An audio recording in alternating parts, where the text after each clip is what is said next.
It's time to register to play our interactive game shows. Call 1-800-537-GAME. It's fast, it's fun, and it's free. You only have to register once to play forever on Game Show Network. Welcome to another edition of Time For. We are starting day 2 of our February fireworks. It was a pool yesterday. We had a good time. On today's show, we got you the fabulous,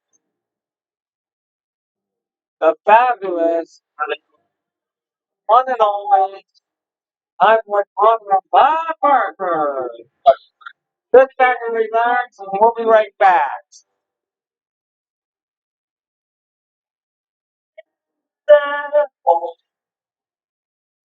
It's strong.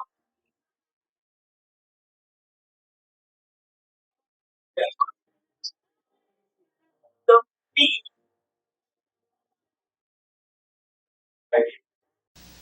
It's just how you feel when you know it's for real. It's a hit, it's a Coke, Coke is it. A great new taste, it is getting your chance. It is you, it is me, it is learning to dance. A style of groove, it is taking a flight. It's making you move, it's a Saturday night. It's more than a taste, it's a smile on your face. It's a kick, it's a hit, it's a Coke, Coke is it. Ladies and gentlemen, welcome to the Muppets, a celebration of 30 years. The Muppets, a celebration of 30 years, sponsored by Mighty Dog, guardian of good taste. He fights a never-ending battle to preserve great taste for dogs everywhere. The pure beef taste of Mighty Dog beef for dogs. They've come from all over, converging on this glittering ballroom. And now, here they are at last, all of Jim Henson's Muppets, except for those who couldn't make it. And now, to get things started, here he is, the one and only Fozzie Bear. Hey, guys, how did they do that? Still to come, Sesame Street, and a galaxy of guest stars with the Muppets. Presenting the adventures of Mighty Dog. Dogs everywhere are fed up with byproducts. Have no fear. Mighty Dog is here. Guardian of good taste, he brings the pure beef taste of Mighty Dog beef for dogs. Presenting the Mighty Dog Stuffed Dog Offer. He's the guardian of good taste. And now he's a plush pup that can be yours. To find out how, call 1-800-MITY-DOG. But hurry, everybody's gonna want one. That cool, refreshing feeling of Wrigley's Spearmint Gum puts a sparkle in your eye, a spring in your step, and makes things lots of fun. It's that little lift from Wrigley's Spearmint Gum. It's that little lift. Come on and get you some. That clean, fresh taste Wrigley's Spearmint's got. That little lift that means a lot. It's that little lift from Wrigley's Spearmint Gum. It's Caliente, caliente, you like it a lot. Caliente at McDonald's means hot, hot, hot. Juicy Big Mac, caliente for me, makes my hands want to move to the heat of the beat. Caliente, caliente, hot hand warming time for some chicken McNuggets or those hot golden fries. So if you like it caliente, McDonald's is hot. It's a good time for the great taste of McDonald's. Caliente, caliente. Sunday. How are you going to watch the Super Bowl and not miss any of 60 Minutes? Easy. For that night only, 60 Minutes moves to 9, 8 Central on CBS. Followed by Murder, She Wrote. He happens to be innocent. Pat Harrington and Morgan Brittany guest star. All Super Bowl Sunday at special times.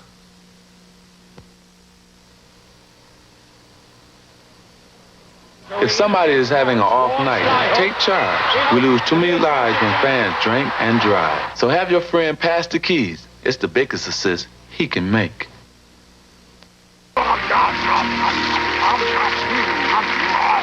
Next, great moments with Muppet guest stars and more highlights from the Muppets 30 years. The automobile is by Duesenberg. The rug is by Coruscant. The chair is by Chippendale. The gourmet cat food is by Fancy Feast. In the single serving can, you can see just by looking how moist and delicious it is. How much your cat will love it. Fancy Feast. Good taste is easy to recognize. Introducing Carnation Instant Breakfast with no sugar added. You're gonna love it in an instant. So good and frosty, rich and tasty. Carnation Instant Breakfast. You're gonna love it in an instant. Now Carnation Instant Breakfast comes with 100% NutraSweet in chocolate, strawberry, vanilla, chocolate malt. It's one nutritious breakfast you're gonna love. Carnation Instant Breakfast. In regular and no sugar added. You're gonna love it in an instant. If you like your hamburgers hot and beefy, clap your hands. Big Mac. Quarter pounder. McDLT. Big and beefy, you can eat your fill. We got it hand warm and hot off the grill. Hand warm and hamburger time. It's a good time for the great taste. Can't be alive if you don't get hot. McDonald's, hot, hot, hot, yeah! The Muppets, a celebration of 30 years, will continue. Wednesday on Mary, Joe's got a boyfriend. Has your body been invaded by aliens? Just one. Then on Foley Square will a brief encounter brighten up a lonely DA. I stayed in town all weekend to be in on the bust. The arrest. I know what a bust is. I watched Cagney and Lacey. And is it a gold rush or murder? Joseph Campanella and Belinda Montgomery guest star, crazy like a fox. Then one man is dead and another marked for murder on The Equalizer. Well, what do I do now? Now is the time to fight back. Wednesday. Tomorrow on CBS. On the next Quincy. We got a live one! Woohoo! We got a live one! Oh! Meet the inscrutable Dr. Hero. Performed autopsy without laying hands on body. Searching for clues to save a child's life.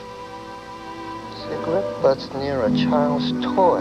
And stop a gang of smugglers. I'm not going to sit around and wait for the cops to deliver that corpse to us. Put a little mystery in your afternoon. Tomorrow at 4. Gas for under $1 at 11. The Muppets, a celebration of 30 years, sponsored by McDonald's. It's a good time for the great taste of McDonald's. It's a good time for the great taste of McDonald's. Coming up, the Muppets give Kermit a special tribute. McDonald's hot food cooking. Hand warming hot, hot, hot. Big Mac quarter pounder, chicken McNuggets fries. Hot, hot. And McDLT. Hot stuff. When you get a taste for something good and hot, hot, hot, hot, hot. Come and get it at Mickey D's. It's so hot. Hand warming hot. You're gonna love it a lot. It's a good time for the great taste of McDonald's. A double pleasure's waiting for you. A double pleasure from Double Mint Gum. A double great feeling, making you realize Double Mint's the one for you. Double fresh, double smooth, double delicious to chew. A double pleasure is waiting for you. Double Mint Gum. A double pleasure is waiting for you. Double Mint Gum. Do cats love the great taste of Friskies? You bet. It's the taste that has them jumping for joy and walking on air.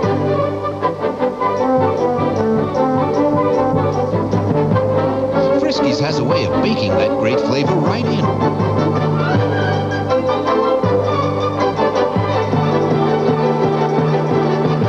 The great taste of Friskies.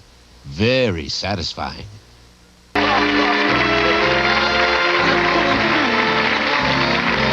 The Muppets, a celebration of 30 years, will continue in a moment.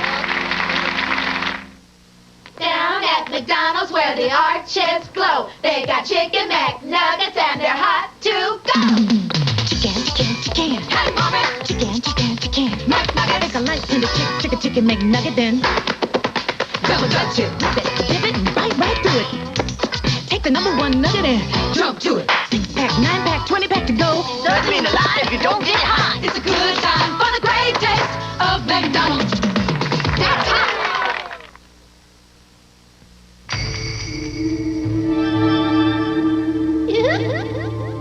Who on earth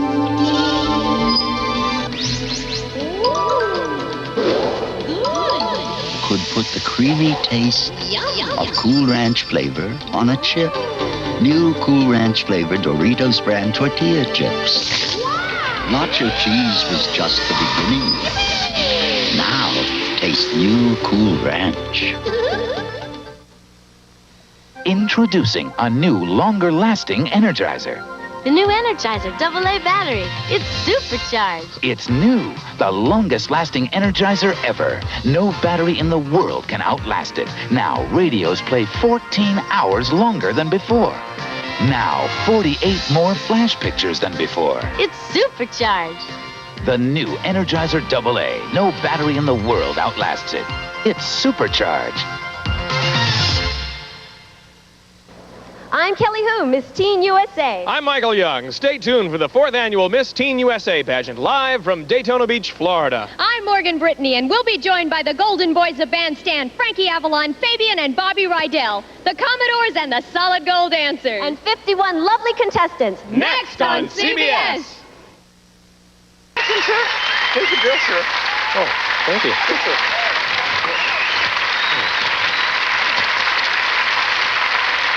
Thanks, everybody. It's been a great birthday party. We start our second 30 years tomorrow, so rehearsal begins at 9 a.m. sharp. I'll see you then.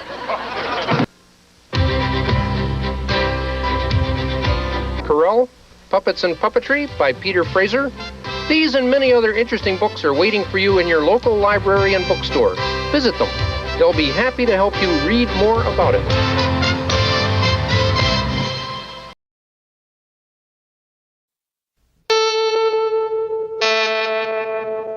CBS presents this program in color.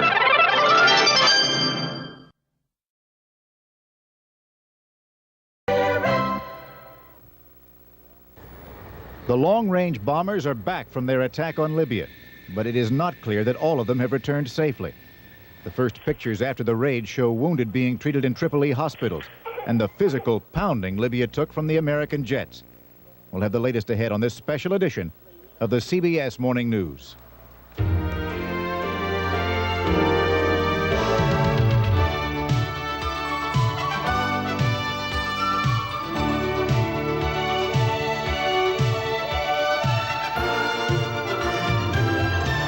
Good morning to you. I'm Forrest Sawyer. And I'm Maria Shriver. Today is Tuesday, April 15th. And here is what is happening this morning in the aftermath of the U.S. air attack on Libya. One American bomber and his two-man crew remain missing. Another of the jets made a safe emergency landing at a Spanish air base this morning. Libya today is calling on its Arab neighbors and allies to strike back at the United States. Libya's oil minister is saying that he will seek an OPEC oil embargo against the U.S. And U.S. embassies and military bases all around the world are on full alert this morning. They are bracing for a possible terrorist response. Of course, we're going to have full details in just a moment. And this morning we'll get the administration's view of the attack from Vice President George Bush. And we'll ask the experts whether Gaddafi might retaliate with more terrorist attacks. Two top military strategists will explain how the Navy and Air Force mounted the raid. And former Secretary of State Alexander Haig will help us understand why only one ally, Great Britain, gave open support to the American air raid. Now let's get more on the latest news from Faith Daniels. Faith? Maria, there is angry reaction today from Libya after the U.S. attack. Muammar Gaddafi is calling on his Arab neighbors and friends to strike back at American targets. On the streets of Tripoli, the cleanup has begun along with calls for revenge. Alan Pizzi reports. Controlled anger was the dominant emotion in Tripoli this morning in the wake of the American air raid. Residents cleaning up the debris in a suburb near the French embassy were eager to show the escorted foreign press what had happened in the early hours of today. And they made it clear they wanted revenge. Said one man, "They can kill us, but they can't kill our principles. We don't care for any superpower." Another told reporters in a quiet voice, "We are civilized people here. This is a barbaric act." Yet another blamed Israel for the raid, claiming the U.S. was merely a tool of the Israelis. Much of the anger came from the fact that civilian targets were hit. White House statements said the targets were military and terrorist bases. This was dismissed with contempt by Libyans. One hospital reportedly took in nearly 100 wounded after the raid, and journalists saw a number of bodies, but there has been no official death count so far. The Libyans claim to have shot down a number of American planes, but an organized press tour to an alleged crash site this morning failed to turn up any wreckage. The Libyans are trying to make the most of the propaganda value of the civilian casualties. The anger generated by the raid seemed to have fueled the fires of anti-Americanism here. Snarled one young man, "We will make them pay for this." Asked what his name was, the man replied, "Just call me Gaddafi. We are all Gaddafi here." Alan Pizzi, CBS News, Tripoli. Spain says that one American F-111 bomber made an emergency landing at a Spanish air base early today. The Pentagon says that a total of 18 F-111s took part in the Libyan raid. Reporters at one air base in Britain saw 16 of the 18 F-111s come back. Now that leaves one possibly unaccounted for. David Martin is at the Pentagon. David, what are they saying about that plane this morning? Faith, that one American bomber still has not returned to its base, and its two pilots are listed as missing in action now 12 hours after the raid took place. More than 30 Air Force and Navy bombers took part in the raid. 18 Air Force F-111s flying 3,200 miles from their bases in England, taking the long way around because France had refused to allow the warplanes to overfly its territory. 15 Navy attack planes like these came from the carriers America and Coral Sea. They all hit Libya at 7 p.m. Eastern Time last night, dropping 500-pound and 2,000-pound bombs on 5 sets of targets. Barracks in Tripoli, which the U.S. says were the main headquarters for the planning and direction of terrorist attacks overseas. Barracks in Benghazi, an alternate terrorist command post. A port facility where Libyan frogmen are trained. The military side of the Tripoli airport, where Soviet-built transport planes allegedly ferry military and terrorist-related cargo around the world.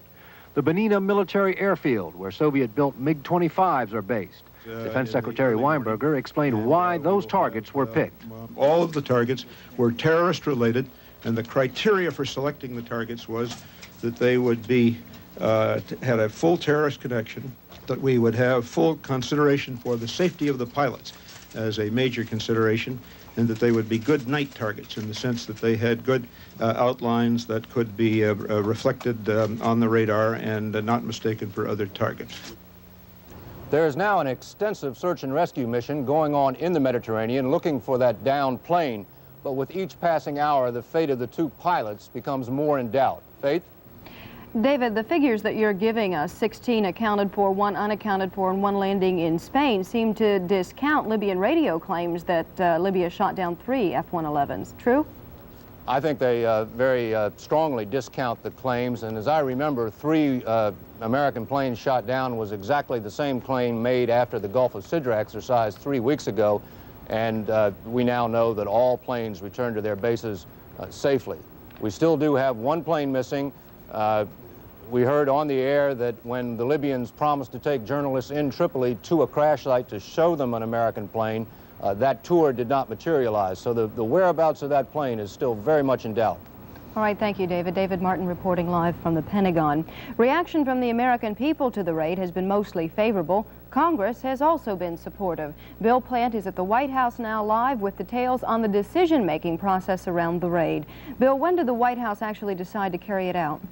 Faith, President Reagan decided in principle last week to take military action against Libya, according to White House officials, but he waited until his advisors felt that the evidence was thorough, the evidence tying Libyan leader Gaddafi to the raid itself, until that evidence on the raid tying it to the bombing explosion at the Berlin nightclub was all in, as the president put it last night, until it was direct, precise, and irrefutable. Today, we have done what we had to do. If necessary, we shall do it again. It gives me no pleasure to say that, and I wish it were otherwise.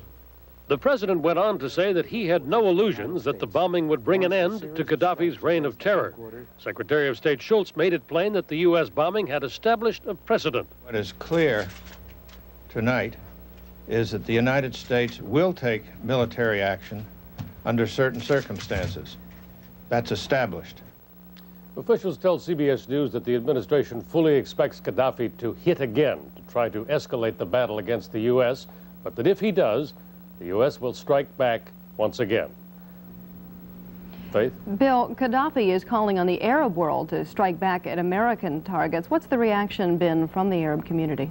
Administration officials say that the Arabs are behind the United States action for the most part, that there is no such thing as a united Arab front. But then they hasten to add that the Arabs won't say that in public. They claim that these are private assurances through diplomatic channels. Bill, we heard both the President and the Secretary of State seemingly saying that more military action may be necessary. The question then seems to be, where does this end, and does it end? Well, the United States scenario is for Libya to accept the fact that military retaliation will result every time there's a terrorist act, and then decide to stop taking terrorist action. Beyond that, they don't seem to have planned. All right, thank you very much, Bill Plant, live at the White House. Here at home, news of the airstrikes was welcomed by many Americans. For others, it was cause of great concern. But as Rob Armstrong reports, it was news that touched virtually every American. At 7 o'clock this evening, Eastern Time, air and naval forces of the United States. Across the country, Americans watched as the president spoke. They watched and listened, and they talked about it. Obviously, anytime you draw a sword, you have to have some reservation about it, but my suspicion is that we've been pushed to the point where it's absolutely necessary, and occasionally you find yourself pushed to that. The reaction was similar in Detroit. I agree with the aggressive attitude of the president. Alice Beecham's son, Sergeant Kenneth Ford, was the victim of terrorism at a West Berlin disco. She says there was no other option. The United States, had took all they could take. I'm sorry it happened. In Los Angeles, the president won some celebrity support. I've heard about what happened. I support our president. Are you nervous about flying? No, I am not. But it was not unanimous. Some voices of dissent said the U.S. attack will not put an end to terrorism. Gaddafi's not going to stop here. If he thinks he's going to stop him by bombing Tripoli, I think he just escalated everything. I think it's a dumb move. Muammar Gaddafi has threatened to strike out against Americans. And while the goal of the U.S. attack was to deliver a blow against terrorism, nobody is suggesting it will be the final blow. Rob Armstrong, CBS News, New York. We will, of course, be continuing our coverage of the attack on Libya throughout the morning. For now, though, that's the latest from the news desk. Now for the latest on the weather, Steve Baskerville. Good morning, Steve. Good morning, Faith, and hello, everybody. You know that Tuesday's not going to be that warm if you live in Williston, North Dakota, and before you go to bed at midnight, the temperature's already dropped to 6 degrees, but that happened last night, and the reason why is this big storm behind me. It's one of the worst winters we've had in spring, is one way to put it, but the clouds will affect where you live from the Great Lakes all the way down through the Gulf Coast, and what this translates into for mid-afternoon are some pretty cold temperatures around Chicago, Illinois, about 37 degrees, and about that same story for much of Wisconsin and Minnesota in the clouds, but still a very light snowfall compared to what happened a couple days ago in North and South Dakota. The southeast virtually free of any rain. The arrows on the map mean that the cold air is moving in behind. It'll be 63, but chilly in Memphis, Tennessee. The other weather story is that the clouds and rain showers are moving in across the west, and from Seattle down to around the San Francisco Bay Area, you can expect clouds and rain showers. Clouds around Los Angeles, but a nice afternoon. 87 degrees could be our hot spot for today, and that's in Phoenix, Arizona. That's a look at the national picture. Here's a look at the weather in your hometown. The weather forecast for the Nashville area today, partly cloudy and cooler with a high in the mid-50s. Tonight, considerable cloudiness with a low in the upper 30s. And Wednesday, mostly sunny but cool with a high in the mid-50s.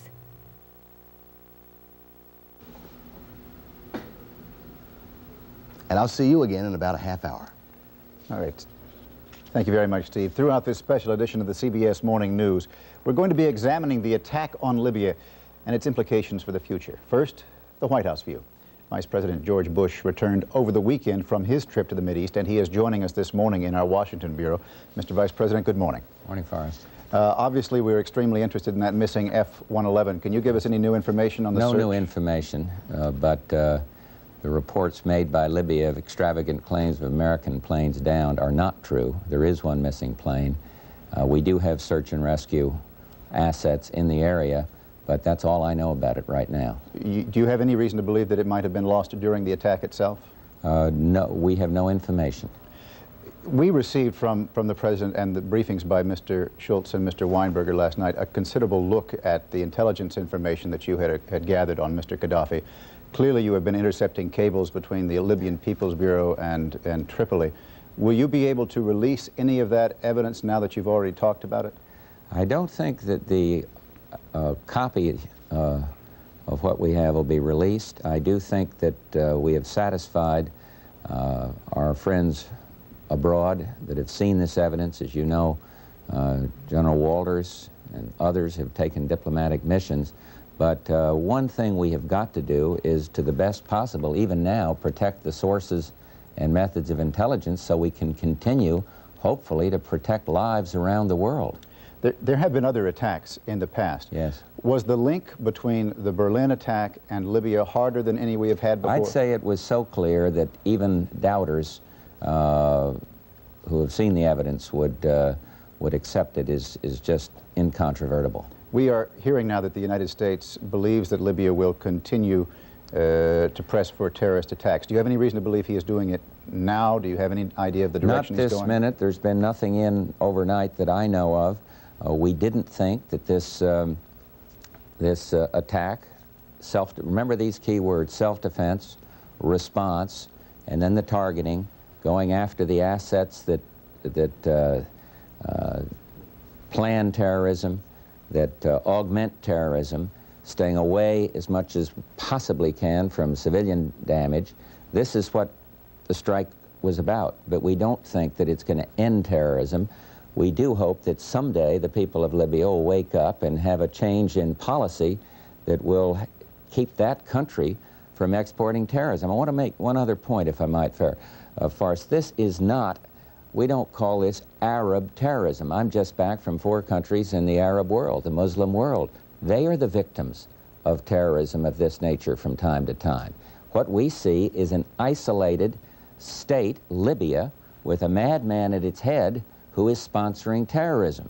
And so we don't think he'll end as of now, but he knows now that he cannot do this with impunity. Mr. Vice President, earlier this morning I spoke with the former Secretaries of Defense, Harold Brown and James Schlesinger. Both of them raised the idea that this may now represent a kind of change in policy direction for the United States, in the sense that you have put yourself in the position of, when there is a terrorist strike, the United States must respond with force. Is this that kind of watershed event? I wouldn't say we must respond, but I think there is. They're both very sage people, and I think they have a point that I would phrase it to might respond, because you have to weigh the evidence, you have to weigh the targets, you have to keep in mind the President has the sole responsibility for keeping in mind the safety of the people carrying out the attack. But I think the key point is not that we have to respond on every single, to every single event, but that we will respond. That's the key point. Does that lock you into a kind of ladder of escalation? I wouldn't say so, but as the President, I know how he feels on this one, and we are not foreclosing options of any kind. But I think that the world will see that, and see proudly, that somebody, in this instance the United States, is willing to stand up to state-sponsored terrorism. The F-111s that lifted off from Britain did not cross French airspace because you did not receive permission from France to do so. There were other countries you could have flown across. I suppose Spain is one of them. Did you make requests to those nations? Well, I think the fact is that we decided to take these planes out to sea so we would not compel countries to have to make the choice. France, as has been reported, did deny coverage and did deny clearance, and so then I think the decision was made, well, let's go outside and save friends the embarrassment of having to make such a decision. Is what you're saying basically that you knew that they were not going to support your action, and therefore why get into it? Well, I'm not going to go further into our relations with others. We've gone out of our way in terms of consultation with all countries in that area that might be involved, and I think the way we did it put less pressure on friends than in any other conceivable way. Vice President of the United States, George Bush, thank you for talking with us this morning, Thank you, sir. When we come back, we're going to have some foreign reaction to all of this.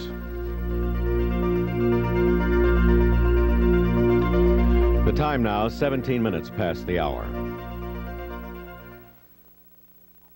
How long does it really take to make top quality eyeglasses, even bifocals? About an hour, when you get them where they're made, at Lens Crafters. Listen. They say they have your glasses ready within an hour, and they do. It's fun to get your glasses in an hour. Never seen that many frames before. After waiting 2 to 3 weeks at other places, I came here, got my glasses within an hour, and I was very happy. Glasses in about an hour. Lens Crafters, Hickory Hollow Mall, 100 Oaks Mall, and 910 2 Mile Parkway behind McDonald's and First American Bank. Ooh, I like your outfit. Had it for years.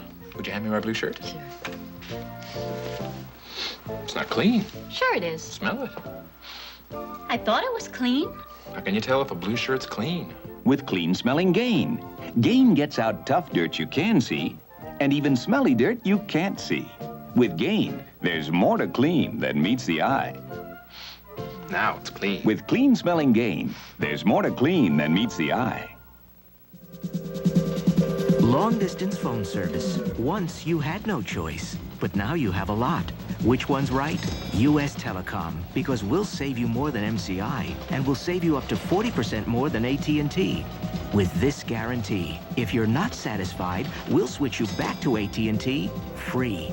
U.S. Telecom, it's guaranteed. Call 1-800-531-1986. U.S. Telecom, the right price. Excuse us for half a minute, please. The Fun and Games Department of 106 WLAC-FM has a very special array of gifts for our listeners, including paid-up MasterCard and Quicksilver accounts from Commerce Union Bank and a fabulous Jaguar XJS from Thoroughbred Motor Cars. We've mailed you a colorful information packet to tell you about it, or tune in for details. Class and Clout, the latest round of the People's Choice Awards from 106 WLAC-FM, Nashville's Class and Clout FM.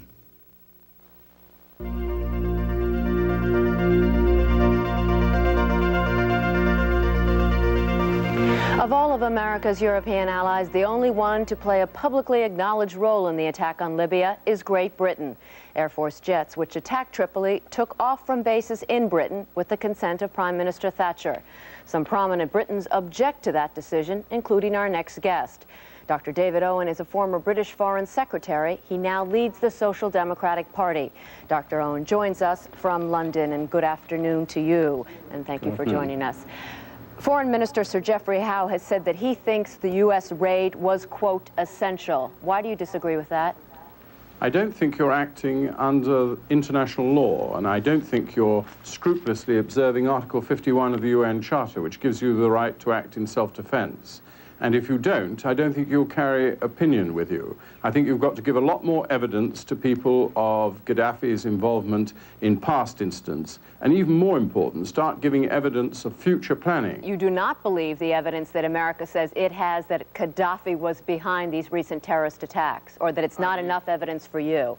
No, I think that he was, myself, but you must make this public and you must make it clear. But it's not any longer any use in focusing and justifying your action in the air raids on what has happened. You have to take action in self-defense. You've got to concentrate on the allegations of pending action and future action. And quite bluntly, you've got to start living within the terms of international law. That means going to the Security Council of the United Nations. Okay, you probably won't get support, but you have to go through those steps if you're going to carry international opinion with you. What repercussions do you think this action will have on British citizens, for example? Well, I don't know. People have been in Libya now for the last 2 years, fully knowing the British government's attitude is that they should come out. So I don't personally think there'll be problems for people actually in Libya. I think the danger, of course, is that we will be, as are you, subject to terrorist activity. If you had been in Prime Minister Thatcher's shoes, would you have agreed or not agreed to let the U.S. use your bases? Yes, not under these circumstances. You would have had to have convinced me you were acting under the law and under Article 51. Dr. David Owen, thank you very much for joining us this morning from London. And we will be back in just a few minutes. The time now, 22 minutes past the hour.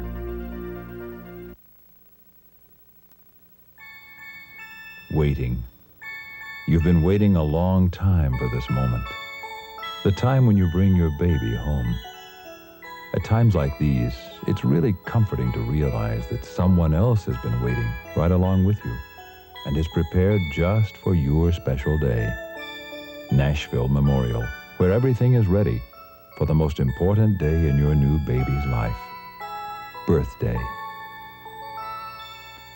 At Honda Mazda Car Village in Murfreesboro, we've got Middle Tennessee's best selection of new 1986 Hondas and Mazdas at the most attractive prices you're likely to find anywhere. So come see us. We're just off the freeway on US 231 South in Murfreesboro. Pick out and test drive the Honda or Mazda of your choice. We know you'll like the car, we know you'll like our deal, and you'll like the way we do business too at Honda Mazda Car Village in Murfreesboro. What more could you ask?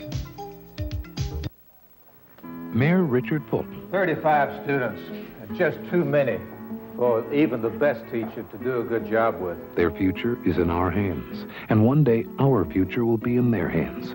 Richard Fulton believes they are being shortchanged and that our investment in them is too small. Richard Fulton says if we rob them today, we steal our own tomorrows. Richard Fulton. As U.S. Congressman and Mayor of Nashville, he has set goals and met them. Now he is determined to improve education.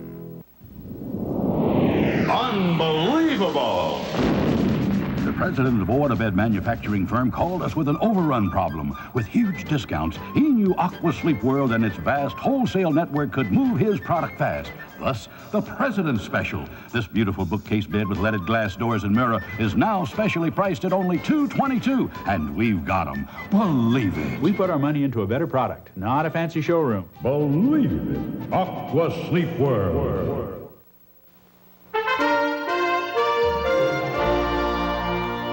Well, quite clearly what has happened in Libya is a profound event that is going to affect United States policy in the Middle East for a very long time to come. Throughout this special edition of the CBS Morning News, we are going to have a look at the attack on Libya and what it means for the future. Coming up in our next half hour, we want to look at the attack itself and determine whether what their objectives were accomplished. We'll be looking at it from a military point of view. We'll also be looking at an important link in this, whether we got cooperation from our allies in Europe. All of that and a lot more when we continue on the CBS Morning News.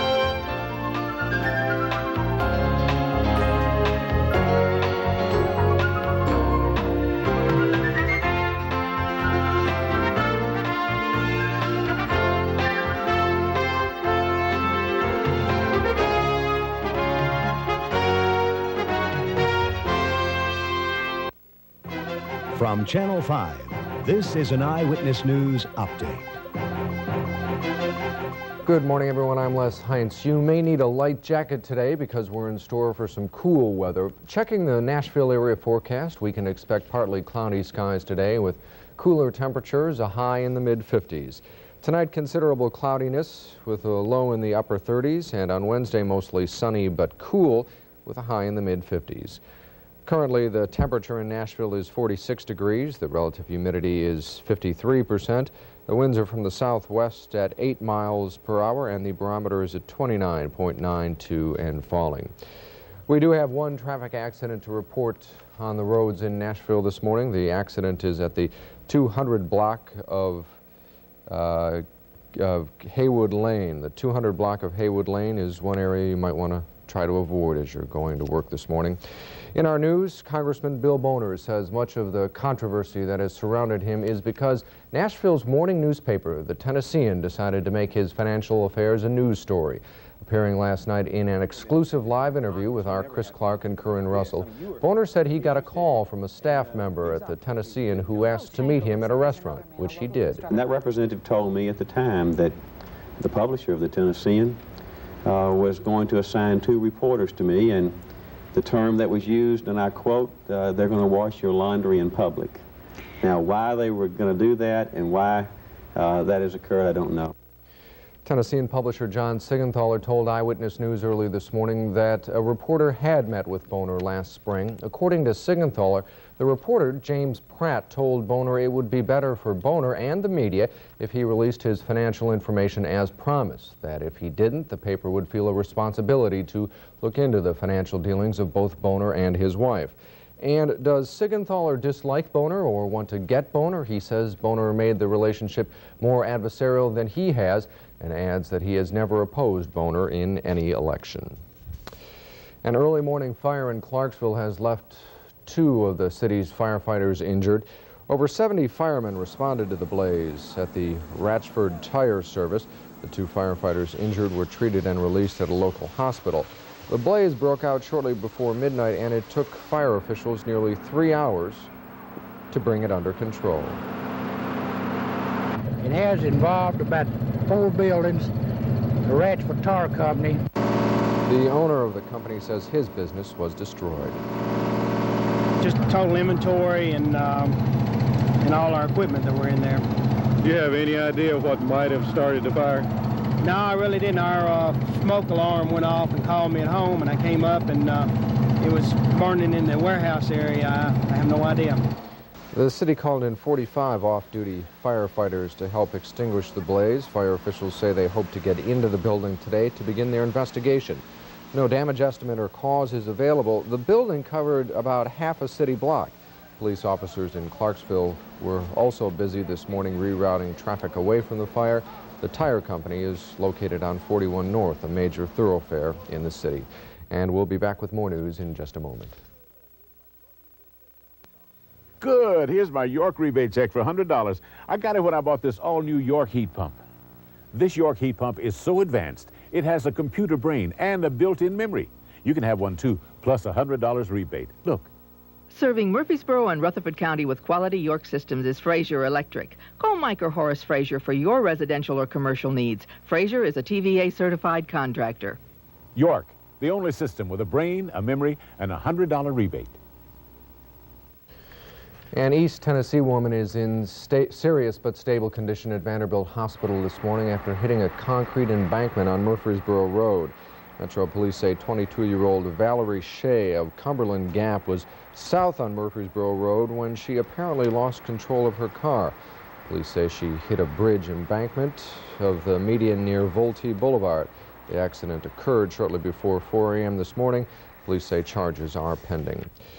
U.S. Senator Albert Gore Jr. says President Reagan was justified in attacking Libya. However, the Tennessee senator withheld comment on whether military action was a wise move. The state's other Democratic Senator Jim Sasser says he will make a comment on the attack later today. CBS Morning News will have more on that. We'll be back with another update in 1 hour. This has been a Channel 5 Eyewitness News update.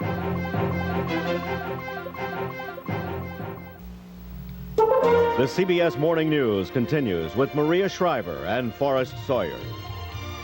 Good morning. Once again, the United States attack on Libya and the reaction to that attack dominate the news this Tuesday morning. Of course, we're going to have the latest breaking news for you, but we're also going to have analysis on all the different angles of this. We'll have the latest from Libya and from Washington, and coming up, 2 military experts are going to join us to analyze the strategy involved in the attack. How well did it work?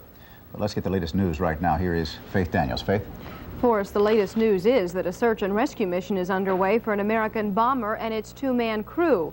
More than 12 hours after a surprise nighttime raid on Libya, the F-111 is still unaccounted for. 17 other jets that took part in the raids returned safely to bases in Britain and Spain this morning. In Libya, scores are reported to have been killed or wounded. Women and children appear to be among the casualties. Muammar Gaddafi is calling for his Arab neighbors to strike back. American military bases and embassies worldwide are on alert, bracing for possible reprisals. Pentagon correspondent David Martin is standing by live in Washington now. David, what's the latest on that missing plane? Well, Faith, this was the largest American air raid since the Vietnam War. American bombers were seen returning to their bases this morning in Great Britain, but not all the planes that left on the raid returned. One of the planes had an overheated engine and landed in Spain. The other is still listed as missing. Now, there is an extensive search and rescue mission going on now, as you reported. That would involve the ships that are in the 6th Fleet, helicopters, search planes, searching the waters, perhaps even over Libyan territory, looking for some sign of the downed plane, some sign that the pilots managed to eject and parachute. That is what is happening now. David, Libya is claiming that some civilians were among those injured. Is there anything coming from the Pentagon that seems to either support or refute that claim? No, they are simply saying that they are looking at the damage assessments. Those damage assessments, from the American point of view, will come primarily from satellite reconnaissance pictures. And those will not tell you very much about civilian casualties. They will show you buildings demolished and gun emplacements destroyed. Civilian casualties, I think probably the most accurate reporting on that is going to come from our reporters in Tripoli. All right, thank you very much, David Martin, reporting from the Pentagon.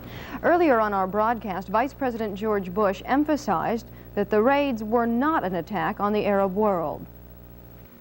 This is not, we don't call this Arab terrorism. I'm just back from 4 countries in the Arab world, the Muslim world.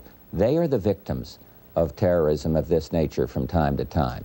What we see is an isolated state, Libya, with a madman at its head who is sponsoring terrorism. And so we don't think he'll end as of now, but he knows now that he cannot do this with impunity.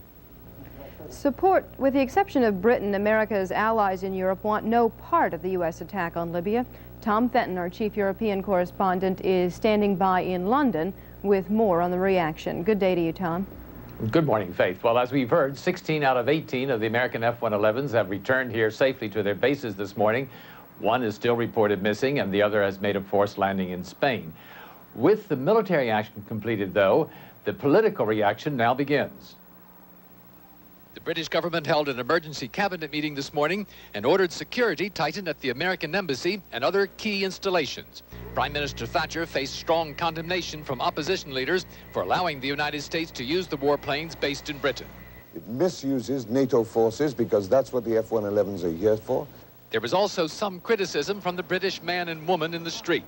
I don't object on the grounds of Britain being used as an aircraft carrier, as you put it, but I do think it's a rather silly move. I think it'll encourage the buggers, in fact. Security was increased around American bases in Germany, where the government strongly criticized the attack on Libya. In Moscow, the Soviet news agency TASS described the raid as a new bloody crime.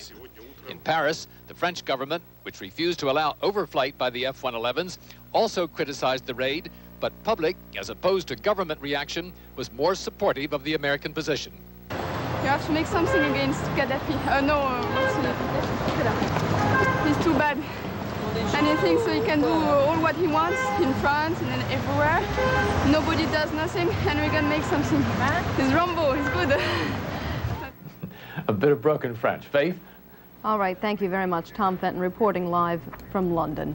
That is the latest from the news desk for now. We'll continue our coverage of the attack on Libya in just a moment. Right now, Steve Baskerville on the weather. Steve? Thank you, Faith. Hello, everybody. You know, it's not unusual at all in April to have to check the radar. It's usually for rain, but what is rare is to have to check for snow, and snow is still a big item, and it's still falling across portions of eastern North and South Dakota. What is not showing up on the radar, the trouble spots with some of the roads and highways, like Interstate 90 in South Dakota, as it runs across the state. And if you're headed in that direction, watch out, because some of the road has been blocked by ice and snow. And this whole area will be snow across the western lakes and much of northern Illinois and eastern Iowa and Minnesota and Wisconsin later today. Not a great accumulation at all, maybe only a slight inch or two. The rain will fall across Pennsylvania and New York, and clouds up through New England, but that's later on this afternoon and tonight. Florida will stay free on the eastern side of it all. 84 degrees for Miami. The central states in beautiful shape, from a cold 31 up in Bismarck all the way down to 75 in Dallas. What's happening out west? Only clouds and very light showers across the Pacific Northwest. That's a look at the national picture. Here's a look at the weather in your hometown. The weather forecast for the Nashville area today, partly cloudy and cooler with a high in the mid-50s. Tonight, considerable cloudiness with a low in the upper 30s. And Wednesday, mostly sunny but cool with a high in the mid-50s. And I'll see you again in about a half hour or so. Thank you very much, Steve. Now, ahead as we continue our coverage of the attack in Libya and what it means, we're going to look at Washington's frustration in trying to win Allied support for bombing Libya. The time now, 36 minutes past the hour.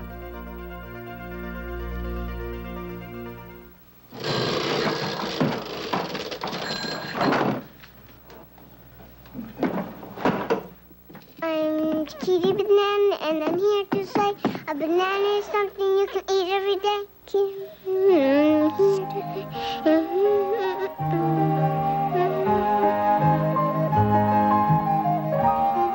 Jamie, what are you doing? Eating a Chiquita. Okay. Chiquita, the world's most famous banana.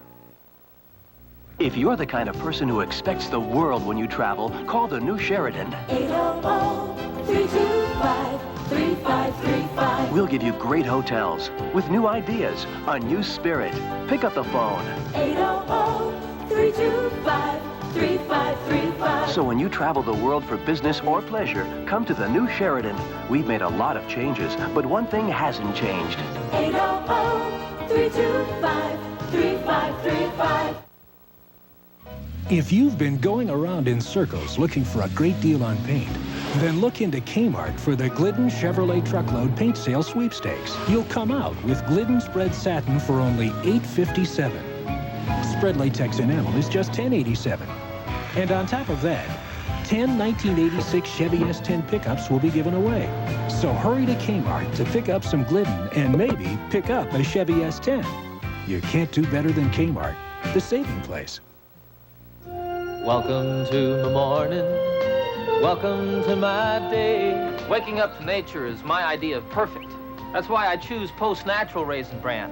It's good, real good, no preservatives. Some Raisin Bran sugarcoat their raisins. Not Post, naturally sweet raisins and oven-baked wheat and bran flakes.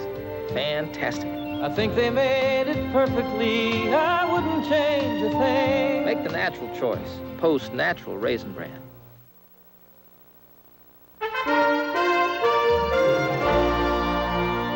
The two-pronged attack on Libya has made a clear statement about the state of U.S.-Libyan relations, but it also says something about the limits of America's allied connection. Our Washington correspondent Terrence Smith joins us for a look at the European connection and what it may mean for the future. Good morning, Terry. Good morning, Maria. You know, diplomatically, the airstrike was both a breakthrough in terms of Allied support and a demonstration of the major problems that remain to be solved before the West can present a united front against terrorism. The Air Force bombers that participated in the raid took off from bases in Great Britain. It was the first such direct cooperation by a European country in an American military action in the Middle East in more than a decade. But the route followed by the F-111 bombers was a roundabout 3,200 miles, nearly twice as long as it would have been if the French had permitted the planes to pass over their territory. Secretary Weinberger said the French had specifically refused such permission. If we had permission to fly a direct route, we would have not subjected the pilots to quite such a long flight. From the Oval Office, the president went out of his way to thank the British. To our friends and allies in Europe who cooperated in today's mission, I would only say you have the permanent gratitude of the American people. The president avoided any direct criticism of the allies who did not cooperate, but Secretary Shultz conceded that the other Europeans were not on board. They do not yet share our conviction that action of this kind is necessary. Mr. Shultz suggested that the real lesson of the raid was in the precedent set for the future. What is clear tonight is that the United States will take military action under certain circumstances. That's established. That's very important. It's especially important to Mr. Shultz, who's been arguing within the administration that for at least 3 years that the United States must use military force to retaliate against terrorist actions. His frequent opponent in those arguments, in fact, has been Secretary Weinberger, who reportedly expressed doubts as recently as this weekend about the wisdom of such a raid. But last night, in the wake of the initial reports of success, the two secretaries seemed to be on the same side of the debate. Maria? Terry, did the administration make a serious effort to win wider support from its allies? Well, they did, in fact. UN Ambassador Walters hand-carried top-secret intelligence linking the Libyans to the latest terrorist bombing in Berlin on his weekend tour of the European capitals. Now, the French and Italians reportedly accepted the evidence, but they still argued, and they still argue this morning, against a military action. Their theory is it will simply stimulate more terrorism and more violence, some of which is going to take place on their soil, so they don't buy it. Terrence Smith, our Washington correspondent, thank you very much. We'll continue our coverage in just a few minutes. Stay with us.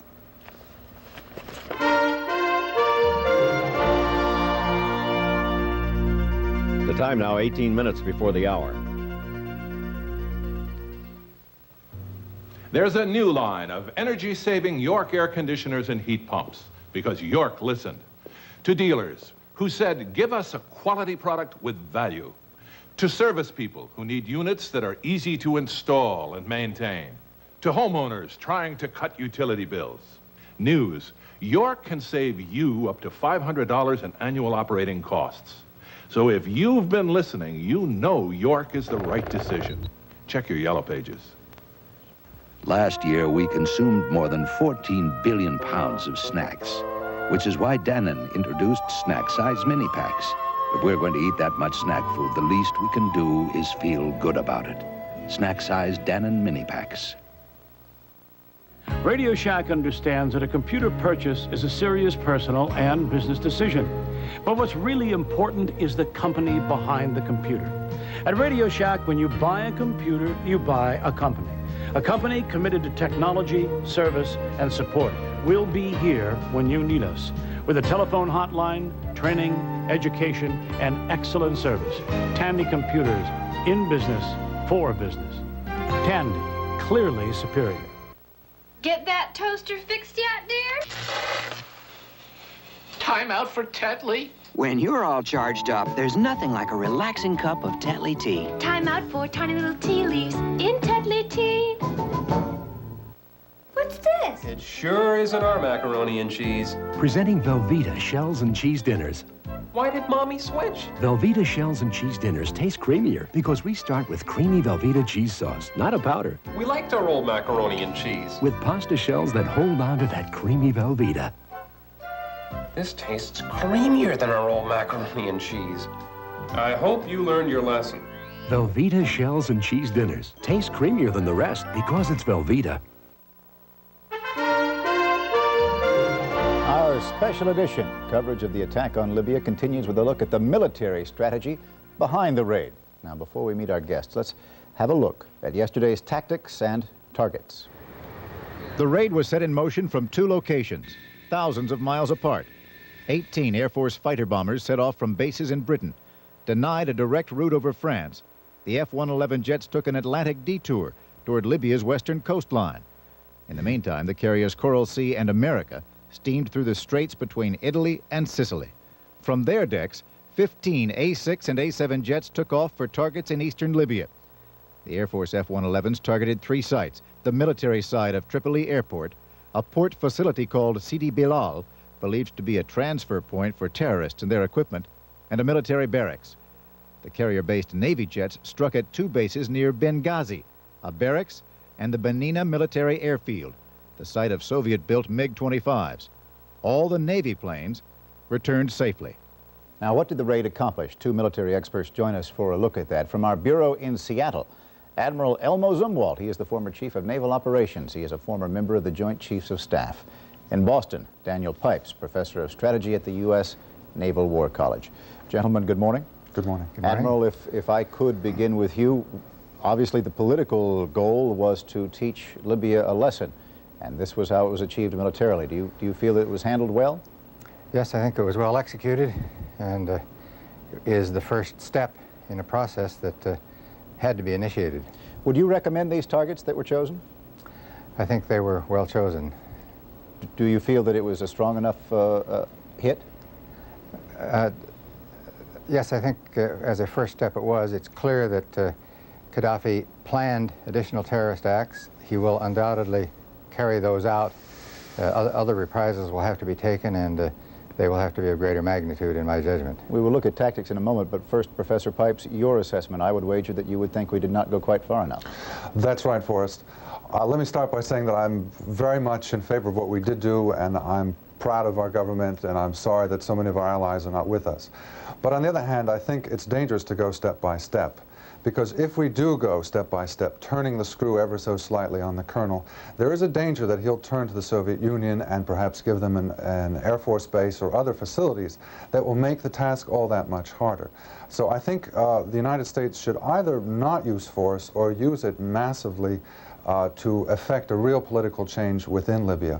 Wait, you mean to say so massively as to try to overthrow the Gaddafi government? Something like that, that's right. Step by step is a very dangerous enterprise. Don't we get into some very dangerous waters in the Middle East when we do something like that, Professor Pipes? It is dangerous, but what we've already started is dangerous. And even if we don't do anything, it's dangerous. The trouble is we have an enemy there, we have a dangerous man. I would disagree. He's not a madman, he's an extremist. He is someone who knows what he's after, and he goes about it in a rather calculated way. He is dangerous to us and our allies. Now, we can either say, look, that's too bad, we have to put up with it, there's not much we can do, or we can say, we're not going to put up with it, let's get rid of him. I would suggest it's either one course or the other. Anything in between probably is not going to be as effective. Admiral? I think the problem that the President has is awakening this sleeping giant in the United States. Several warnings were given over time. Now he has initiated attack. I would agree with Professor Pipes that as a next step in retaliation for any other Gaddafi actions, we should be much more massive in our approach. The next step is we should try to overthrow Gaddafi? Is that what you're saying, Admiral? No, I think when his next acts of terrorism are identified and traced to him, we should go in with raids that knock out all of his military capability and initiate a blockade of his coast.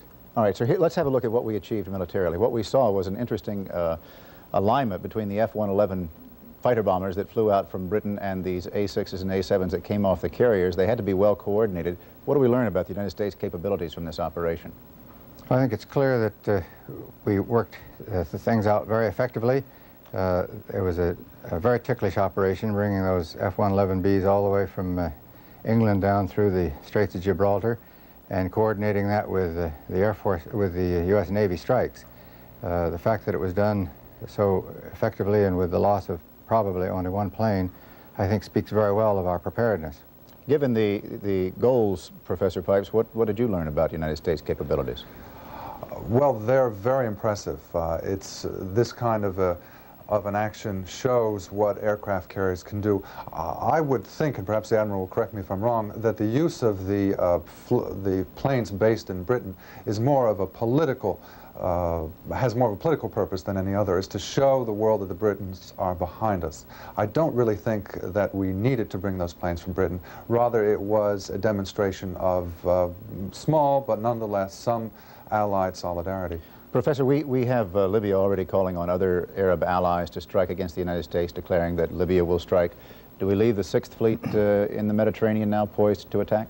I think it's going to be there. Well, the Sixth Fleet is always in the Mediterranean, but it's going to be enhanced for some time to come, I suspect. But I'm saying near the coast of Libya? I should think so. Is that what you would recommend now, Admiral, that we remain in a kind of war mode? Yes, I think it should distance itself somewhat until the President is ready to strike again, just in order to be in a more defensive position, but where it can be immediately recalled. Aren't we escalating now, gentlemen? Admiral? Yes, we are, and must. And we must be prepared for additional reprisals against Libya. It's going to take massive reprisals before Gaddafi finally learns his lesson. Well, we'll watch that. Admiral Zumwalt and Professor Pipes, thank you very much for talking with us. What does Congress think about all of this? We'll find out when we return. The time now, 10 minutes before the hour. You can't get to sleep, honey? You start your new job tomorrow. I know. I gotta get some Z's. Nitol will help you get your Z's. Come on, Nitol. Give me some Z's. Nitol will help you get your Z's. Nitol helps you feel drowsy, so you can fall asleep fast. Nitol will help you get your Z's.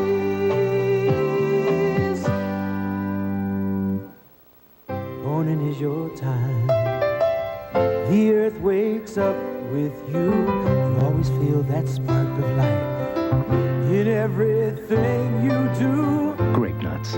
For you, it's as natural as the morning. No sugar added, no preservatives, just an honest nutty crunch. Post Grape Nuts cereal.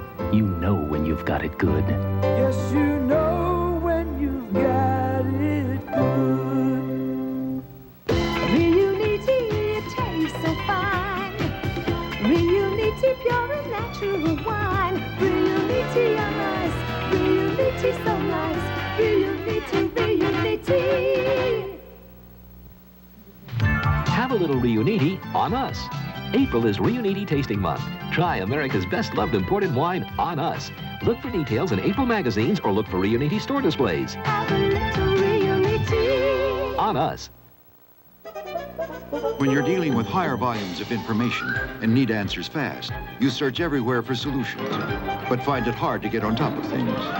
That's why IBM created the personal computer AT, with the power to push high performance even higher. With the AT, fast becomes faster, and the capacity to handle data becomes greater, all to help put your business on solid ground. The IBM Personal Computer AT for advanced technology. The time now, 7.5 minutes before the hour, and here's a check on the weather in your hometown. The weather forecast for the Nashville area today, partly cloudy and cooler with a high in the mid-50s. Tonight, considerable cloudiness with a low in the upper 30s. And Wednesday, mostly sunny but cool with a high in the mid-50s.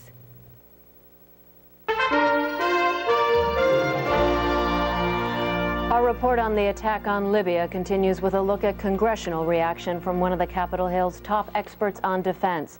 Senator Sam Nunn is a ranking Democrat on the Senate Armed Services Committee. Yesterday, he took part in President Reagan's notification with congressional leaders. Senator Nunn joins us from our Washington studio. Good morning to you, Senator. Good morning, Maria. Were you pleased with what happened last night, the way the mission was carried out? Well, I don't like to use the word pleased in describing any military action where there's loss of life, but I do think the president was justified. I think the evidence is overwhelming that Libya not only planned the explosion in the disco in West Berlin, but that Libya has planned numerous other activities against Americans. So we were justified. I would have preferred an economic embargo by all the allies. I think that would have been more effective over the long haul, but our allies have refused to join in that. So I think the president's military action was appropriate. Great Britain appears to be the only ally right now who supported us. What does that tell you about our situations with our allies?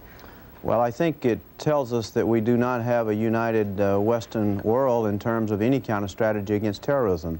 I think it's a failure of the alliance in terms of NATO and in terms of our relationships there. I do not blame us in this case. I think there perhaps have been other actions we've taken, for instance, Lebanon, where our allies were asked to join us, and we described that as being in our vital interest. Later on, after the attack on the Marines, we pulled out of that. So there may be some reason for the allies' disillusion, but nevertheless, I do not think their activities have been pleasing or justified in terms of joining us in fighting terrorism. You and other congressional leaders were notified as opposed to consulted about what the administration was going to do. What was your reaction to that? Would you have preferred that it had been handled a different way? The president's always in a difficult spot when you're going to take military action because you do not want this to leak out. Unfortunately, it had already leaked from the executive branch. I don't think there could have been any more leaks if everyone in Congress had been informed.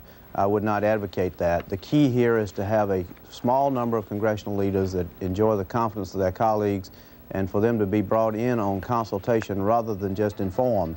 You're right, we were just informed. There is certainly a lot of speculation this morning as to what the United States achieved by this move. What do you think we achieved?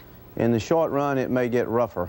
In the long haul, I hope we can begin to deter state-sponsored terrorism. But the message here may not just be one to Gaddafi. It may also be one to our allies that if they want to avoid military action in the future, they should join in economic action with the United States and really have a united front against terrorism. In your opinion, then, have we entered into a new era in dealing with terrorism? Have we sent out a signal that we're going to be a different country, we're going to react in a different manner from now on?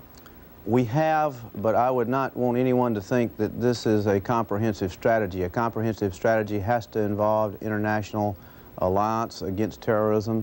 This was a U.S. military unilateral action that was justified, but we also should not be deluded into thinking that Gaddafi is the only source of terrorism. It's widespread, it's broad, there are many different groups, and Libya is not the only state that supports it. So it's a complex area. We have entered into a new era in terms of the U.S. willingness to use force, but the answers are not easy. How much in danger do you think we are right now? Libya is calling on its Arab allies to attack American targets around the world. They're calling for an oil embargo. How difficult, what kind of emergency are we talking about, in your opinion? Well, an oil embargo is a joke. That's precisely what I would like to see happen. I would like for Libya to try to not sell oil for a while, and then that would bring them to their knees economically and perhaps cause the overthrow of Gaddafi. So I don't take that seriously. I do take the threat of terrorism seriously. I don't think Libya controls all of it, but I do think that a lot of groups want to go after the United States anyway, and they may very well use this for an excuse. So we will have a dangerous period here. Senator Sam Nunn joining us this morning from our Washington studio. Thank you very much. Thank you, Maria. Forrest? Well, I think if you have been listening through some of our coverage in this past hour, you know that we are in a very powerful moment in United States history. In our next hour, we're going to continue coverage of this attack on Libya. We're going to talk with former Secretary of State Alexander Haig. We'll ask him where he sees the United States going, just how dangerous he sees the waters. And we'll talk with former Defense Secretaries Harold Brown and James Schlesinger. All ahead on a special edition of the CBS Morning News. Most watched for 5 years running. More trusted in 2 separate independent polls. Voted best by the Washington Journalism Review 2 years in a row. When America makes a choice, it's not by chance. Watch Dan Rather weeknights on the CBS Evening News. We keep America on top of the world. Tonight, the saga of an American hero continues. War with Mexico could start right here in the next 10 minutes. As a nation expands its borders and a daughter reaches out to her father. See that man with the tall black hat? He's your grandfather. The story of a dream just within reach continues. Richard Chamberlain in Dream West tonight. This is CBS. United Technical Institute offers accredited courses leading to an immediate career in the field of electronics. Our direct hands-on curriculum is structured to qualify our graduate for immediate employment in the field of electronics. Because tomorrow's what you make it all that you have planned. United Technical Institute, put your future in our hands. What would you do for a Klondike bar? Would you make monkey sounds? Monkey sounds? Gee, I don't think so. Got the Klondike right here. Rich vanilla ice cream smothered in thick chocolate. No, that's a baboon. I think you've drifted into gorilla. That's got it. For that chocolate-coated ice cream, loaded big and thick, no room for a stick. What would you do for a Klondike bar? You don't have to act like a monkey anymore. Okay, fine.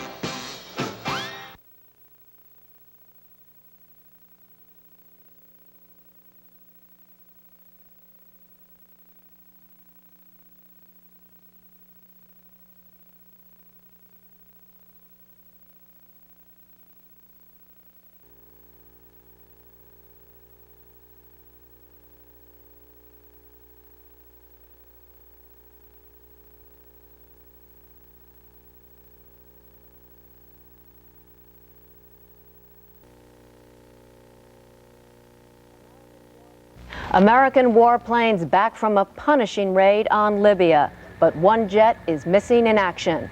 The U.S. response to terror and a first look at the destruction in Libya, ahead on this special edition of the CBS Morning News.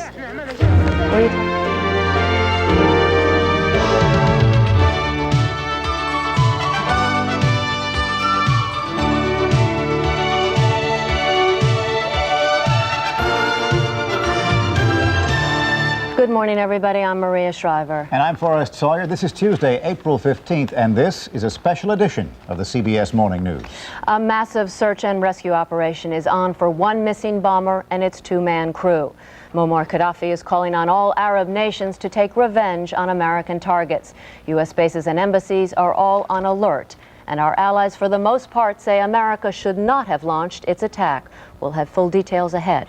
The world is certainly a different place this morning. Was this raid a wise move on the part of the United States? Now, in the hour ahead, we're going to talk with 2 former Secretaries of Defense, Harold Brown and James Schlesinger. We'll get their views. We're also going to have some insights, and this is important, into the likely reaction in the Arab world. It is certainly no monolith there, and Gaddafi has his supporters and his detractors. We'll also ask why Europe has been so afraid to strike back in this fashion against Gaddafi. And terrorism expert Claire Sterling is going to examine the heart of the terror network. And of course, we're going to see how the United States citizen feels about this. How are people across the United States reacting to the raid? We'll find out. But first, let's get the latest news. And at the news desk, Faith Daniels. Forrest, there is no indication that any Arab country will take up Muammar Gaddafi's call to take arms against the United States. But Iran's foreign minister says Americans are not safe now in any Islamic land. There are reports of up to 100 casualties after the attack in Tripoli, some of them civilians. Alan Pizzi is there, where after an anxious night, An angry cleanup has begun. The first airstrike was answered with bursts of anti-aircraft fire from the defenses around the Libyan capital. Tracer rounds lit up the sky and buildings shook with the concussions of impacting bombs. It lasted about 20 minutes and the planes were gone. An eerie calm descended. Then, 3 hours later, more shooting. It sounded like gunfire in the streets, but no one was sure or could find out what was going on. Just after dawn, something became clear. Libyan officials took the press out to see the damage. They claimed to have shot down several American planes, but failed to produce evidence of any wreckage. White House spokesman said the targets were military. The victims here claimed they were all civilians. Local residents gave conflicting accounts of the casualties, but there seemed to be many. The mood in the streets was one of anger. Among those wounded were several foreigners, longtime residents of Libya, who shared the sentiments of their hosts. For the most part, anger at this attack is directed at President Reagan, not Americans as a people. But the cries for revenge will still call for attacks against anything that represents the U.S. Alan Pizzi, CBS News, Tripoli. U.S. ships, planes, and helicopters are combing the Mediterranean now for that missing F-111 bomber and its two-man crew. David Martin is live at the Pentagon. David, why 12 hours after the attack do we still know so very little about that F-111? Faith, I'm certain the Pentagon knows much more than it's saying about the whereabouts of that plane and what we think happened to those pilots. Those planes are equipped with emergency communications gear, emergency beacons. The pilots carry emergency beacons in their survival gear when they parachute out of the plane.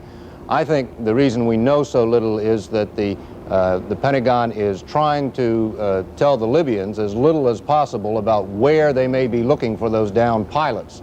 I'm sure that that search and rescue mission is covering a lot of territory that is either very close to Libyan territorial waters or actually over Libyan territory, and the Pentagon simply does not want to alert Libyan defenses that we are looking that intensively for these pilots. The rest of the Air Force bombers that took part in the raid were seen returning to their bases in England this morning. 16 planes returned to England. One had to land in Spain with an overheated engine. Faith? All right, thank you very much, David Martin. Hopefully we'll learn more during a planned news conference later today. Bill Plant is standing by at the White House now. Bill, what's the latest word from the Reagan administration? Well, Faith, the president and his White House advisors clearly feel that they've made their point by striking hard at Libya's Gaddafi after establishing what they say is a clear link between Gaddafi and the bombing of a West Berlin disco frequented by U.S. servicemen. Earlier on the CBS Morning News, Vice President George Bush suggested that the U.S. would take similar action again if necessary. The key point is not that we have to respond on every single to every single event, but that we will respond. That's the key point. Does that lock you into a kind of ladder of escalation? I wouldn't say so, but I, as the president, I know how he feels on this one. And we are not foreclosing options of any kind. But I think that the world will see that and see proudly that somebody, in this instance the United States, is willing to stand up to state-sponsored terrorism. Now, White House officials are quick to admit that they think Gaddafi probably will try to strike again, and fairly soon. That's why U.S. embassies and military bases overseas are on full alert today. The vice president indicated that the U.S. wouldn't necessarily react, but others in the administration make it very clear that they want Gaddafi to believe the administration will come down hard, even more strongly than the last time. Faith? All right, thank you very much, Bill Plant, reporting live from the White House. Among U.S. allies, so far only the British government has voiced support of the strikes. France confirmed it refused use of its airspace by U.S. planes, and the French called the raid a renewal of the chain of violence. Spain has voiced alarm and concern. The Dutch foreign minister condemns the attack, and the Soviet Union says it's a bloody crime. Here at home, congressional reaction is generally favorable. Senate Republican leader Dole says there's no turning back. Senate Democratic leader Byrd says there was no prior consultation with Congress. House Democratic leader Wright says we need to pull together. And Senator Edward Kennedy says he thinks all Americans will stand with the president. Most of the nation learned of the attack while watching television. Harry Smith in Dallas monitored the overall reaction. I have no illusion that tonight's action will ring down the curtain on Gaddafi's reign of terror. Monday night, the miniseries was replaced by major drama. Americans from all walks of life found this drama hard not to watch. After years of being victimized by terrorists, it seemed the United States was finally striking back. I think it's about time America stood up and did something for itself. We need to go there and make a state out of it now. But beneath the bravado, there was concern. Gaddafi's awfully crazy. I don't know what this may precipitate. It's a little nerve-wracking, but I'm 100% in favor of what happened. The White House received more than 1,000 phone calls in the hour after the president's message last night. 71% reacted favorably to United States action against Gaddafi's terrorist strongholds. I'm 18 years old, and that I'll be willing to go there and fight for my country tomorrow if it's necessary. On late-night radio shows, the calls poured in. People almost unanimously agreed over their electronic back fence that what had happened in Libya was long overdue. Fully support his action. I feel we should have done it a little sooner is what I feel. The voice of dissent isolated in the darkness. Do you agree with the president's decision? I think the man's mad. For the second time in less than a month, America has lashed out at the so-called mad dog in the Mediterranean. Again now, the country waits to find out if the dog will bite back. Harry Smith, CBS News, Dallas. For now, that's the latest on the attack on Libya. Now for the latest on the weather, once again, Steve Baskerville. Steve? Thank you, Faith, and hello, everybody. You can take a look at this map behind me and easily answer the question, what is wrong with this picture, especially for 15 days into April? Well, take a look at central portions of North Dakota and what's happening across all of South Dakota, only in the 20s and 30s. That is the #1 weather problem of the day, how cold it is. Some of the roads are very icy and slippery, and blowing snow is another condition, but you will not get a heavy snowfall in that area. Where is most of the snow gone? It has gone to northern Illinois. Look at what's happening around Chicago. Gusty winds and snow at times off and on today, and mostly a wet snow with slight accumulation, but really watch out for the icy roads from North Dakota all the way across the western Great Lakes states, and a slight risk, only a slight risk of thunderstorms breaking out along the mid-Atlantic coast. If you live out west, the weather is beautiful from the Rocky Mountains all the way over to California. Clouds, though, from southern California all the way up through much of Oregon and Washington, but we only expect a very light rain shower at best. That's a look at the national picture. Here's a look at the weather in your hometown. The weather forecast for the Nashville area today, partly cloudy and cooler with a high in the mid-50s. Tonight, considerable cloudiness with a low in the upper 30s. And Wednesday, mostly sunny but cool with a high in the mid-50s. And I'll see you again in the next half hour. It may be months from now, if ever, before we can be sure if the attack on Libya was the right move. But our next guest can help us look at that question from a rather rare vantage point. Both of them have recently served as Secretaries of Defense. Harold Brown had that position during the Carter administration. Now he is a visiting professor at Johns Hopkins University. Mr. Brown joins us from Washington. With him there, James Schlesinger, who was Defense Secretary under President Ford, now at the Georgetown Center for Strategic and International Studies. Good morning, gentlemen. Good morning. Mr. Schlesinger, you and I had a conversation yesterday in which you speculated that the likelihood of an attack was certainly diminishing. Now that attack has come, it has been a harsh one, and what position does that put us in? Well, I think that we were obliged to go ahead with the attack. We would have seemed to be bumbling and weak if we had failed to do so. The attack seems reasonably well executed. The real question, since this is a political demonstration, is what the political repercussions will be over the months ahead. There were those people who were speculating whether the attack would be forceful enough to make its point. Is this one? That remains to be seen. I doubt very much that Mr. Gaddafi is going to give up his ways. Indeed, he is likely to redouble his efforts at terrorism. The important thing will be the reactions of third parties, particularly in the Arab world and in Europe. Mr. Brown, here is the situation as we read it this morning. Libya is calling on Arab allies to move strongly against United States positions. Syria and Iran are both saying they will support Libya. Our allies have backed away from us except for Britain. What position does that leave us in? We cannot expect to get much public support either from our European allies or from the Arab world. Indeed, even in Britain, I would expect that Prime Minister Thatcher will face a difficult time in the Commons today. We won't really know what the effect is until more time's gone by. I assume that the administration will continue to press European allies for cooperation in economic and political measures against Libya. And I think that the Arabs will probably make statements against the United States. And I agree with Jim Schlesinger that Libya will continue its terrorist attacks.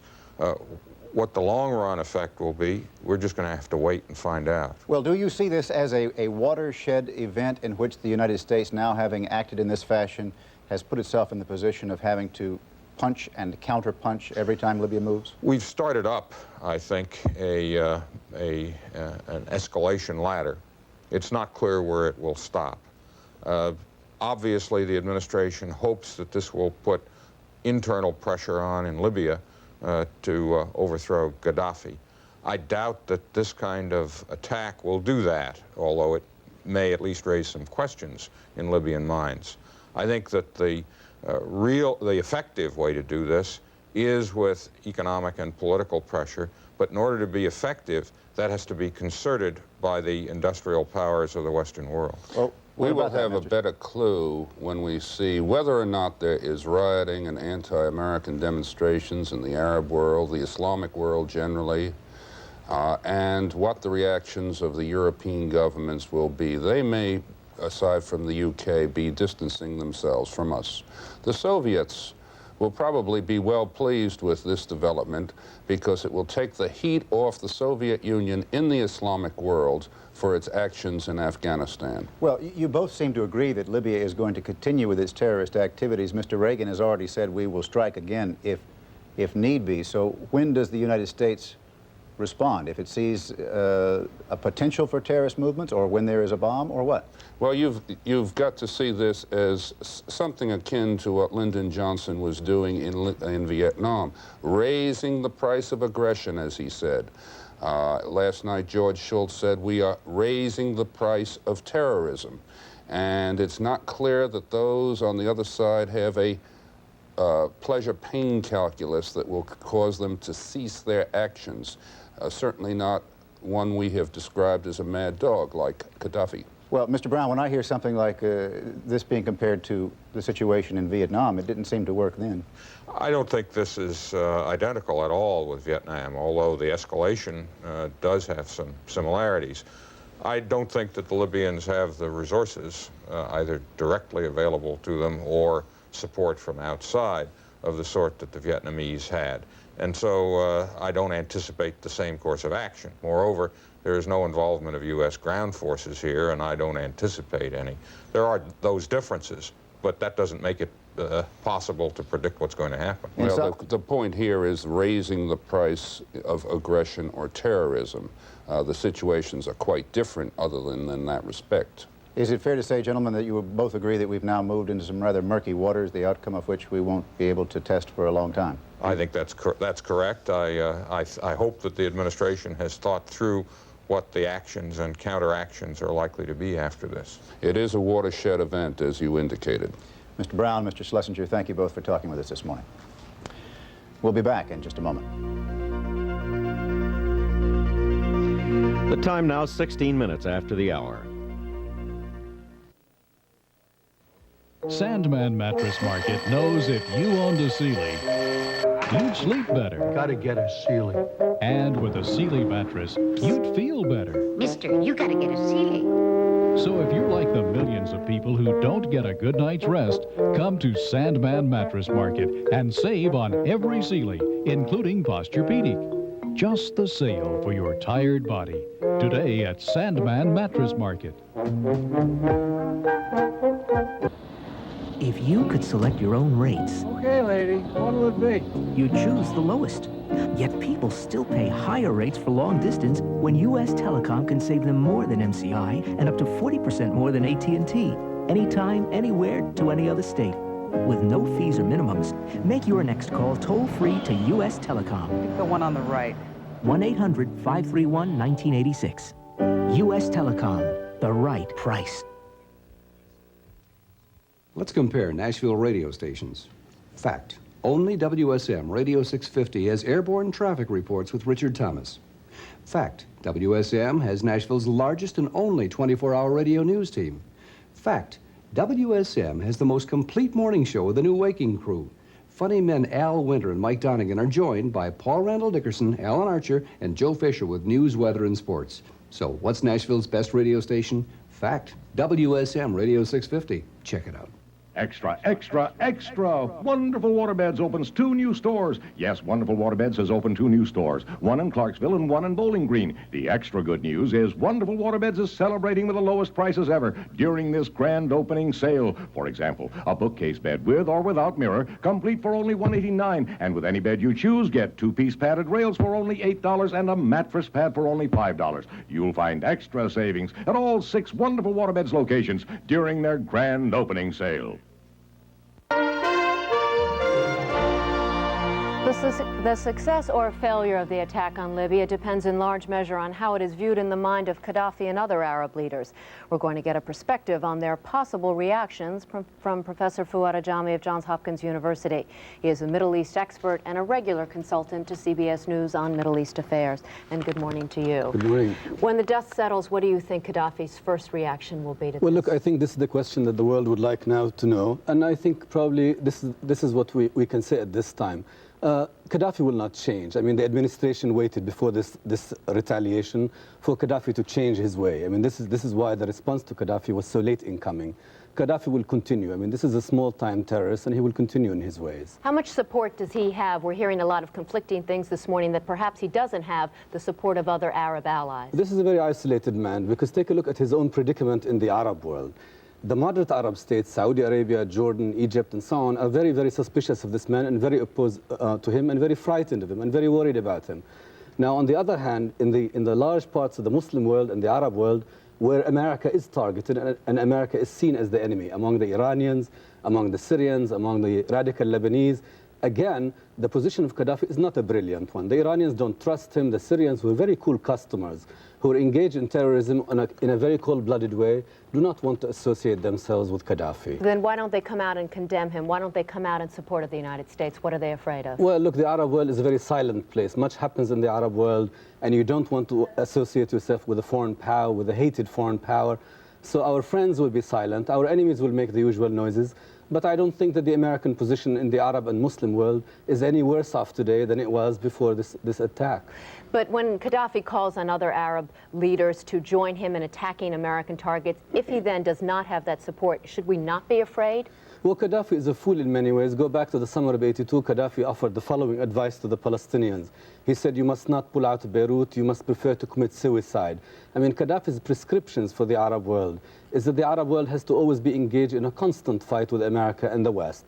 And I think the moderate Arabs who know that their world is being threatened and their region is being threatened, they have pulled back from Gaddafi and they will listen to him with great indulgence, but they will not associate themselves with him. But will other groups involved in terrorism, will they read this sign from America? America's much tougher than we thought. They will react in a way that we hadn't anticipated. Well, I guess so. I mean, the platform of President Reagan was the fact that he will be tough on terrorism, that he will not allow Gaddafi, if you will, to make a Carter out of him. So that, in effect, the reading now of Mr. Reagan is that Mr. Reagan was cornered. But I think this large world of shadowy terrorism out there, the Iranian sources of terror, the Lebanese sources of terror, the Palestinian sources of terror, and so on, will not dry up simply because we took Gaddafi on. We took on the easiest culprit in this world of terror. Did we take on the wrong culprit? No, we took on the right culprit, but we took him on for this particular deed. But if we had any illusion that by taking on Gaddafi, we have simply wiped out this large world of terrorism in the Arab and Muslim world, I think we are foolish, and I don't think the administration now claims this for itself. But then where should it move next? Well, I don't think we can move next. We have to wait and see what the fallout of this particular deed is. We have to wait to see whether Gaddafi himself, despite the outward madness, will become a slightly more reasonable character, which is unlikely. Unlikely. What do you think the Arab states that will not come out and publicly condemn this, what do you think they'll be telling this administration? Well, the Arab states like Egypt and like Saudi Arabia will not say anything in public. In private? In private, I think they will say that you have to persevere and you have to be cool about it, and you have to expect that Gaddafi will not take this as somehow like that he must never engage in this. I mean, they have no illusions about him and they know him very well. But privately, you think perhaps they'll applaud this? Privately, they would be much more supportive than they are in public, yes. Fouad Ajami, thank you very much for joining us this morning. And we will be back in just a few minutes. Now exactly 22 minutes after the hour.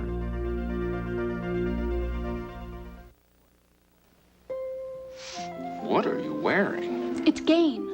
Isn't that a detergent? Mm-hmm. You know, this is the blouse that you spilled ketchup on. But it looks so wonderful. Followed by hot fudge. Smells wonderful, too. I just washed it in Gain. Did a lot for this blouse. You do a lot for this blouse. I wonder, is it so clean because it smells so good? Or maybe it smells so good because it's so clean. Clean-smelling Gain. Hey, Vern, what's going on?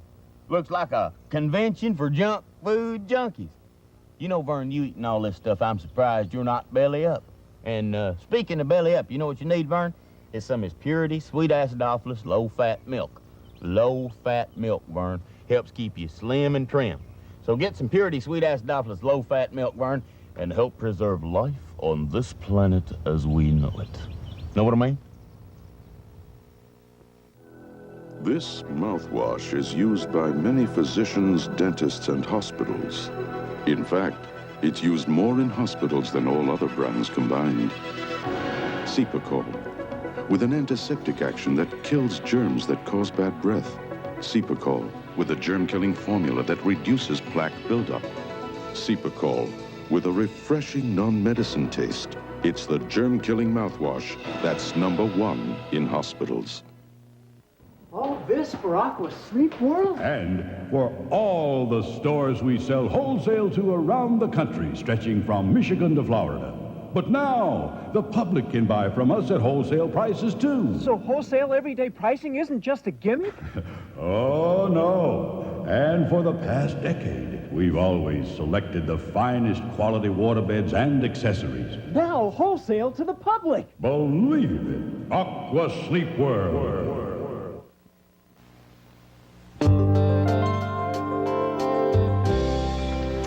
Well, in our next half hour, we'll find out just what we know about Gaddafi and the terror network from terrorism expert Claire Sterling. And we'll find out how the American people are reacting to the bombing raid on Libya by going around the country and asking people whether they think the president did the right thing. I think a lot of people are already raising questions about whether he went far enough, whether he should have done it at all. Certainly it is that kind of watershed event which is going to affect American policy. And not only American policy in the Middle East, it's going to affect how we deal with our allies in terms of this great terrorism problem. We're also going to look at that when we talk to former Secretary of State Alexander Haig about what the allies think of all of this and where it is going to take us as this special edition of the CBS Morning News continues.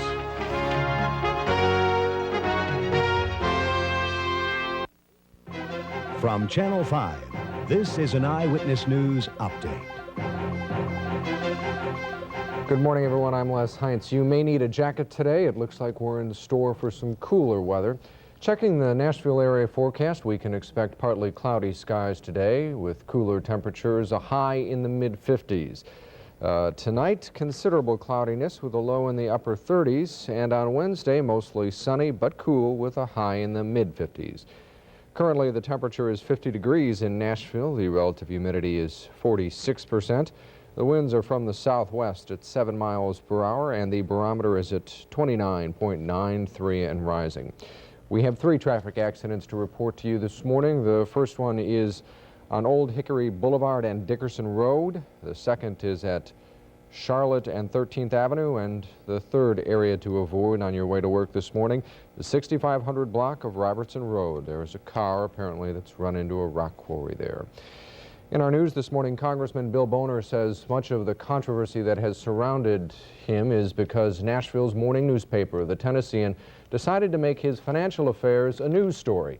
Appearing last night in an exclusive live interview with our Chris Clark and Corinne Russell, Boner said he got a call from a staff member at the Tennessean who asked to meet him at a restaurant, which he did. And that representative told me at the time that the publisher of the Tennessean was going to assign 2 reporters to me, and the term that was used, and I quote, they're going to wash your laundry in public.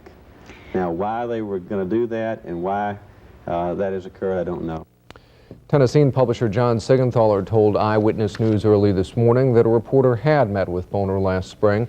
According to Sigenthaler, the reporter, James Pratt, told Boner it would be better for Boner and the media if he released his financial information as promised. that if he didn't, the paper would feel a responsibility to look into the financial dealings of both Boner and his wife. And does Siegenthaler dislike Boner or want to get Boner? He says Boner has made the relationship more adversarial than he has, and adds he has never opposed Boner in any election.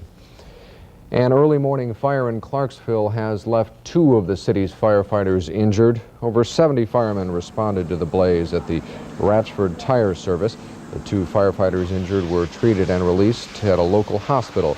The blaze broke out shortly before midnight, and it took fire officials nearly 3 hours to bring the fire under control. It has involved about 4 buildings, the Ratchford Tire Company. The owner of the company says his business was destroyed. Just total inventory and all our equipment that were in there. Do you have any idea what might have started the fire? No, I really didn't. Our smoke alarm went off and called me at home, and I came up and it was burning in the warehouse area. I have no idea. The city called in 45 off-duty firefighters to help extinguish the blaze. Fire officials say they hope to get into the building today to begin their investigation. No damage estimate or cause is available. The building covered about half of a city block. Police officers in Clarksville were also busy this morning rerouting traffic away from the fire. The tire company is located on 41 North, a major thoroughfare in the city. And we'll be back with more news in just a moment.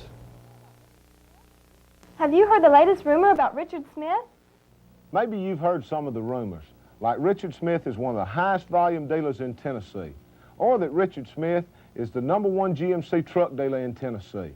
Another rumor says we have over 450 new and used cars and trucks in stock, and that the reason we sell so many cars and trucks is that we do sell for less. The fact is, all these rumors are true. We'll beat the pants off anybody's deal, or my name isn't Richard Smith. An East Tennessee woman remains in serious but stable condition at Vanderbilt Hospital at this hour after being involved in a traffic accident. Metro police say Valerie Shea of Cumberland Gap was southbound on Murfreesboro Road when she apparently lost control of her vehicle. Shea tried to regain control of her car but struck the bridge embankment on Voltree Boulevard. Metro police say charges in connection with the accident are pending. The accident happened shortly before 4 a.m. Well, firefighters battling the fight against forest fires in the state appear to be winning. State forestry officials say the ban on outdoor burning and 11 arson arrests are dramatically helping the situation. More news on Talk of the Town. This has been a Channel 5 Eyewitness News update.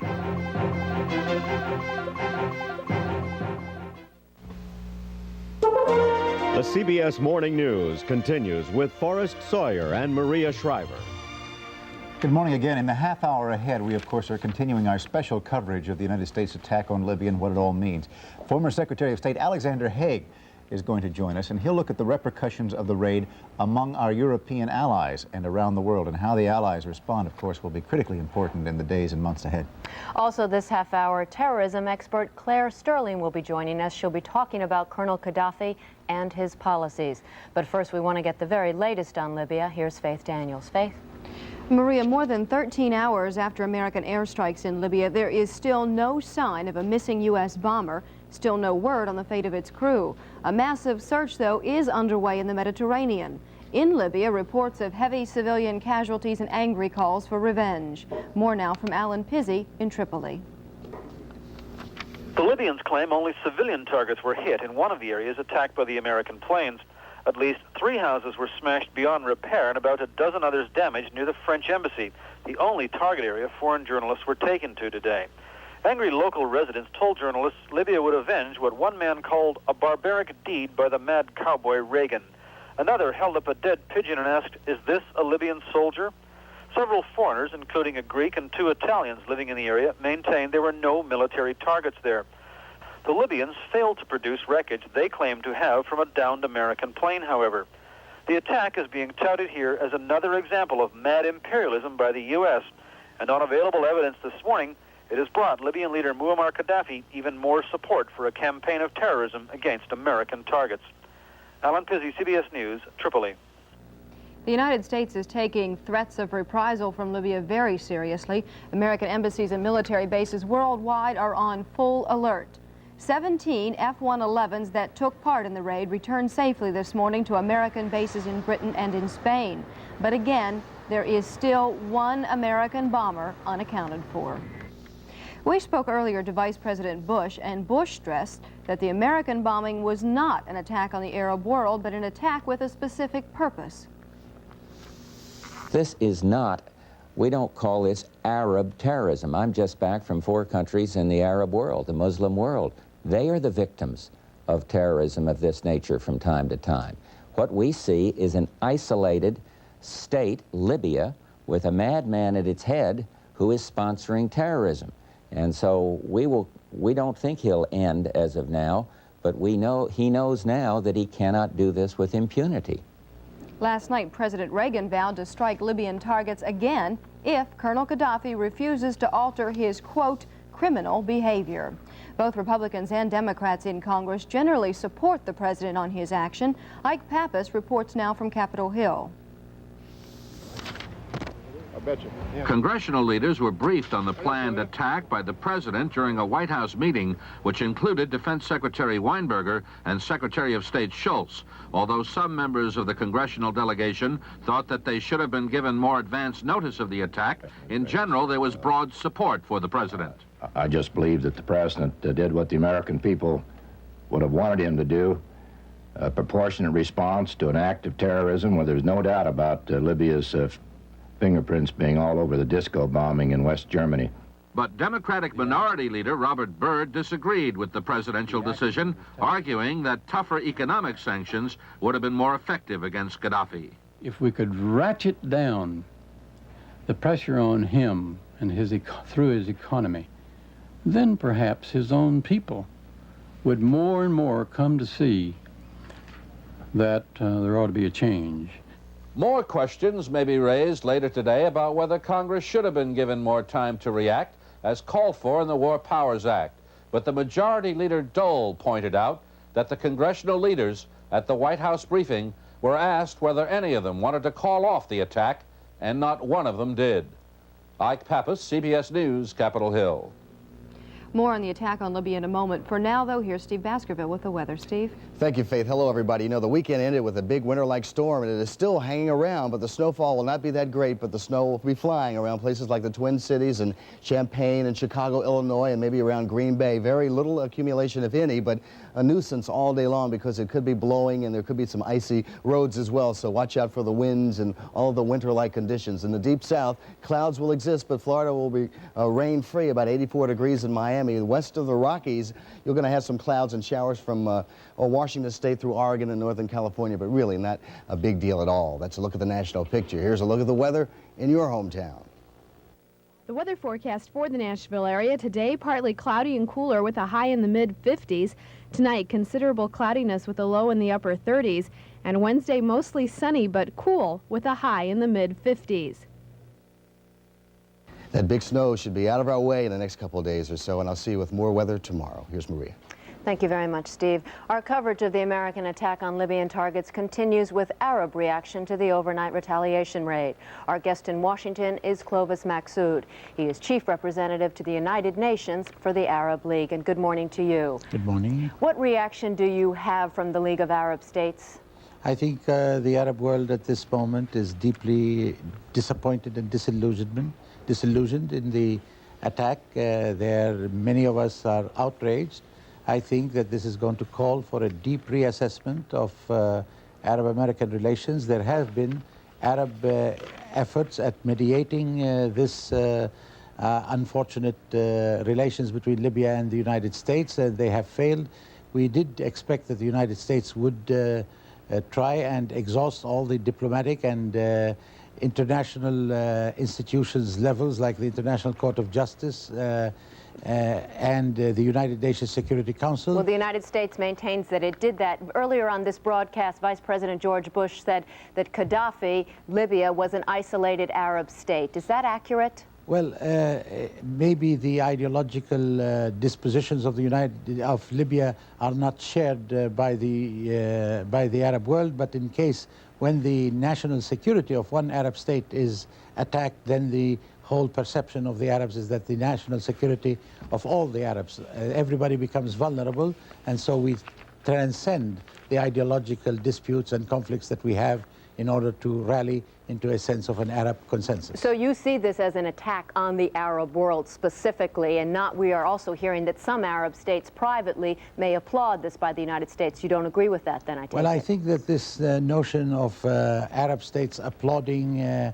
secretly is, if I may say so, is a surreptitious racist attack on the Arabs. Whenever we have an attack on an Arab state, we do genuinely rally. This does not mean that we gloss over the differences amongst us, but the differences become subordinate to the need for national unity. Clovis Maxud, thank you very much for joining us this morning from Washington. And we will be back in just a few minutes.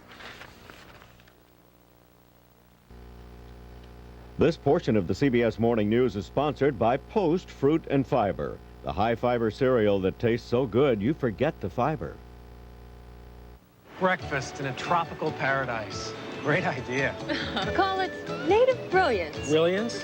But you forget the name of your favorite cereal. With all this tropical fruit, it's fruit and... Yeah? Post Fruit and Fiber Tropical Fruit. Tastes so good you forget the fiber. Now 20% more fiber with sunny pineapple, crunchy banana chips, and coconut. So all you remember is... It's fruit and tropical fruit. Lost in paradise. Post Fruit and Fiber cereal. Tastes so good you forget the fiber. Tonight, make dinner special. Serve something exciting, something delighting, something to make it special. Stovetop tonight. Breadcrumbs all spiced, vegetables diced. Stovetop with dinner, always a winner. Stovetop's delicious with all your dishes. They'll love it each and every bite. Make dinner time more special. Stovetop tonight. Stovetop stuffing. If you come into Kmart during the Glidden Chevrolet Truckload Paint Sale Sweepstakes, you can pick up some Glidden paint on sale and maybe pick up one of 10 Chevy S10 pickups. You can't do better than Kmart, the saving place. Last year, we consumed more than 14 billion pounds of snacks, which is why Dannon introduced snack-size mini packs. If we're going to eat that much snack food, the least we can do is feel good about it. Snack-sized Dannon mini packs. I've tried a million different soaps, and they've left my face very, very dry. After 7 days with Dove, my face feels incredibly soft. We asked women across America to give up their ordinary soap and take the Dove 7-day test. Dove is a lot better for my face than soap. It makes my skin feel young, soft, and silky. Dove is 1/4 moisturizing cream. It doesn't dry your face like soap. After 7 days with Dove, my skin feels softer. It's like there's more moisture in it.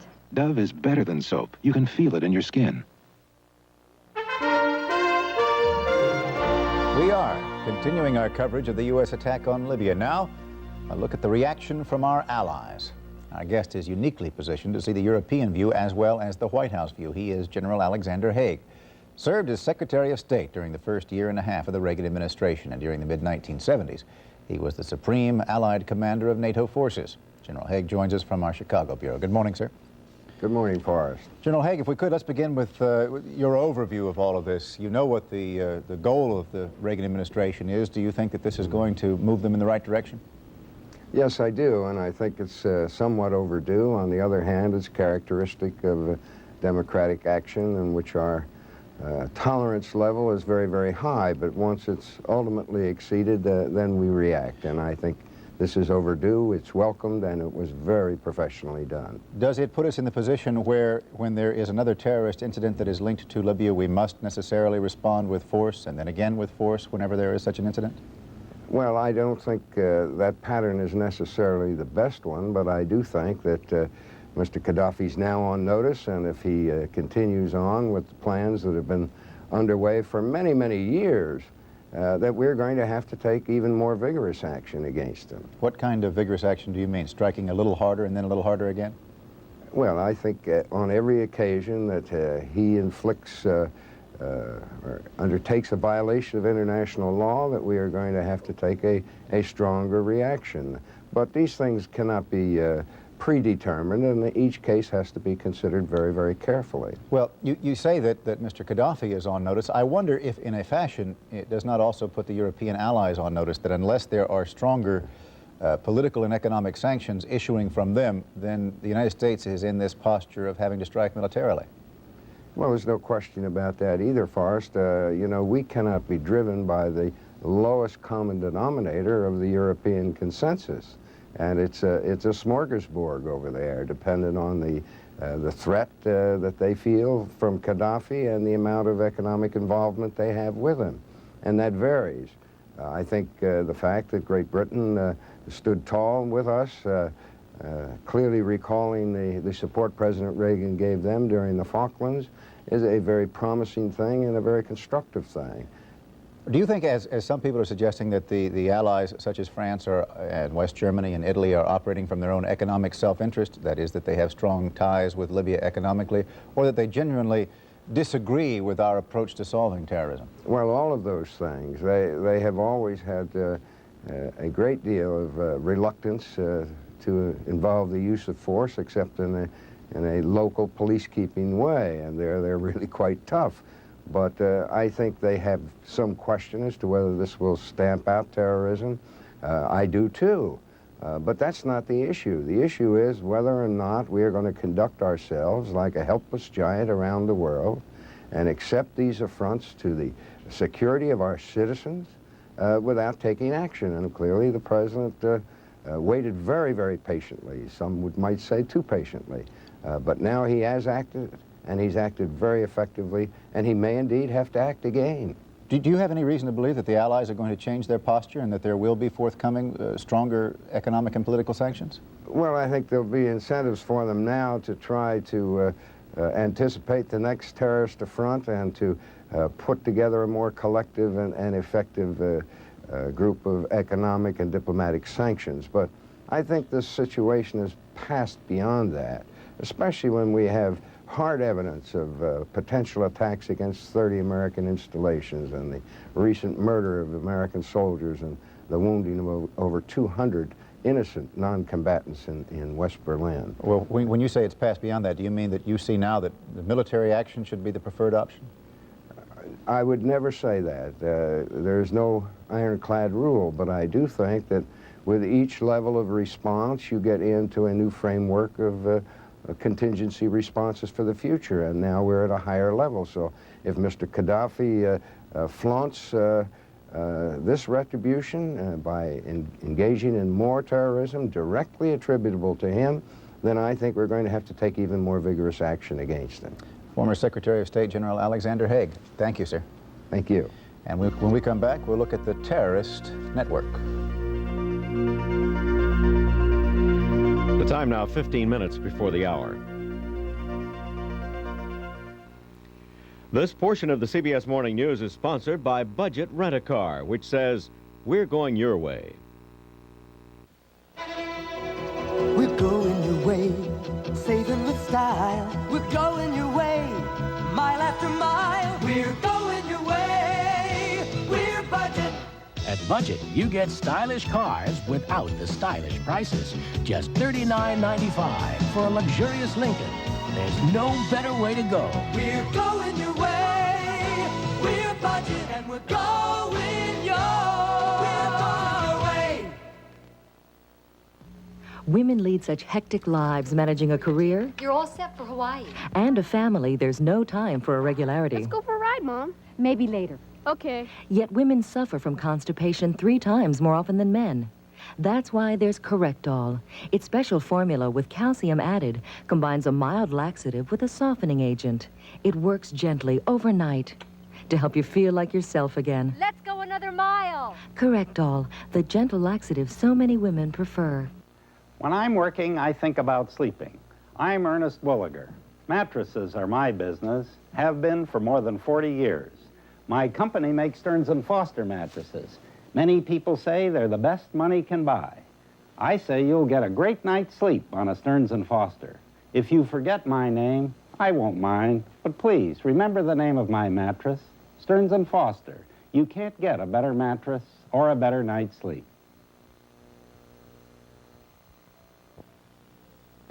morning is your time. The earth wakes up with you. You always feel that spark of light in everything you do. Grape nuts. For you, it's as natural as the morning. No sugar added, no preservatives, just an honest nutty crunch. Post Grape Nuts cereal. You know when you've got it good. Yes, you know when you've got it good.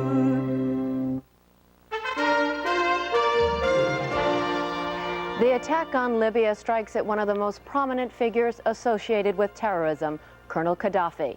In just a moment, we're going to ask a terrorism expert what the raid may have accomplished. But first, let's look at the Libyan connection, which triggered the U.S. retaliation.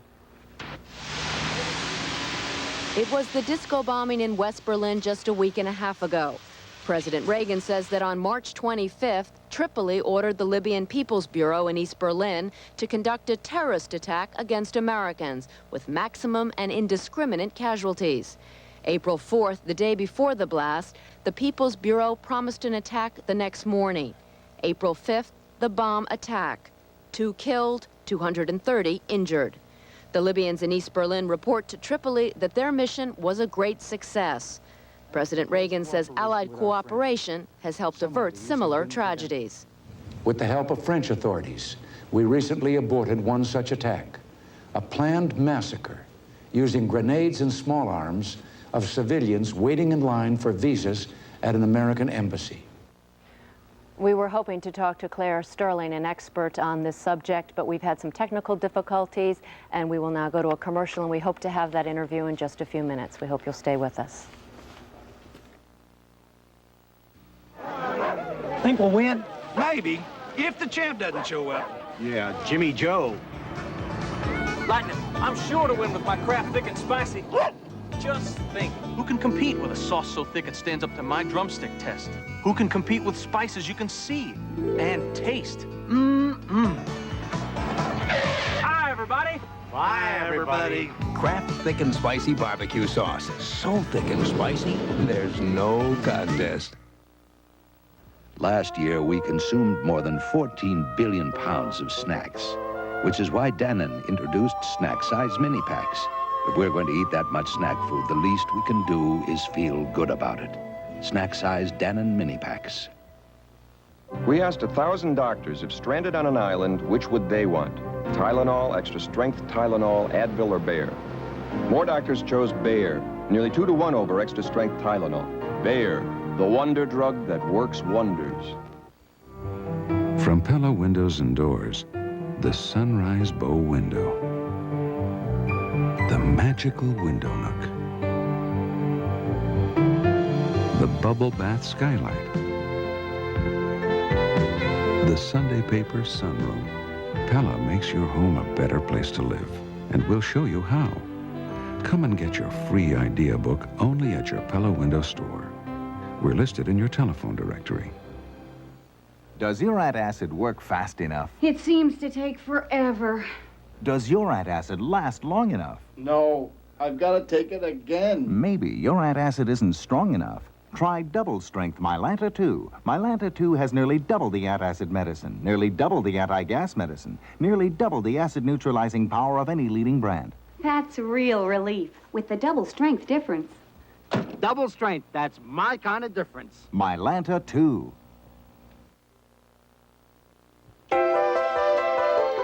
Time now, 9 minutes before the hour, and here's a check on the weather in your hometown.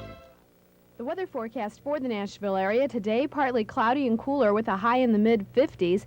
Tonight, considerable cloudiness with a low in the upper 30s. And Wednesday, mostly sunny but cool with a high in the mid-50s.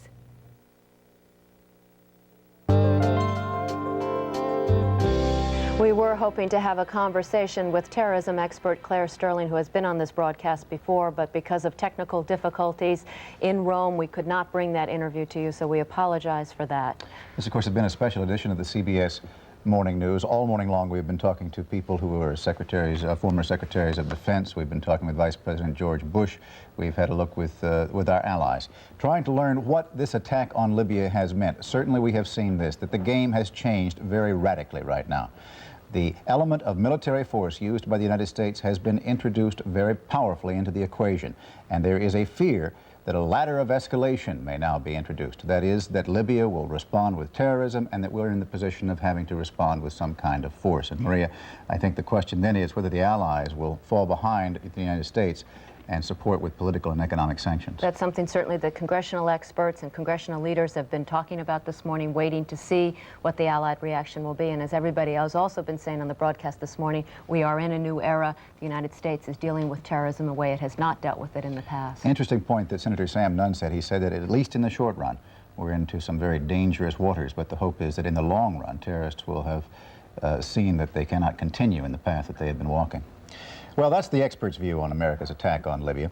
We want to close our special edition by seeing how the people of the United States feel about this raid. We've got a very unscientific sampling of the nation's mood, and it comes from CBS News correspondent Rob Armstrong.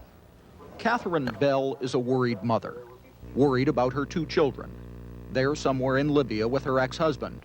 For her, it is not a question of nations or of politics. In fact, I wrote to President Reagan in January because I knew my children were there and he was ordering all of the Americans out, and told him that there were some people, of course, who couldn't leave if we took military action.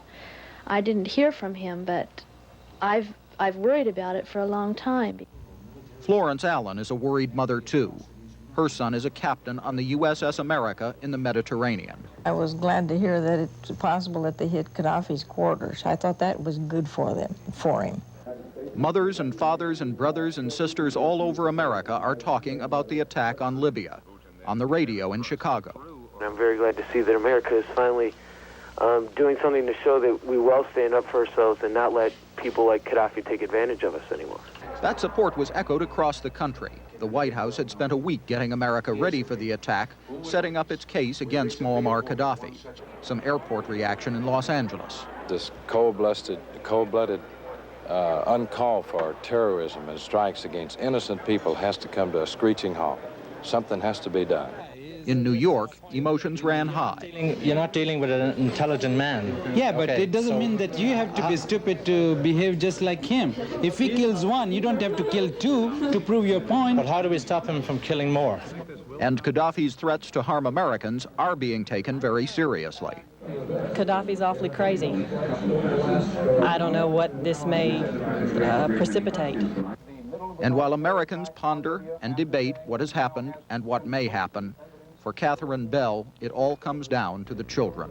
My children are Americans, and I hate to see them endangered, but there are also a lot of little Libyan children, too. And I know. Rob Armstrong, CBS News, New York. Wide sampling. We now want to go to David Martin, who is a Pentagon correspondent. He is standing by live. David, can you give us any late information on the 1 bomber that is listed as missing in action? Is there any new news regarding that? Yes, I can. A well-informed source here at the Pentagon says it is now believed that plane was hit by Libyan anti-aircraft fire as it was making its run on its target in and around Tripoli. They apparently received a radio transmission from the pilot indicating that he had taken some sort of hit from ground fire.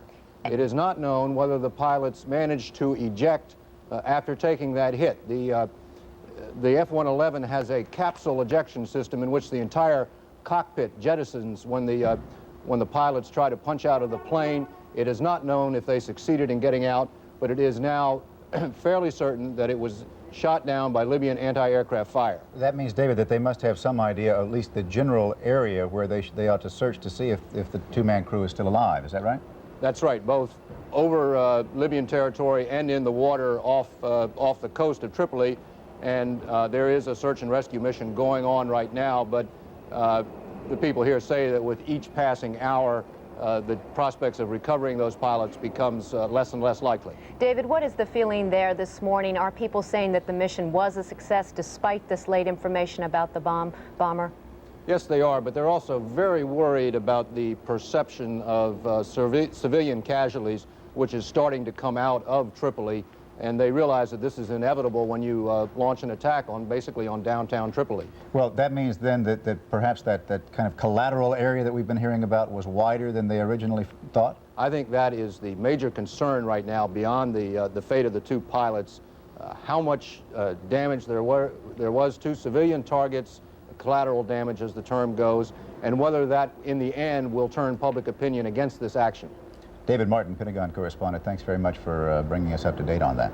And CBS News will bring you more information on this Libyan story, of course, tonight on the CBS Evening News with Dan Rather, and we will bring you up to date, of course, on other developments as they occur overnight on the CBS Morning News. As you can see, the story is, of course, still developing. What the fate of that F-111 fighter bomber may have been is very much in question, so we will pursue that. And as we see what the reaction of the Allies, what the Arab world is to this attack on Libya, I think we will begin to see a little more of the pattern of the future in the United States dealings with terrorism. Well, we have a busy day tomorrow. We will continue to follow what is going on in Libya and in Europe and in Washington concerning this story. But we'll have some other things as well. We will. We'll be having a conversation with Barbara Morgan. She's been chosen to be the first teacher in space once the shuttle flights resume, and that will be tomorrow. And tomorrow, we're going to find out how a family can drive itself into very serious debt without even realizing it's going there. And we're going to learn the best ways to get out of debt if you've already gotten yourself there. And something a little bit lighter? Yeah, and we'll be talking with Harvey Korman from the old Carol Burnett Show, a very funny and talented man. All of that tomorrow, but we reiterate you can get late-minute information on the CBS Evening News this evening with Dan Rather. We thank you for joining us, and we'll see you tomorrow. Bye-bye. More trusted in two separate independent polls. That's Dan Rather, weeknights on the CBS Evening News. We keep America on top of the world. The word on the street is West 57. A new season with all new stories returns April 30th to CBS. The word on the street is don't miss it. Pilot's marriage takes a nosedive today at 4.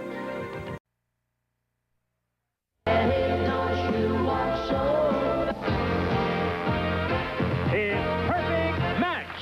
And now, here is your host, Bob Cohen.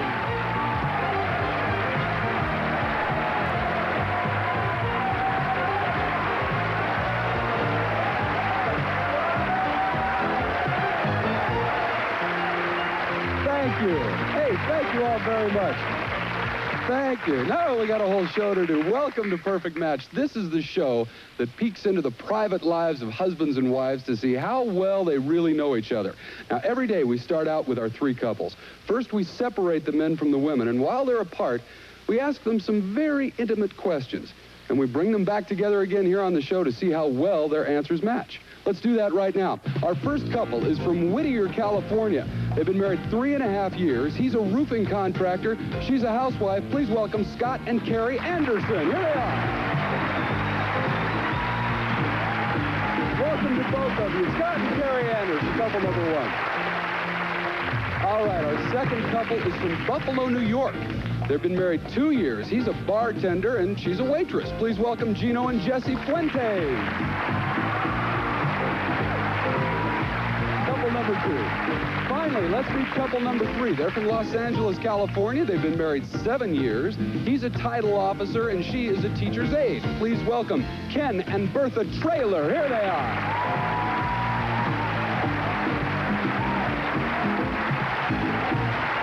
Big old bear hug from Bertha there. Couple number three, Ken and Bertha Traylor.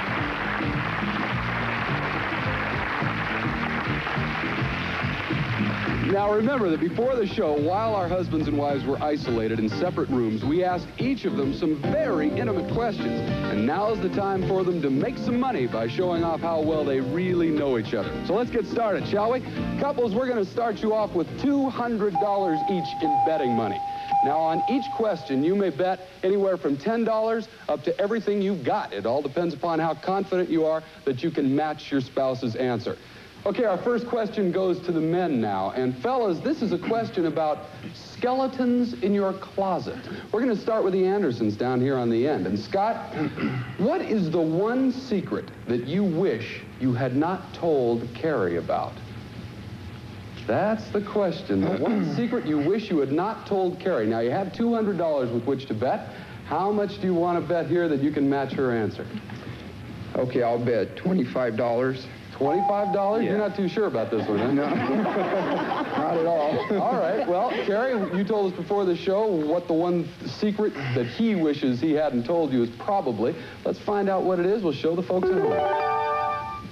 All right. Now we know, Scott, at least according to Carrie. Now for $25, can you match her?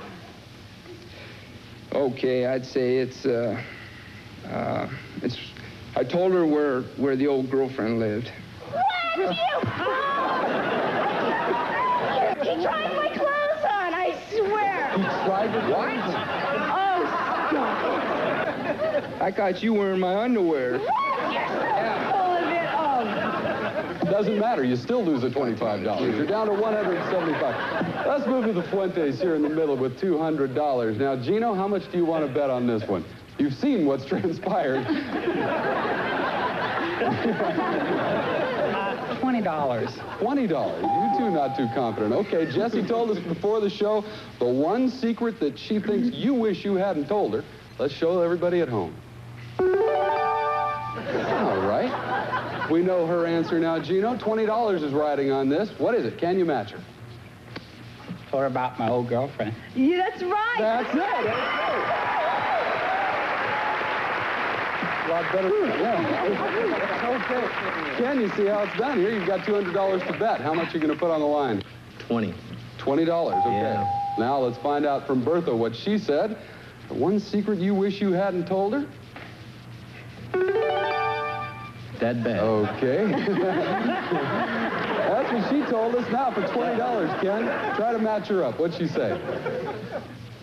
I was a basketball player. That ain't no secret. Well, that ain't no secret. To me it is. Everybody know you try to play basketball. But see, you don't know that. Wait a minute.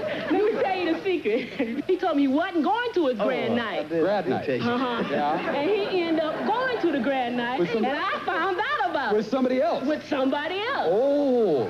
Remember that, Ken? That's an honest mistake. Yeah. That honest mistake means you're down to $180. Right now, the Fuentes in the lead with $220. And we'll be back with a question about how your husband drives you crazy when we come back with more on Perfect Match right after this. We're inviting you to catch the next Perfect Match, the wild new game show that peeks into the private lives of husbands and wives. He tried on women's nighties in a department store? All the time. We'll see if Bertha is Ken's favorite pet. Godzilla don't have nothing. And does Scott know Carrie's secret passion? I thought you were in my underwear. So don't miss the wild action on the next Perfect Match, where it pays to know your partner.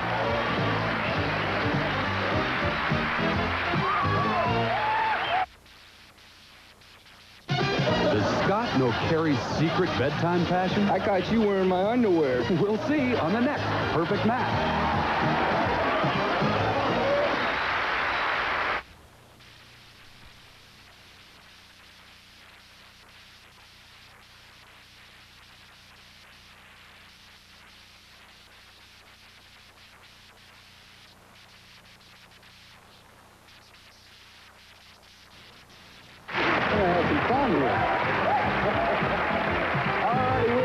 Perfect Match now.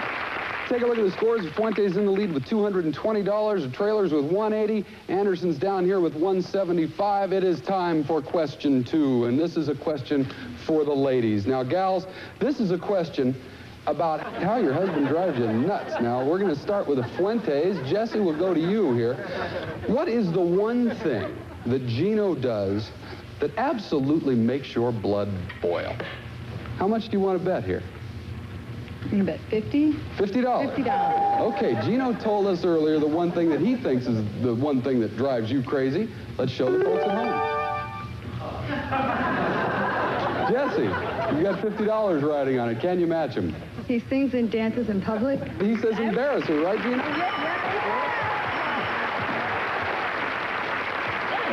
Okay, puts you up to $270. We go to the Trailers now with $180. Bertha, how much do you want to bet here of your $180? I better bet 20.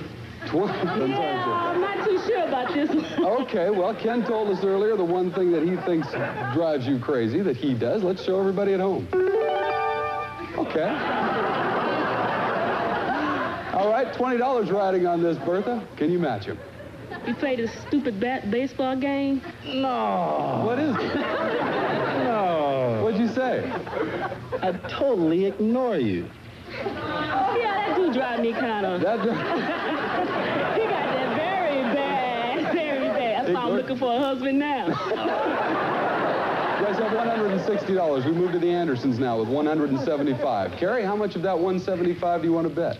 Well, I'm not too sure of this because he does a lot of things that bug me. I better say 20. $20. You're not very confident there. Okay, Scott, you told us earlier what you think it is that you do that drives her crazy. Let's show everybody.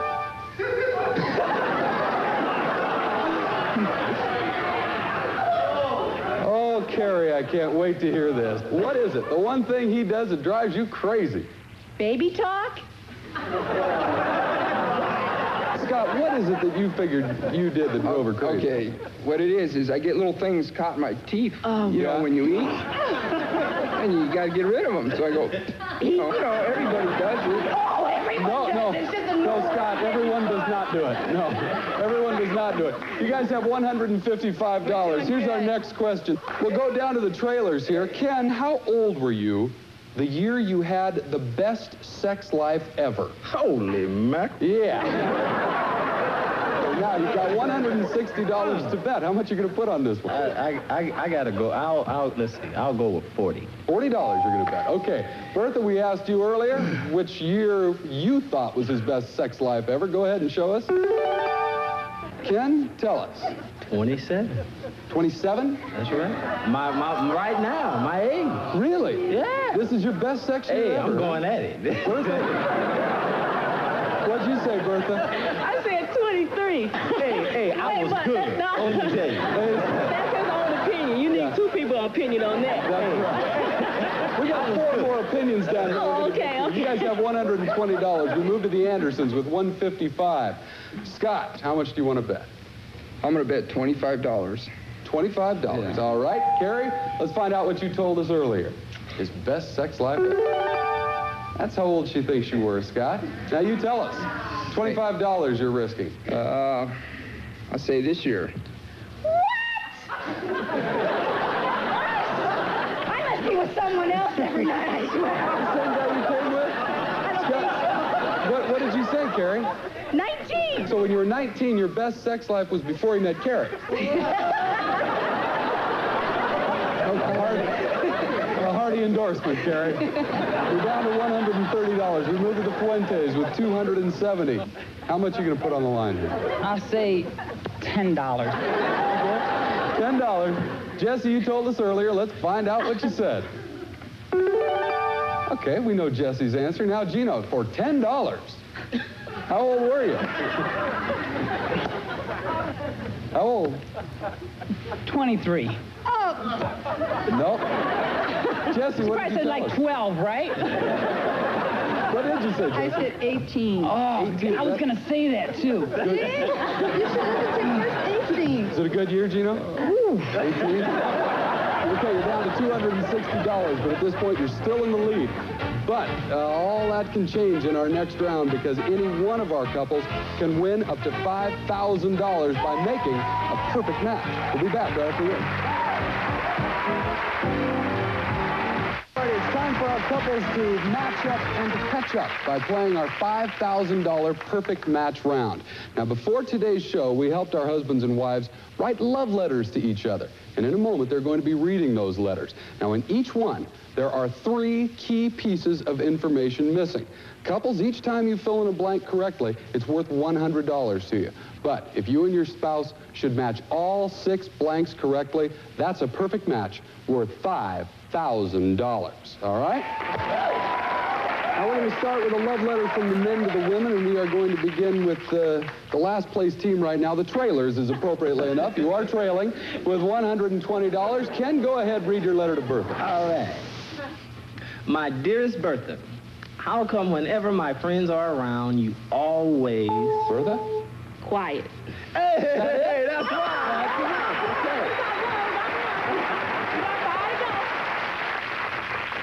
It embarrasses me even more than that terrible time you... Bertha? Went to the graduation. I don't know. Is that it, Ken? No, she Doesn't sound like it. fell down and hurt her knee and made a big mockery of it. It wasn't even his friend. That embarrassed you, though? Yeah, I mean, I found out. Wait. Don't pay him no mind. No, wait a second, you two. Don't listen to him. Listen to me. Okay, I'll listen to you. Now we got to listen to Ken because he got one more line left. Ken, let's read it. Okay. Either cut it out, or I'll tell you everybody about your...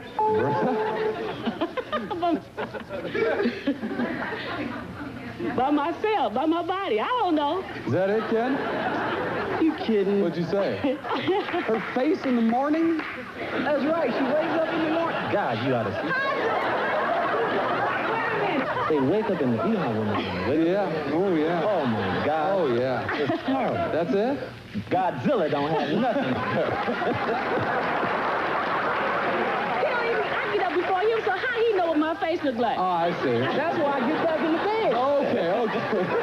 Okay, you guys got $100 out of that. Well, let's move to the Andersons with 130. Scott, go ahead, if you dare. Read your letter to Carrie.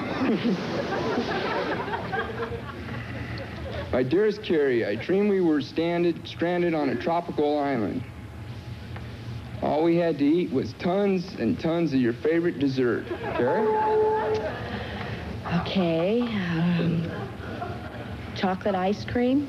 Is that a match, Scott? That's a match.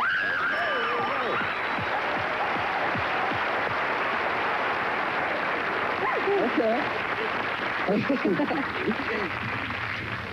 All night long, we lie under a palm tree and play your favorite game. Carrie? Pull toes. Pull toes? Is that the game, Scott? Footsie. It's the same thing. I think that's the match, yeah.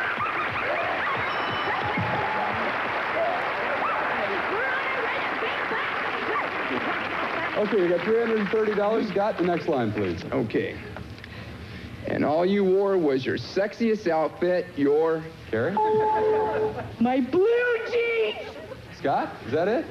$5,000. Wait a minute. No, wait a second. The What answer is her sweatpants. She loves her sweats. No. You know what? I have these blue jeans, and he can't stand them because they're real big. Thanks, you two. You've been a delight. Let's go to the Fuentes, and not a moment too soon. Gino, read your letter to Jesse. My dearest Jesse, happy birthday, darling. Every year you get... Jesse? Nothing. What'd you say, Gino? What did you say, Gino? You get smashed. I've been working. There goes the show. But you really show your age when it comes to the way you... Jesse? Act? Act? Is that it, Gino? Is that a match? The way she dresses. The way she dresses is what they're looking for. Okay. Well, I can't get mad at you. Next line, Gino. Oh. When you blow out the candles, you better wish for... Jesse? Money. Yeah! There you go.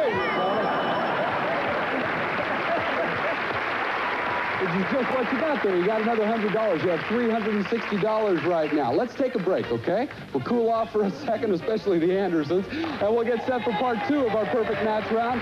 We'll hear our wives' love letters to the husbands, and we'll double the stakes to $200 for every match. It's right after this. Don't go away, huh? Studio audience, write tickets. Perfect Match, 5800 Sunset Boulevard, L.A., California, 90028. Final round of Perfect Match. We take a look at the scores. We find the Fuentes in the lead with $360. The Andersons have $330. Trailers, you guys are trailing with $220, but don't worry, this is still anybody's game because in this final round, we match up and catch up with $200 for each correct answer. This time we're going to hear our wives' love letters, and let's begin with the trailers down here. $220. Bertha, read your letter to Ken. My dearest Ken, I was watching cartoons today, and I thought your really reminds me of Porky Pig. Ken? My bowling ball.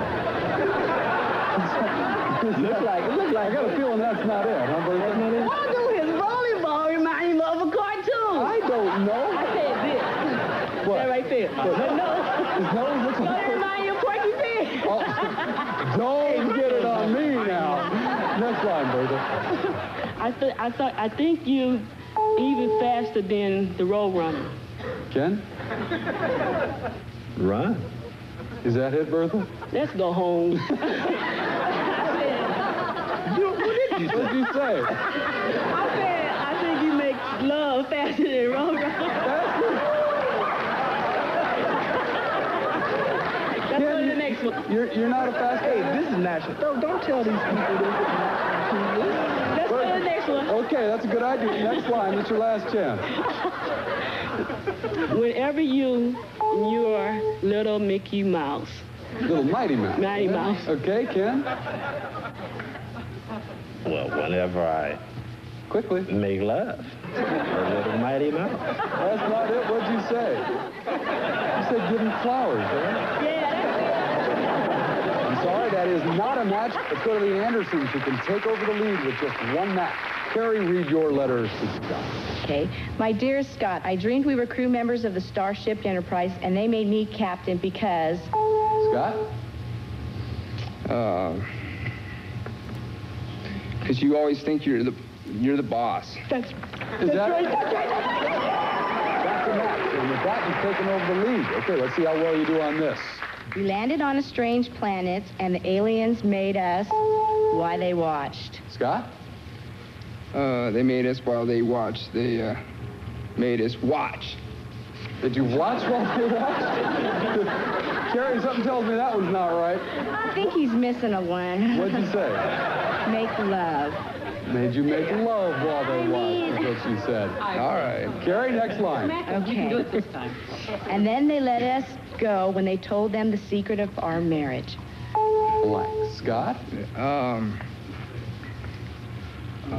Love. What? Is that it? I guess that's a match, huh? We move now to the Fuentes with $360. You can still win the game. All you need is a couple of good matches. Jesse, let's hear your letter to Gino. My dearest Gino, last year was like one long holiday. At Thanksgiving, I thought about how thankful I am for... Gino? Having a husband like me. Even. I know it was close. What'd you say, Jesse? For our son. For our son. There you I always say that. Well, you could have made some points with that one, Gino. Okay, Jesse, next line. On New Year's Eve, I laughed when you made a resolution to stop... Gino? Drinking coffee. That's a $200 match. Puts you at $560. Jesse, the final line, please. And every day is the 4th of July because whenever you blank, it's like fireworks. Gino? Whenever I make love, it's like fireworks. That's not what I said. What'd you say, Jesse? What'd you say? When you gas? I'm sorry, that is not a match. That means the Andersons, you are our winners today.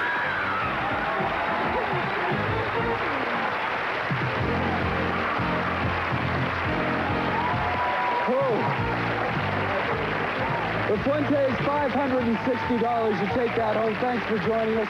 Trailers, you got $220. You were a delight. Thanks for joining us here on Perfect Match. As for the Andersons, you're our winners. That means we're going to throw in a bonus of $1,000. A total for you of $1,730. Congratulations to you. Thank you both for joining us here on Perfect Match. And thank you for joining us. Till next time, I'm Bob Golan. This is Perfect Match. So long. Stay tuned now for a visit to the friendliest place in town. It's Archie Bunker's Place. Carol O'Connor stars next here on Channel 7.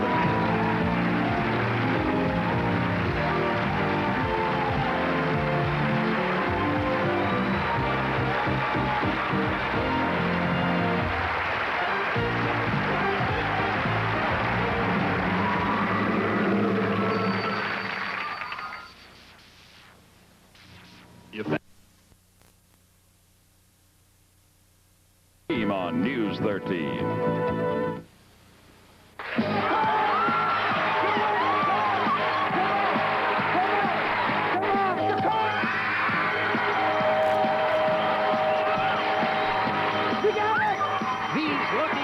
have all won exciting prizes, including a brand new car. And today, 3 more lucky couples will have...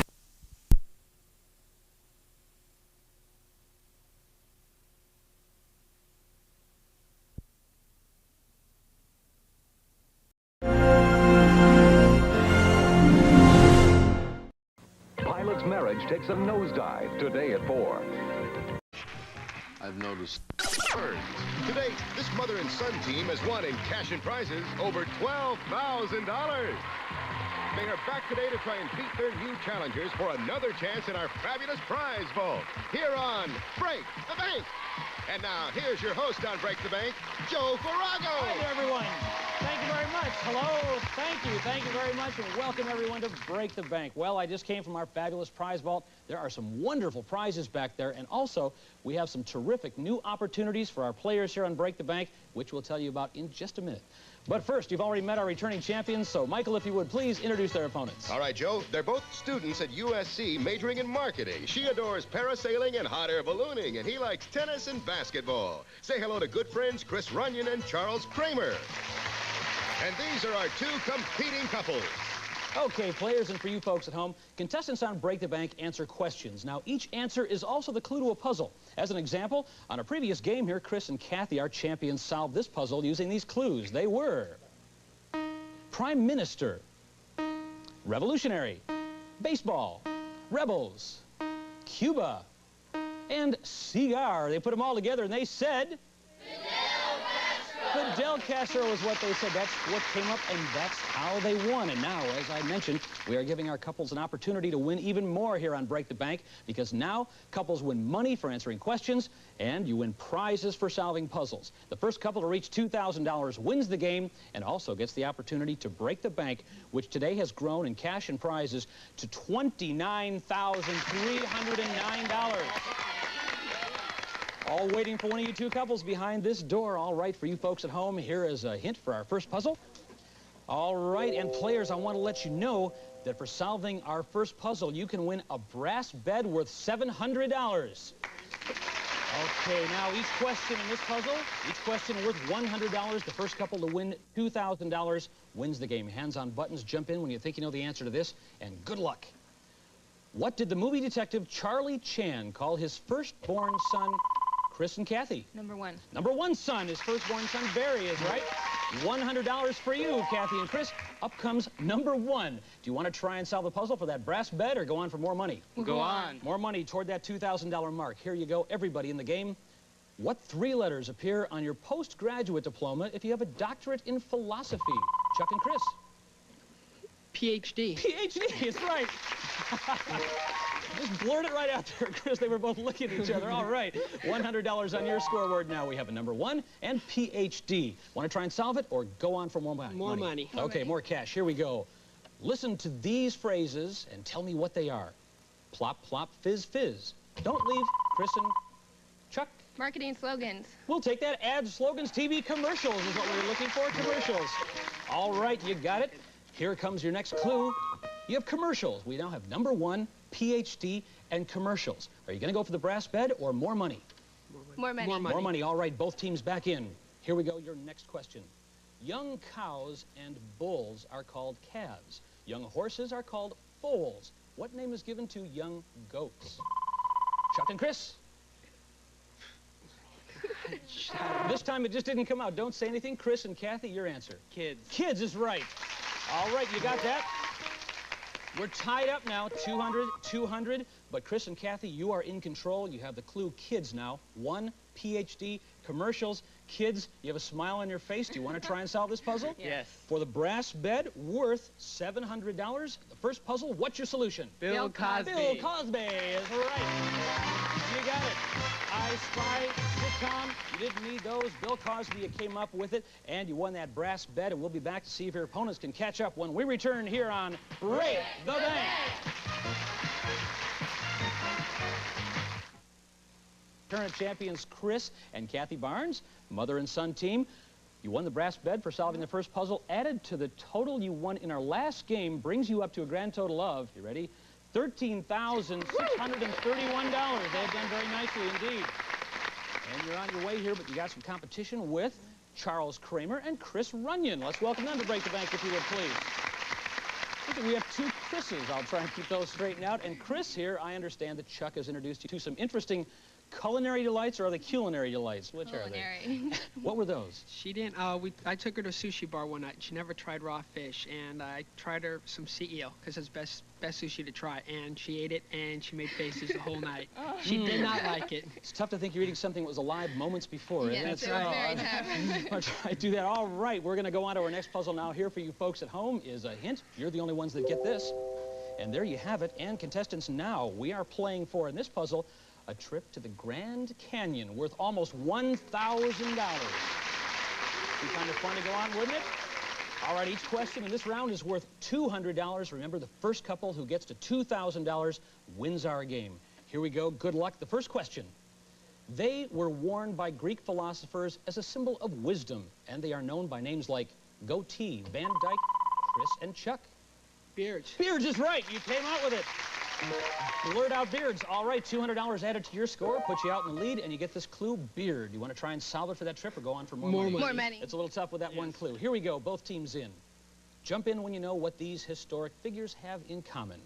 Elias Howe, Henry Bessemer, Alexander Graham Bell, Chris and Kathy. They were inventors. They were inventors, that's right. All right. Tie game now, $400 apiece. We look up here to inventor. You have two clues. Do you want to try and solve it for the trip or go on?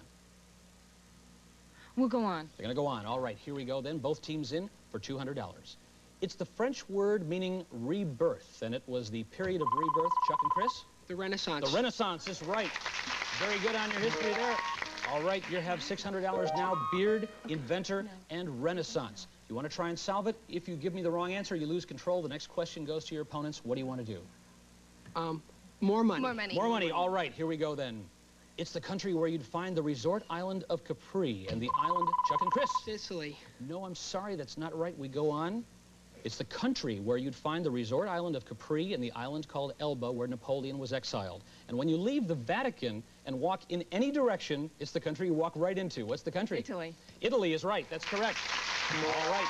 Up comes this clue now. Tied up 600, but Chris and Kathy are in control. We have beard, inventor, Renaissance, Italy. Do you want to try and solve the puzzle for that trip or go on for more money? We'll solve it. You're going to solve the puzzle. Then, for the trip to the Grand Canyon worth almost $1,000, what's our solution? Da Vinci. Da Vinci. Leonardo da Vinci is right. We had Mona Lisa. We had painter. You didn't need that. Look at this game. We are tied up. $600 each. Remember, $2,000, and we have a winner. Now we are going to play our final round to get that winner. There will be no questions, just clues. Each puzzle is now worth $400. Couple, as I say, who wins $2,000 wins our game. Are you all ready? Good luck. Here we go. Your first clue. Ring. Cape. Horse. Your next clue is matador. Chuck and Chris. Bullfight. Olay. Bullfight is right. You got it. All right, $400 brings you up to $1,000 now. You didn't have to use Spanish or sword. We're going to go now for the next puzzle. Kathy and Chris, jump in here when you can. Here we are with our next clue. Actress. Bugle boy. Singer. Your next clue, comedian. The Rose.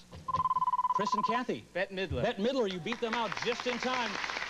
You didn't need this clue. You had divine. Bette Midler is right. Gives $400 to your score. Again, $1,000. We are having a horse race here, back and forth, back and forth. Here we go, shooting for $2,000 and a winner. Our next clue. Man of war. Scout. Chris and Kathy. Horses. Horses is correct. Trigger, you had Secretariat and Buttermilk. Horses is right. $400 added to your score. All right, here we go for our next puzzle. Here comes your first clue of that puzzle. Hero. Tuck. Archer. Marion. Chuck and Chris. Robin Hood. Robin Hood is right. Brings us back to a tie game. Once again, English Sherwood Forest, $1,400. $1,400, getting closer and closer to that $2,000 mark. Here's your next puzzle. Daisy. Iris. Chris and Chuck. Flowers. They are flowers, that's right. We have other clues up there you didn't need. Violet, Tulip, and Rose. Now, $400 added to your score brings you to $1,800. Chris and Kathy, I'm going to tell you that if they solve the next puzzle, They are the winners. You have to jump in here to stay alive. Are you ready? Both teams, here we go. Our next puzzle. General. Salad. Chuck and Chris for the game. Dressings. No, I'm sorry, that's not right. Chris and Kathy, we go on for you. Anthony. Rome. Emperor. Cleopatra, what's the solution? Caesar. Julius Caesar is right. Now, here we have it. We're all going to take one big breath because you really did. All right. The couple who solves the next puzzle wins the game, goes into our prize vault where you can win thousands of dollars in cash and prizes. We wish you both luck. Here it is, the last puzzle. Red. French. White. Chris and Kathy for the game. The French flag. No, I'm sorry, it's not right. Chris and Chuck, we go on. Grapes. Chardonnay. Cork. Chuck and Chris are holding each other. What is it? Wine. Wine is right. Oh, wine came up. That put you over the top. I have to take a breath here. Chris and Kathy played very well.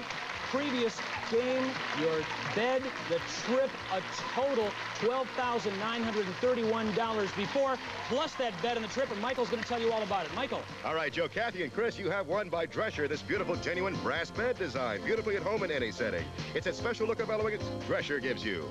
And you've won accommodations at the Moki Lodge at Grand Canyon. Enjoy the splendor of one of the world's greatest natural wonders in a peaceful and relaxed atmosphere. From Grand Canyon National Park Lodges. Joe? Thanks, Michael. And the total winnings in 2 visits with us on Break the Bank, $14,570. Thank you again for playing with us here on Break the Bank. It's nice having you as contestants. Chuck and Chris, come on over this way. You pulled it out there right at the end. So close, so close. Of course it was close, but you won. That's what counts. You have in cash to take home. Nobody can take that away from you now. $2,200. And in addition to that, you have won a bank card just like this. And in a previous game, a couple just like yourself used a bank card just like this to break our bank for over $35,900. We'll come back with you to see how many more bank cards you can win here on Break the Bank. With our brand new champions, Chris and Chuck. And for a few minutes' work, you have come up with $2,200. Very nice. That money is yours to keep. And now we are going to play for bank cards. And here they are up on our board.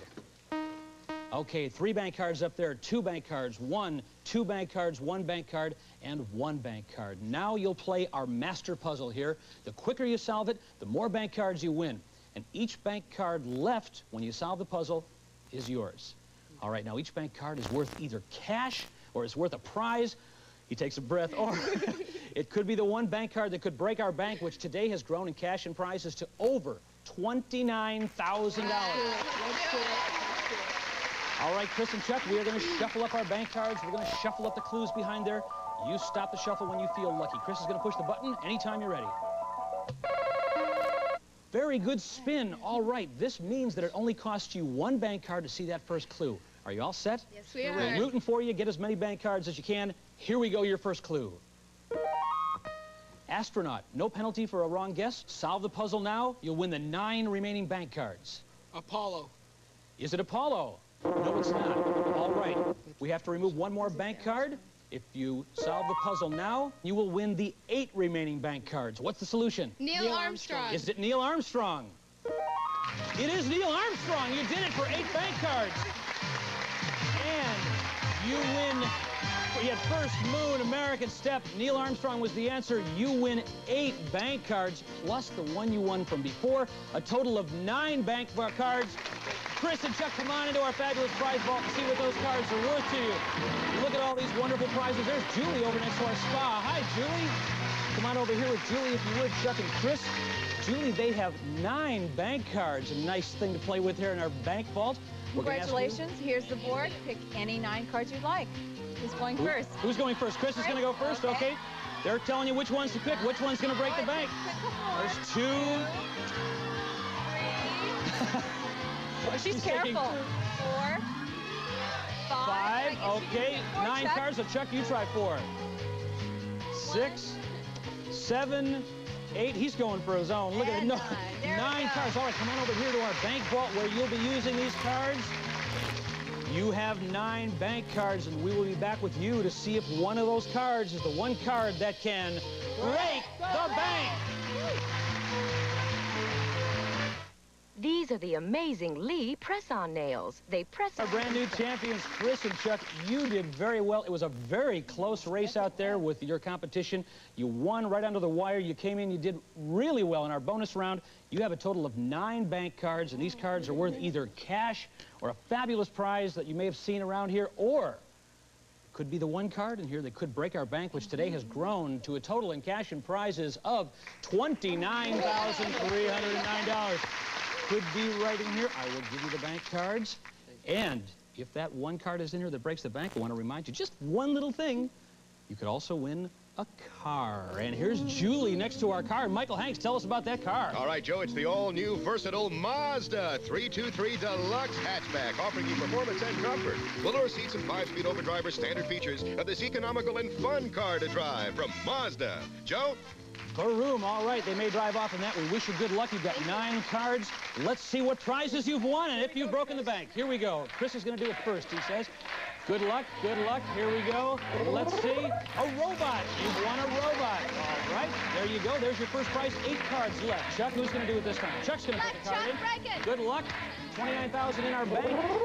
Cookware. All right, you've got a robot. Maybe he'll do some cooking for you. You got cookware too. All right, let's see what else you've won. Okay, Chris, let's break the bank too. Luggage. You've got a robot that can carry your luggage and cook meals for you. You're all set. Here he goes, trying to break the bank, trying to go for a sleeper sofa. All right, you've got a robot. You've got cookware. You've got luggage. You've got a sleeper sofa. You still have all sorts of cards left. Let's see what else you've won here. Can you break the bank? Here we go. A trash compactor. All right. Trash compactor. You've got that, the sofa, the luggage, the cookware, the robot, and now you have games. You've won all sorts of games. Not that we're not playing one now, Chuck and Chris. How many cards do you have left? 3 cards left. Here we go. A robot, cookware, luggage, sofa, compactor. You broke the bank! You did it! You did it! Unbelievable! You broke the bank! Congratulations! Congratulations! That's tremendous! Congratulations! Unbelievable! You broke the bank! All right. Let them run this. And Chris and Chuck, come on over here, stand in front of our bank, because $29,309. I also want to tell you something. Before you broke the bank, you won all those prizes. Those prizes as well are yours. And here's Michael Hanks to tell you about those prizes. All right, Chuck and Chris, here we go. You've won Pressman's fun and challenging games, including Charade Game, Rummikub, and Triominoes. They're games the whole family can play together from Pressman Toys. And Le Cruzet's enameled cast iron cookware with Castoflon, the tough non-stick cooking surface metal spatulas won't scratch from Le Creuset. And Sergio Valente's 5-piece luggage set from their Sergio collections, designed in luxurious tweed fabric, water stain and scuff resistant for years of travel by Sergio Valente. And unclutter your kitchen with a KitchenAid trash compactor featuring exclusive litter bin and charcoal filter odor control from KitchenAid. And the Lazy Boy Signature 2 Sleep Sofa. It has a wide variety of fabrics that are suitable for any decor. Enjoy elegance by day, comfort by night, thanks to Lazy Boy. And the Hero Junior, the fully pre-programmed personal robot that talks, sings, moves about, plays games, and helps protect your home from intruders. The Hero Junior from Heath Zenith. Now back to you, Joe, for that total amount. All right, thank you. This is excitement. If you just happen to tune in, our first-time guests here on the show, Chris and Chuck, broke the bank with all your cash and prizes. Chris and Chuck, a grand total of $35,108. Now, I also want to tell you something. Because you broke the bank, you cleaned us up. You are our retiring champions. You retire undefeated, but you get to drive away in a brand new Mazda automobile. Come on over to the car. There's Julie with your brand new car. Don't trip on the balloons. I wanted to come over here, kick the tires, toot the horn. It's your car. You've won on Break the Bank. And we will be back with these two very happy people. She did shoot the horn right here on Break the Bank.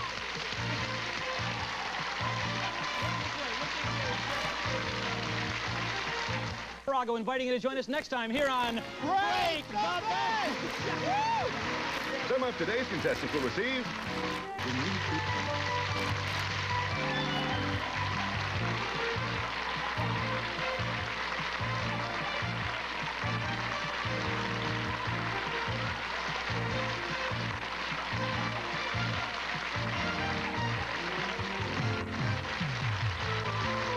Break the Bank is a Klein and Friends production in association with Blair Entertainment, Star Communications, and Hubbard Broadcasting.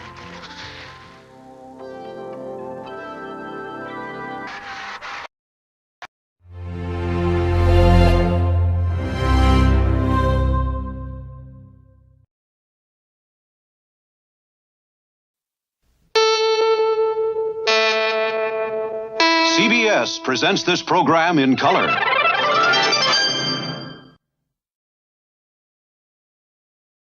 Source. Channel 4 News.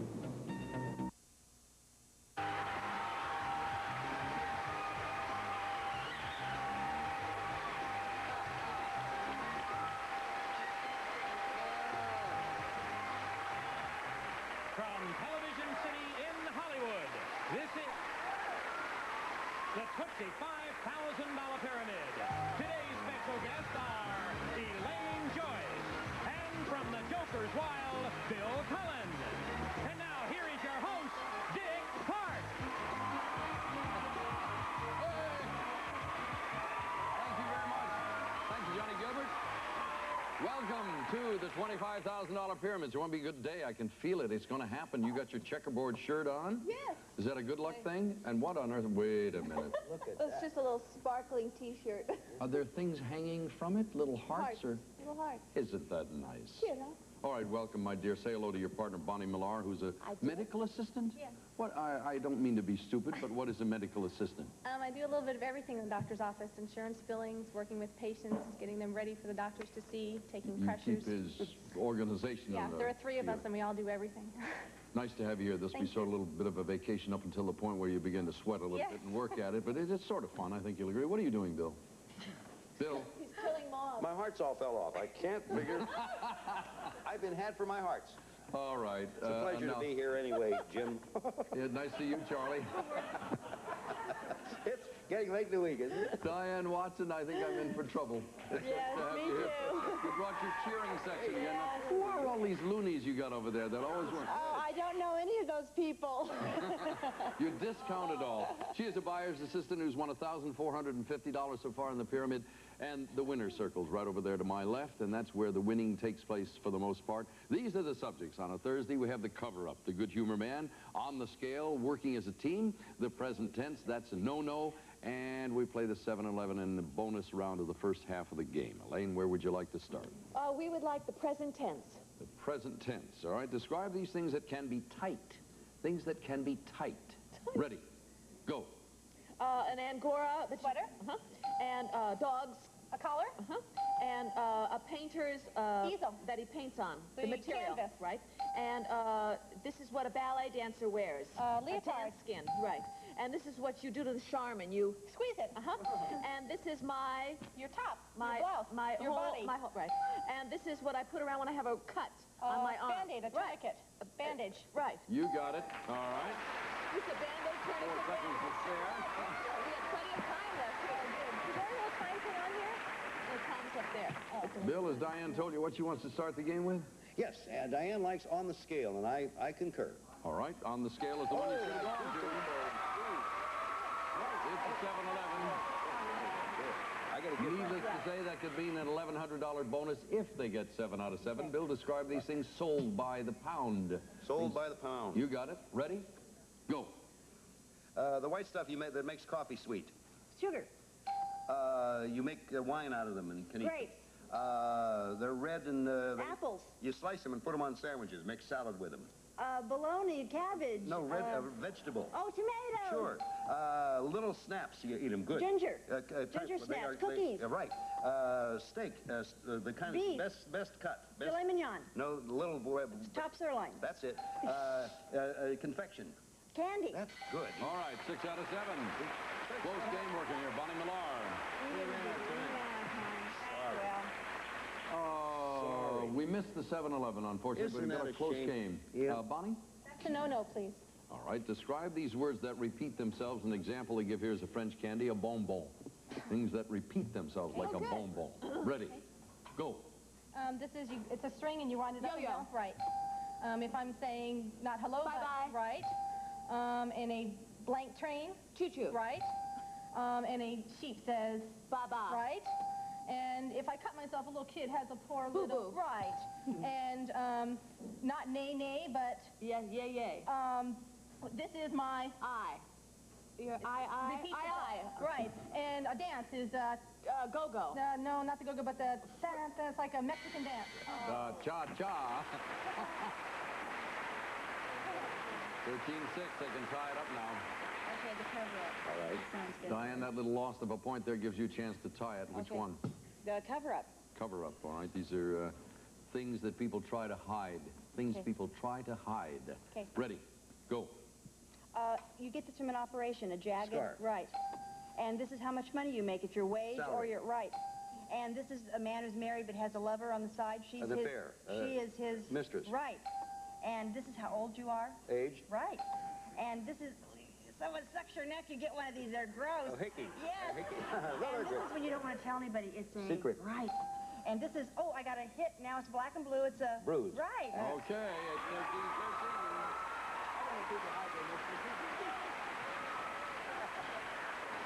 'tis all tied again. Bonnie and Elaine, you're up at bat. We'll take the good humor man. Who'll give and who'll receive? Well, she'd like me to give. Describe these things associated with Bill Cosby. Things associated with Bill Cosby. Ready? Go. He won an Emmy, which is an award. Okay. And he has a group, a brother, a sister, a mother. Family. Right. And he has a disc, a record. Right. And he is not sad. He's happy. And he's funny. Right. And you work in here in this building. It's called a studio. And this is what is in the break between each segment. 15 minutes, and then they sell aspirin. A commercial. Right. And this is his character, Fat Albert. Yeah. All right. You did wonderfully. I knew that there was a comic one. I knew it had to be Fat Albert. 15-minute break, and then they sell aspirin. All right, Diane, you're going to give? Describe for Bill these things that work together. Things that work together. Ready? Go. You put these to cover your hands. Gloves. Right. This is when two people sing together. It's a... Duet. Right. And this is Jim Henson's... Puppets. But they're called the top of... Muppets. Right. And they march in a straight line with weapons. Soldiers. Right. And they kick at the Radio City Music Hall. The They chorus dance. line. They dance. They kick The their Rockettes. legs. Right. And these are not gymnasts, but they're professionals. Acrobats. Right. And this is you sing an A. All together you're singing Choir. an A. Right. 20-20. It is a tie. Wipe the score off. Clean the board. We'll break the tie now. The people who make the tie can start off here. If I may, Diane, I'll give you and Bill a choice of words that begin with the letter S or the letter H. H. Want to give? Yes, I'll give. Describe these words that begin with the letter H. Ready? Go. Not heaven, but... Hell. Right. This is over where the lays and the... Hawaii. Yes. And this is what you put your coat on in the closet. It's wire. And this is what's beating right now. Yes. And this is... I play this, a mouth organ. And this is not a mountain, but a small... Hill. Right. And this is a big, fat pig is a... Hog. Right. All right. We get time and square there. 21 seconds. We'll take their time. Switch it over to the other team. It's 20 seconds up on there. Bonnie, you've taken the screen. You have 20 seconds on words that begin with the letter S. Okay. Ready? Go. Okay, not October or... September. Right. And this is a flying in the air. A UFO is a flying... Saucer. Right. And this underneath my hair is my right. And on a horse, I sit on this ride, right. And if I take a needle and thread, right. And if I'm really timid and shy, right. And not a hammer, but I take this and cut wood. You got it. We're going to try for $10,000 in the winner's circle right after this. Yeah, did it. Let me see you. If you're a capsule user, you should know about Tylenol caplets. They're solid but specially coated and shaped so they're as easy to swallow as Tylenol capsules. And just as effective, extra-strength caplets from Tylenol. Johnson's baby oil presents softer skin. After every shower, I put Johnson's baby oil on my wet skin. It mixes with the water and forms a lasting moisture seal. Don't just dry off dry. Dry off soft with Johnson's baby oil from Johnson & Johnson. Important dates in Texas history. 1836, Texas wins independence from Mexico. 1845, the Republic of Texas becomes the 28th state. 1901, the bluebonnet is named the Texas state flower. And now, in 1986, Texas gets its own pasta. New Lone Star pasta from Skinner. Texas-shaped pasta that goes great with any Texas dish. New Lone Star pasta. Now Texas has everything.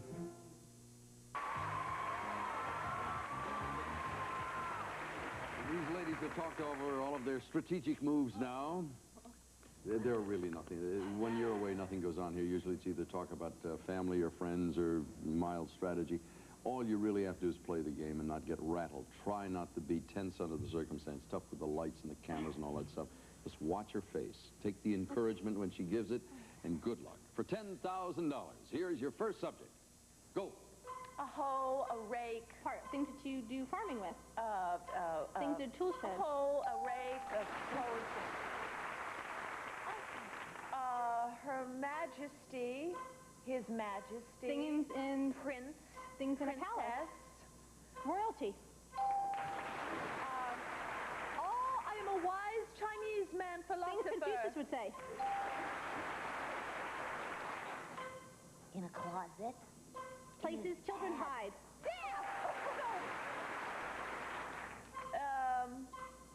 The cleaning equipment.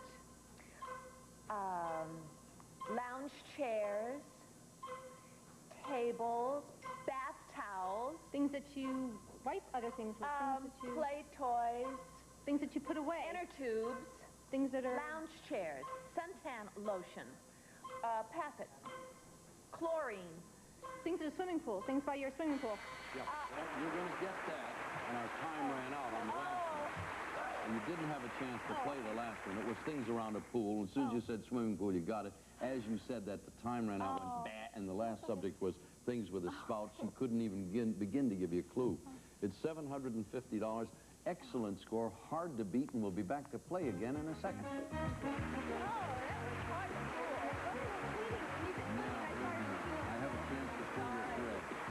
The whole arm will fall off now. It didn't.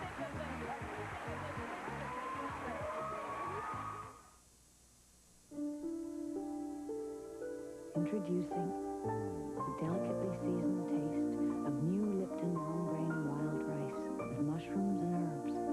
One of 4 new varieties of long grain and wild rice with all the flavor you expect from Lipton. Simmered inside for that delicately seasoned taste. So easy. New Lipton long grain and wild rice. That delicately seasoned taste.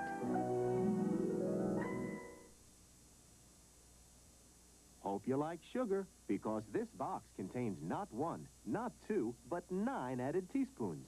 This has 17. And this, 26. And Nabisco shredded wheat, none. When you shred the wheat for better toasting, it tastes great naturally. So it goes against our grain to add sugar, or even salt. Nabisco shredded wheat, 0 added sugar or salt, 100% whole wheat. Today, this radio can play 31 hours longer than ever. That's because it's powered by the supercharged Energizer. 31 more hours of music. Today, no battery in the world outlasts the supercharged Energizer. Chances are, when you think the bargain bag has made it, it's still got a long way to go.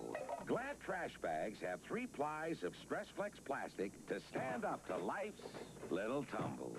Why take chances? Get Glad. Even when you got a miserable cold, you got to answer the alarms. People depend on us.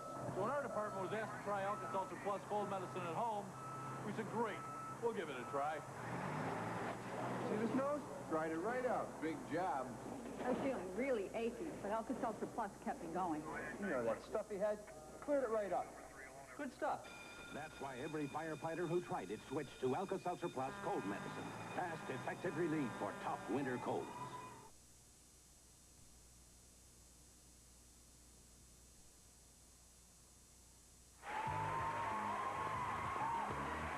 Okay, it's time to play once again here.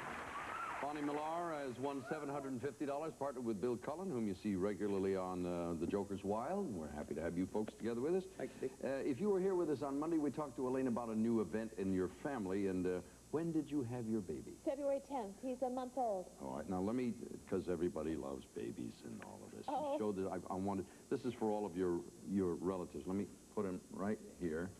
How old is he in this picture? He's about 2 weeks. Michael Francis Levov, surrounded by friends. By his family. That's with all of the little Cabbage Patch Kids, honey? Yeah. I'll hold on to this and get it back to you.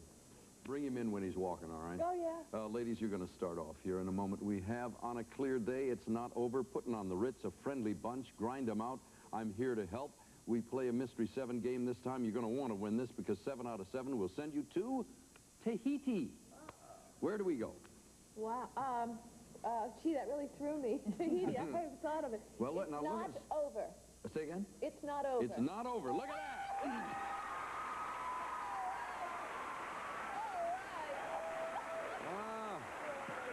Diane, this is a goodie. You got to get 7 out of 7 here. The rooting section's going to go bananas here, all right? 30 seconds up there. Ready? All right, nice and quiet, please. Ready? And go. It goes underwater. It's a ship underwater. Submarine. Right. And this is the bottom of your house. The basement. Right. And this is what you wear under a see-through dress. A slip. Right. And this is what picks up ink. A blotter. Right. And this is what you put under a drink so it doesn't ruin the wood. A coaster. Right. And this is what goes under the Holland in New York. Tunnel. Right. And this is what catches falling trapeze. Yeah.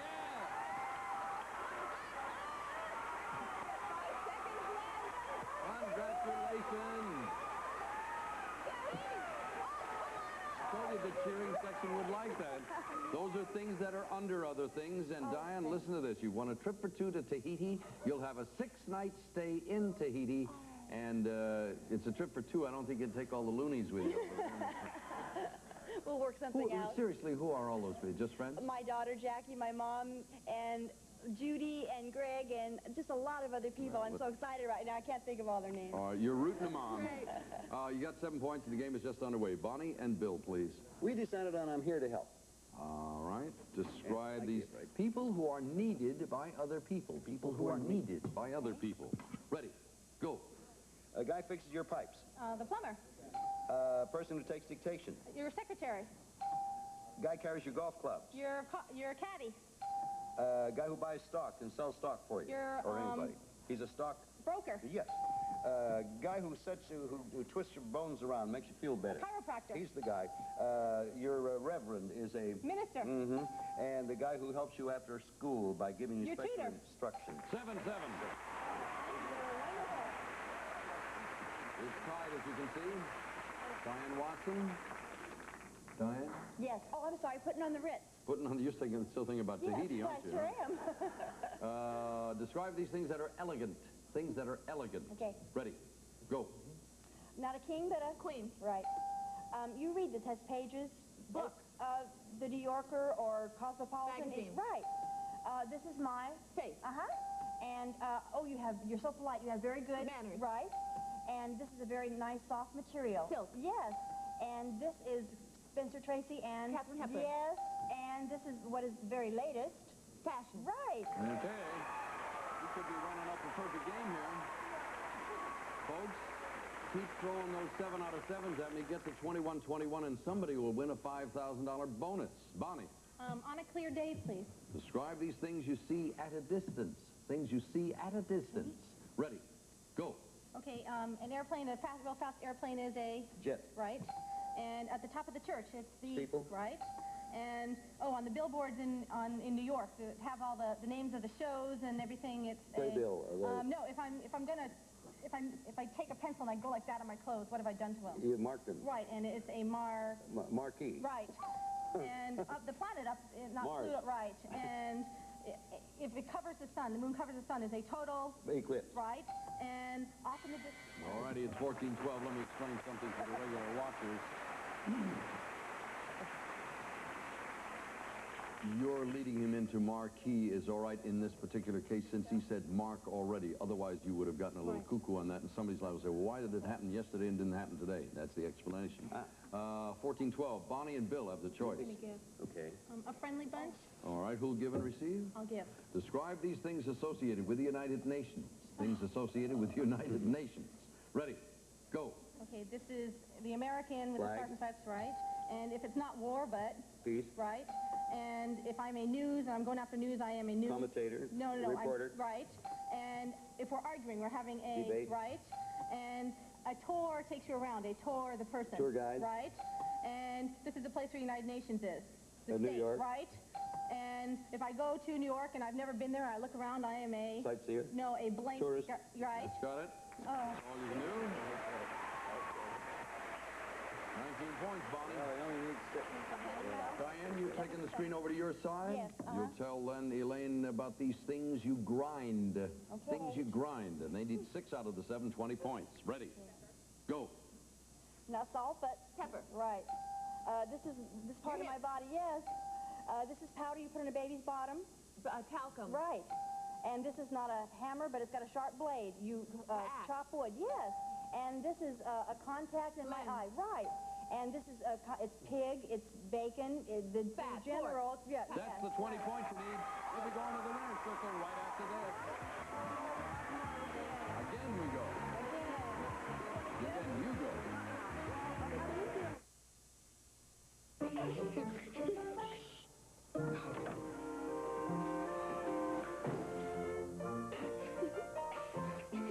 Ta mère est si belle, si mince. Est-ce qu'elle mange? Tu es bête. Un peu moins avec ça. Fiber trim, fait de grains et de citrus. Ça t'embête qu'elle soit si belle? Non, je connais tous ses secrets. Fiber Trim, the European way to help you stay slim.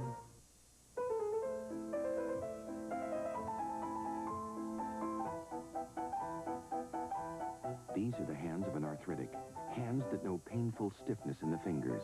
These are the hands of Phyllis Grandy. And this is her formula for arthritis pain. Arthritis Pain Formula from the makers of Anacin, now in new maximum strength caplets that give hours of relief from minor arthritis pain. I have arthritis, but it doesn't have me. Arthritis Pain Formula. You need calcium every day to help keep bone healthy. If you stop drinking milk, a prime source is gone. Add Caltrate to your diet with nature's purest, most concentrated form of calcium.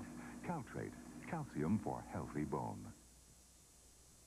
We all have different cough and cold symptoms. I might have my wife and my daughter. That's why doctors recommend Triminic liquids to treat just the symptoms you have. So if you have Triminic has exactly what you need. I want a laxative that's natural and works overnight. There's only one there. This one? No. These aren't natural. Neither's that. Natural fiber. But they can take up to 3 days to work. 3 days? Well, that leaves Gentle Nature. Never heard of it. Gentle Nature's new from X-Lax, a natural vegetable tablet that works overnight. It's gentle, it's natural, it's new Gentle Nature. Natural and overnight.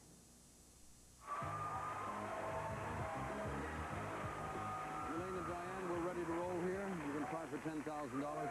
There's one little fly in the ointment here. Your opponent's gotten $750. That's tough. That's the first couple of rows. So you want to match that. If you both end up with $750, you'll be both back tomorrow. On the other hand, you might win $10,000 in the process. Let's do that. Yes. Here is your first subject.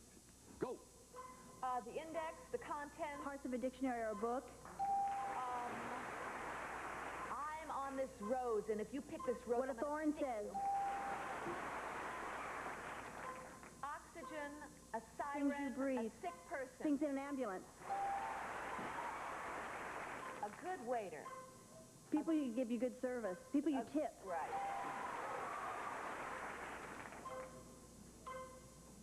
English, biology, Subjects history, in school, educational subjects in college, things you major in. Chemistry, Things you would get a degree math. in, things you would go to school into a classroom for, things you study for. A mounted picture. Things that are framed, things that are hanging. Paper. Things that you stick on a wall.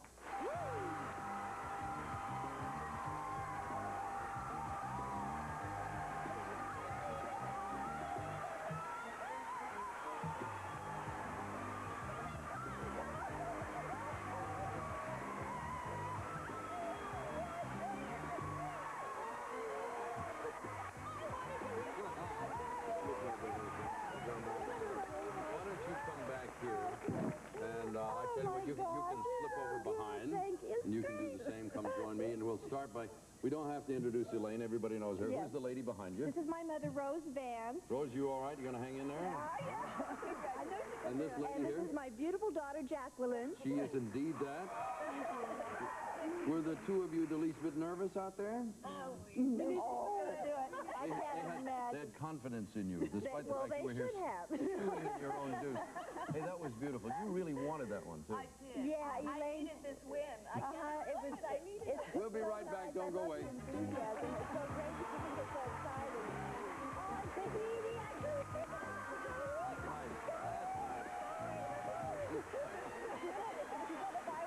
If you win a trip, you'll take me, of course, instead of Dad, won't you? There are lots of remedies for minor arthritis pain these days. Pills, creams, lotions. But the #1 rub for arthritis pain is Ben Gay with warming power. No rub is exactly like Ben Gay. Rub it in, and you can feel the comforting warmth of its medicine in seconds. Tests show Ben Gay's warming power penetrates deep down, and it increases circulation right where it hurts most. So rub in Ben Gay, and rub out the pain. Rub out the pain with the warming power of Ben Gay. At Duracell, we've topped ourselves, introducing a battery that'll last up to 30% longer than ever before. The new copper top battery. When it comes to making them last longer, we never stop. There's never been a crisp like this. It's crispy, wheat and raisins. Taste the crisp, honey-touched raisin cereal. It's crispy, wheat and raisins. Saturday, string you can't involve Airwolf in a drug deal. Hawk infiltrates a murderous underworld in a sting operation that could cost him his life. Airwolf. Live, the second annual CBS Easter Parade, featuring Walt Disney World's Happy Easter Day Parade. Join your celebrity host for fun, floats, and your favorite Disney characters Sunday. Folks, I hate to break it to you. We got to run here. Bonnie, you won $750. I just discovered a moment ago when you're getting married. August. In August. Yes. Well, you can put this in the savings account toward the honeymoon or whatever. will. Thank you so much for Thank joining you. us. Bill, we'll see you tomorrow at the same time. Here, Dick. Diane, you're up to $11,450 in trips to Tahiti for two yet. The daughter is already working on it. already. In touch with your husband about that. Elaine, we'll see you tomorrow. We got to run. For now, Dick Clark. So long. Diane Watson, you'll receive a dream vacation for two as you fly to Tahiti on UTA French Airlines, one of the leading airlines to Tahiti. There, enjoy the sun, sand, and calm lagoons of Papeete at the Hotel Tahara, located on its own wave-washed sandy beach, with our congratulations. Some of our contestants will receive a gift certificate from Sears Spring Summer Catalog with over 1,200 pages of ideas. 1-800-453-7000. It cleans tough, stuck-on food easily. For your automatic dishwasher, use Sunlight. It stands up to dishes to sink. Cremettes premium quality in the famous green box. Cremettes cooked up tender without sticking together. Try some tonight. From out of the ocean comes the unique blended seafood. New delicacies now in the frozen food section. True Value's True Test Easy Care Paint for easy does it painting and free finishes and many decorated colors from True Value hardware stores. And ice cream is very good, but with rich, delicious Hershey's chocolate syrup, it's very, very good. Hershey's syrup, the best thing that ever happened to ice cream.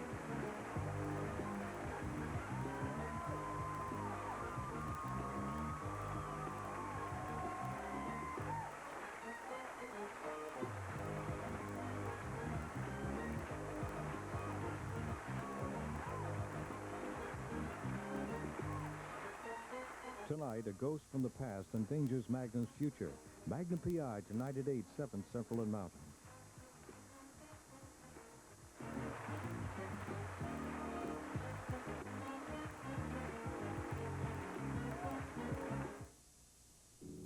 Friday, a tale of destiny. These books hold lives. A tale from beyond. You're telling me I'm dead? Tales that could only come from the Twilight Zone. Then, find out how much fun one family can have. Weirdo-rama. Chevy Chase and John Candy take off in the original National Lampoon's Vacation Friday. Tomorrow on CBS. Good morning. I'm Walter Evans in the Channel 4 newsroom checking the top stories. The Pentagon says the Sixth Fleet's maneuvers in the Gulf of Sidra will be ending today, but the ships will remain in the Mediterranean. Rockets rained down on the northern Israeli town of Kiryat Shmona today, and within 90 minutes, Israeli jets had raided Sidon in southern Lebanon, killing 10 and wounding 22. A Dallas bail bondsman was shot to death at his downtown office late last night. No suspects yet in the death of Gilbert Chefchis. And Dallas police shot a 21-year-old East Dallas man to death early today after he allegedly began shooting at officers who were escorting his wife. At 9:29, it's 61 degrees in Dallas.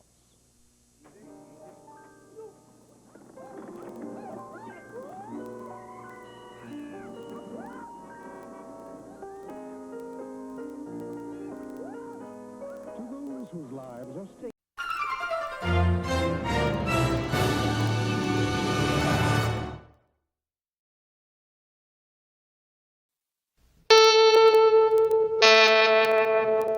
CBS presents this program in color.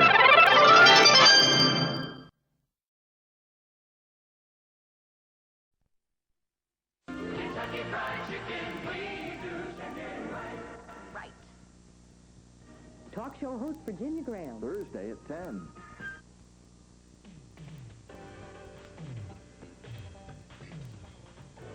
From Television City in Hollywood, it's Card Shark.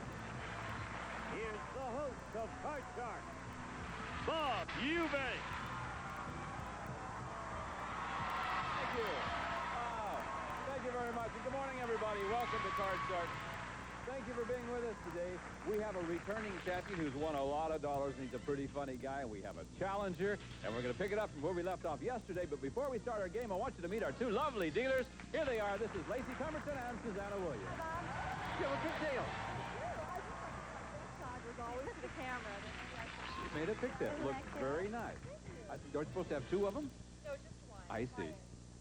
One when you're as old as Susanna. Deal the cards for me, please. And today, Susanna will be dealing the cards, the red cards, on the top level to our returning champion, while Lacey deals out the blue cards on the lower level to our challenger. While the girls are doing that, we're going to meet our two card sharks. So let's come in here now, if you would, please, gang.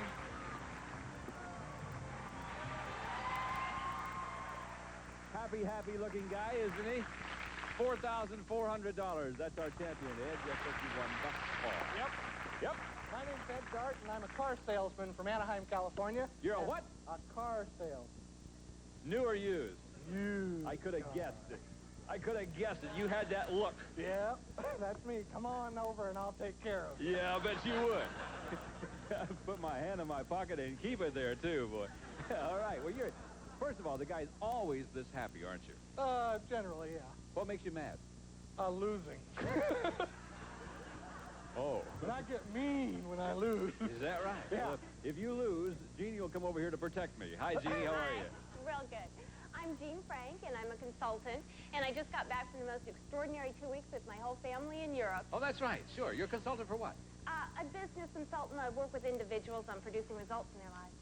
Well, boy, do we need to talk. Okay. Now, I know you've cut the cards, and Susanna's dealt the cards out from where we left off last time. The object of our game is to work your way across the board by predicting whether each card is going to be higher or lower than the one preceding it. And where we left off yesterday is the fact that we had just asked, we were in our first game, and we were ready for sudden death. That means the final question in the game. There can only be 4 questions, high-low questions in a game, so this is the final one. And it's very important that you maintain control this time of the board. So good luck to the two of you, and here we go. Sudden death question. Final question in game number 1. Jeannie, it's for you. We surveyed 100 men who are serving time in prison. We asked them, as far as you know, do any of your fellow inmates have a gun in jail? How many inmates said they do know an inmate who has a gun in jail? Well, I would think that the only reason a person would have a gun in jail is because they intend to use it. So I would think that very few of them actually have a gun.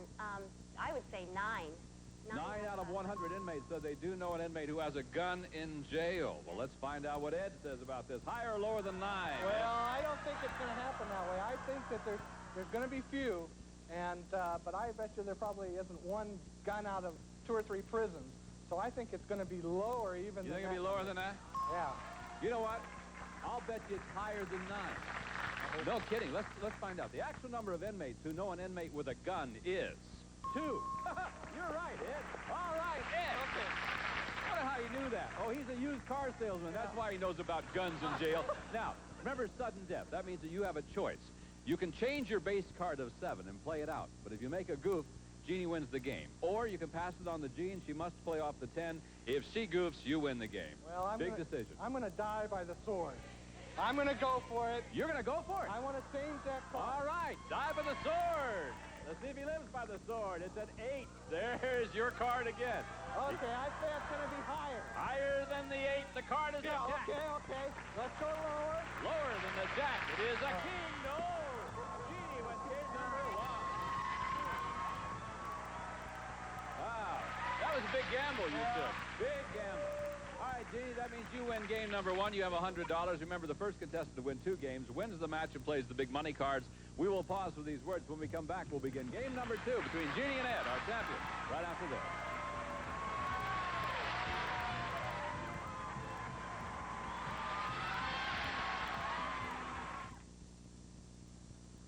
It's a world of family ties, lots of fun, and homemade pies, and M&M's chocolate candies on Mom's desserts. Kinfolk recall the old home place and see the past in a brand new face. M&M's and family fun go hand in hand. All the world loves M&M's, pure milk chocolate joy for everyone. M&M's chocolate candies. The milk chocolate melts in your mouth, not in your hand. Contents: 10 bridges, 228 schools, 78 miles of road. 3,000 miles of pipe, 39,000 inoculations, 200 miles of water systems. 29 nutrition centers, 103 health centers, all in the last year alone. People caring for people today so that they can care for themselves tomorrow. And you thought care was just a package of food. Give to care today and help people care for themselves tomorrow.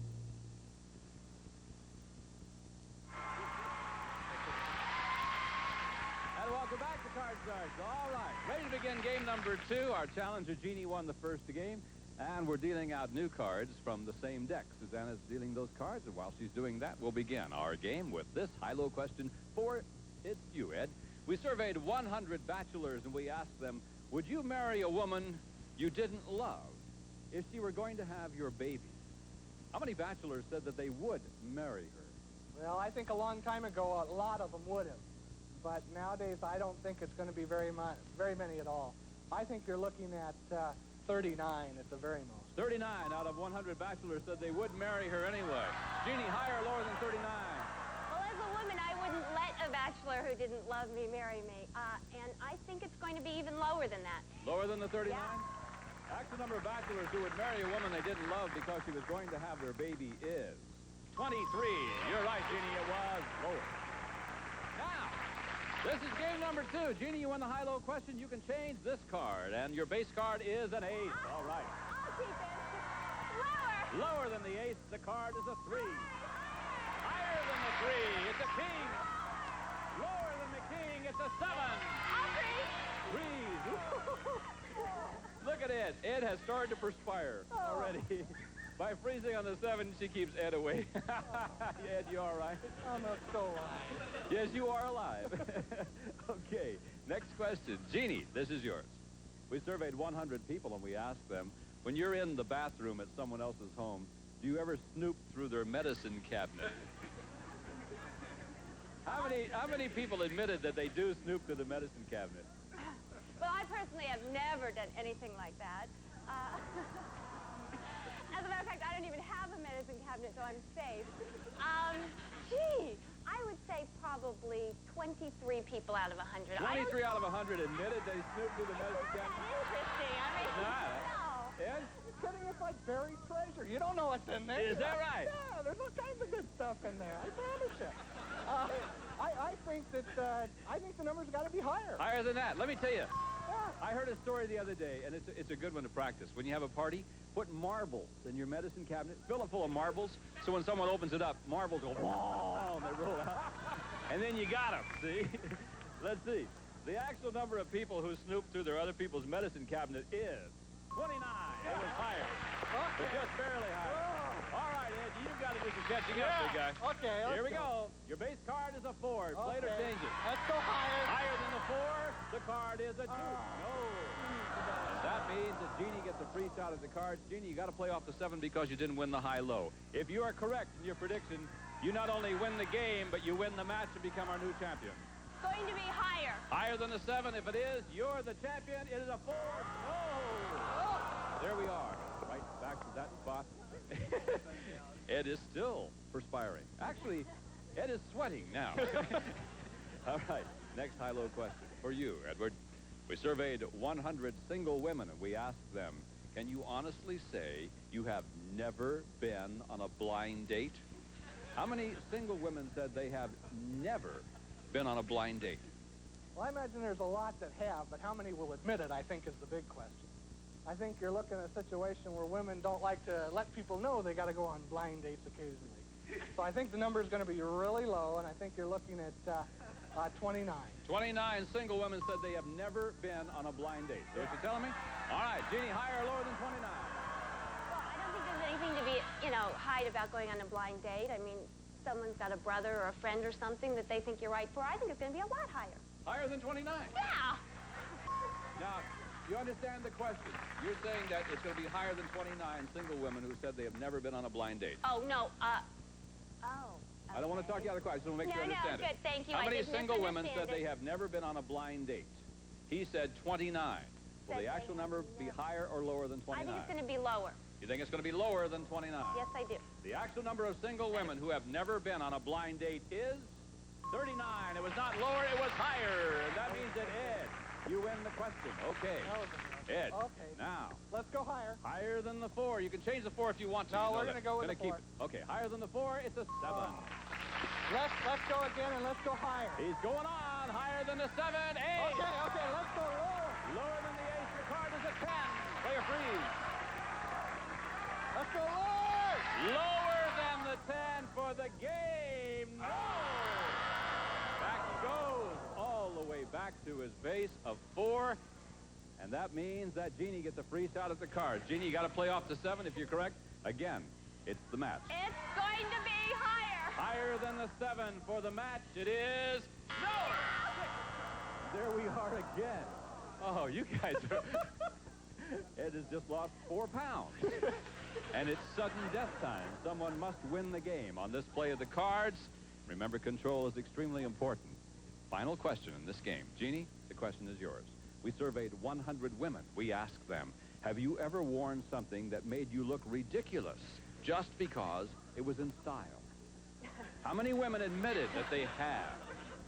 Well, of course, at the time you wear it, you don't think it looks ridiculous, but then about a week later, you realize how ridiculous that you looked. So I think it's going to be 33 out of 100. 33 out of 100 women admitted that they have done that. Ed, higher or lower than 33? Well, I think a lot more. I think you're looking in a situation where they wear it, like you say, because it's in style, and they want to look just like all their friends, so I think the number is going to be higher. I think it's going to be higher. Actual number of women who have worn something ridiculous because it was in style is 29. Not higher, it was lower. All right, now, Jeannie, you can get rid of that 7 if you want to. Oh, it's sudden death. I'm sorry. It's sudden death. Jeannie, you have a choice to make at this point. Jeannie, you can change the 7 and play it out. If you goof, Ed wins the game, or you can pass it on to Ed. He must play off the 4. If he goofs, you win the game. I'm going to pass it. You're going to pass it to Ed. Oh, Ed. Here we go, Ed. You got to play it out now. Let's go higher. Higher than the 4. Your card is an 8. Okay, let's go lower. Lower than the 8. 8. No. Jeannie, you're our new champion.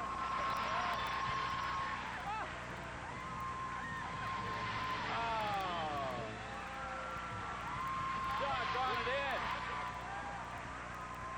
Well, Ed, you end up winning $4,400.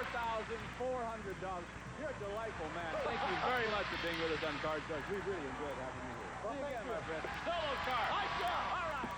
Thanks, Ed. Come over here. This is where the champions stand. Congratulations to you. We'll pause for these words. When we come back, Jeannie's going to have a chance to play the big money cards. We'll see you in just a moment for that.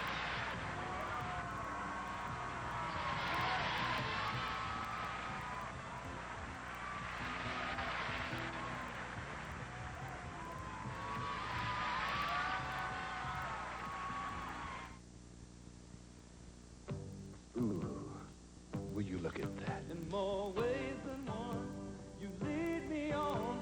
You sweet talking, Betty Crocker. Yeah, you know my weakness. I can't resist. You leave me breathless. You did it again. With more than one way to my heart. You sweet talker, Betty Crocker. Heath introduces a new soft and crunchy candy bar. It's soft. It's crunchy. Toffee tidbits covered with real milk chocolate. It's Heath's new soft and crunchy. For a midday snack, you can't beat a Heath. Heath's new soft and crunchy. You can't beat a Heath. For delicious ice cream, you can't beat a Heath. We mixed Heath's crunchy toffee tidbits into rich, creamy ice cream. Toffee tidbits go into the chocolate, too. No other ice cream tastes like it. You can't beat a Heath. Maximum strength Tab with the 3 medicines you need to let you breathe again. To dry up runny nose, watery eyes, to relieve throbbing headache. Maximum strength Tab, the complete remedy for sinus or sinus cold. Now another way to spell relief. Sodium-free Rolaids. Like regular Rolaids, it consumes all the acid required to bring millions 100% relief. Plus, it's rich in calcium. Regular Rolaids and sodium-free Rolaids for 100% relief. June 1985, a taste test with 180 people between the leading butter syrup and a new syrup. The catch, all 180 people are butter syrup users who expect thickness, richness, and of course, buttery flavor. Yet surprisingly, 45% prefer the new syrup, Aunt Jemima Butter Light. And Butter Light has only half the calories and half the sugar. So it isn't just good news for Butter Light, it's good news for us all. Butter Light, new from Aunt Jemima.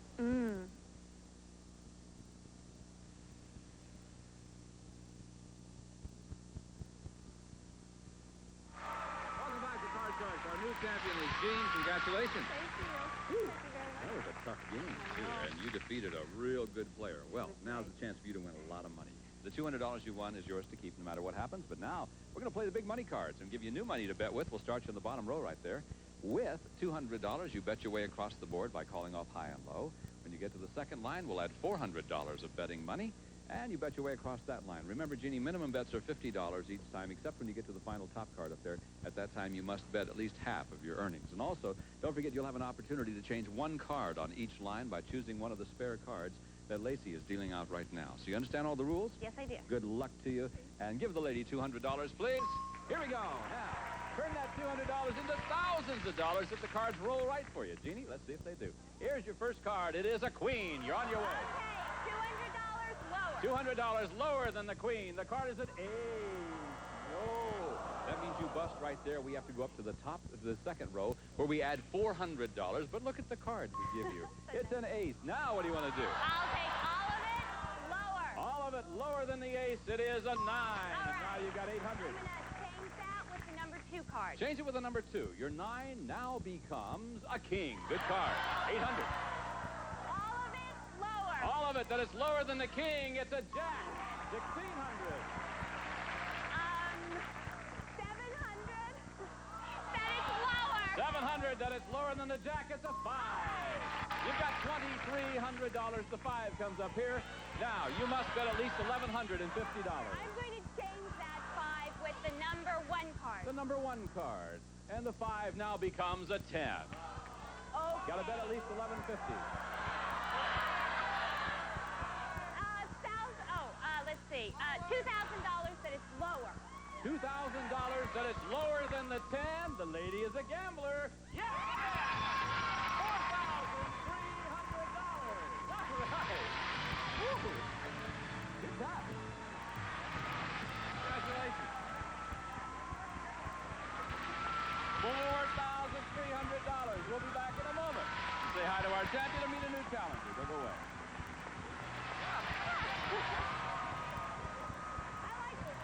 You do? I didn't think it got that much. Scared me a little bit.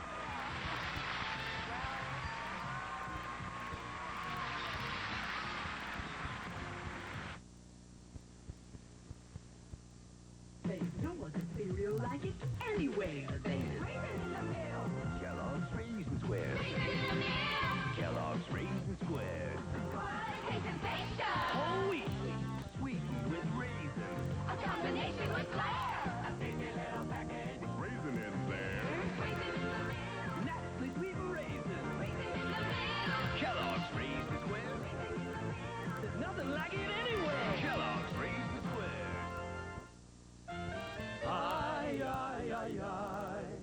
I love real cheeses.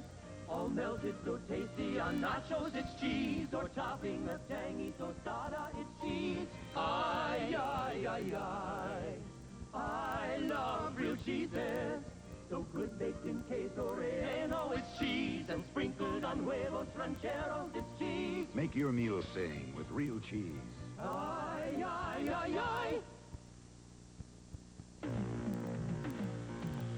on. Come on. Come on. Come on over to the right side. For great fruit taste. Tell Money Light. You work hard with your body. Work hard for your body. Del Monte vegetables are picked and cooked the same day to help seal in nutrition. So you better treat it right. I think a little higher. When my head hurts, no painting looks good. I used to take aspirin or Tylenol, but today I take Advil. Advil contains a non-prescription strength of the medicine in the prescription brand Motrin. Doctors have already recommended Advil over 1 million times. You see, just one Advil is as effective as 2 regular aspirins. Advil got rid of my headache, and it didn't upset my stomach. Advil, advanced medicine for pain. Welcome back to Card Shark. $4,500 first time up with a big money card. You're a gutsy lady. You did real well there. You know, we're always looking for special groups to participate in our polls, and today we're looking for divorced men who are paying alimony to their ex-wives. So if you're a divorced man and paying alimony, we want you to borrow 25 cents so you can send us a postcard. And here's Lacey to tell you where to write. Thanks, Bob. Just send a postcard to Paying Alimony, Card Shark, 6430 Sunset Boulevard, Hollywood, California, 90028. Take away, Bob. Thank you, Lacey. All right. Now, Jeannie, you ready to meet your new challenger? He's a gentleman, and we'll see if he really is. Bring him in here right now. Come on, Robert. What'd you say? Yabba-dabba-doo yourself, Robert. Well, I'm Robert Brissett from Menominee, Michigan, the banana belt of the Great Lakes. The banana belt? Oh, sure. Those bananas up there learn how to live in 18 below zero weather. I didn't know Michigan had any bananas. Oh, yes. Make a trip someday. We'll show you. I think I'll pass. I've been there for a long time. I've been married to the same lovely lady. She's out here. Is that right? 50 and a half years. No kidding. We have 6 children. 6 children? 18 below zero, that's why. Absolutely. You got to do something to keep warm. I know what you mean. Yes. That and bananas, huh? Right. Did you cut the cards? Yes, sir. Good for you. Then look what's happening. Susanna's dealing out those cards, and we're ready to start this match between Jeannie and Robert. And Robert's nice to have you with us. Thank you, Bob. You're welcome, Bob. Robert, excuse me. That's all right. I'm Bob, too. How do you spell yours? 1 or 2 O's? I've been accused of the other one. Me too. Here we go. First question goes to Jean. Jean, we surveyed 100 married women, and we asked them, has another man ever asked you to leave your husband for him? How many women said another man has asked them to leave their husband? Well, I think that most married women wouldn't let another relationship get far enough along so that the man would actually ask her to leave her husband for him. So I'm going to say 22 of 100. 22 out of 100 women said another man has asked them to leave their husband. Robert, she said 22. Will the actual number be higher or lower than 22? Well, I've never asked a woman to do that, and I don't know of any guys who have. My answer is going to be lower. Lower than 22? Well, okay. Don't take it personal, Robert. Oh, no. The actual number of married women who said another man has asked them to leave their husband is 24. Not lower, it was just barely higher. All right, Ginny, you have control. And here's your first card. Remember, you can change this when you won the high-low question. It's a 5. Okay, I'll change it. Change the 5. Your 5 now becomes a queen. Better card. Lower than the queen. It is a 9. Now you can play a freeze. I'm going to freeze. Freeze on the 9. You know what that does? By freezing on the 9 keeps Robert away from his cards. And look at him. He's mad. No, I'm not. No, you're not mad. I'm thinking. Oh, you're thinking. All right. Think about this one then, Robert. I'm gonna. Here we go. You ready? I'm ready. We surveyed 100 people, Robert, and we asked them, do you believe that the devil literally exists? How many people said they do? Well, now, having been around a lot of devilish people, I think that, you know, they sort of wore what they were thinking about. I'm going to say 48. 48 out of 100 people said they do believe the devil literally exists. Right. Let's see if Jeannie thinks the number's going to be higher or lower than that. Jean? Well, I think that people believe that, like, negative forces or something like that exist, but an actual, like, physical devil, I think it's going to be lower. Lower than the 48? Yes.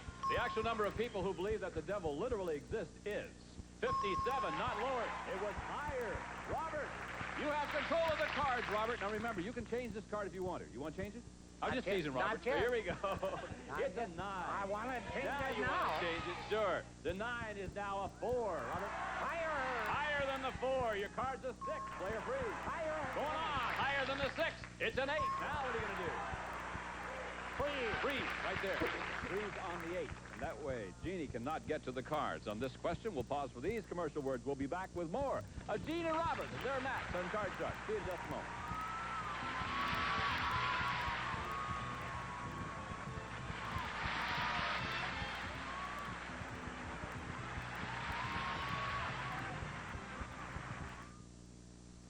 These two fine products from Upjohn are recommended most by doctors and pharmacists. Kaopectate for diarrhea, Cordate for minor itches and rashes. Cordate relieves itches and rashes caused by eczema, dermatitis, insect bites, poison ivy, and oak. Kaopectate is the diarrhea specialist, the only leading non-prescription medication created just for diarrhea. You have relief within 24 hours. Cordate and Kaopectate from Upjohn, recommended most by doctors and pharmacists. And they're right. Beyond this door is a rug so dirty it's a horror show. But we cleaned half of this heavy traffic area with Woolite spray foam to get out deep, ground-in dirt. Turn a horror show into a rug you're proud to show with Woolite Rug Cleaner. Tony, can't wait to eat. And I can't wait to clean this oven. That'll take forever. Wrong. Only Easy Off Oven Cleaner has this advanced grease-penetrating formula. Baked on spills just wipe away. Beautiful. Of course. Fast and easy. That's Easy Off. On The Young and the Restless. There's not much time for getting a church. There isn't going to be any wedding. Will Jill take the money and run? Don't blow it, sweetie. That's all you're going to get. Find out what's cooking across America next week when host Gary Collins welcomes contestants competing for fabulous cash and prizes. It's America's Bake Off next Tuesday. We have returned. We have to go for today. You'll be back tomorrow, won't you? I sure will. Robert, will you join us tomorrow? Oh, I'll be here before you are. Probably so. Yeah, I get here about 6 in the morning. 5:30. That'll be great, Robert. I'll see you there. Maybe we can have coffee. You bet. All right. And I hope you'll be there, too. Until then, I'm Bob Eubanks for Susanna Williams, Lacey Pemberton, Gene Wood, and the entire gang saying thank you for joining us. We'll see you next time. Bye-bye. Some of our departing contestants will receive a gift certificate from Sears Spring Summer Catalog with over 1,200 pages of ideas. 1-800-453-7000. And a pocket radio. And from out of the ocean comes a unique blended seafood. New delicacies now in the frozen food section. And a silver serving tray and rich, creamy Heath ice cream bars with crunchy toffee tidbits mixed right in. That's why you can't beat a Heath. And an insulated bag and gift certificates for Kentucky Fried Chicken and fresh buttermilk biscuits. You've got a right to chicken done right at Kentucky Fried Chicken. We do chicken right. And the member of our studio audience will receive his and hers Classic Series diamond watches by Jules Jurgensen. Elegantly styled, his with 20 genuine diamonds, hers with 10. The Classic Series by Jules Jurgensen. This is Gene Wood speaking for Card Sharks. A Mark Goodson television production.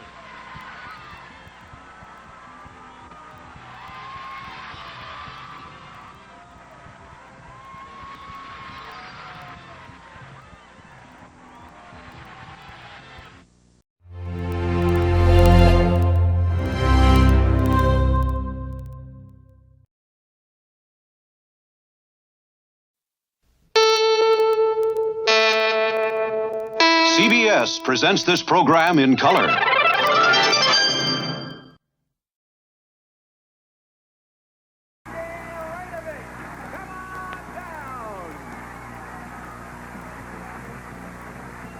Barbara Mitchell, come on down.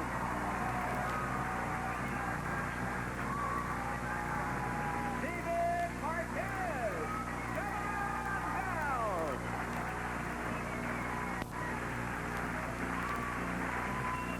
And Henry Watkins, come on down.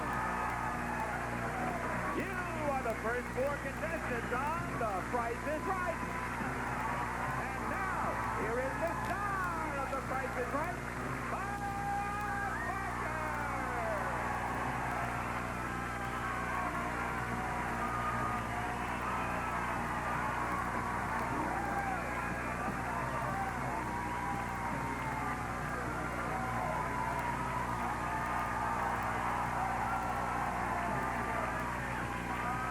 Welcome to The Price is Right.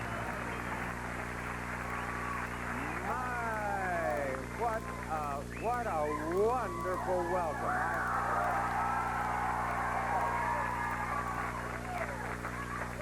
You know, you would never know it on the air because the shows have been continuous, but we've had a little time off.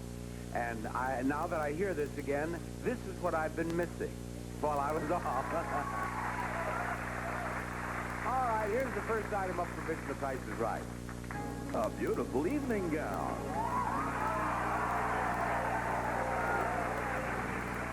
From Amalia, Beverly Hills, a creation of royal blue lace and satin featuring a soft V-neck and sparkling jewel body.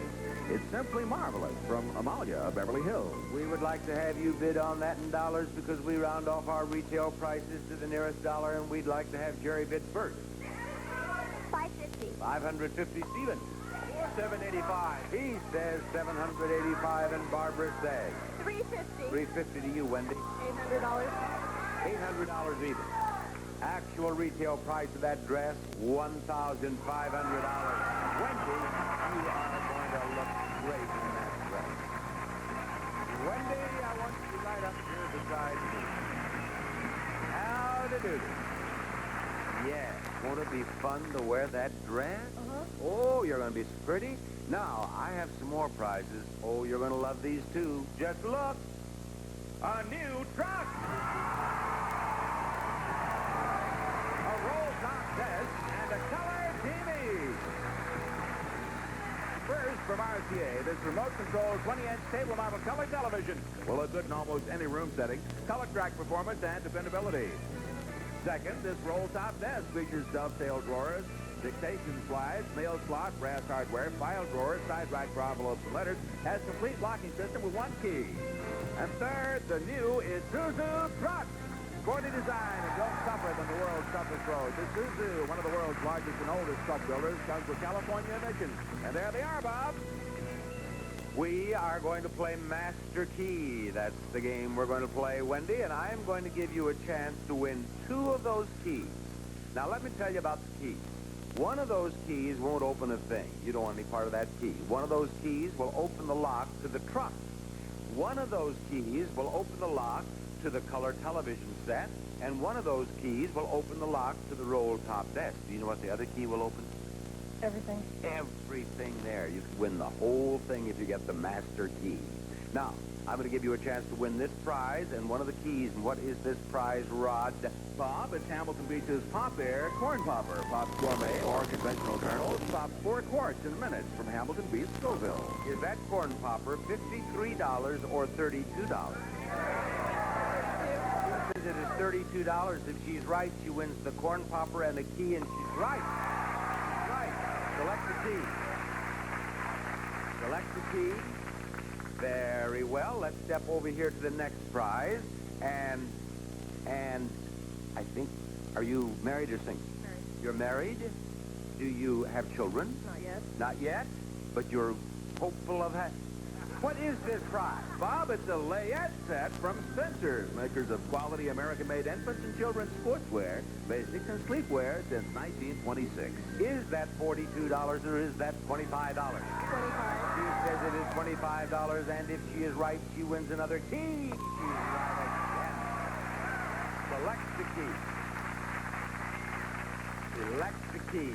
Very well. Let's step right over here, please, and see if you have, well, you've won something. Even if you have the key that won't open a single lock, you have a key that will open something. Take this and try it in the color television set. Oh, no. Try it in the desk. Oh, no. Try it in the truck. Maybe it'll open the truck. Will it open? It opened the truck. It opened the truck. You won the truck with that key. Yeah. That's wonderful. Now, try this key in the color television set. And you won the color television set as well. No, wait. That key, what? The master key. It could be the master key. This one could be the master key. Try that in the desk. You got it! It's all yours.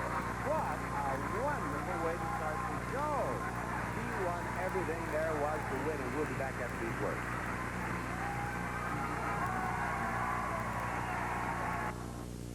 Rod, what's the next name on your list? Bob, we have June Groff.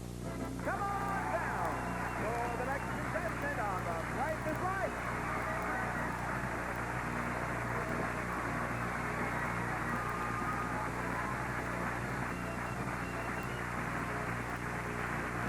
Hello, June. Are you a visitor to California, or do you live here? No, sir, I live in Naples, Florida. You live in Naples, Florida? I was only in Naples, Florida one evening, long enough to turn around and get back on the right highway.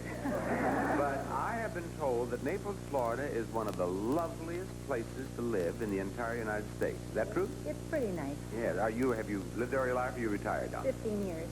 And you're there to stay? Mm-hmm. Yes. And you came out here to California to try to win something? And to visit my daughter. And to visit, maybe you win a trip to Florida. Let's see. What is the next item up for bids in our show?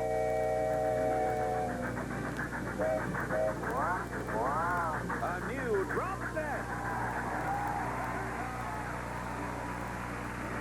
Featuring the Remo 5-piece drum set consisting of tom-tom, bass, snare, and floor drums with a pair of Belgian cymbals. What would you like to bid on those? Oh, they'd love you with those drums in Naples, Florida, wouldn't they, June? What do you bid on them? $800. $800 per bid, and Jerry, your bid is what? $425. $425. All right, Stephen. $1175. $1175, Barbara. $1,200. $1,200. Actual retail price of the drums, $1,592. They're yours, Barbara. Barbara is the winner of the drums. Barbara is the player of our next pricing game. Right back here. Hi, Barbara. Have you ever played, right over here, will you please? Have you played drums? No. No. Are you musical? Do you play any musical? Yes, I play the guitar and the piano. Well, would you like to play the drums? Yes. Are you going to learn to play the drums? Yes. Good, good. Now, what else is she going to win today? A pair of wicker chairs and a new refrigerator freezer.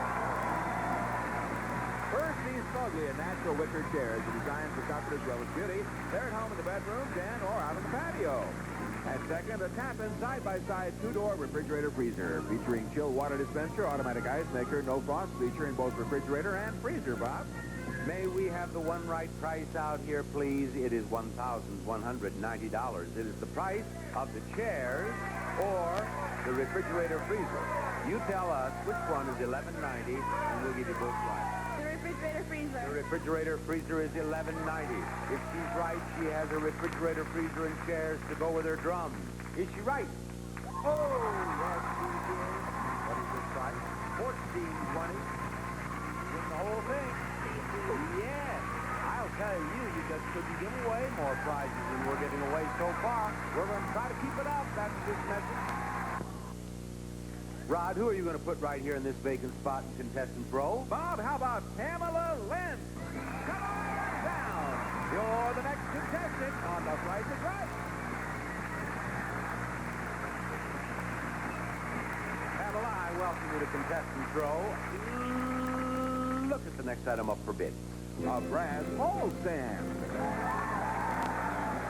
Made of gleaming brass, this hall tree's beauty is reflected in the center mirror. What a beautiful way to greet your guests. And to the winner of this hall stand goes a supply of Ogilvy Home Perm, the perm with a pre-perm conditioner that prepares your hair to take a better perm. Ogilvy Home Perm. Do you have a bid for me on that prize, Pamela? $13.50. $13.50. How about it, June? $1,000. $1,000, and I go over there to Gary. Gary? $1,200. Beg your pardon? $1,200. All right, Steve. His bid is $11.50. $11.50. And you've all overbid. The lowest bid is $1,000. Erase the bids, please. Go lower than $1,000, Pamela. $7.95. $7.95 to you, June. $6.50. $6.50. How about it, Jerry? $8.50. $8.50 is her bid. You don't try that. No, I beg your pardon. $6.50 is her bid. $8.50? $8.50. That's all right. Now, Steve. $1. $1. And one of you is exactly right. One of you is exactly right, and Stephen, I'll bet it is not you. No, it isn't. It is one of the ladies. It is the lady who bid $8.50. It is Jerry. It's Jerry who was exactly right. And she is coming over here now to play a pricing game. Hi, Jerry. Thank you. Now, let's show her more loot, please. A grandfather clock, a new telescope, a handsome bar set, and a handy dishwasher. First, from Emperor Clock Company, made of solid black walnut and equipped with solid brass West German-made movement, Westminster chimes on the quarter hour, Emperor Clock. Second, KitchenAid's traditional quality portable dishwasher converts to a built-in, without conversion kit, 16-position upper rack adjusts for oversized items from KitchenAid.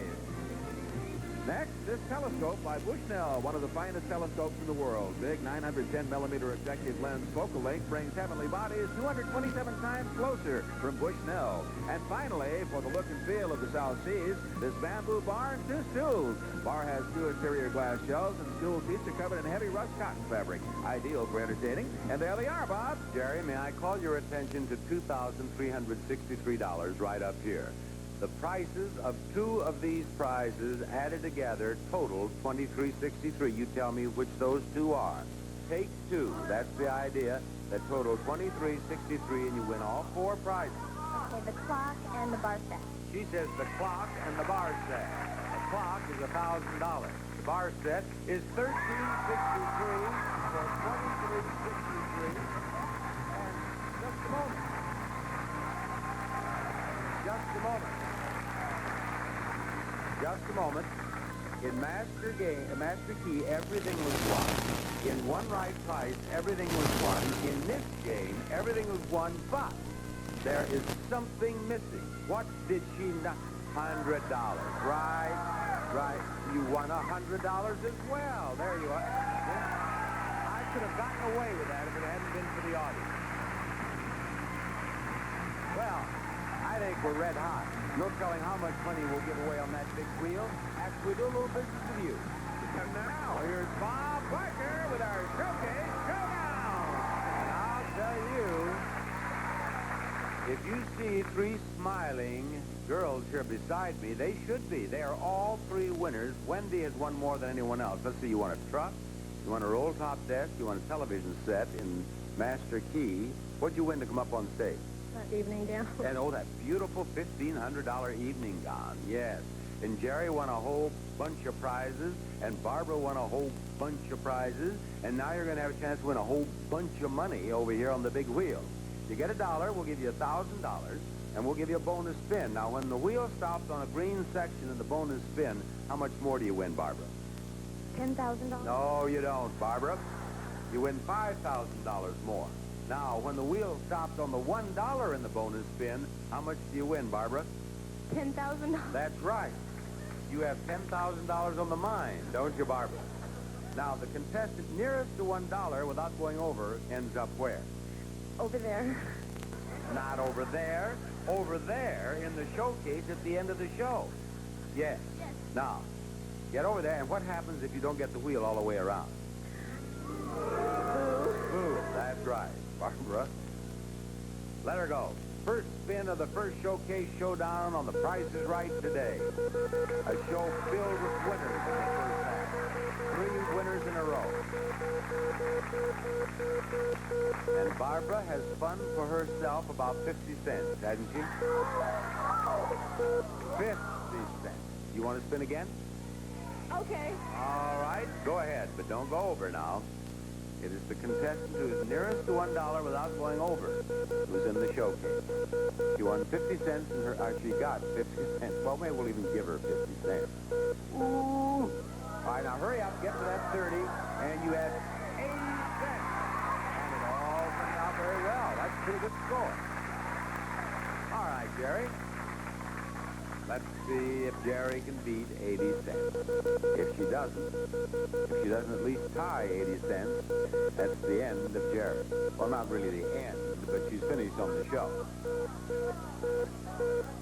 She has a quarter. That's what she has, and she will spin again. That's what she will do. 25 cents, and away she goes with spin number 2. You get 75 cents here, and you win $1,000. Trying to beat 80 cents. She's not going to do it. 55 total is not going to do it. Thank you, Jerry, for being on our show. All right, Wendy. Wendy did something that I don't remember ever happening before. In Master Key, she not only got the Master Key, but she got the key for the car. I've had them get the key for the car and something, and Master Key and something, but I don't think I've ever had both the car and the Master Key. So you are in a run of good luck. 55 cents. Spin it again. It wouldn't surprise me to see 45 right here. 55 cents in her first spin. She's trying to beat 80 cents. 55 cents. Ooh, close. But a tie. 55 and 25 is 80 cents. Wendy, you're right over here. And it's your spin, Barbara. This is a spin-off now. You each get one spin. This will determine which one of you is in the showcase, but if you get $1, you still win $1,000, and you still get a bonus spin for as much as $10,000 more. And in her one spin, she has spun for herself 30 cents. Back you go. All right, now you get one spin, Wendy. It has to be 30 cents to get into the showcase. And I still would not be surprised to see her get $1. Now I would, because that's going too fast and it's not going to get around here again. But did she beat the 30 cents? Yes, she did. She has 55 cents to win the first showcase showdown. So, you have a spot sewed up in the showcase at the end of the show. And we will be back to play more pricing games after you have a look at this. All right, Rod, who will it be? Bob, it's got to be Elmer Horton. Elmer Horton, come on down. You are the next contestant on The Price is Right. Hello, Elmer. Elmer, where do you live? Motley, Minnesota. Where? Motley, Minnesota.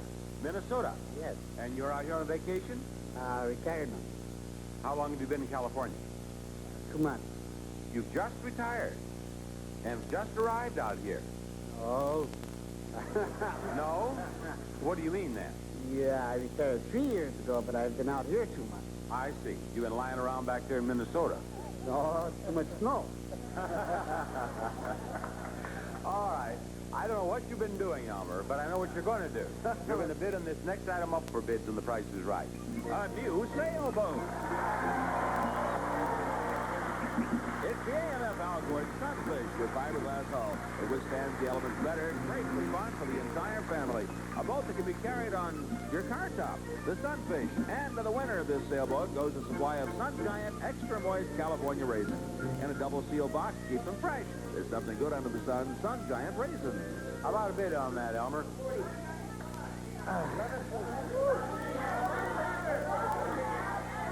$1,200.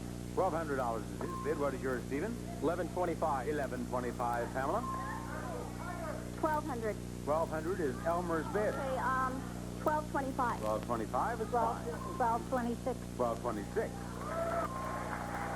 The actual retail price is $13.79, and June wins.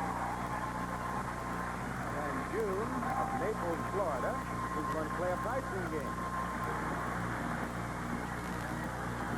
Right up here beside me, June, and I want you to turn around and look at those two prizes over yonder. A comfortable sofa bed and a new washer and dryer.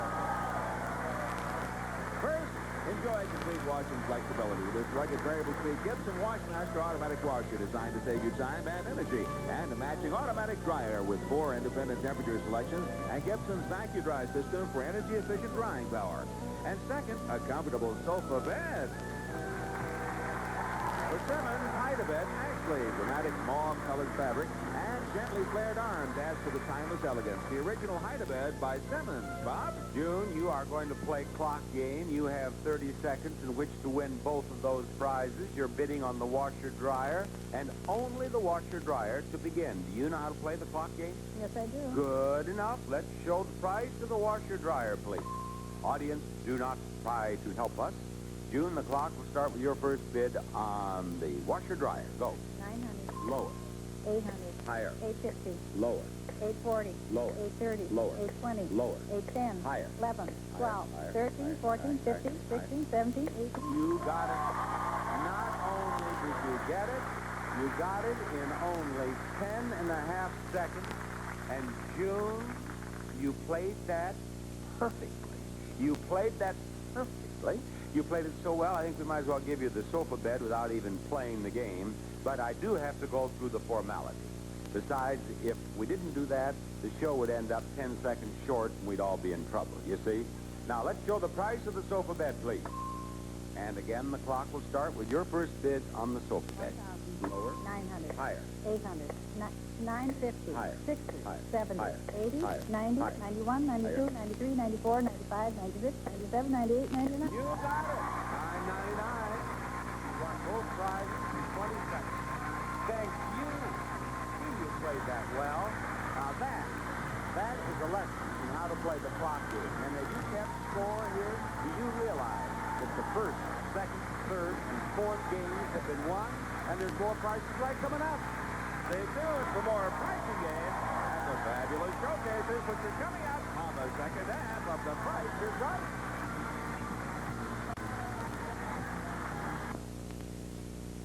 Rod, who's headed our way next, please? Bob, we have Connie Van Zelden. Come on down. You're the next contestant on The Price is Right.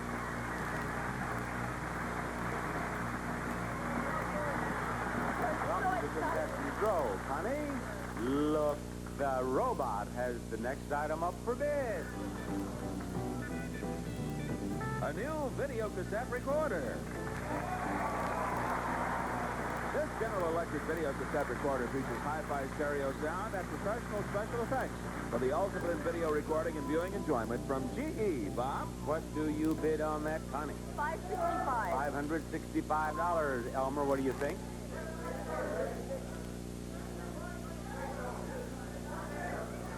What do you say? $545. $545. Now you, Stephen. $625. $625. And Pamela say.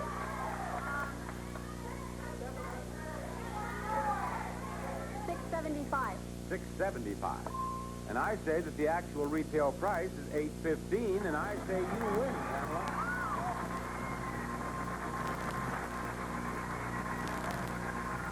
Howdy.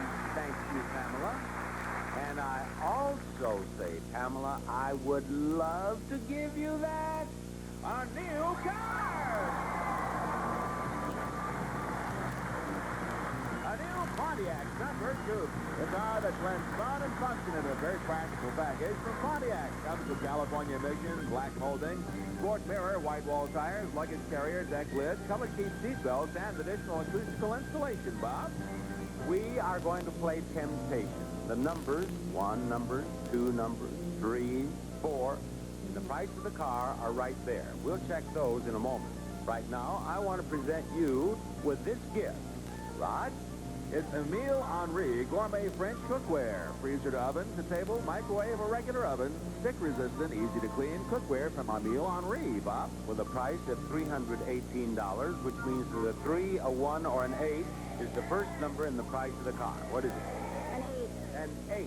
Would you please light up the 8 for her? And would you please bring out another gift for her? And it looks suspiciously like a sewing machine to me, Rod. It is. Fast, new Tipmatic sewing machine that gives you the versatility you need at your fingertips. A selection of special embroidery stitches for today's woman from Fast.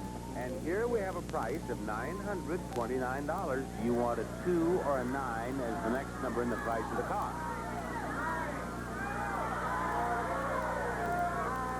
9. Pamela says 9. Will you please light up the 9 for her? Very well. I have given you a sewing machine. I have given you these dishes. And now I am about to give you a light, and I mean it'll light up everything in the place. Rod? It's Clover Lamp's multi-directional table lamp. Functional and exciting, cast beams of light where you desire. Brass finished and baked lacquered from Clover Lamp, Bob. And the price, $400. Do you wish to have a 4 or a 0 as the next digit in the price of the automobile? 0. She wants the 0, so we'll give her the 0. And now, one more prize. And it's a big one. It's such a big one, Janice is having trouble getting it out here. And, Rod, what is it?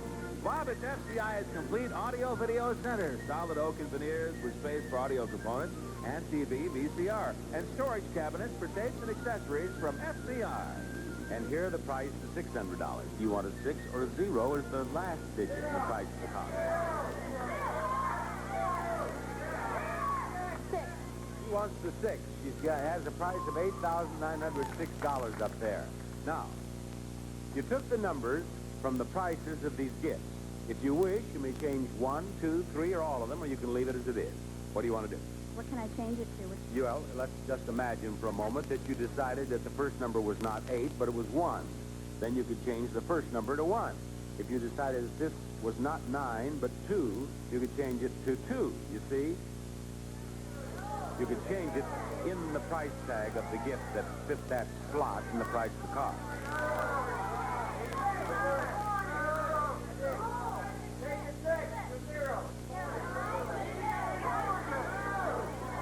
I think I'll just leave it. Just leave it alone. All right. $8,906, she says, the price of the car. Now, I've given you $2,247 in gifts right here. You can take those and quit right now, or do you know what you could do if you wish? Oh, no, what? Well, we call this game Temptation because if you wish, you can try to win the car. To win the car, you have to have every one of those numbers right. If you have even one number wrong, do you know what happens? No. You don't win the car, and you don't win anything at all. You go home with your little name tag, and that's all. Well, that's more than I came with. Well, that's right. That's more than you came with. Now, do you want to go ahead and try to win the car, or do you want to take these $2,247 in gifts and try and quit? I think I'll keep it. You're going to keep the gift, and you're not going to try for the car. All right. Now that she's made her decision not to go for the car, I don't think she would have won the car. Do you? No. I think the 8 was right. Now, I'm even worried about the 9, but I think she's right. But she's wrong. She's wrong. And I'll bet that's wrong. And it's wrong. And I'll bet that's wrong. And oh, yes, that's wrong, too. You see, you are $2,247 and a name tag ahead of the game. Thank you. Bye-bye. And that car is the only thing we haven't given away, and we're going to try to give away more after these words. All right, Rod, we need another player. Who will it be? Bob Barker, it's got to be Christine Brown. Come on down. You're the next contestant on The Price is Right.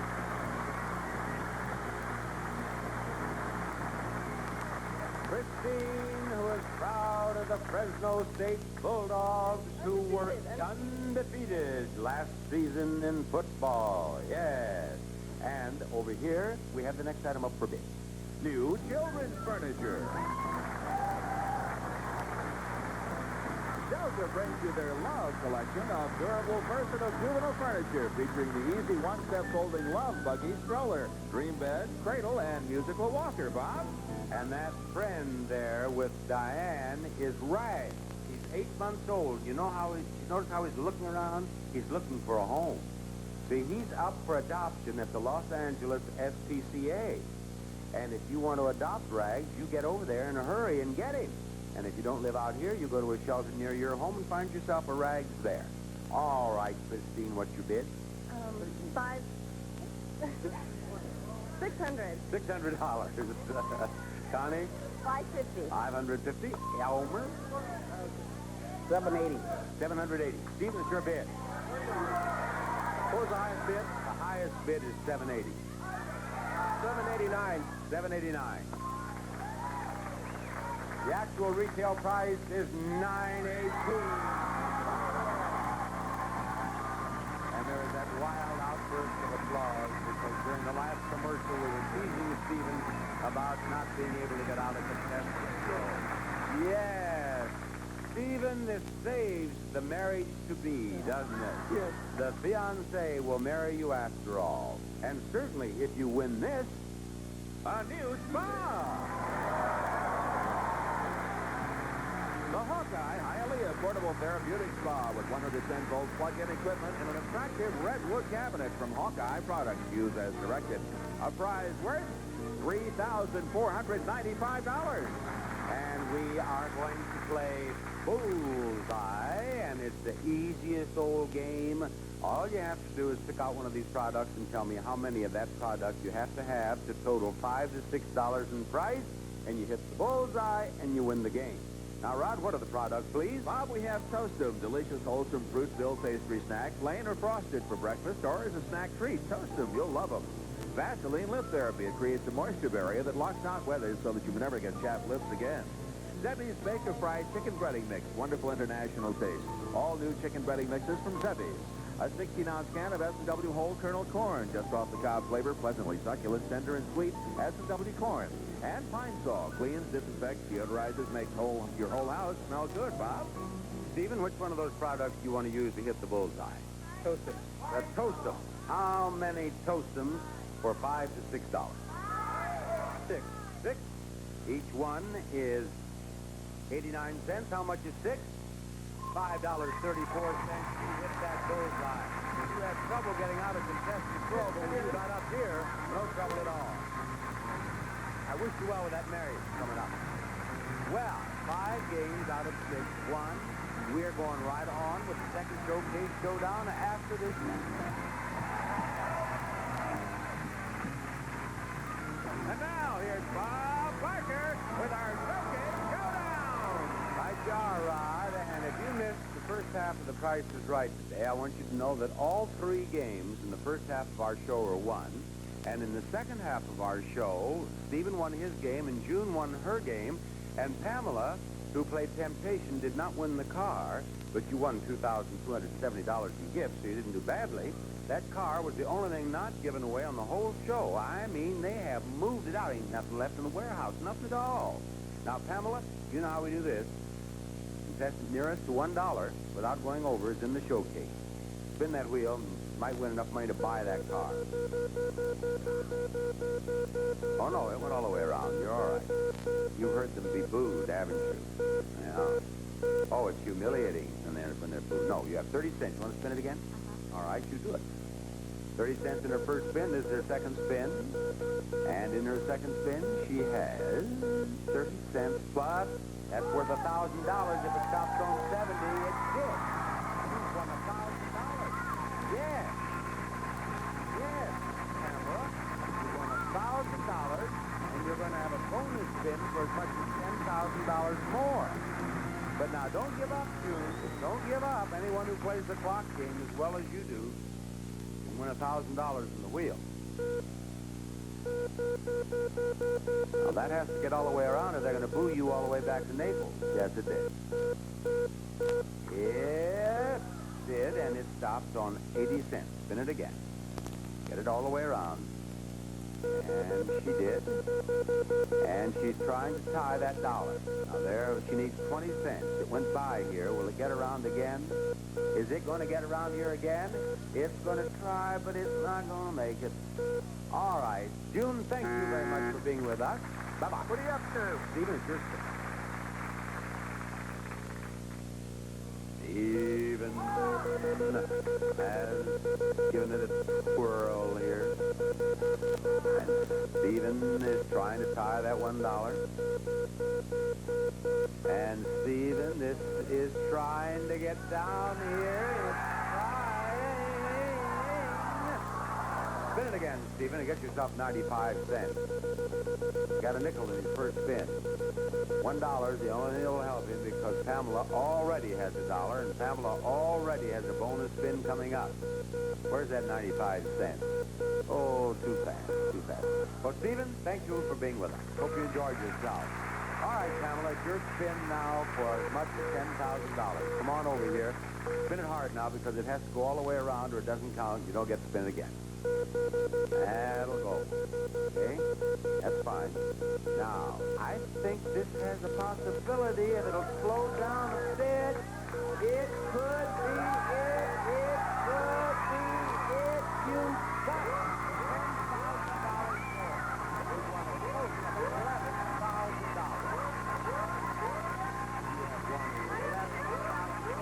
You have now. You'll never be able to say that again. What are you going to do with all that money? She's going on vacation with her $11,000 after she's in the showcase. After this. Pamela, who won $11,000 on the big wheel, is the top winner in the showcase. Wendy is the runner-up. And this is showcase number 1. Your showcase contains something for every room in the house. First, for the dining room, this lovely dinette set. From Wildwood Manufacturing Corporation, this dining table of undisguised solid manzanita burls. The glass top measures 42 by 72 inches with coordinated chairs from Wildwood. And next, for the kitchen, a new microwave range. A 1.2 cubic foot microwave with solid state controls, automatic temperature probe, 10 power levels, fluorescent work lights, and a self-spinning oven with waist-high broiler. And for the living room, this beautiful display cabinet. 5 shelves to hold your cherished art objects, books, china, or trophies. It has 2 doors and 3 glass panels to view the lighted interior of the hardwood cabinet.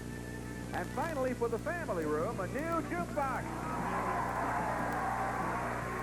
This Sapphire 90 jukebox from Rowe features 200 selection phono, 130-watt amplifier, and full stereo system, digital display, and exciting lighting that can dance to the beat of the music. And this showcase can be yours if the price is right. Pamela, do you wish to bid or pass? I would like to pass. You would like to pass to Wendy, and Wendy, what do you bid in this showcase? $6,000. $6,000 even. That is her bid. And now, Pamela, this is your showcase. Your showcase contains prizes that come to you from our Price is Right cheerleaders. Okay, girls, let's hear what you're cheering for today. Give me a G. That G from Holly stands for a trip to the beautiful Grand Canyon. We'll fly you in a guest round-trip air coach from Los Angeles to Arizona for a 6-night stay at the Best Western Grand Canyon Squire Inn. Located in the beautiful South Rim, you'll enjoy excellent accommodations and service. The Best Western Grand Canyon Squire Inn.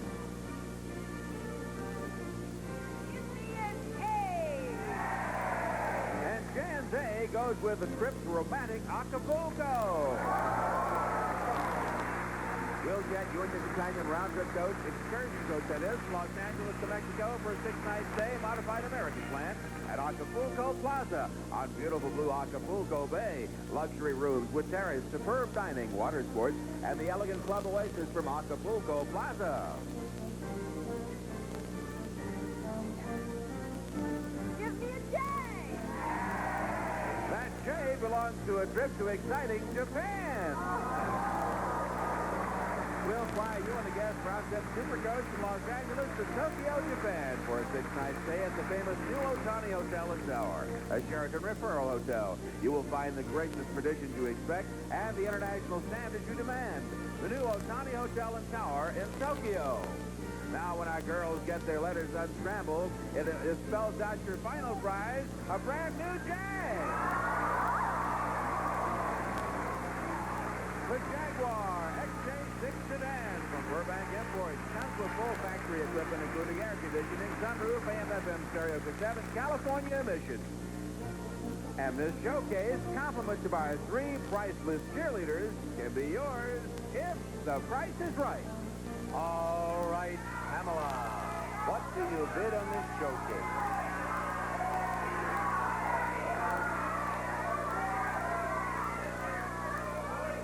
$38,000. $38,000 even, and the audience seems to love that bid.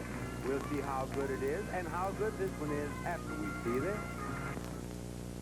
All right, here we go. Wendy, you bid $6,000 on your showcase, and the actual retail price is $10,387, a difference of $4,387. Pamela, you must be closer than that without going over to win your showcase. Your bid is $38,000, and Pamela, the actual retail price of your showcase is $40,710. You win with a difference of only $2,710.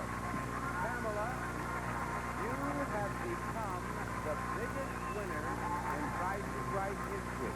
You've won $54,772 in cash and prizes. That includes $11,000 cash in the big wheel. How do you feel? I don't know. I'm in shock. Are you in shock? Yes. Well, we'll take care of you until you come out. I don't have a car, though. Well, you do now. I'm going to take you over and see it. Bob Barker saying goodbye, everybody.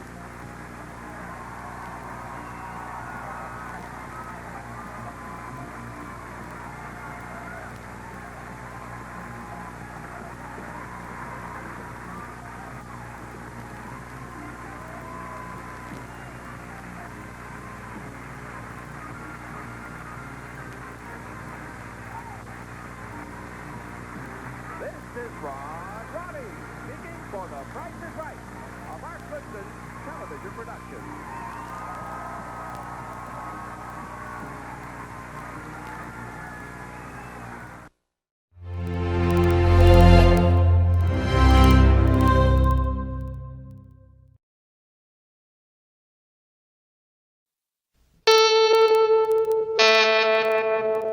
CBS presents this program in color.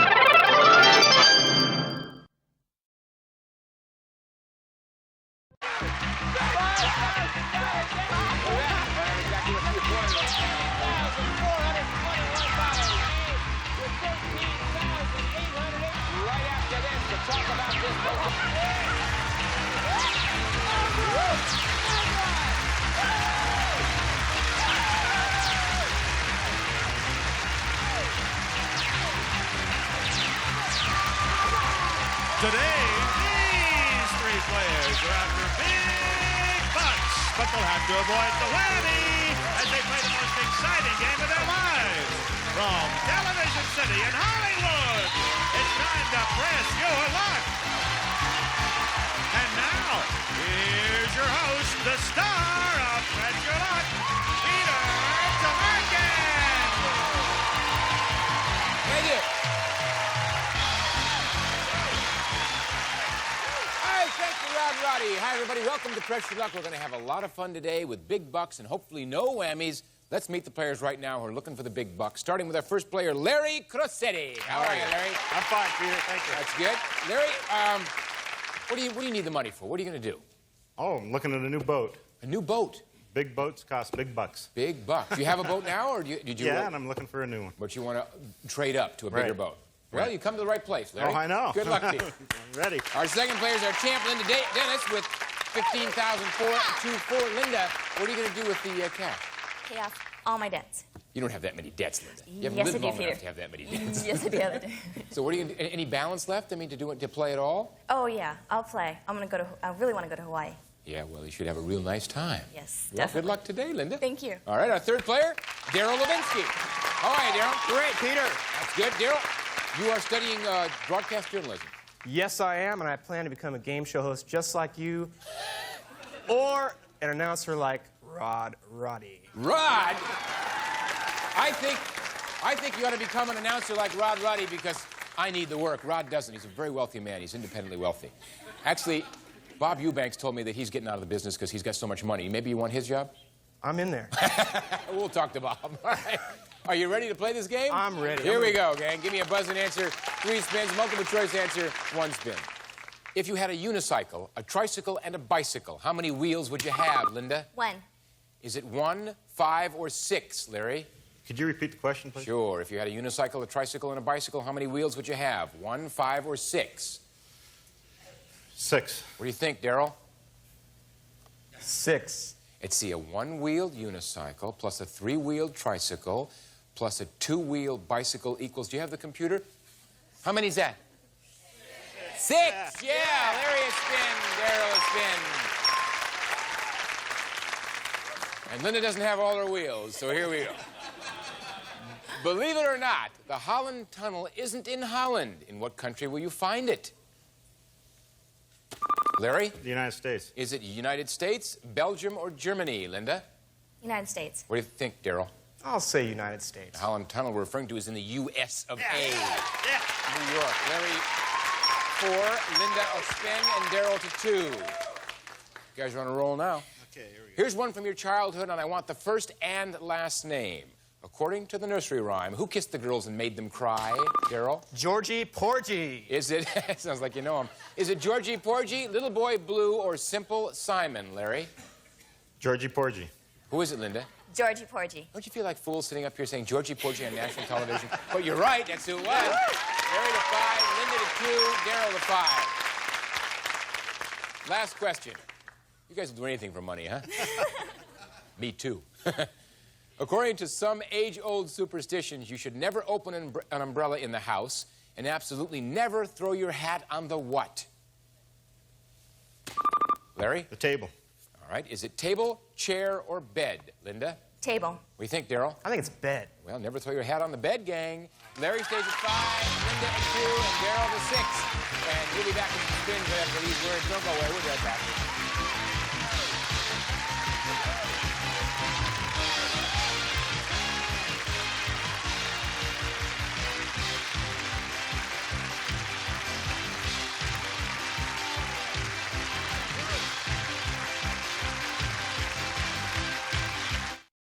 This year, National Game Show Day is so big, we needed an entire month to party. Including fresh episodes with game show legends, big winners, plus the long-awaited premiere of The Price is Right with Bob Barker. Oh, yes. It's National Game Show Day all month long, starting May 28th. On Buzzer, let's play.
About $50,000 in cash and prizes up there. There are unfortunately some whammies hanging around, so you want to be careful. How about a trip?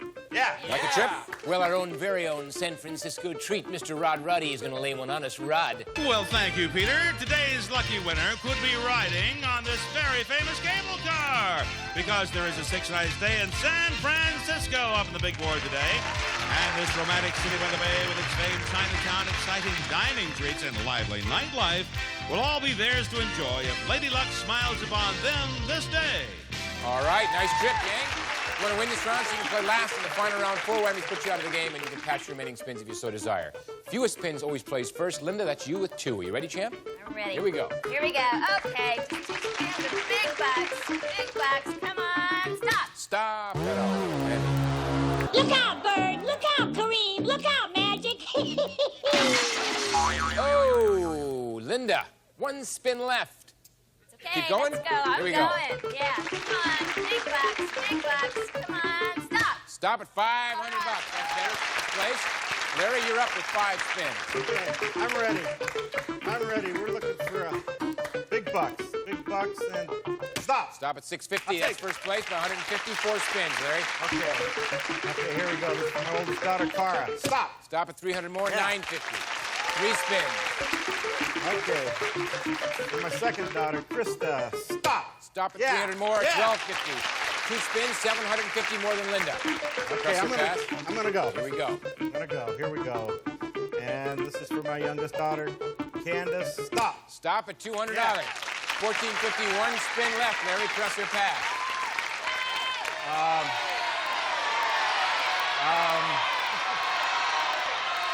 I'm gonna play. Play on. Here we go. Here we go. One more time. Here we go. Stop. Stop at a portable TV. Yeah. Candace will like that. That's worth $430. Great. 1880. First place for now. Daryl, 6 spins. You ready? All right. This spin is for my little brother, Danny. No whammies for Danny. Stop. Now that I'm a star, I need makeup. Makeup! You might want to reconsider about being a game show host because that's how they put the makeup on, Daryl. So think about it, you know? 5 spins to think it over. You want to go for it? Gotta go Okay, for here it. we go. All right. I came to control my own destiny. It's that time right now. I'm ready. Stop. Stop at $300. All right. Third place, 4 spins. Okay, gotta press, Peter. I'm going, Peter. This is it. I'm ready.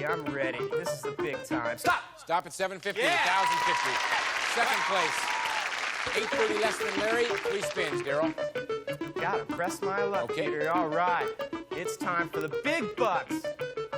Big bucks. Stop. Stop at Concord, California. All That trip, right. Daryl, is valued at $586. You're up to $1,636.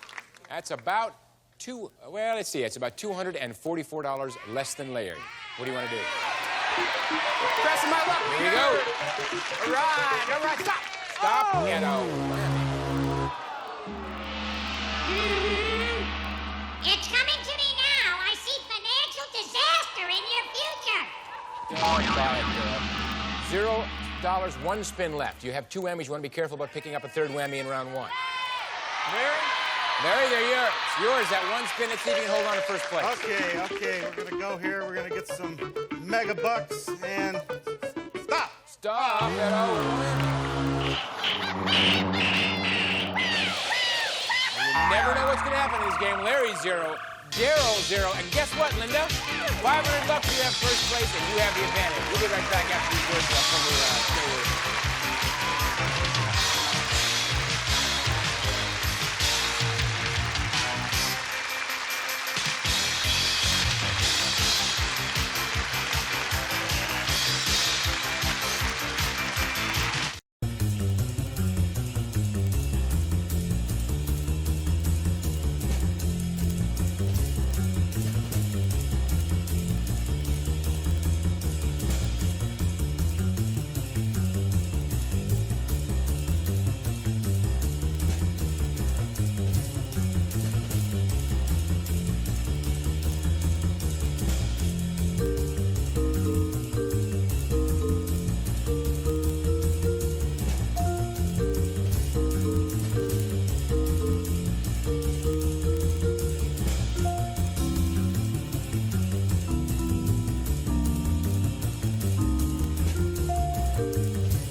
$500, and you have the first place. You have the advantage, Linda. You never thought that was going to happen. These two guys obliterated one another. You ready to start again? Yeah. I got some fresh questions. Hope you have some fresh answers. Not too fresh, because then we'll be off the air. Here we go. When someone is referred to as being a little long in the tooth, it means that person is what?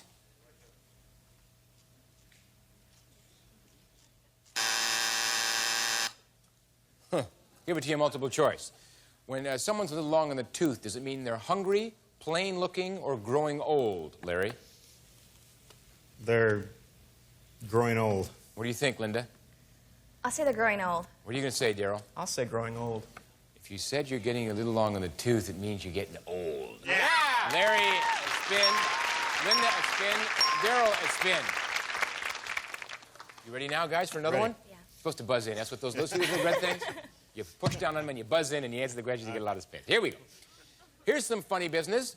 What comedienne is famous for playing a character named Rosanna Dana? Linda.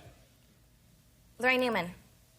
Is it Lorraine Newman, Lily Tomlin, or Gilda Radner? Larry? Gilda Radner. Who is it, Daryl? It's Gilda. Who is it, Linda? It's Gilda. Yeah. Rosanna Dana was played by Gilda Radner. Larry to 2. Daryl to 2. Okay. In Greek mythology, what's the name of the giant whose one eye was in the middle of his face, Larry? Cyclops. Is it Cyclops, Medusa, or Odysseus? Linda? Cyclops. Who is it, Daryl? Cyclops. No, it's not. It's CBS. It's Cyclops, gang. Larry to 5, Linda to 2, Daryl to 3. On what kind of a table would you use a cue stick? Larry? Pool table. Is it pool, bridge, or dining? Linda? Pool table. What is it, Daryl? Pool table. Cue sticks are used in pool or billiard tables. Larry to 8, Linda to 3, and Daryl to 4. And you guys are going to big bucks. We'll be back after this word, mighty big bucks.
We got some big money. You know how much is up there? How much? About $100,000? Yeah. Yeah? One check. Want us to write your check? Normally we would, but you have to get it, you see. And then what you have to do is fight the whammies to get it, right? It's up there, though, every bit of it. What do you got? We got a fur coat. We got a trip to Iztapa. Obviously, the big bucks. A few whammies here and there. Motorcycles. A lot of great things. Piano. I mean, we're talking major bucks here, boys and girls. You ready to play it? Ready. All right, Linda, with $500, you'll play last. You earned it. Tie between Larry and Daryl. Always in that case, player to my left goes first. Larry, 8 big ones. Here we go. Spins. Okay, take them one at a time. We want some big bucks. Big bucks. Come on. Now stop. Stop at $1,500. First place, 7 spins, Larry. Okay, I'm gonna play. Come on, this one's for my wife, Sabina. Come on, big bucks. Stop at $1,400. $2,900. 6 spins, Larry. Okay, I want that new boat. I need big bucks. Big bucks. Here we go, and stop.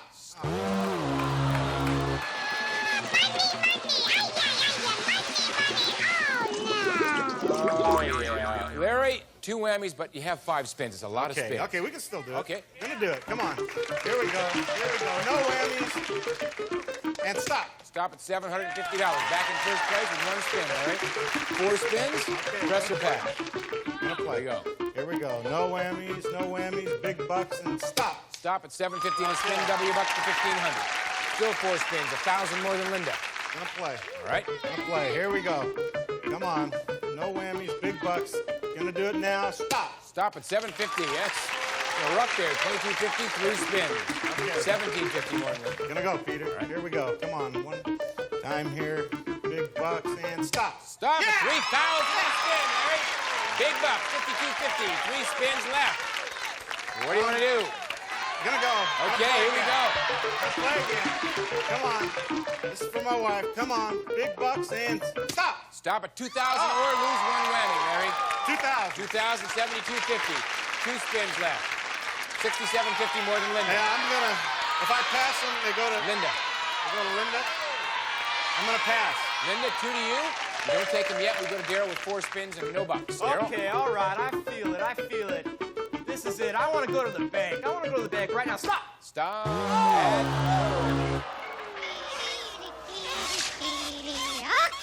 take it away.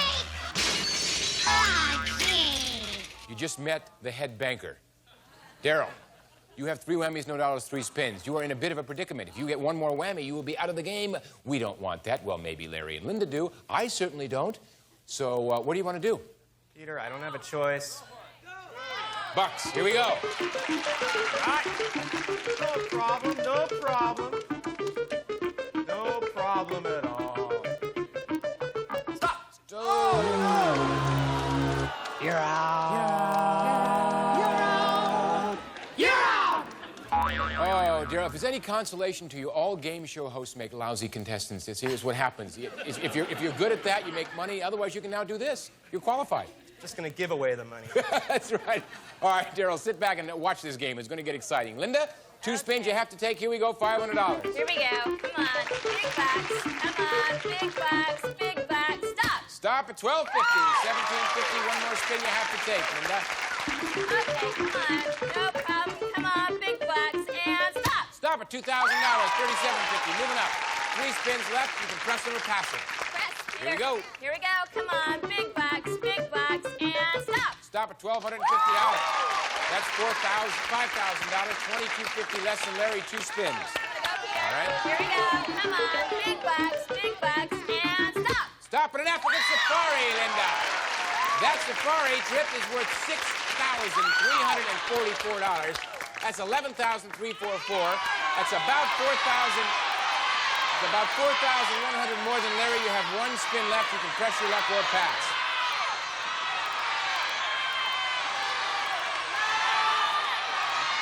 I'm going to pass, Peter. Larry, Okay. you're gonna need about $4,096, I believe, to catch up to Linda, or something with an additional spin. If you don't get it, Linda's the champ. You ready, Larry? I'm ready. Linda? 1 big bucks will do it. Big spin. Here we go. Come on. This is for my wife. Sabina, stop. Stop at Iztapa, Larry. That trip to Iztapa has a value of $1,252 and is not enough. Linda, you did it again with $11,344. We'll come back and talk to you after these words.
Linda, you want to know what you won? Well, the illustrious one, Rod Roddy's going to tell you. Rod. Thank you, Peter. Linda, you have won an African safari. We'll fly you and your companion Ron Zip coach from Los Angeles to London and then on to Nairobi, Kenya for a 12-day Kenya safari adventure from Safari Center International. Visit exciting game reserves escorted by expert tour guides from Safari Center International. That prize totals $6,344. Combined with the $5,000 in cash you won today and the $15,424 in cash and prizes you won previously gives you a new grand total under $26,768. Congratulations! What a hunk of change, Linda. You outfoxed the whammy. Well done. You get to come back and do this again. And Larry and Daryl, we have some nice prizes for you. I thank you both for being with us. Thank you. Before we leave, I do have some poems. This one is from Carla Seiler of Pittsburgh, Pennsylvania. Oh, whammy, I love you so. You're my kind of man, taking everyone's dough. You sing, you dance so proudly on the show. You're the star by now, everyone should know. Disappointing the contestants is your favorite game. Popping up for the big bucks, you have no shame. So let's not forget who is the boss. Whammy, that's his name. You got it. You know it, Carla. Thank you very much. Here's a quickie from Dina Davis of San Marcos, California. Now I lay me down to rest, a pot of spins upon my chest. If I should die before I wake, that's one less spin I'll have to take. And very nice, Dina. Thank you. Until next time, this is Peter Tamarkin. Thanks for pressing your luck. Bye-bye.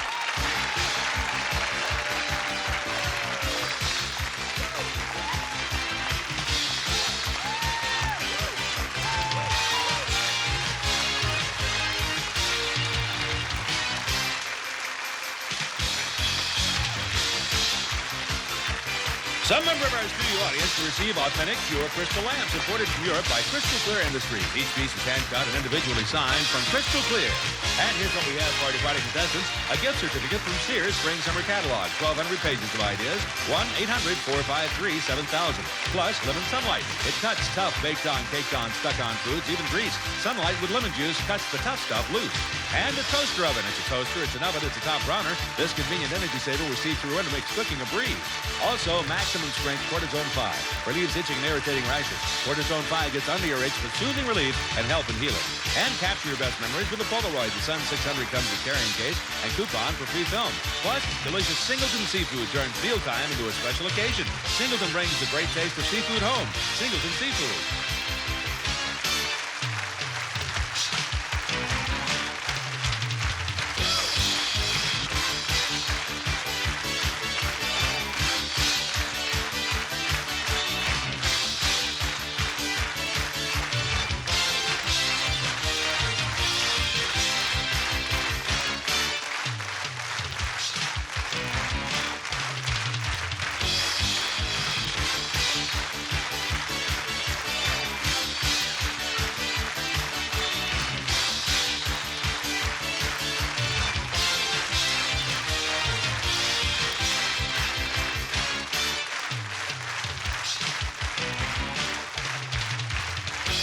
This is Rod Roddy, speaking for Press Your Luck, a Collectors Company presentation.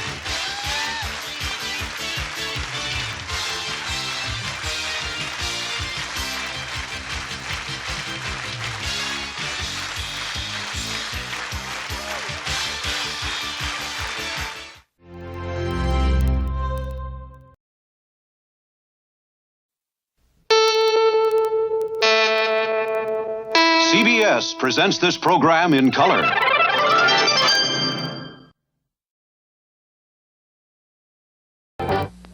Wagons ho! Mr. Lyle, you have got to keep your voice down just a bit, okay? How many times I have to tell you, girl, the name is Judd? Judd, yes, I remember that. But you just remember where you are, okay? This is 4 West, not the Wild West. Sounds like quibbling to me, but if you insist, move them out! Good. All right, is that better? Yeah, that's much better. Hey, wait a minute, wait. How you doing, Mrs. George? Just fine, enjoying the Good, ride. I'm glad to hear it, thanks.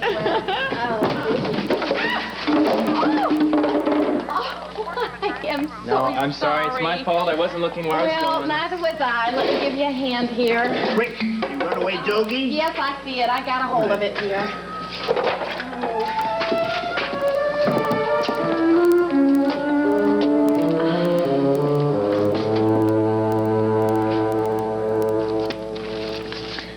don't have to do this stuff any longer. Job's not that bad, especially when we're left to do it in peace. You mean when Madame India's not around? Did I say that? Heaven forbid. Still, I am bound for better things. Oh? Mm-hmm. As soon as they hold that Samson Girl contest, I'll be set for life. You sure will be.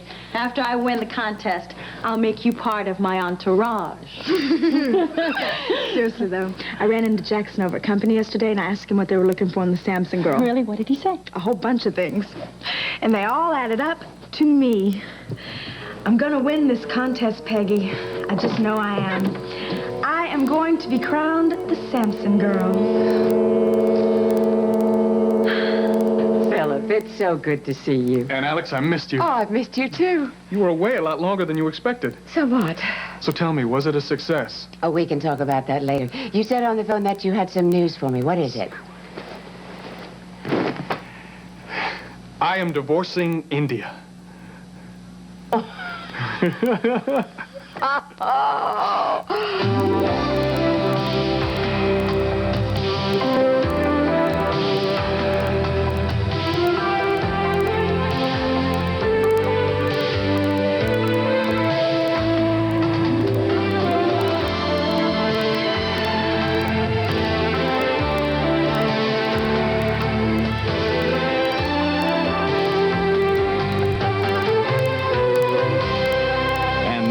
Guiding light. So, just to be on the safe side and prove to Mr. Niven that he won't be singled out, I've subpoenaed all the neighbors. Don't you think that's a good idea, boss? Boss. I'm sorry, what did you say? I said I've subpoenaed the neighbors. All of them? Yes. I thought... Lionel, this is an open and shut case. All we need is Niven's testimony. But Mr. Nivens lives next door to the guy. He's afraid that he might be hassled. But if everyone testifies, then... the judge will be hassled. Well, it shouldn't take more than an extra hour or so. I see. Can you guarantee that? No, but I wouldn't think that the judge would mind. You wouldn't think. I do. Look, boss, you assign this case to me. If you don't like the way I'm handling it, then maybe you should take over. Right, maybe I should, Lionel.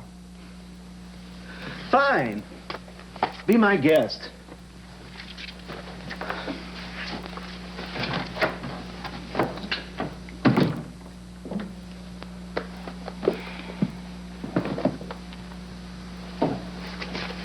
We're a little rough with Lionel, don't you think, just now?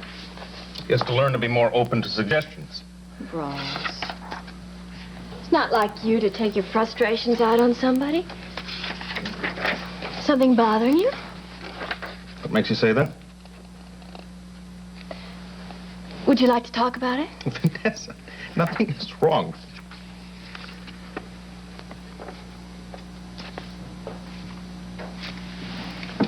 It's Callum. I knew it. I knew it. All right, now what's going on? What's happening? I wish I knew. I took her out to dinner last night at the Blue Orchid, and we were having a great time, joking, talking. And? But? But I could tell that something was wrong. Callum was upset about something. And finally, she told me that this would be our last date. Your last date? Why? Because of Alexandra Spaulding. I don't get it. I don't blame you. Callum said that Alexandra is still furious at me for defending Billy. In Alexandra's mind, I chose the Lewises over the Spauldings, you see. And since Calla is now working for Alexandra... Oh, she's afraid she's going to lose her job by going out with you. Exactly. Vanessa, here I go again. Calla and I could have had something special, something very special. But now it's all off because of this paranoia of hers. Well, it may not be paranoia. I mean, if Alexandra's really that angry... Angry, maybe, but there are limits. She can't despise me enough to fire somebody simply for dating me. Well, no, you wouldn't think so, but... Vanessa, come on. Be reasonable, would you? Alexandra is ruthless, but she's not that ruthless.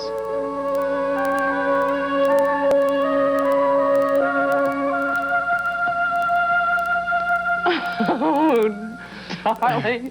That is the best news I've heard in a long, long time. I knew you'd be pleased about the divorce. Please. Oh, that doesn't begin to describe how I feel. This family's been under a cloud ever since that woman weaseled her way into it. Now, finally, to be rid of her, what an incredible relief. Oh, I know. I feel the exact same way. Boy, I'm just glad it's finally over. Of course you are. But I was afraid I would never hear you say those words. In fact, I thought I was going to have to take matters into my own hands, and soon. You did? Well, something had to be done. That witch cast a very powerful spell on you. And Alex, it really wasn't quite like that. Oh, I know you couldn't see it, darling, but that's the problem with spells. Fortunately, India broke it all by herself. Her affair with Simon was just so blatant. Well, and Alex, Simon wasn't the reason we split up. Oh, no? Well, no. India and I, we both decided to make a go of it, and well, what we finally realized that we got married for all the wrong reasons. I won't dispute that. Deception and blackmail make a rather unattractive trousseau. Well, that's all behind us now. Yes, indeed. And things are back where they should be for us. For India, even. Plus, she's hooked up with someone who deserves her. Oh, those two will make an ideal couple. No doubt they'll while away the hours vying with each other over who's the most outrageous liar. And Alex, was Simon lying when he claimed to be your father's illegitimate son? Of course. Don't tell me you believed him. Well, so, in other words, you found proof. You can discredit what he said. I don't have to. The man is an imposter. I know he is. And I'm going to see to it that he rues the day he ever tried to pull a charade like this on the Spauldings. So what are you going to do? You'll see. Oh, come on. Tell me. I want to know. All in good time, Philip. All in good time. Meanwhile, let's discuss a more pleasant subject. Like when exactly will Miss Von Halkine be out of sight and mind? India is staying in Springfield. She's not. Oh, Lord, she's not going to try to brazen it out here. Well, no matter. I will speak to every realtor in town and have her blacklisted. India will not find it easy to stay without a roof over her head. And, Alex, she already has a roof over her head. I'm giving her the house as part of the settlement.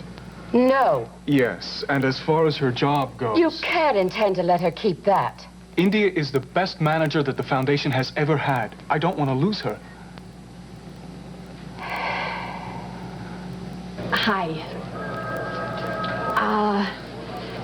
I guess maybe I should enter the Easter egg rolling contest this Easter.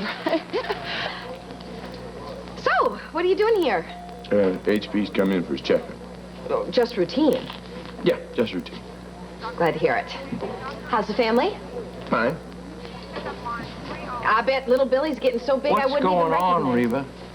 What are you doing on your hands and knees cleaning the floor? Well, I'm working here now. Do you work here? What, are you volunteer? No, I'm a paid employee. I don't get it. You mean like a nurse's aide? Not like I am a nurse's aide. Well, how long you been doing this for? I started last week. It's an incredible job, too. It's more than I ever thought it was. There's a lot involved. I mean, I don't just make beds or fill water jugs. I take patients for walks. I give them baths. I give them alcohol rubs. And sometimes I even get to take a pulse or two. Big responsibility. Yeah, it sounds like it. Yep. I mean, I haven't really learned all the ropes yet, but before too long, I'm going to be right up there with the best of them. Hi, good morning, Billy. Good morning, HB. Good morning, Doc. Jody, Yes, Dr. Bauer. will you take Mr. Lewis to one of the examining rooms? Right away. I'll be there in a few minutes. Excuse me. This way, Mr. Jody, would you mind terribly if I took Mr. Lewis?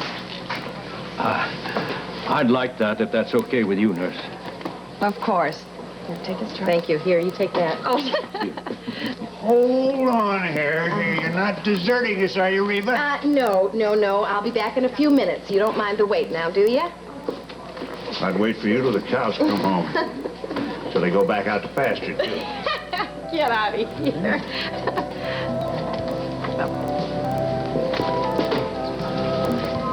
Why? I'm making my own way now. You don't have to. But I want to. And I'm enjoying every minute of it, too. So, right this way, sir? Watch the eggs. I assume this is your idea of a joke, Miss Shane. A joke? Yes, and let me tell you, it's in very poor taste. I suppose you're talking about me entering the Samson Girl contest. And I'm warning you, I will not hear another word on the subject. Do you understand? Not one more word. Okay. I won't talk about it here, but I'm still going to be a contestant. You most certainly will not be. Have you got some kind of a problem here? You have the problem. A total lack of judgment to begin with. Aren't you aware that Samson Industries is the competition? Don't you realize how embarrassing it would be if word got out that one of the foundation's employees was vying for the honor of representing the competition? That is absurd. You should even know that. And look around you. Do you see one other employee even thinking of such a ludicrous idea? So what if I am the only one? That doesn't make it bad. You will forget all about the contest. No, I won't. I'm going to enter that contest, and I'm going to win it. I see I have to make it a little more clear to you, Roxy. You have a choice. You either give up the idea, or you give up your job. Okay, here you are, sir. You can change right through there. Why didn't you come to me? If you needed something to fill up your time, why, Billy and I could have arranged a position for you at Samson Lewis. I already told you, Harlan, I want to work here. I don't believe it. Why not? The job's respectable, it's honest. Sure it is, and honorable. But it's damn tough, too. Well, I don't mind tough work. Well, then why did you give Billy and me the censored version of what your job is? What are you talking about? Well, I mean, you just happened to leave out a few things when listing your duties, such as bedpans, mopping up after people when they get sick to their stomach. What is your point, Harlan? That you deserve better, darling. You deserve what you're qualified for. And that's nurse's aid for me. You're not doing this for the fun of it. You're broke, ain't you? Reva Shane, I let you talk me out of giving you a settlement when we were divorced. That's because we thought you were just about to marry Kyle. Well, now, seeing how things have changed, I am giving you that settlement right now. No, you are not. I have already taken too much from you. There's no taking involved, Reva. I'm giving it to you. You were my wife. You got it coming to you.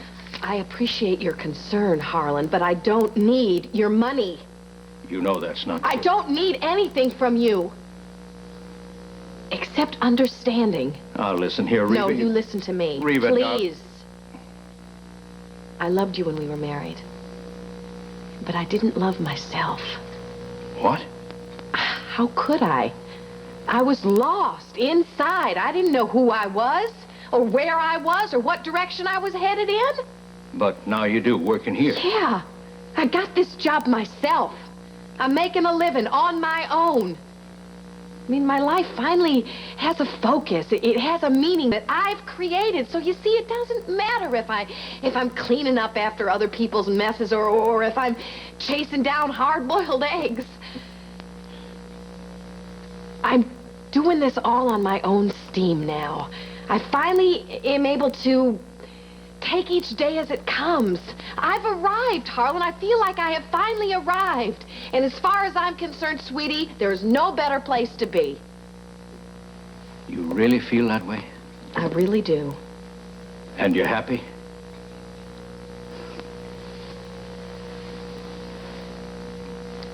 That's all I ever wanted for you. I know. And I know something else, too. What? If you don't get yourself dressed pronto, I'm going to have to revert to some of the strong-arm tactics that some of the orderlies have been teaching me around here. Ouch! Here you are, sir. Little blue gown. Yeah. It is out of the question. India cannot stay on at the foundation. She can, and she will. No, I will not permit it. And Alex, I still control the foundation. Whether or not India stays or goes is up to me and me alone. Try to be reasonable, Philip. I am being reasonable. And Alex, India has done wonders since she's been at the foundation. I'd be a fool to let her go. You'll be a fool if you think you can trust her as far as you can throw her after you're divorced. Look, and Alex, you can think whatever you'd like, but she stays, and that's that. When are you going to stop protecting that woman? I am not protecting her. She's a valuable member of this team. Team? She doesn't know the meaning of the word. She's only out for herself. You won't be able to control her. Look, I don't want to discuss this anymore, all right? And I thought Brandon was stubborn. Well, at least I know there is one person who can get you to listen to reason. And who's that? Beth. I'll talk to her about this. And Alex, please don't drag Beth into this now. I won't have to. Beth will be only too happy to steer you right on this. And Alex, Beth doesn't have time to referee our squabbles. She's busy working with Jackson Fremont. She's involved with him again? Yeah, they're working on a project together. What project? The Samson Girl project, the Samson Girl campaign. The Samson Girl campaign? I don't believe it. Beth is working for Kyle Sampson? How could she do this to us? How could she? That's not fair. Alexandra should not hold a grudge against you for defending Billy. You took the case for humanitarian reasons. I took it out of friendship, too. I know. I'll never forget that. I feel awful if this is causing a problem for you. Oh, for heaven's sakes, Vanessa, you don't have to apologize. If what Calla said is true, then it's Alexandra who has the problem. Well, she's making it your problem. Maybe. I just can't believe she could be this... Lord knows, though, she has a will of iron. And I know she hates any kind of disloyalty. I was not being disloyal. Of course you weren't. And under normal circumstances, she'd realize that. But it's not a normal time for her. Lou Jack just died. Maybe. There should be a way to get through to her. There must be. Calla really means a lot to you, doesn't she? Mm-hmm. Yeah, we go way back. Met her in high school. You what? You mean you were high school sweethearts? I was drawn to her more so than to any other person I've ever known. A lot more. Oh. Well, why didn't it work out? My fault, I suppose. I certainly wasn't ready to handle feelings that went that deeply. Anyway, she then ended up marrying the star of the football team, Gordon Matthews, and she moved from Springfield shortly thereafter. Ross, I've known you for a long time. I went out with you for a long time. You never said anything about this. Water under the bridge. So naturally, I tried to forget it. I told myself that it was teenage infatuation. I genuinely believed that. Until I saw her again at Mindy's wedding. And all those old feelings, they just came rushing back.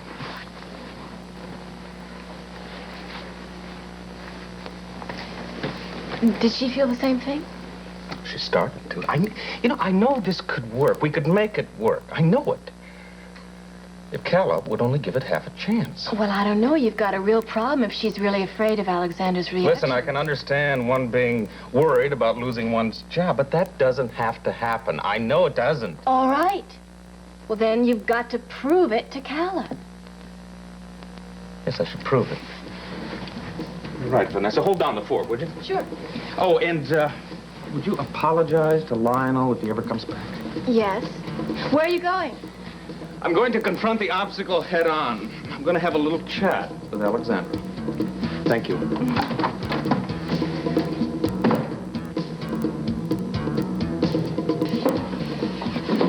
Oh, Lord, Roxy, what are you going to do? I'm not going to give up the contest, that's for sure. What about your job? She had no right coming down on me that way. I agree. I know. She was out of place. Spalding Foundation. Oh, Sandra, hi. Oh, do tell, do tell. He said that? Are you sure? Oh, yeah. That's a good one, all right. I owe you one. What's up? Philip's over at Spaulding Enterprises with his aunt. Yes? Sandra was just serving him coffee. She overheard. Philip's divorcing India. Oh, well, if you ask me, it's about time he smartened up and got rid of her. Amen. No wonder. India's been a real regular Mrs. Hyde today. Yeah. Well, bad mood or not, I'll be darned if I'm going to let her take it out on me. Ooh, I think he's cute, too. See you later. Doctor, your patient's waiting for you in the examining room. Thank you, Reva. You're welcome.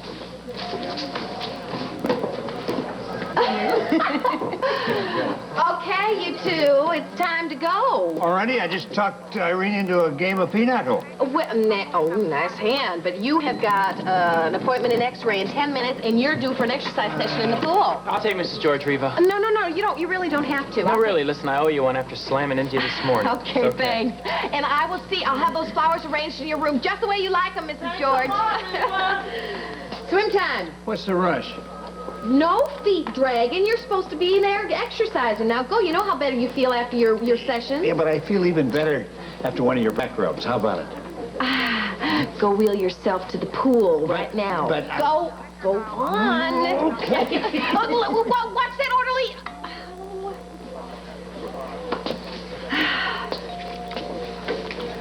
So how's HB? He's just fine. Reeve, you seem pretty fine working here. I am. I can't tell you how much more in touch I feel here than I ever did up there on that hill. Was it really that bad for you on the hill? Billy, there are all kinds of prisons, even gilded ones. Up there, even for all the advantages, I felt so cut off from life. But now I feel like I'm right in the thick of it again, like I've come home. I feel like I finally found out where the party is. Straight. I'm real happy for you, Reeve. Thanks, Billy. So how's Vanessa? Well, as a matter of fact, she got herself a job, too. She's working for Ross Marlin. No kidding. Well, be sure to congratulate her for me. I will.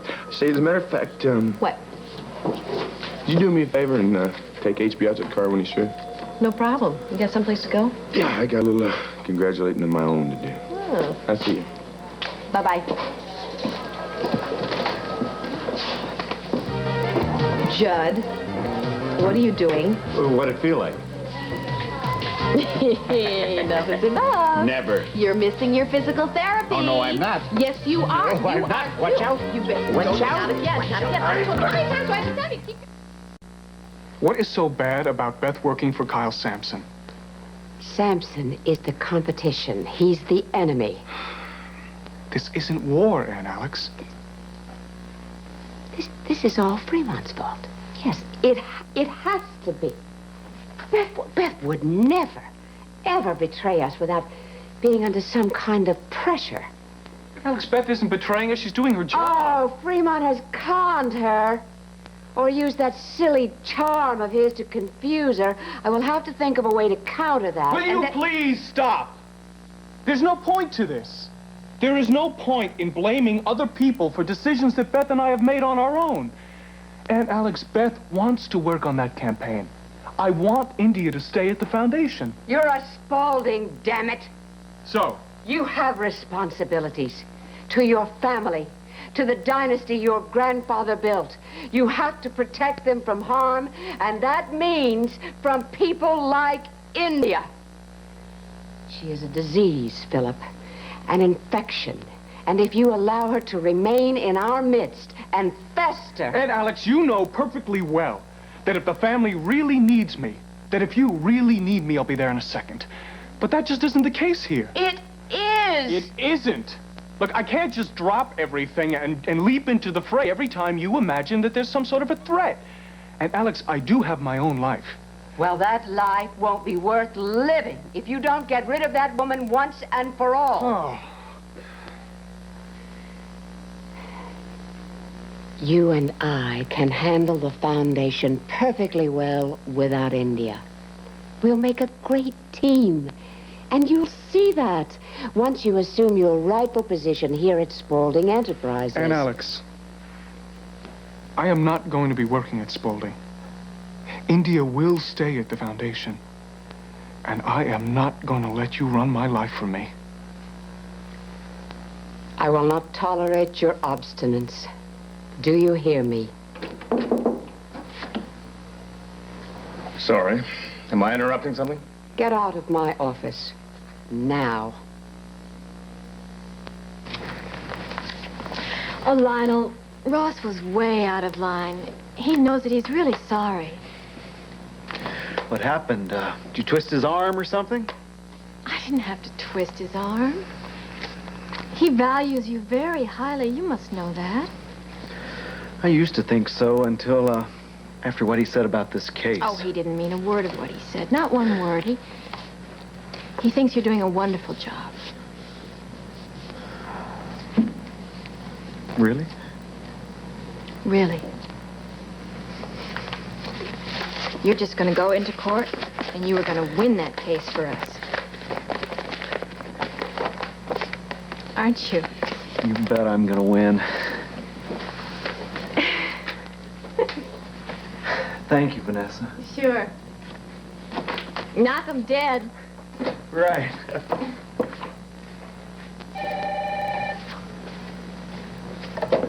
Ross Marler's office.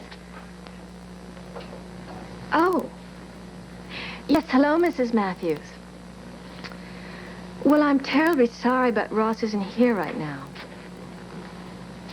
You know, I don't know when he's going to be back, but I do know where he went.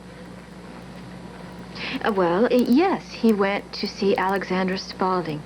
Try and, I think he said straighten things out.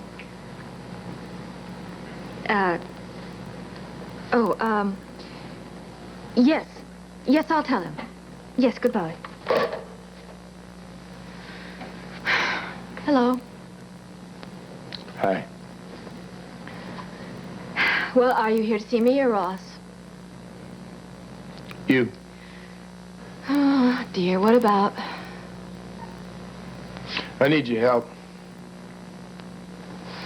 Help with what? You think you can manage that? I don't know. It depends what it's about. Legal advice. You see, I have this wife and she took a job, and I was just wondering what the law books say I should do about it. I don't know. Does your wife enjoy her work? Mm-hmm. Mm-hmm. Well, is she good at her work? Oh, she's the best. Well, I don't know what the law books say, but why don't you just forget about it and just be happy for her and for you? I am happy. One more question. What? Just how do I congratulate you with red roses or pink roses? Oh, Billy.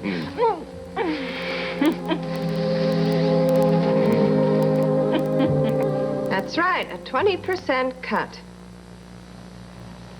Oh, you think that's inadequate funding, do you? Well, maybe you should try getting by with nothing. Oh, good, you've made your decision. I have. I don't know why it took me so long. Neither do I. You will give up that absurd Samson Girl contest. I wouldn't give this contest up for anything. Least of all for a job with you. I beg your pardon. Oh, you heard me. You may be a big shot in society, India, but you haven't got an ounce of class when it comes to being a boss.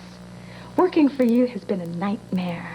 You're a snob. You are out of line. Up till now, I felt kind of sorry for you, so I just kind of let it roll off my back. But today it is unreal how rude you have been. I know why, of course. Philip's divorcing you, but that still does not give you the right to take it out on me. That is enough. No, it's not. I am tired of putting up with your grief. I'm going to enter this contest, India, and I'm going to win it. So you can take this job and you can... Get out. Gladly. Maybe I should leave this door open, because you're going to be following me out of here before long. Just as soon as Philip gets his divorce. Get out of here. Lighten up. When that happens, you can spend all your free time watching me be the Samson girl on TV.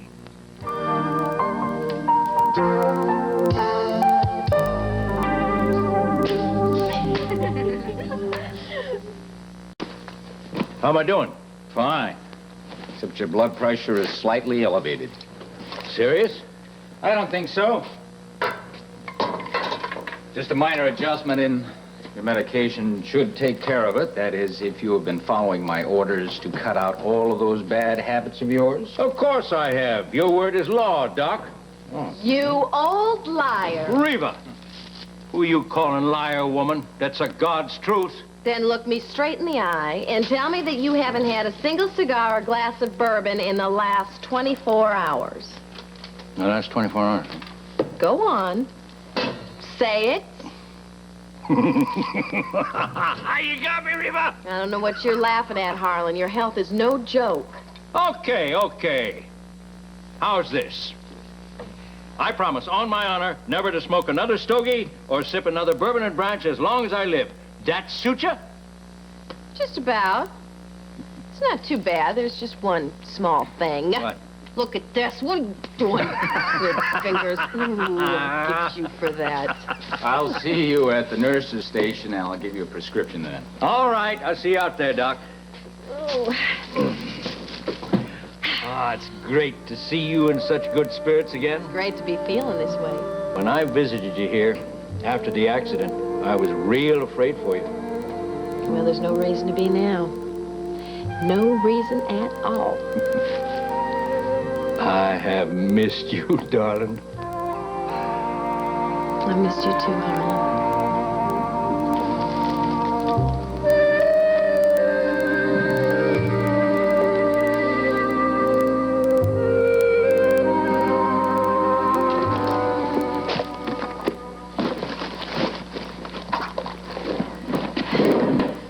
I feel like I should be walking out with you. Don't you even think that. But I'm entering the contest, too. Listen, you keep that under your hat, you hear? But no buts. You need this job, and you know you do. True. Okay. And, don't be hand and dragging lady any more ammunition, okay? Good. Well, I guess that's it.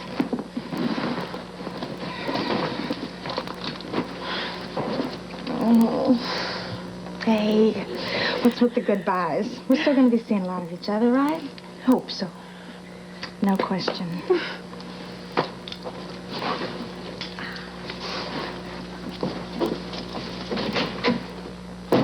Don't think it hasn't been real, India.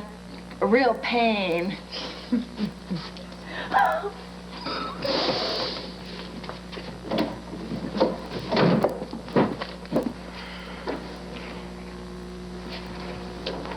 A word to the wives.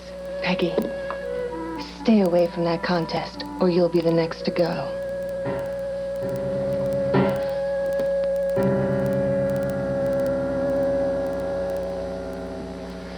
Alexandra, please, take it easy. I said get out. There is no sense in going on like this. I've come here to try and make peace. Forget it. And Alex, at least hear him out. It's not necessary. There is nothing he can say that will make any difference. I know that you're holding a grudge about the Lewis trial. A grudge? I wouldn't honor you with that. You don't hold grudges against traitors. You simply remove them from your life, and that's exactly what I've done. I want nothing more to do with you. And Alex, Ross came over And here I to want try... nothing more to do with you, either. Until you come to your senses about India and your duty to your family. When and if that happens, Philip, you give me a call, but don't bother otherwise. Yes, Sandra. They're waiting for me. No, we will not have to reschedule the meeting. I am through here. Tell them I'll be with them in a moment. You two may show yourselves out. But don't linger. I don't want to find either of you here when I get back.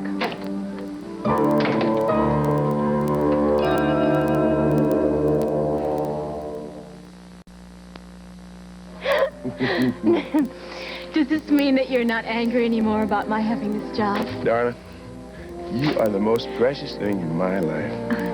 You're so precious that I guess I got to thinking I just had to put you away for safekeeping. But that is not right. All I want is for you to be happy. So, if holding down this job is what it takes to make you happy, then you have my wholehearted blessing on it. I love you. I love you.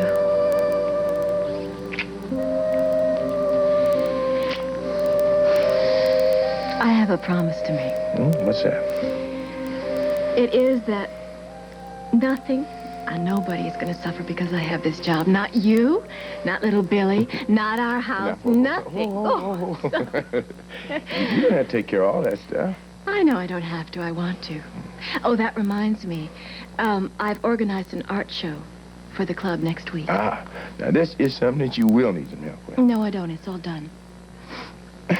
You really are amazing. Well, yeah. I guess that's why you married me. I want you to make me one little promise there, super lady. Name it. You won't get carried away and open up your own law office, will you? Oh, no, you don't have to worry about that. At least not till after I've taken my law courses and passed the bar.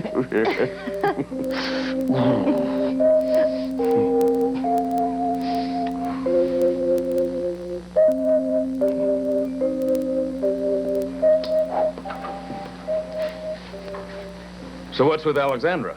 I've seen her angry before, but never like this. I don't know.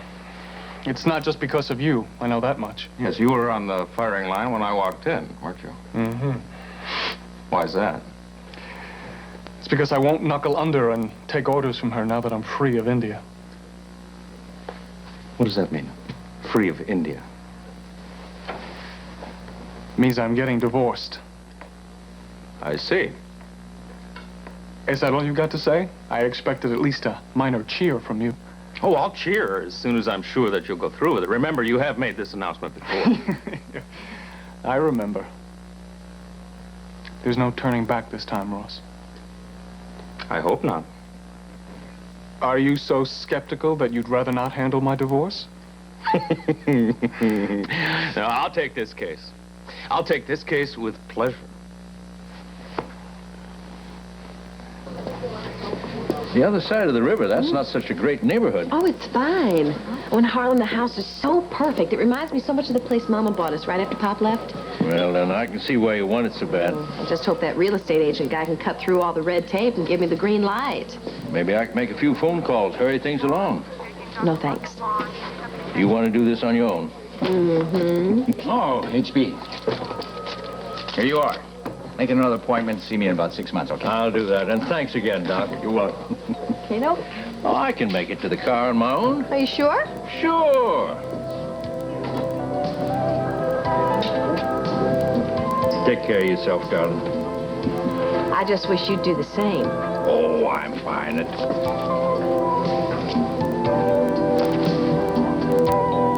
Okay. Goodbye, darling. Bye.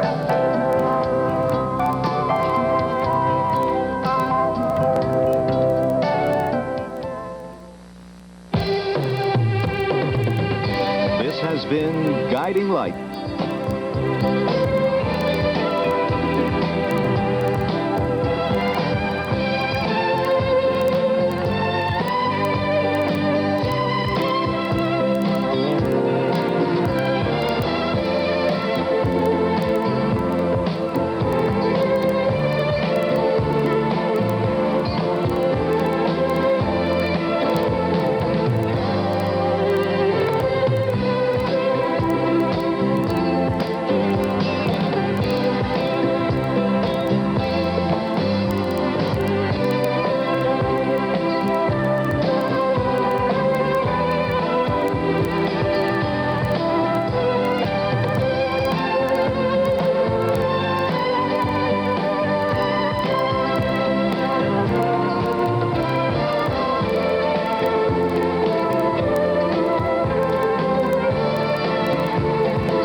Provided by Lily Rubin Salon South Southwest and Barney's. Jewelry by Miriam Haskell.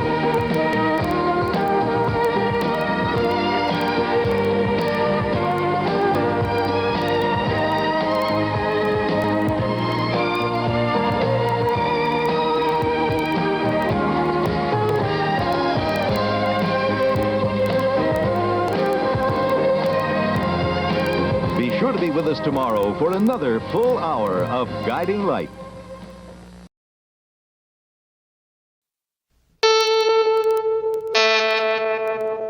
CBS presents this program in color.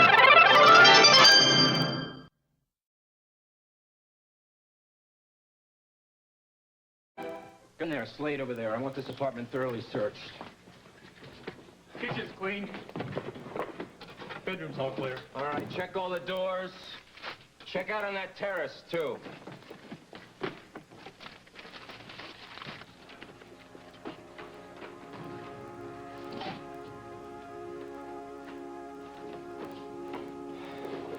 Just another closet. You think he might have known we were coming for him? He did. It's 10 to 1. He tried to make it on his private jet. I better alert the airport. Anything? No. This phone is dead. Gentlemen, this is beginning to smell. I want an APB out on Cummings and Talbot both. Search this building from the top to the bottom and then check the parking lot for their cars. If you find Doug Cummings, arrest him on suspicion of murder of Dr. Henry Strauss. I have a feeling he's responsible for the attack on Heather Dalton as well. I don't understand this. Why would Doug Cummings have any reason to hurt Heather? I don't know, baby, but I think somebody better warn Franny about this. I'm going to go by Kim's. I'm going to see if I can find her. That's a good idea. All right? I'll wait here, okay? But I won't be long. All right. All right. Dr. Haskell, how's Heather now? Well, she's regained full consciousness, but the memory of the attack has been very traumatic for her. Would it be all right if I stay in there with her? Yeah, if you like, that would be good, I think, to have some close friends around. Thank you. It's okay now, Ed. It's all over. It's going to be all right. You're going to be all right. Yes, it's all right. You're safe now. Don't worry. It's going to be okay. Don't worry about Franny. Franny's going to be fine. Heather, lay down. It's okay. She'll be fine. Mom, do you have any idea where Franny could have gone? No, Bob. I'm sorry.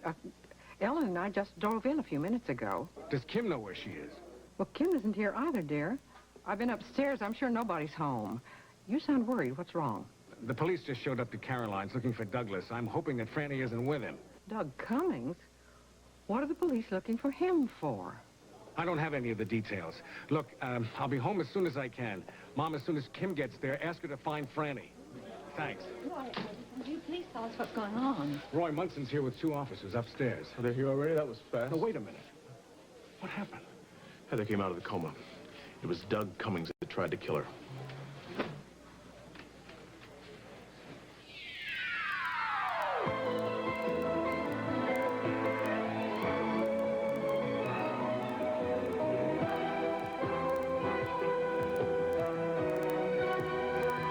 As the world turns, this portion brought to you today by Safeguard, the combination of maximum deodorant soap protection and a rich, thick lather. And by Tide. On tough dirt, Tide won't quit till your clothes are clean.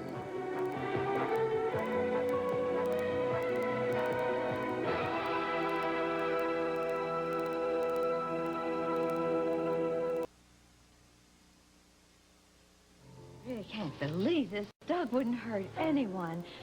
Are you sure Heather wasn't just having a bad dream while she was unconscious? Lisa, she wasn't dreaming. She saw the attacker very clearly. Look, excuse me for a minute, will you? Roy, what are you doing here? The same thing you're doing here. I'm looking for Doug Cummings. Can you find him? No, there's no sign of him upstairs, but I've got men searching the building. Did McCloskey tell you that we've got a warrant out for Cummings on suspicion of murder? Yeah, he filled me in on the way over here. You can add attempted murder to that list. Heather identified him as the killer. I had a feeling it might be him. All right, so we need a warrant on Cummings and Talbot both. No, I already did that. All right, good. Also, we need men at the airport. Cummings has a private jet there, and if he knows we're after him, he's bound to make a run for it. Okay, I'll make a phone call right now. Munson, I have a right to know. My daughter's involved with Cummings. Is she in any danger? I'll tell you everything that we know so far. About half an hour ago, a woman came into the station, an Elaine Hargrove from Houston. She identified that hit-and-run victim that was killed outside your home as a Dr. Henry Strauss. He was a psychiatrist with a small hospital in Houston. What does this have to do with Cummings? Dr. Strauss treated Mr. Cummings for severe depression after his wife died. About a month ago, Marcia Talbot called Dr. Strauss and asked him to come back to Oakdale because Cummings needed his help again. Dr. Strauss came, and he wound up dead. Miss Hargrove is convinced that Doug Cummings mowed him down. That's why he didn't come forward and identify the body. This is so hard to believe. And then Heather says that Doug attacked her. Yeah, and I told you a long time ago that something strange was going on here. So you did, Kevin. So you did. Yeah, but you're not telling me anything about Franny. I'm worried about her. Where is she? I'm trying to find her. Doctor, I called your wife around 6 o'clock. She said that Franny wasn't home. I just called my home. She's still not there, and neither is my wife now. Oh, no, wait. Now, this really is not making any sense. You talked to Kim around 6 o'clock? Mm-hmm. But then why would she leave the Search the house building, again? roof to basement. Cummings isn't here. Hey, if Doug took a run for it, then he's got Franny with him, right? There's no use jumping to conclusions. We don't even know if she was with him this afternoon. Let's go over his apartment. Maybe we'll find something that'll show whether she was here or not. Let's go take a look. All right, I want 2 cars over at the airport. Alert the authorities there. Look, if Doug Cummings tries to get on that jet, I want you to stop him. Steve, I'm so glad you're here. Now you can tell us what's wrong. Well, this is pretty serious, I'm afraid. Is Andy around? I don't want him to overhear. No, he's spending the night with a friend of his. Now, please tell us what's wrong. It isn't Betsy or Danny, is it? No. Betsy is waiting at the hospital, and Danny is with the new sitter. This is about Heather. Was she not worse, is she? No, she's better. She's out of her coma. But she told the police who attacked her. Now, this is going to come as a shock. But it's Doug Cummings. Doug? Yeah. Well, that's impossible. Well, I know that it's hard to believe, but it appears to be true. That's why I'm here. I'm trying to find Franny, just to warn her to stay away from him until we know more. Now, have either of you seen her? Well, no, she wasn't here when we got home. I wonder if Kim found out about this and went to find Franny herself. Well, that would explain the groceries. We found 2 sacks of groceries just sitting in the foyer when we got here. We wondered why Kim had left them there. Well, she obviously left in a hurry. You haven't heard from Kim either? No. Bob called from Caroline's a little while ago, and he doesn't know where she is. Now, why would Kim and Franny suddenly have disappeared unless... Whoa. Don't let your imagination run away with you, all right? Nobody has disappeared. But I tell you what, I'm going to go over to Caroline's. Roy Franklin is over there just questioning Doug, all right? I will go see, I will find out what's happening, and try not to worry. I'm sure that everything is all right. Nothing in this date book, no messages, nothing to indicate whether Franny was here or not. Both Cummings and Talbot's cars are still in the lot. Good, okay. That means that wherever they are, they're probably on foot. And that means they're also probably somewhere very nearby. No, wait a second, because Jay once told me that Marcia kept another car near the bridge. Oh, swell. All right, go check out the bridge. Report back to me. Yes, Detective Munson. I found this on the bed. Wait a second, let me see this. You know it? Here's your proof right here. I gave this to Franny on her birthday. She was here. Hal, I got some bad news. Why not? Everybody else does. What is it? Doug Cummings, he filed a flight plan to Acapulco about 20 minutes ago. We're too late. His jet's gone.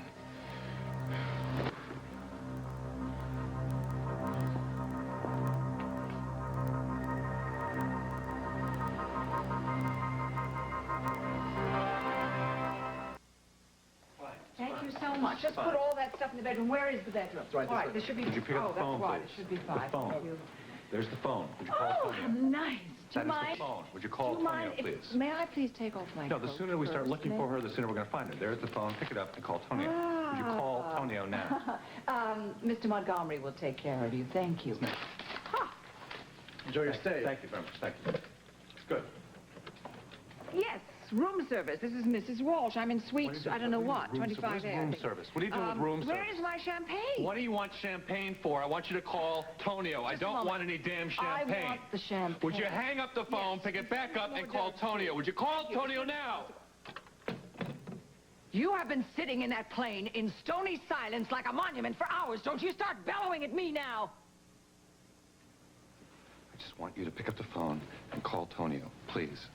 Fine, I will do that. There's no reason why we can't be comfortable and civil while we do it. Sit down, sit down. We're both going to get hives.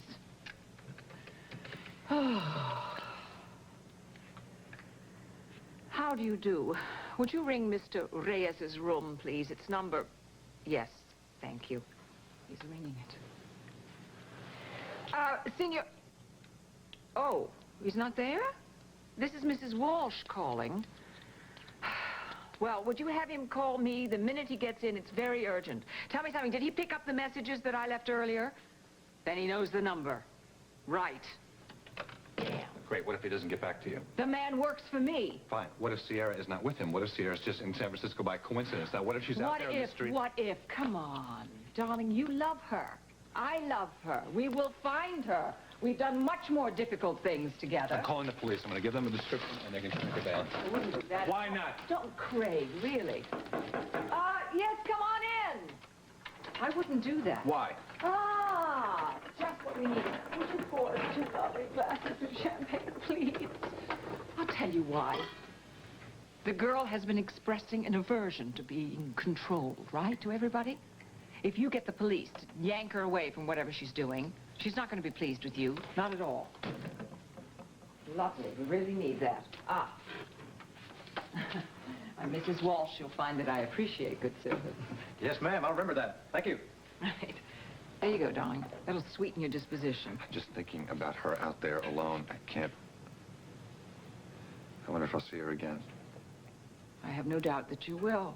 She's forgiven you. She's accepted that you didn't tell her that I'm her mother. That was before Lily told her that I was her mother's lover.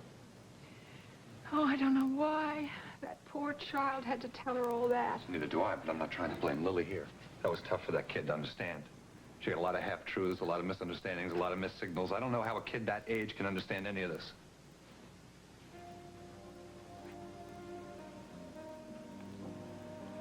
I never wanted this to happen, Holden. I don't believe that. I think you wanted it to happen a lot sooner. No. Why do you keep fighting me? This is wrong, Holden. This is wrong. Nothing that makes you feel so good can be so wrong. Look. When you came out here tonight, you were crying, right? No more tears. Please let me go. This is what you came out here for tonight, so why don't you just... It's not true. It is true. Even when you hit me, I knew you didn't want me to stop. So why do you want me to stop now? I love Dusty. You love Dusty.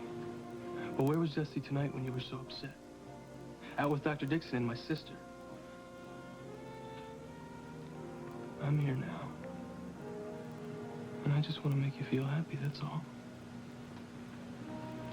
Let me. No. No.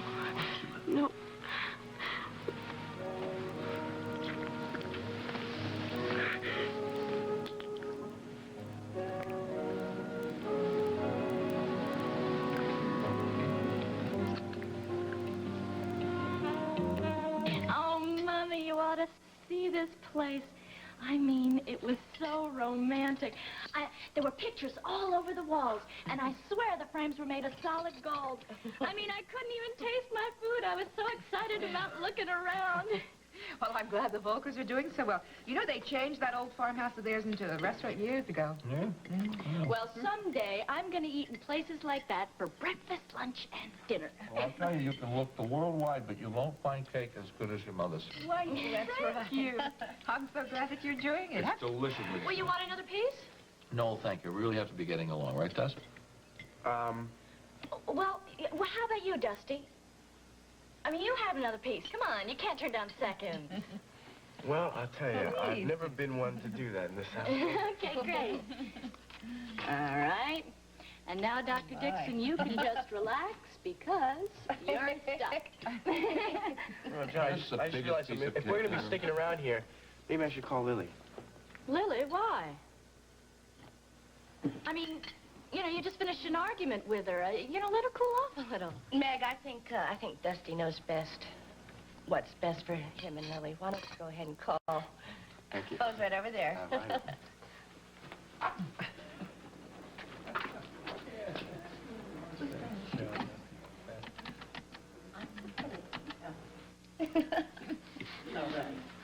Hello, Matthew. It's Dusty. Is Lily there? Oh, well. Do you have any idea where she went? Okay, can you just tell her to call me when she gets back? No, sugar. Okay, thanks a lot, Matthew. Bye-bye. This is the reference. Is there something wrong? I don't know. I spoke to Matthew, and he said she left a couple hours ago. He doesn't know where she went. Well, she's probably down at the stables. I mean, you don't need to worry about her. Holden's there. Why don't you call the stables? Good idea.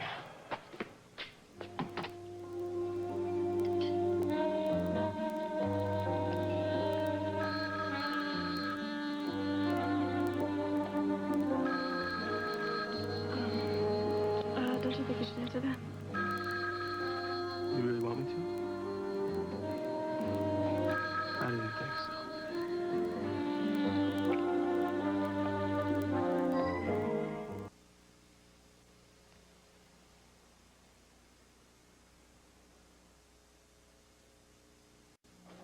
I know how difficult it's been for you to learn about Dr. Strauss's death this way, and I'm sorry, Miss Hargrove. He must have been a very good friend.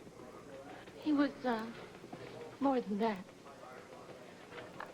I loved him, and we were going to be married. So all I can do now is to, help to find the guy that killed him and make sure that he pays. Well, we've already alerted the Mexican authorities to pick him up the minute his plane lands at Acapulco. If he's guilty, he'll pay all right. Miss Hargrove? Yeah. Mac, we just got finished searching Doug Cummings' apartment. We found an earring that Kevin Gibson identified as belonging to Franny Hughes, so we can only assume that she was with him today. Although we can also assume she's on that jet with him, and that's bad news. McCluskey. Oh, good. Right. Yeah. Were you able to get Dr. Strauss's records on Doug Cummings? Uh-huh. Johnson, Houston Police. He's at Strauss's clinic right now, but the head nurse refuses to unlock the files. Wait, maybe I can help. Oh, here. Hold on. Hello, this is, Elaine Hargrove. Can I please speak to the head nurse? Thank you. Sophie? This is Elaine. Now, you have to help the police in any way you can. Now, I understand your loyalty, but you've got to give them the files and the information that they need on Douglas Cummings to convict him. He killed Henry, Sophie. Please, just do what you can. Just do it. Hello. Yeah, Johnson. Get us that information as fast as you can. Right. Well, it looks like we've got him on 2 counts anyhow. Yeah, also, he just tried to kill somebody else. But the woman was able to live through it, luckily. She just named Cummings as her attacker. I'll be back tomorrow morning. Are you sure you're going to be all right? She's going to be just fine. All she needs is some rest. I love you, Daddy. I love you too, honey. Oh, thank God you're well. I'll see you tomorrow morning. Well, thank you, Doctor. You need to get some sleep yourself. You know, your father's been with you ever since Roy brought you in here yesterday, No. I was so worried about him. Doug told me he was sick. What? He lied to you? He set you up so he knew you would be home alone? I wanted to warn Kim. What? What did you want to warn Kim about? I don't understand.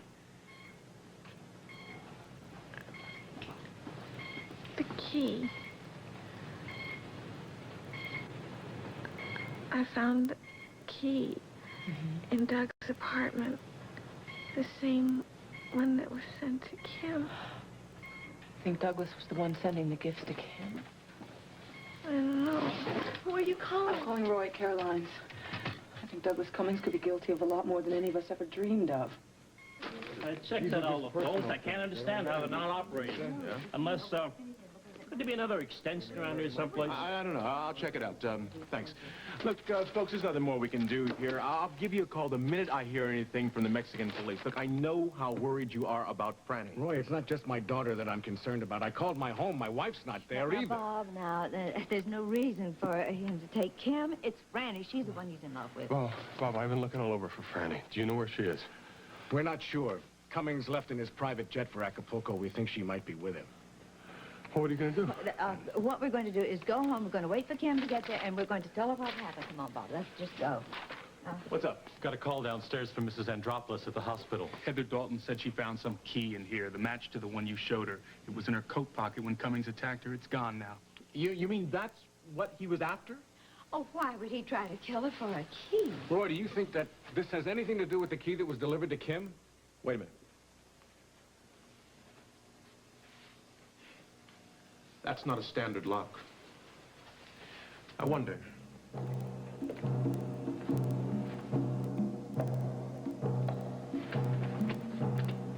Well, I wonder.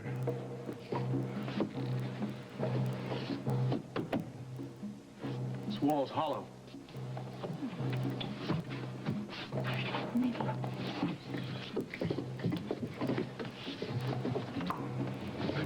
Get back. Right, stay back.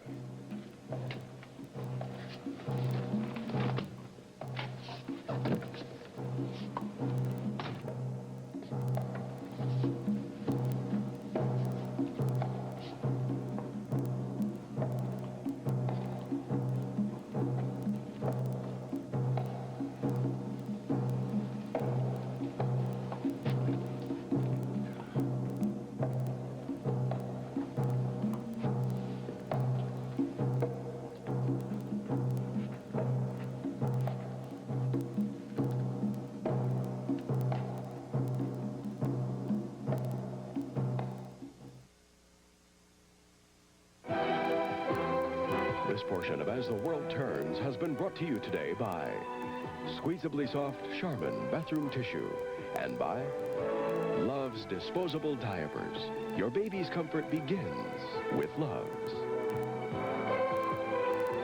We'll continue with part 2 of As the World Turns in just a moment.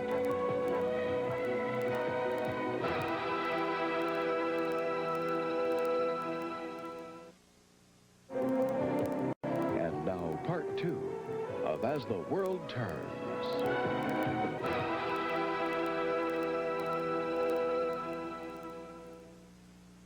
Friedlander, one of the reasons that I had Tony Reyes transferred to San Francisco was so you could keep your eye on him. Yeah. Well? What kind of a personal emergency? Oh, forget about it. I think I know. All right, well, make sure that you have him report to me first thing in the morning here, if I don't hear from him tonight. Okay. Oh, it's such thirsty work. Come in!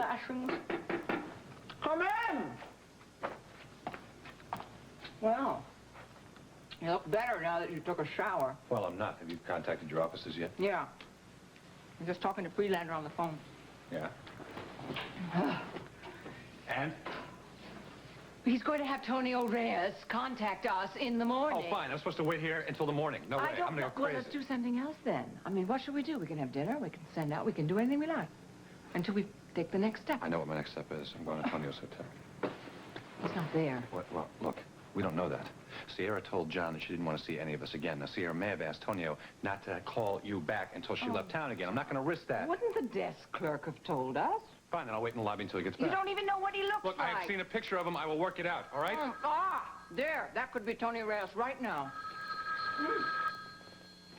Hello? It was John, can we stop by at Lily's house on the way home? I'd kind of like to be there when she gets back. Well, I'll tell you, I'll drop you off because I want to see Kim. She got another one of those packages today, and I'll make sure she's okay. Okay. Thank you very much, Miss Snyder. It was wonderful. You're very, very welcome. Please, please come again. I hope that was great. Bye-bye. And drive carefully. Always do. Thank you very much, Dr. Dixon. Good night. Good night, Dusty. Night-night. Dusty? Yeah. Thanks a lot. I had a great time. Glad you enjoyed it. Good night. Good night. Night. Oh, my. Aren't they lovely people? Well, I am very tired. I've had a long day. I'm going to let you girls clean up, and I think what I'm going to do is get a nice hot bath and get ready for bed. All right. Good night. Good night, my babe. And as for you, young lady, I'm glad you had a nice time tonight, but don't you have a little studying to do? No. Well, maybe a little. I'll get to it. Well, make sure you do. Okay. Good night. Good night. Night. Good night.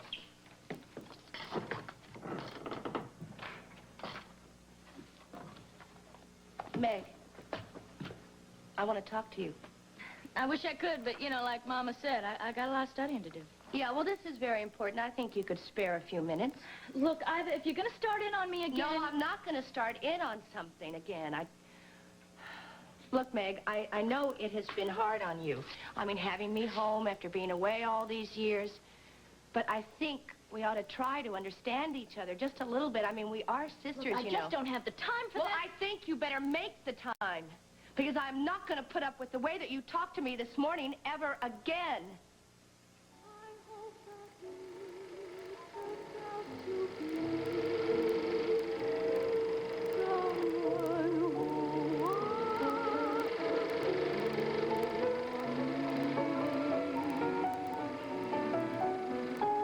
Okay, Jones, turn. Give me some lights. This is incredible. You know, it's just like he built a shrine to her or something. Gibson, are you sure you had no idea that this room existed? Well, I hardly ever came up to Doug's apartment. It's pretty obvious to me why he wanted to keep this a secret. Can't believe it. It was Doug all the time. He's insane.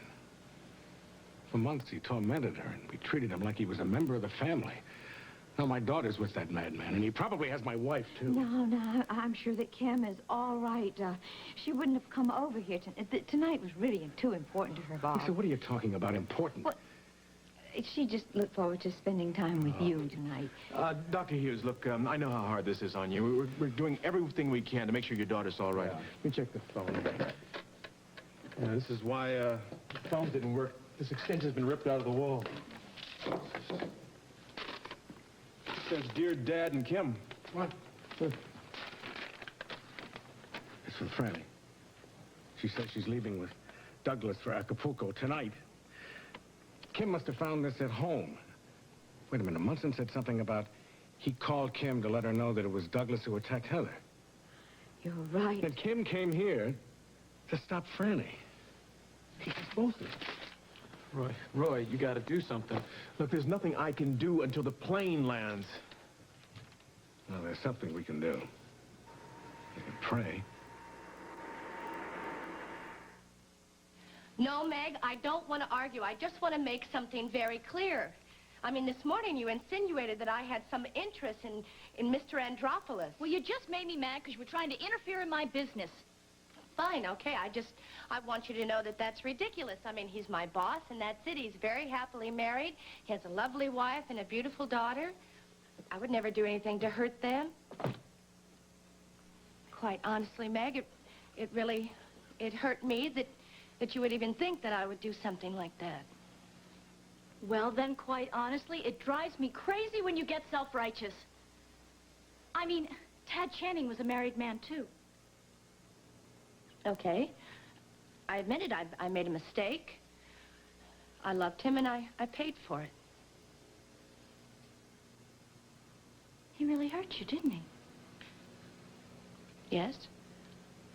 As bad as I've ever been hurt in my whole life. But Holden said that he followed you here, that he said something about him leaving his wife. I think he's starting divorce proceedings. Well, then you could marry him. No. He'd end up treating me the same way. No, Meg, I learned my lesson. But I learned it the hard way. See, when I give you, or try to give you this advice, it's because, well, I mean, Dusty and Lily, they really care about each other, Meg. I mean, and you don't want to hurt them, do you? I mean, you'd only end up getting hurt yourself. You know, so, you know, when I try to give you this advice, it's because I don't want you to have to go through bad experiences like I did to learn lessons. Oh, God, I can't protect you. But I could help you a little bit. If you just maybe listen to me. Well, you just got to go easy, okay? I mean, like you said, we hardly know each other. Well, okay, let's start to get to know each other. I don't know, tell me something about yourself. Oh, this is silly. Well, of course it's silly. I don't know. I mean, well, we got to start somewhere. What do you want?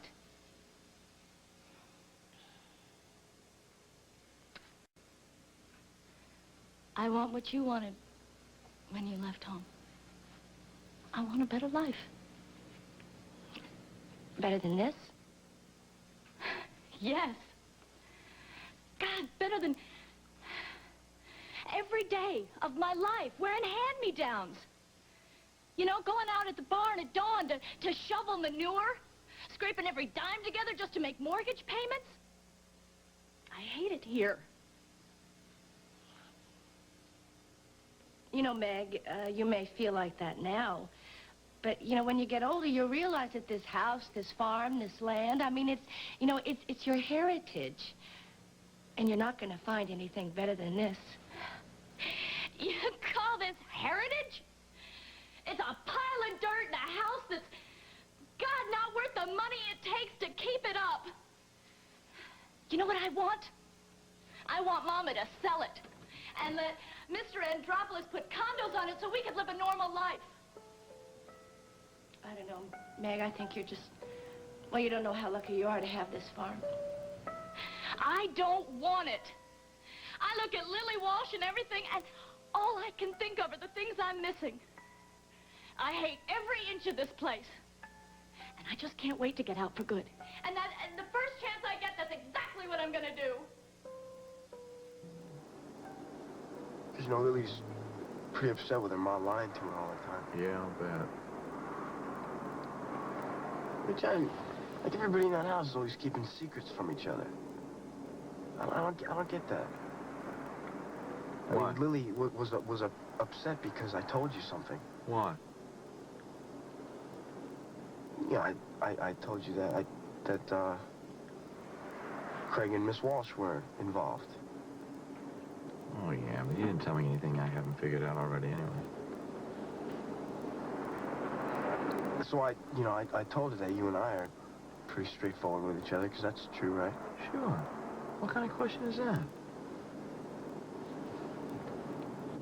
Like, if I asked you a question, you would tell me the right answer, right?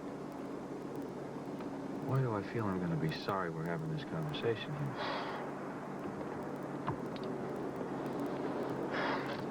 John, Lily told me that Miss Walsh thought that you were starting to get serious about Sierra. Is that true? Why don't you define terms? What do you mean by serious? Come on, you know what I'm talking about. Because, John, if that's true, how could you do that? Craig and Sierra, they love with each other. Well, it would be nice if life were that simple, huh? But it isn't. I mean, just because something is going to be a problem or something doesn't mean that you're not going to stop caring about something. You understand that at all? No, I don't. Aha, you see that? You are still young. Well, maybe someday you will.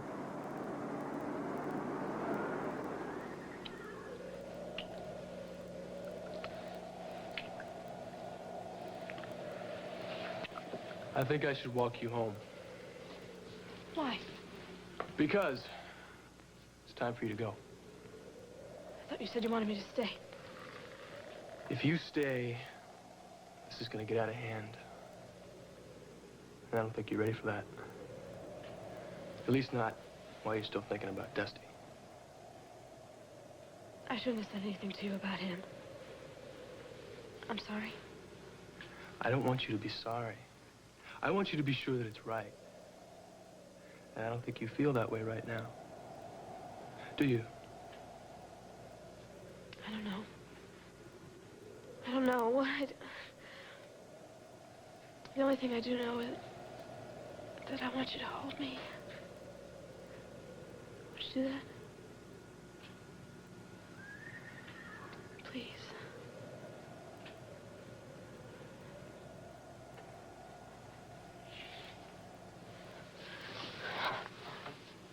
If your mother finds out about this, fire me in a minute. I'm not gonna tell anybody. I know what you're like when you're upset. You say what you feel. I'm not gonna say anything to anybody about this. I hope you won't either. You don't have to worry about that, ma'am. Oh, I hit you. Does it hurt? Can't even feel it. I was just scared, Alton, that's all. I don't even know why. Would you kiss me again? As long as you understand, this is as far as it goes, as long as you still get Dusty on your mind. I understand. Okay.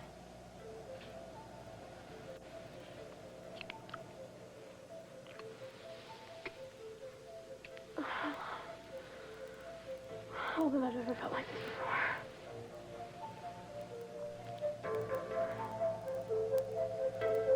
Do you think that Betsy got the story right? She was with Heather when she came out of the... Douglas Cummings? He attacked her? But he's such a personable young Very man. personable. I'm sure he apologized when he was trying to kill You her. know what I mean. He doesn't look like the kind of person who'd do that I sort of hope thing. Who are Heather's you okay. calling? I'm calling the Hotel San Marcos. Yes, hi, this is Craig Montgomery again. I'm sorry to disturb you. Look, has Mr. Reyes picked up... When? Thank you. What? What? Where are you going? Oh, he's been at the hotel since 5 o'clock. He's just been taking 5? messages. That's right. I'm going to go over there All and right, find out what I I'm can. coming with No, you. you're not. You're going to sit and you're going to stay. I understand.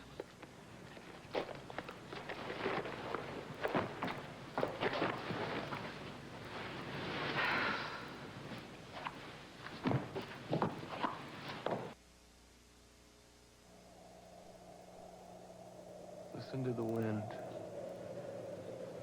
Does it still bother you?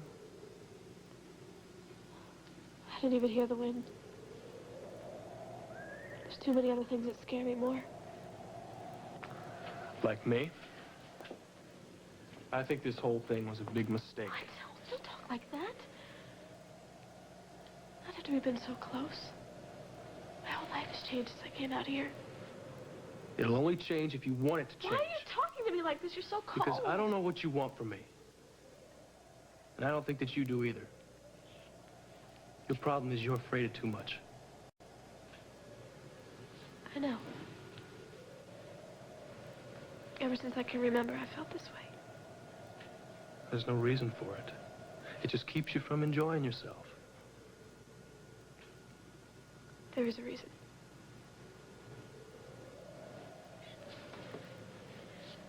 When I was little, I can remember my father holding me in his arms. I felt so safe. I know what it's like to lose a father. Mine died too. Then I found him.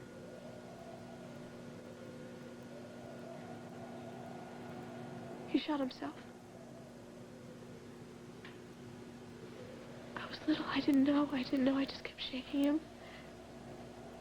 Shaking him and saying, "Wake up, Daddy, please wake up." And he didn't. He just stayed there and he didn't move. That's why I'm so alone, and that's why I'm scared and I'm afraid, because all my life I don't know why he left me. I didn't know then, and I still don't know now. That's why I got so upset, so alone when my mother left without telling me.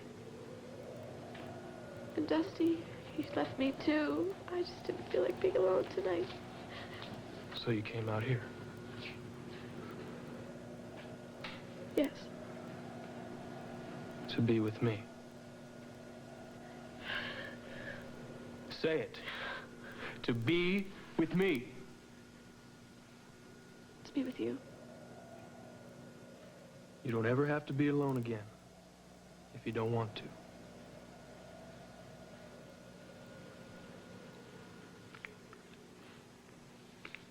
Lily! I've been looking all over you. What's going on? Not much. How you doing tonight? What happened to your face? Lily, what happened? Oh, it's that ugly John Dixon. Sorry to drop by so late, Bob. I was a little bit concerned about Kim. She's not here. Seems that Doug Cummings has kidnapped Kim, along with Franny. He what? It's true. Bob, he is so strong. I am amazed at how he's able to just keep hanging on. I don't know how he's able to do it. Neither do I tell you. If somebody took Betsy and Danny away from me, I'd go crazy. Well, we have one thing that's a comfort to us. Wherever Kim and Franny are, we do know that Doug would never hurt them. I mean, he really cares for them. Yeah. Doug cared about Heather, too. This has been a difficult day for all of us, Kevin. May I get you something? No, thank you. I just want Franny to be all right, that's all. She will, Kevin. She's going to be fine. Nothing's going to happen. I don't know what I would do without her, you know. I love her. I never stopped loving her. By to update you on the case, Dr. Hughes. Would you like to do this in private? We're all worried about the same thing. What have you got, Roy? We searched the secret room at Doug Cummings' apartment. And these are clippings relating to all three murder victims, Marie Kovac, Cal Randolph, Dr. Strauss. It looks like Doug Cummings is possibly responsible for all three deaths. No, wait just a minute now. We do know that Doug Cummings was Kim's secret admirer.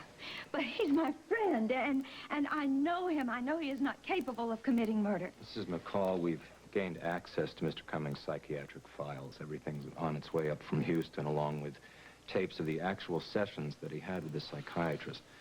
Dr. Strauss's last conclusion, according to the report, is that Mr. Cummings is a psychotic personality capable of violent acts if provoked. He could have very easily have committed murder. No. Oh, no. Oh.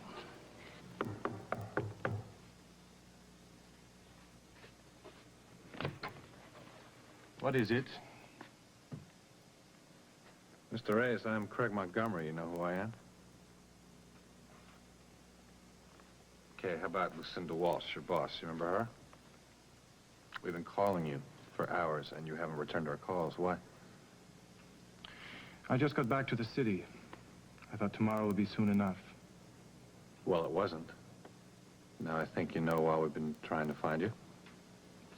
I'm not sure. Okay, all right. Let's not play games, Mr. Reyes, okay? Now, I'm trying to find Sierra Esteban, and I want you to tell me where she is. You have no right to demand anything, Montgomery, especially when it comes to Sierra. What's that supposed to mean? Craig.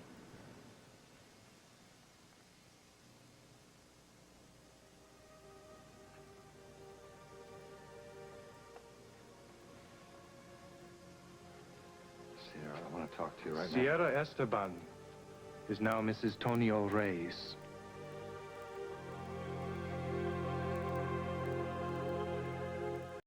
Pilot's marriage takes a nosedive today at 4.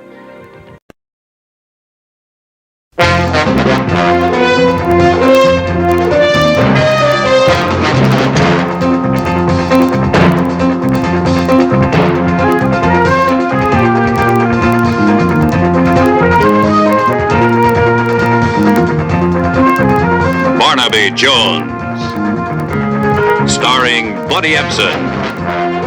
Also starring Lee Merriweather, with guest stars Belinda J. Montgomery, Christopher Stone, Dabney Coleman, Patricia Smith, Peggy McKay. Tonight's episode, Blind Terror.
what Mark Spitz is doing right now? He's eating his heart out. Okay, here you go.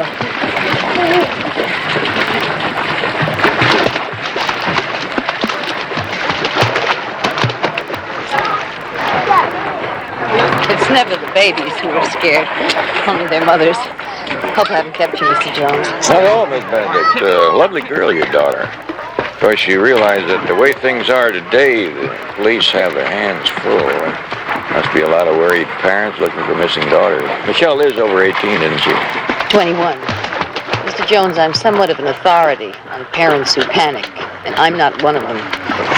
When is the last time you heard from Michelle? Friday. Well, there's only 2 days. She usually call in over the weekend?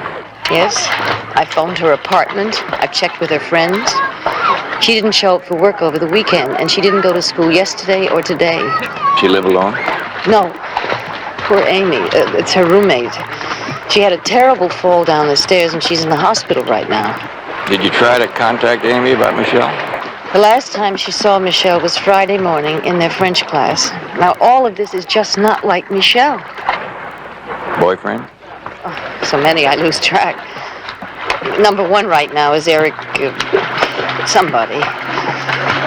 Mr. Jones, I'm really worried half to death. Miss Benedict, when I was learning how to swim, I used to worry something fierce about how deep the water was underneath me, how far it was to the bottom. But you and I know that that's nothing to worry about, as long as you keep swimming. You're a very persuasive man, Mr. Jones. I just hope and pray you're right. Benedict, Miss Benedict. Oh, I'm sorry. You'll have to excuse me again. Okay, Jim. Practice another dive. Come on. Hey, push your hands up there. That's it.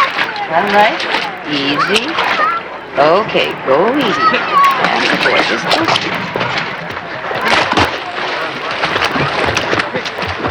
So the last time you saw Michelle was Friday morning at your French class.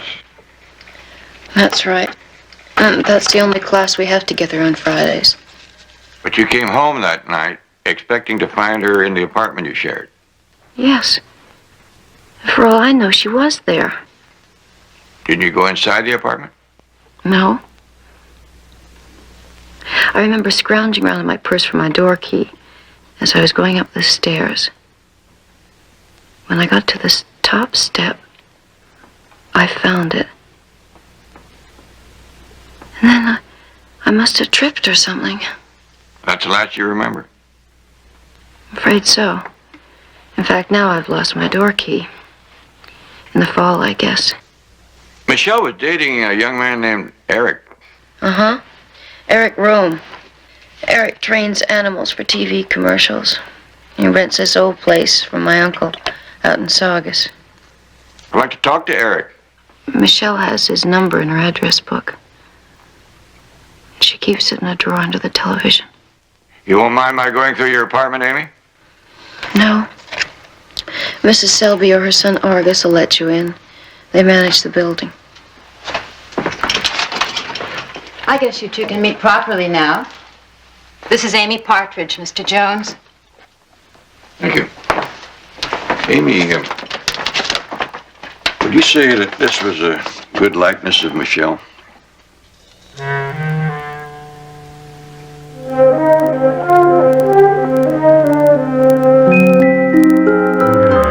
I guess nobody told you, huh?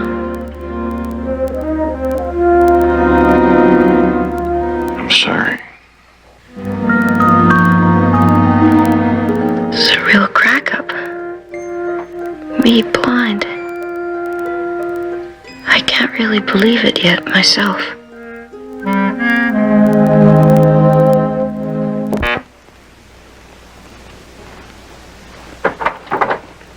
Hi, I'm Barnaby Jones. I called... About the key. Yeah. I got it right here. Here, I'll show you the apartment. Left your door open. For the phone. Mother's going shopping. Mr. Selby, Oh, Argus, please. It's a name I'm very proud of. It means the watchful guardian. From Argus. The guardian with 100 eyes. In mythology. Greek, wasn't he? You're right. The guardian with 100 eyes. You're the first person I ever met that knew that. Well, I had a friend who sold sunglasses during the Depression. He used to have this dream. He kept dreaming that Argus was his steady customer.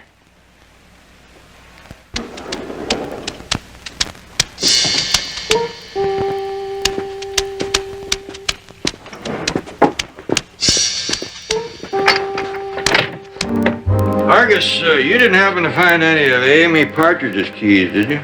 Well, a lot of things spilled out of her purse, and I replaced them. And the purse went to hospital with Amy. There's no keys, though. How long did they live here? Almost a year.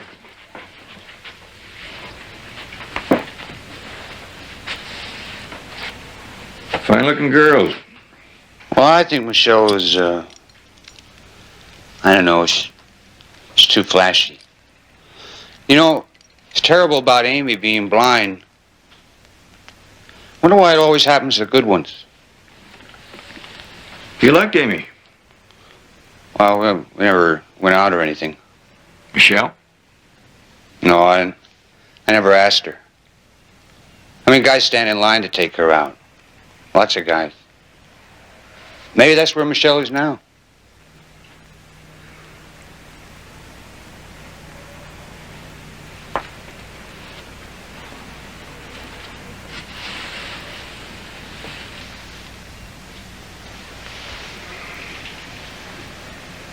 Argus?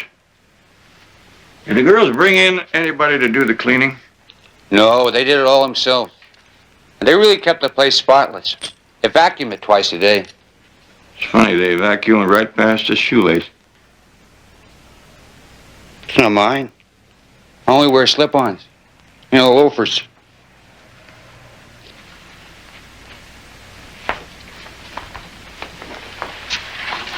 You know, there was never even a dirty dish in the sink. I really have to say as much for Michelle. You know, I've been thinking about going visit Amy in the hospital.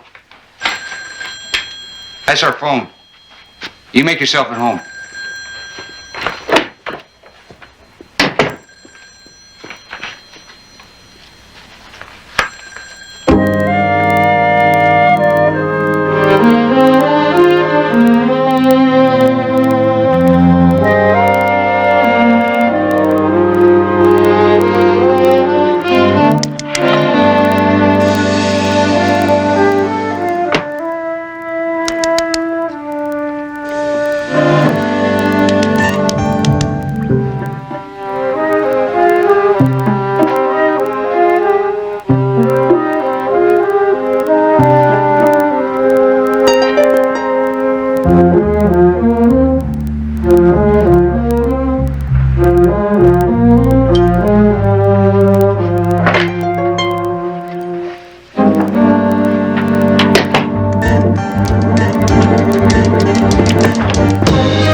Find anything? His shoelace was broken. It was new. Well, guess who was nosing around the girl's apartment? Michelle's boyfriend, Eric. That's right. A car fitting your description, complete with the number 47, belongs to an Eric Rome. Information courtesy of the Apollo Car Club. He races on weekends in the amateur division. Amy said this Eric trains animals for TV commercials. Yeah, he lives with his furry friends out in Saugus. Michelle's boyfriend. Small world. That's because you don't have to drive all the way out to Saugus. You know, that doesn't surprise me half as much as finding Amy's keys inside the apartment. You said she never even unlocked the door. Yeah, she was pretty definite about that. Wonder why.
I'm looking for Eric Rome. What for?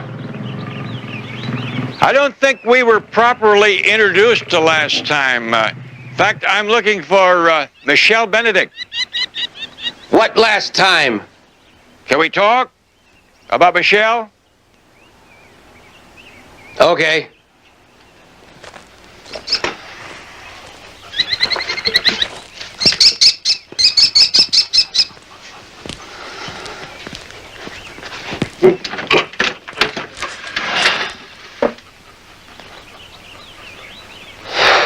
Eric's Ark. Should be a Mrs. Eric, you know, 2 for every species. There isn't. Thought you wanted to talk about Michelle. Why did you run away from Michelle's apartment? Because I'm a runner. Not a talker, I understand. If a talker had been compromised the way you were, he would have lied himself past me. That other guy spoke to you like you were a cop. I don't dig cops. I'm a private investigator, and you don't have to dig me, Mr. Rome. Just tell me whether the book helped you. What book? Michelle's address book. I never saw it. Eric, I have reason to believe that Michelle is in serious trouble. Look, I got 28 animals I gotta feed. I don't have time to talk. Eric, you did go back and break into the apartment to tidy up. I was just trying to find Michelle. When's the last time you saw her? Thursday night. Listen, if I knew anything, I'd tell you. See, these last few weeks, well, we really hit it off. Including Thursday night? Especially Thursday night. No sign of her now for 5 days. I thought she might be out with some other guy whose number'd be in that book. Started calling the M's. Why don't you get the book and leave that to me? Look, she's my girl. I'm gonna handle this my way. You took that address book.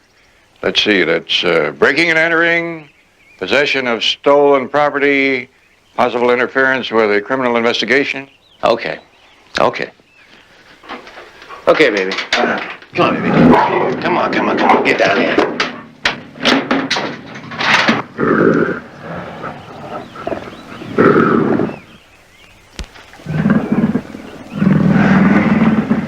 Thanks. I'm glad I didn't have to go hunting for it.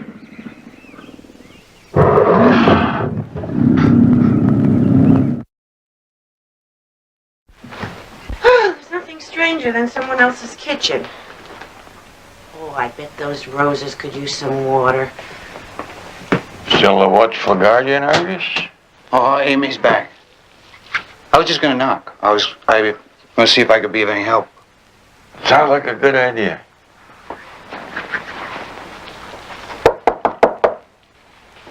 Okay, huh? Argus? Oh, Mr. Jones, come in. How are you? Argus, the flowers are from you, aren't they? I hope you like them. I guess you got the key I had made for you. You're very thoughtful. Well, I just want to welcome you home.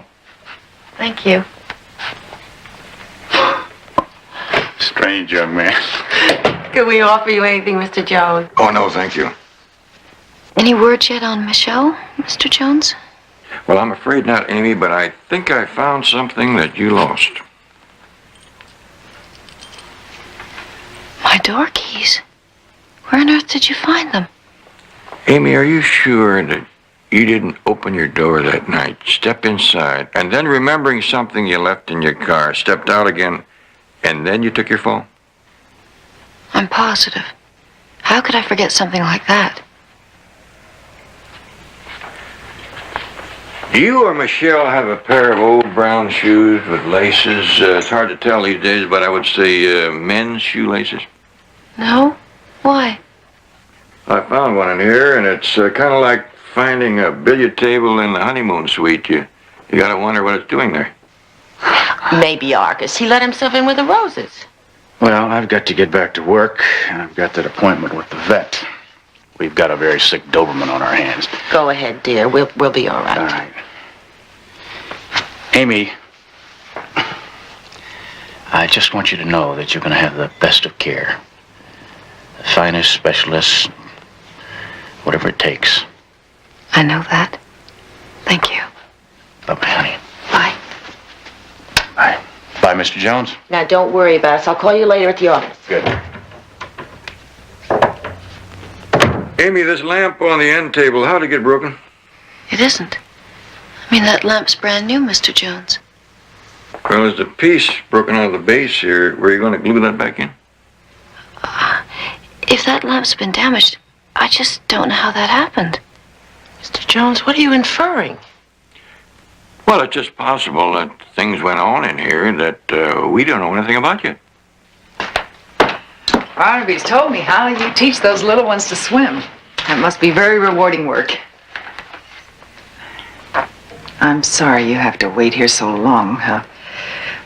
Let me see how he's doing.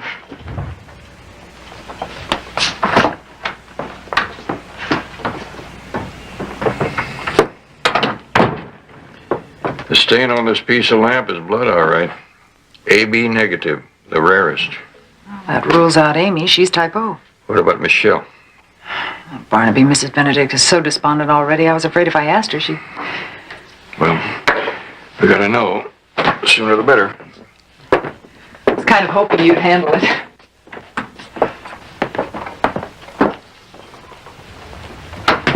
Well, did you find anything? I'm sorry. I'm getting very anxious. Oh, nothing conclusive, Mrs. Benedict. Well, I meant to ask you, does Michelle have any scars, any identifying marks? That's an ominous question. Oh, this is just for our office file. Oh, well, yes, there is a scar. Michelle had a serious operation a few years ago. Oh, what was the nature of the operation?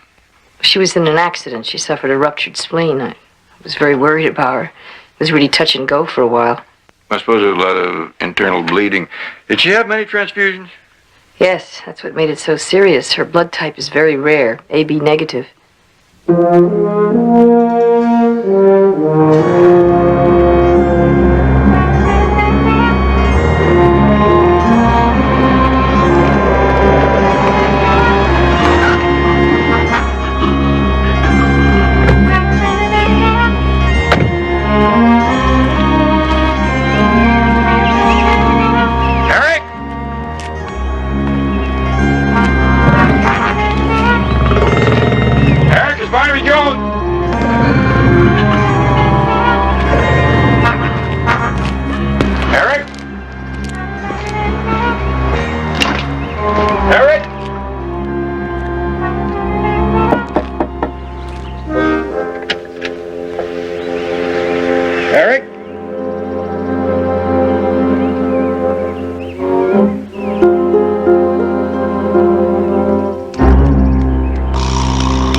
Okay, baby. Okay.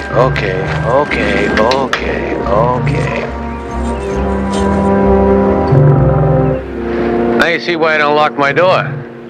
It gets loose once in a while. Anything I can do for you? I'll let you know.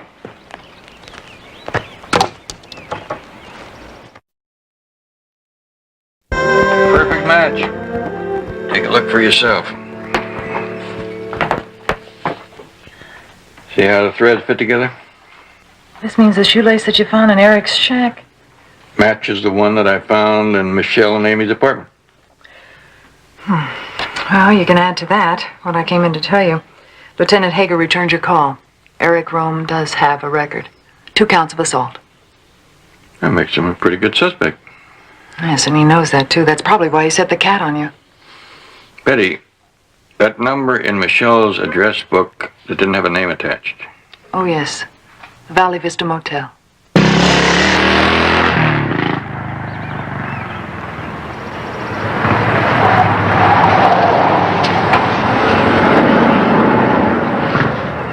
When was that young lady last registered here? Devious, Mr. Jones, the way you worded that question. The inference is that I have seen her. And now you want to know when and how often. Neat the way you avoided the question, Mr. Strather. You're more than just a concerned parent. Private investigator. We're a motel in a very romantic setting, Mr. Jones. In my business, we have professional ethics. And in mine. We know how to honor a confidence. Now, I could plant myself in your lobby or down there at the pool and whip out this photograph and start asking all sorts of questions. All right, all right. I've noticed her. I mean, what man wouldn't? Stunning girl. Who was she with? No one. She was alone. You sure? We always notice a stunner like that when she registers alone, Mr. Jones. Well, couldn't somebody have come up and joined her in her room later? It's possible. Mr. Jones, some of our guests use great discretion. This is a community of thousands of familiar faces, and it's quite possible that some companion came to a room while she was here and left before she checked out. I have no idea who the gentleman was. Excuse me.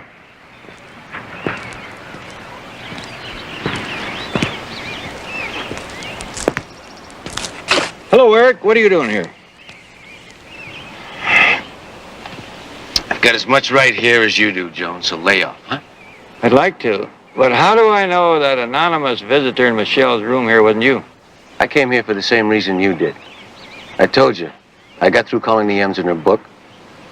I found this number in there. I found something, too. I found the other piece of this shoelace in a pair of your shoes in your closet. Well, so what does that prove? Could prove that you were in the girl's apartment the night Michelle disappeared. Forget it, Jones. I don't even own a pair of laces that color. And how'd they get in your shoes? But somebody must have planted them there. My door's always open. You know, you wandered in, didn't you? Expect me to believe that?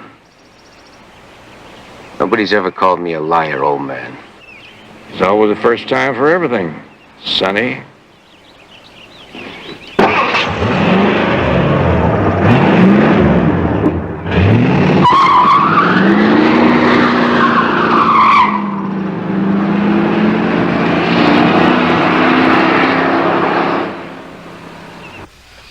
Amy, don't you have any curry powder either? Not unless it comes frozen. It's your favorite dish and you don't have half the ingredients? Oh, I should have brought more groceries when I had your Uncle Paul here to carry them for me. Well, listen, it won't take me 10 minutes to run down to that little market on the corner. You won't mind being alone for just a few minutes, Amy, will you? Might as well start getting used to it. Amy? Besides, I need some cream rinse. I'll be shampooing while you're gone, okay? Well, I don't think you can drown in the bathroom sink. I'll be right back.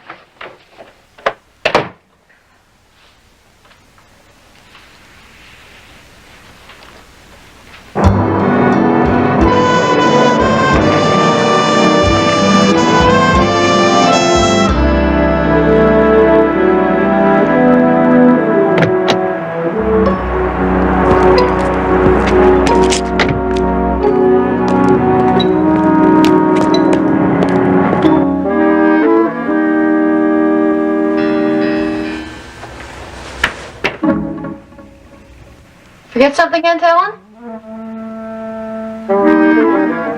Who is it? Who's there?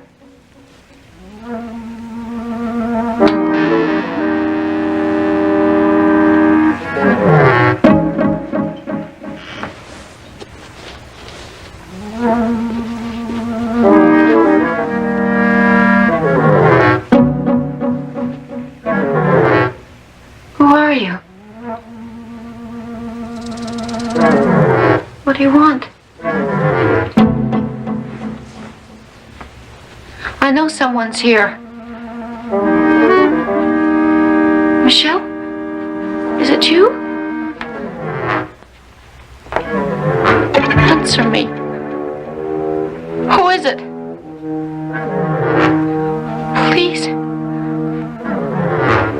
Please speak to me.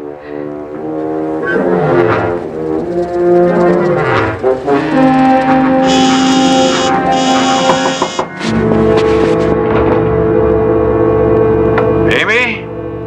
Barnaby Jones, unlock the door. Open it up or I'll break it in. What's the matter? Someone was just here, I know it. Aunt Ellen went to the market. Wait here.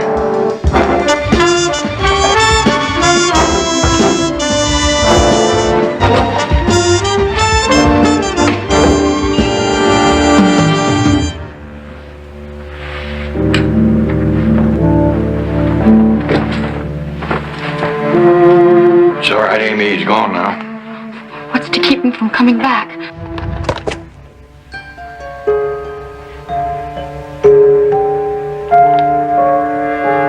Amy. Just now you saw something, didn't you? No. Of course not. How could I see anything?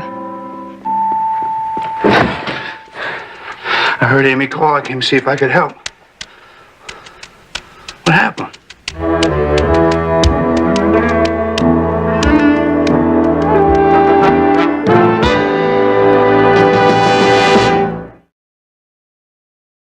It was exactly as though she saw the pistol. I mean, actually saw it. Doctor, does that mean anything? The gun usually symbolizes jeopardy. Mr. Jones, you may have found the last piece of the puzzle. Does the term hysterical blindness mean anything to you? No, but I once ran across a case of hysterical paralysis. I had a client confined to a wheelchair. A parade specialist could find nothing wrong with him. And one day the wheelchair broke. He started to roll down a driveway toward a busy street. And his power to walk suddenly returned to him. That's right. The traffic represented jeopardy. Just as your gun did to Amy. For one instant, self-preservation overrode her need to be blind. That must be it, Mr. Jones. And it explains why we haven't been able to find any physical damage that would account for her blindness. The way I figure, she saw something that frightened her so she blocked out the memory of what she saw, along with the sight that had enabled her to see it. Exactly. And you think this relates in some way to her missing roommate? That's what I'm afraid of. It would explain, for one thing, why I found Amy's keys inside the apartment. I figure Amy unlocked the door, stepped inside, saw something, backed away, and took her fall. She may well have been blind before she fell. It also explains the blood on the lamp, the broken light bulb, and the hurried attempt to make it look as if nothing had happened in that room. So you think she saw Michelle and some kind of assailant? I think that Amy saw something terrible happen to Michelle. You had it up, Betty. There was a struggle in the apartment. Amy walked in on it.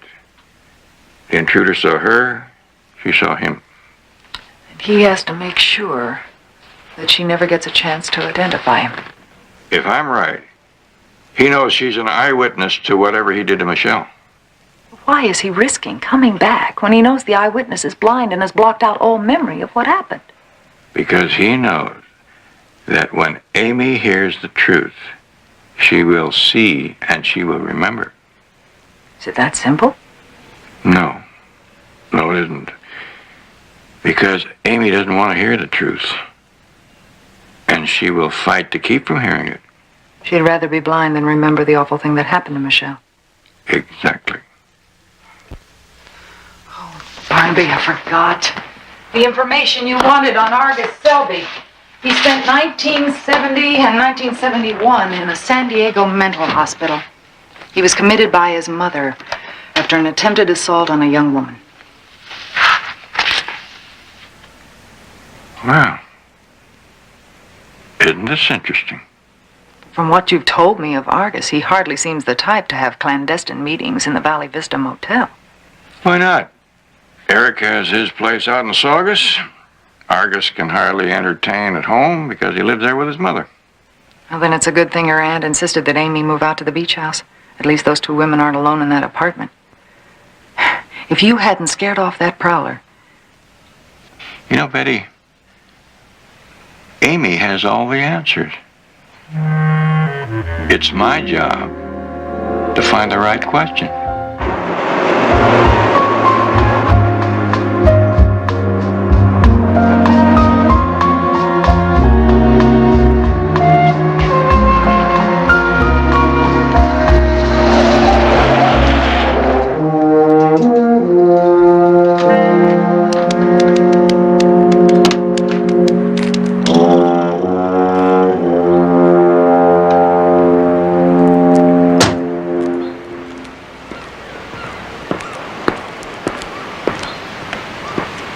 I've got a week on location with 8 of my animals. It goes Monday. I'll be able to pay you all the back rent 2 weeks after that. At which time you'll be another month overdue. 2 or 3 lousy weeks is all I'm asking. Now look, I'll give you 3 more weeks to come up with it, and that is it.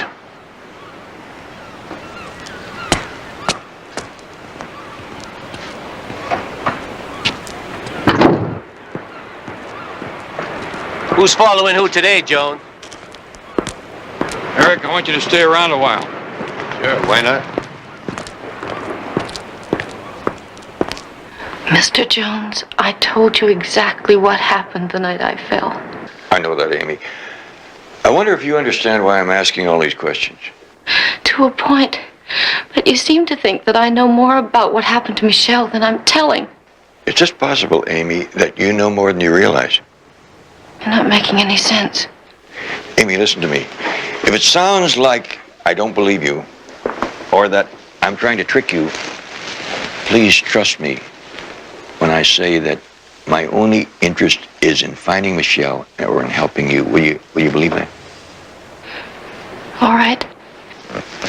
Now, how did you and Michelle get along? Great. Oh, she's a lot more aggressive and outgoing than I am, but I admire that in her, and... No big arguments. Mr. Jones, this is taking a rather bizarre turn. I'm trying to establish that Amy was very fond of Michelle. Now, let's go back to the night of your accident. You told me that you had the key to your apartment in your hand. Yes. I think that you opened the door. I told you I didn't.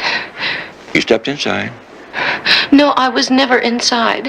And you heard something that sounded like a struggle.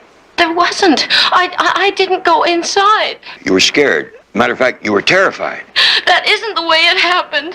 You screamed. You dropped the key where I found it. Oh, please stop it. And then you turned and ran.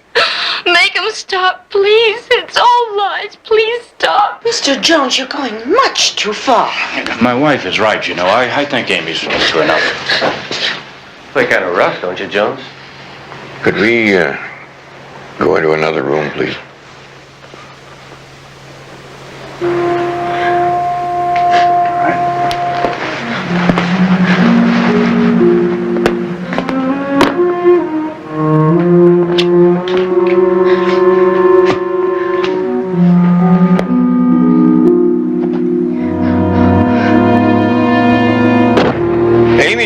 To my questions confirms what the doctor has already told you folks, that her blindness is hysterical.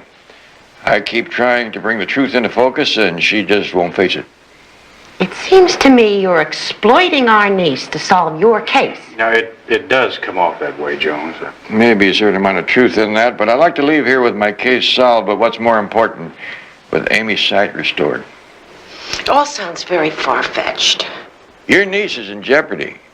Whoever it was hiding in her apartment isn't going to call off his plans just because you moved her out here.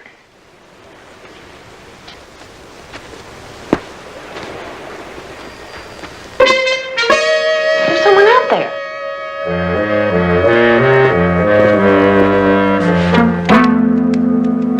Argus Selby.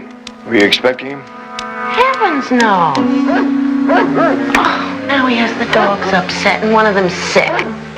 Now take a look at the dogs. I'll go see what Argus is up to. You come with me, Eric.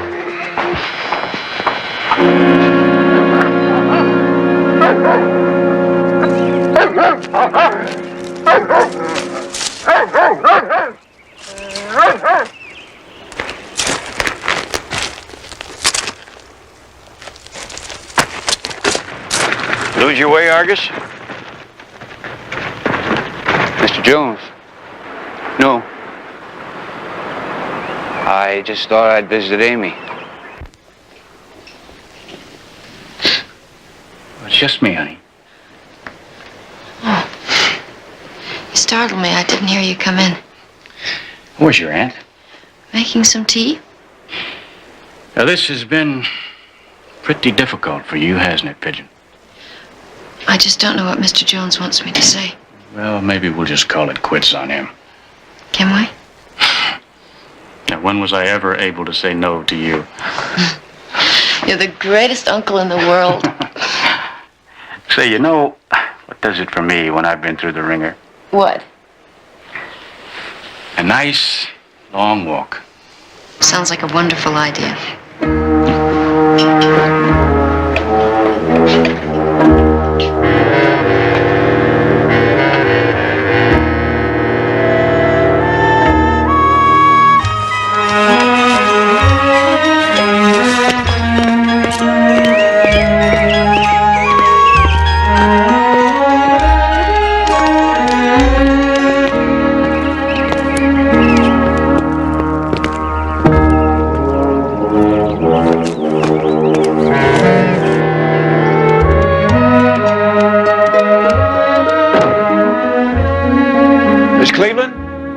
You know where Amy is? Well, no, I don't. I left her right here. I better take a look outside.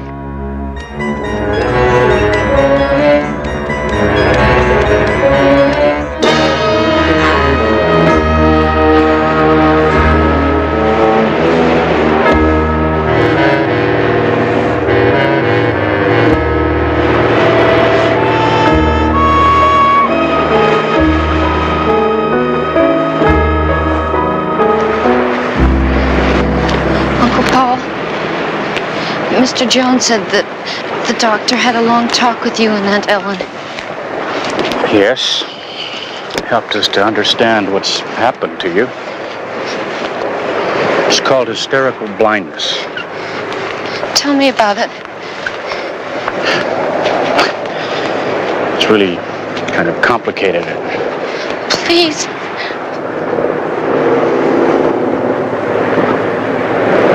Well, the one thing I keep remembering is how your blindness may have been caused by the sight of someone very near and dear to you doing something that shocked you, something that shattered your image in that person. That would be Michelle, according to the questions Mr. Jones keeps asking me. That's right. Michelle was very dear to you. I wish you wouldn't keep saying was.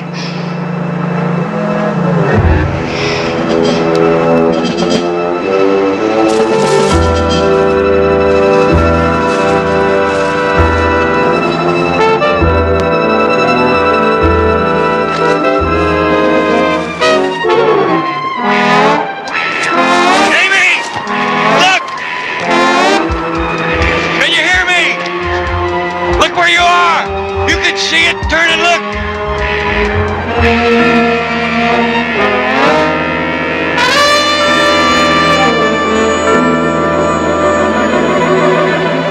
You saw the drop, didn't you, Amy?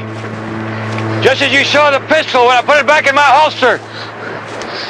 Your uncle led you to the edge, didn't he? I don't know what you mean. Did you know how close you were? No, Uncle Paul? You saw what happened to Michelle. No, that's not true.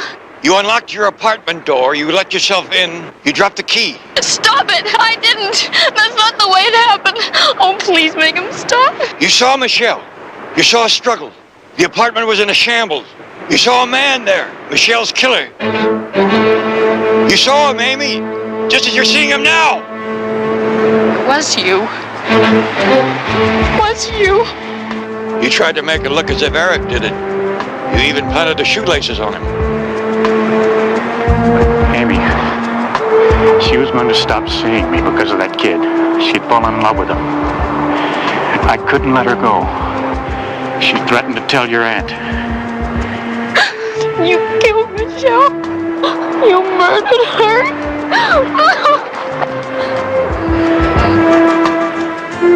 Amy! Cleveland!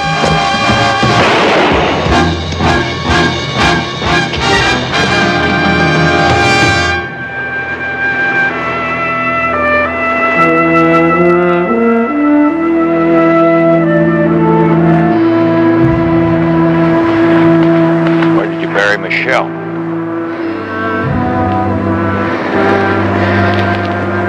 In the woods. Take him to my car and stay with him.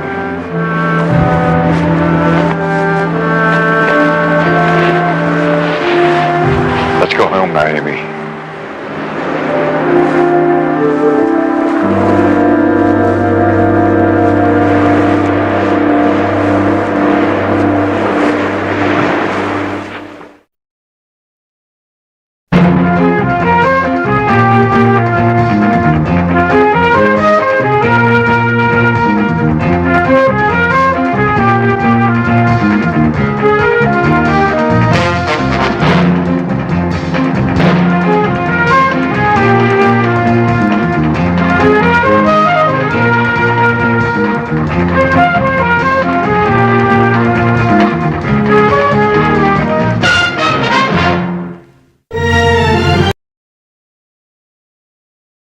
Pilot's marriage takes a nosedive today at 4.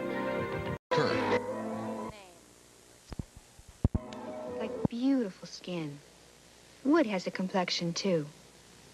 And like your skin, fine wood needs regular beauty care. That's why Scott's Liquid Gold is so important to the many wood surfaces in your home.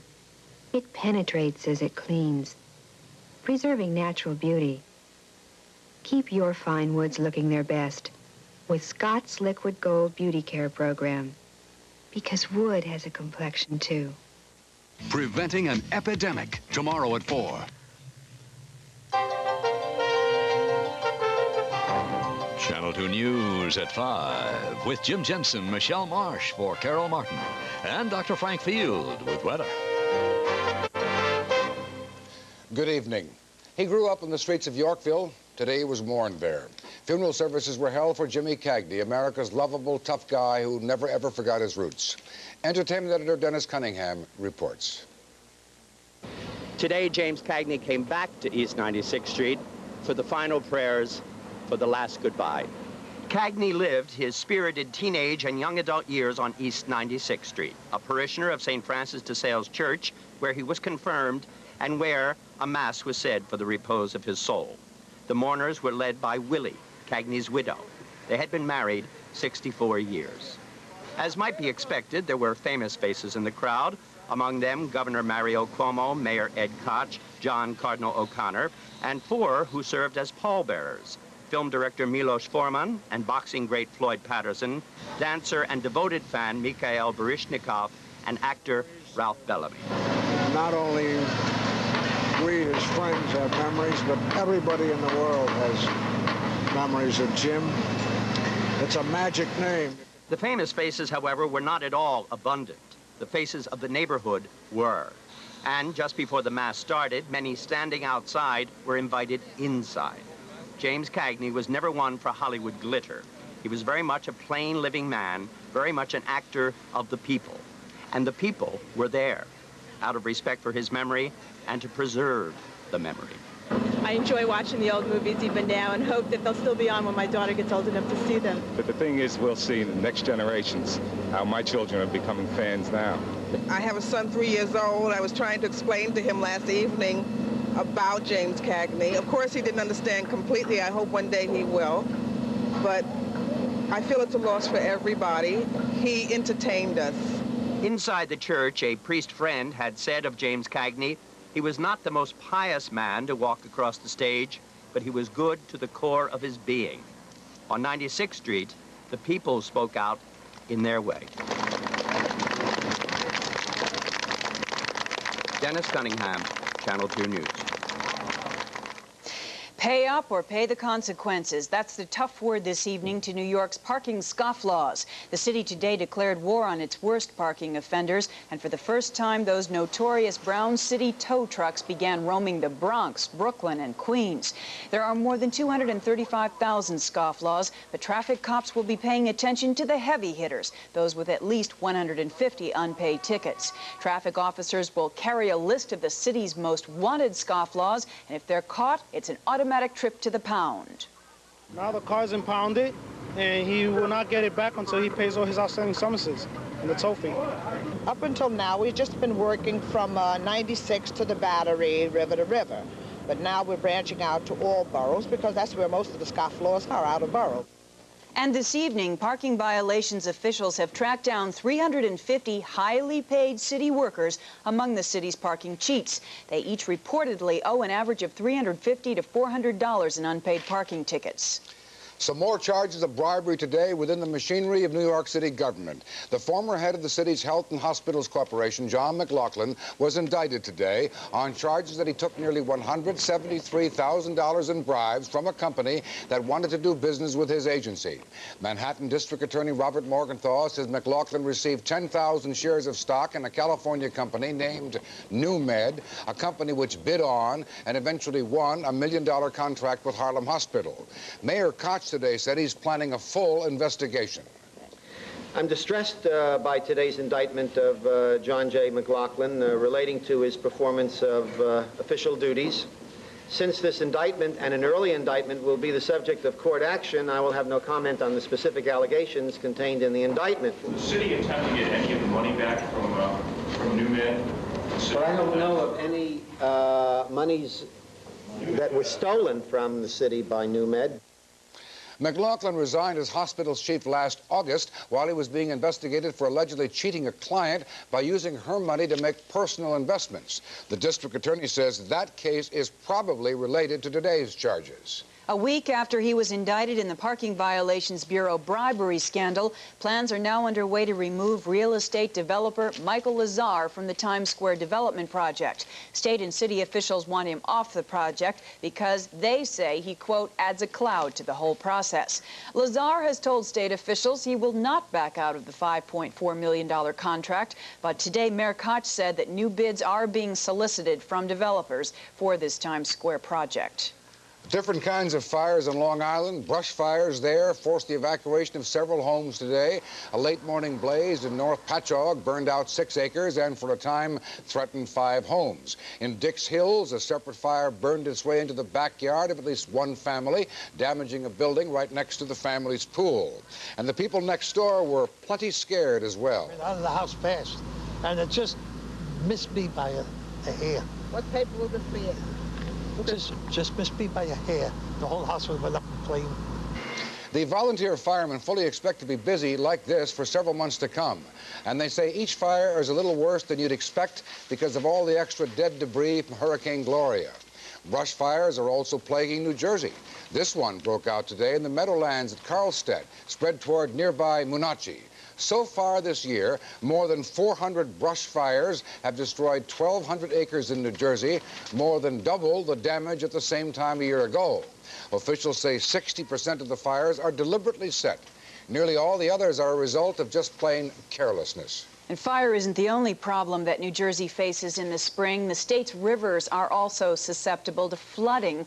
But today, some good news. Uncle Sam is going to help some families in flood-prone areas. The Passaic River Basin around Wayne, New Jersey, is often the victim of floodwaters, like this one 2 years ago. The federal government today said it will spend more than $5 million buying up homes in the flood area. Officials say they'll buy as many as 140 homes. Meetings are set throughout throughout this month to explain the plan to area homeowners. And joining us now with more information on the federal buyout program, New Jersey Congressman Dean Gallo. Congressman Gallo, thanks so much for being with us today. My pleasure. This is, I understand, the biggest buyout of its kind in the country, right? How did it come about? Well, it is the biggest buy. You're dealing with $5.5 million overall across the nation. We received $5.1 million. It happens because our particular North Jersey area is hit very hard by flood. In the past 5 years, we have spent over $2.2 million in flood relief. So this was appropriate. There are 4 towns that are affected in the state of New Jersey, which includes Wayne, Fairfield, we have Lincoln Park, and also Oakland. So we're very pleased with the results. That doesn't answer all the problems, but it does give owners an alternative to be able to alleviate the particular problems they have. I'm sure there are a lot of happy homeowners out there in Wayne. What's the next step for them? How do they go about getting the money? Well, there are going to be a number of hearings that will take place, and that will be over the next 2 months. They will be given all of the information as to how they comply and apply for the buyout. They do have that option. There will be appraisals that will be made both by the federal government and also independent appraisals made by their person of their choice. So hopefully it will help those in the flood-prone areas where they have been flooded out maybe 5 or 6 times. And this is one way of giving them some relief at the same time, eliminating a tremendous cost for future floods. And finally, Congressman Gallo, what is the government going to do with these homes? Well, they will be taken down, and the area will be dressed up, and it will be taken over by the municipality wherever that home is situated. And they will have that as parkland, and hopefully as this goes along, I think we can coordinate this with the state of New Jersey and its flood program so that maybe we can build a buffer park along these, the Passaic River in particular, so that we can alleviate the problems of flooding in the future. Congressman Dean Gallo, thank you so much for being with us today. Thank you. First fire, then flood, now another problem with nature. And we have a man who wants to show the rest of us city people how to use Central Park for our food. As our health and science editor Earl Ubell learned, getting back to nature can be a crime in New York. He calls himself Wild Man Steve Brill. Okay, well, we found some dandelions over there. And his mission in life is to teach people how to eat Central Park. I bring people into nature. I have them touching and smelling and tasting some of the most delicious foods they've ever had. Would you eat that? Yeah, I would prefer picking it further away from the road and washing it first, but I'll certainly eat it here for demonstration purposes. And this tastes like the scallions you buy in the store, only better. It has vitamin C. Right over here, we have some field garlic. Isn't what you're doing now illegal? Yeah, quite illegal. And that's the problem. Park officials had Wild Man Brill arrested for chomping on onions, dandelions, sassafras, and collecting $20 a head from people who went foraging with him. The parks belong to all the people, not just to one person who wants a park for dinner. Stern dispatched a couple of park rangers undercover, tracking Brill on one of his eating expeditions. They stopped at this stand of cattails, where Brill pulled one up from the muck. He was taking pieces off and passing it around to the various members of the group to have a taste of it. And you? Me, I declined on that. I kind of stepped back and I didn't really partake in the cattail. Yes, there are a lot of plants that you can eat in Central Park, but besides the commissioner's misgivings, there's another problem. And here they come. Automobiles provide a lead salad dressing for those who would eat Brill's vegetables. If he wanted a permit, we would give one to him if he promised not to eat what he sees. I would be happy to compromise with him if he just wants me to pick dandelions and some of the field garlic and leave the roots, the sassafras roots alone. I would be happy to do that.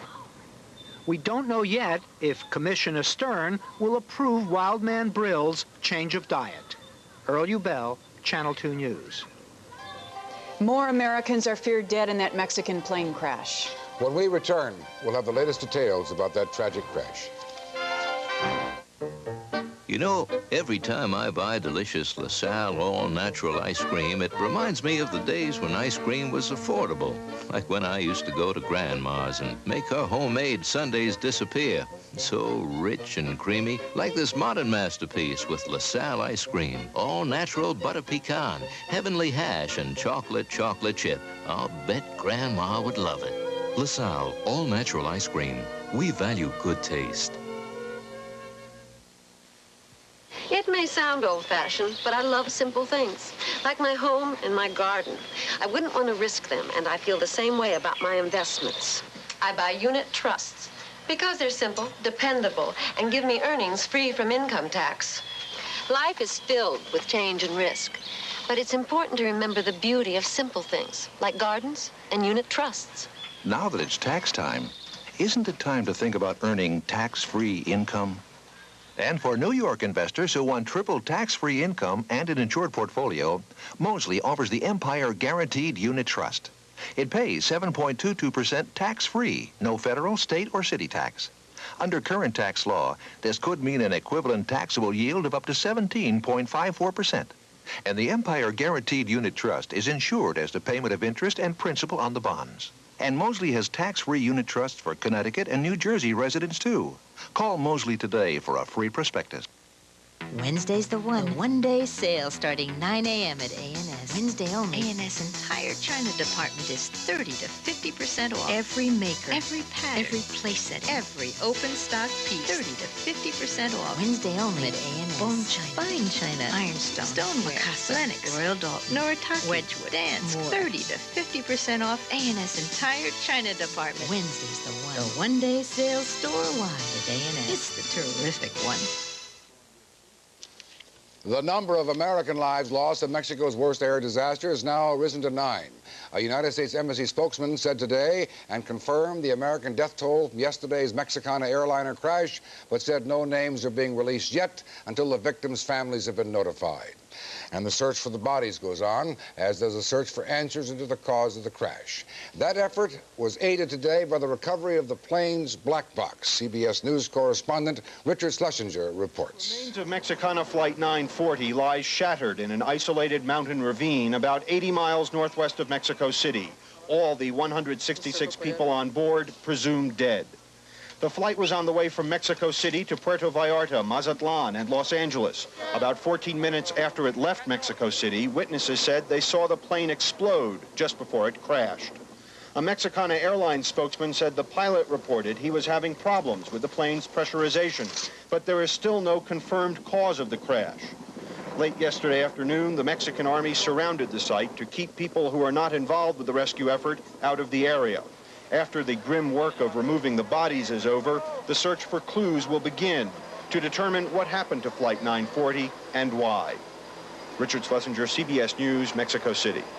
The deposed dictator without a home may finally find one in Spain. The Spanish government says it may grant asylum to former Philippine President Ferdinand Marcos, but only if the new Philippine government makes the request. In Manila today, the only word about Marcos was new proof about more money he allegedly stole from government coffers. The Aquino administration's chief auditor says Marcos took $4.7 million from one of his ministries during his last month in office. Auditors now say at least $8.5 million is missing from the government. They believe Marcos stole all of it. In Northern Ireland today, mobs of rioting Protestants attacked Roman Catholics and police in several towns. That violence follows yesterday's clash in Portadown, just outside Belfast, in which 49 people were injured. A Protestant rally was held there in defiance of a ban, and then the demonstrators began throwing stones, cans of paint, and fire bombs at the police. The police responded by firing plastic bullets into the crowd. 100 British troops had to be flown to the small rural town to bring the riot under control. France is pulling its peacekeeping force out of Lebanon.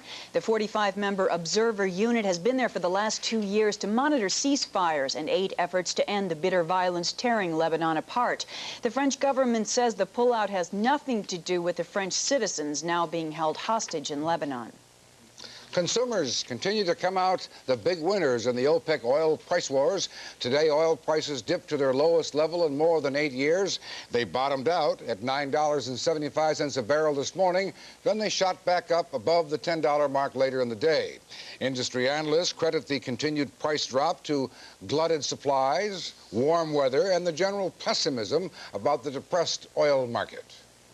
Well, on another matter, now that spring is in the air, those whose figures bloomed a little too much over the winter are thinking about shaping up for bikini season. And according to a new study, a lot of Americans need to do more than just think about dieting. The World Health Organization found that 2 out of every 5 American women between the ages of 40 and 50 fall into the obese category, and 1 out of every 3 American men is technically classified as obese. The report concludes that while people may be living longer because of modern medicine, they are living increasingly unhealthy lives. Coming up, shoppers who cross the Hudson will have some changes ahead. We'll tell you about a new agreement that may pose a taxing issue for some consumers. Stay tuned.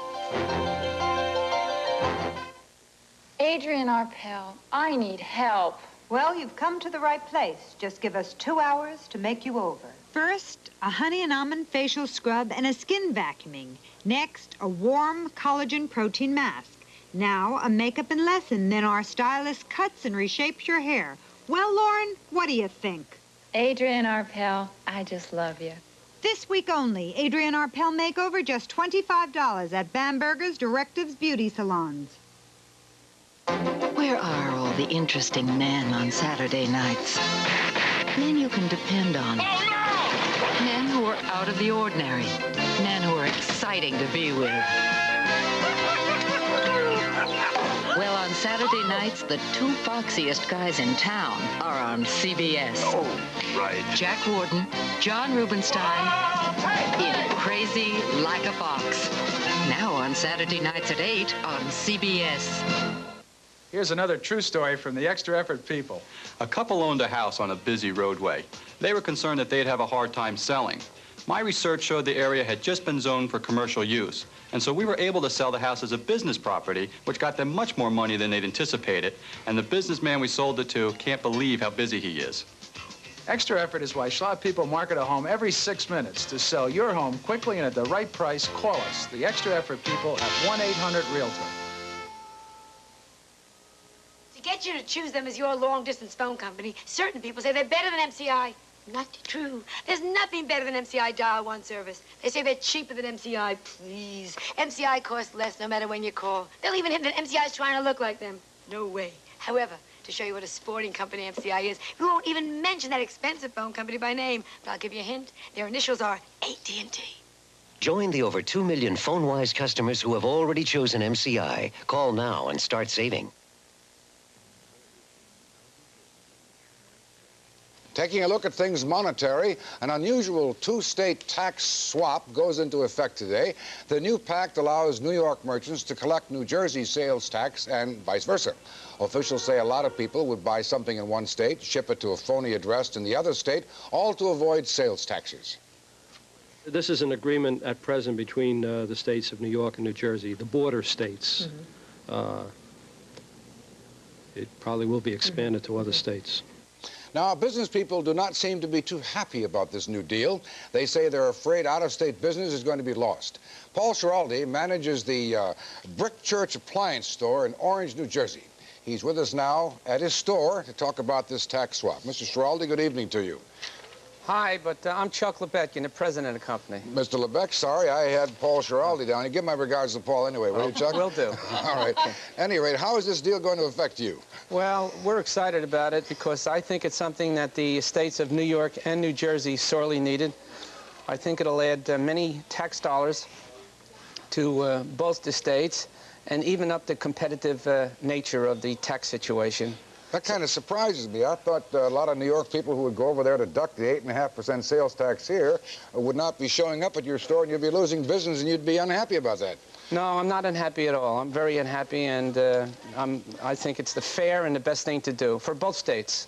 So you don't think your business will be affected negatively? Absolutely not, because everybody's going to abide by the same set of rules. Chuck, thank you very much for your thoughts, and again, give my regards to Paul, all right? Right on. Good evening, sir.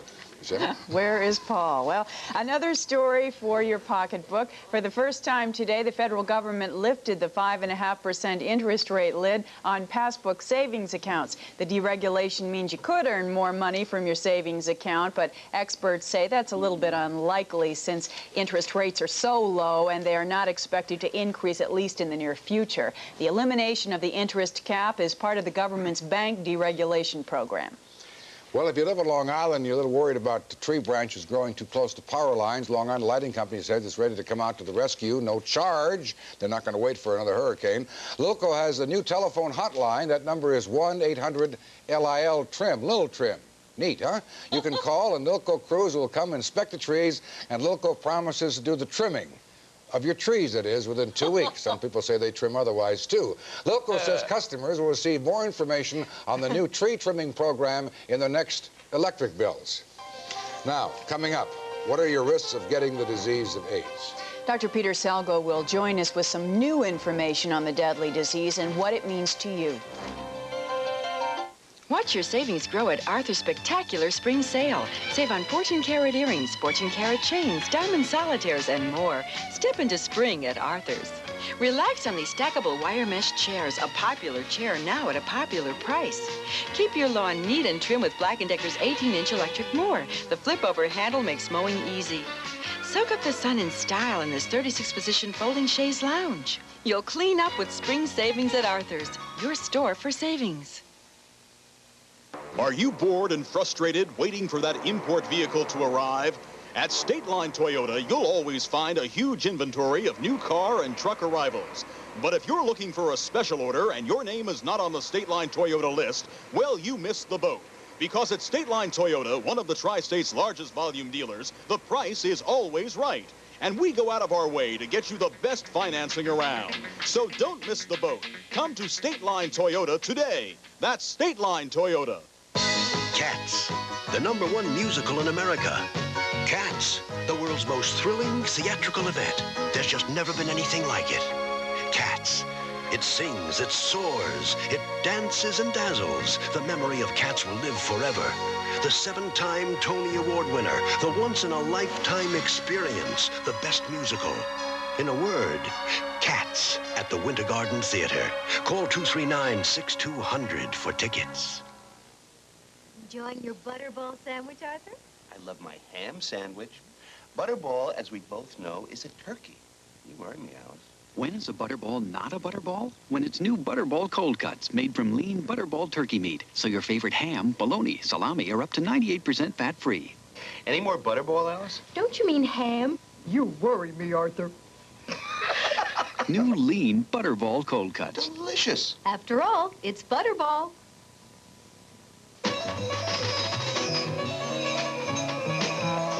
Reach out to the National Council of Negro Women.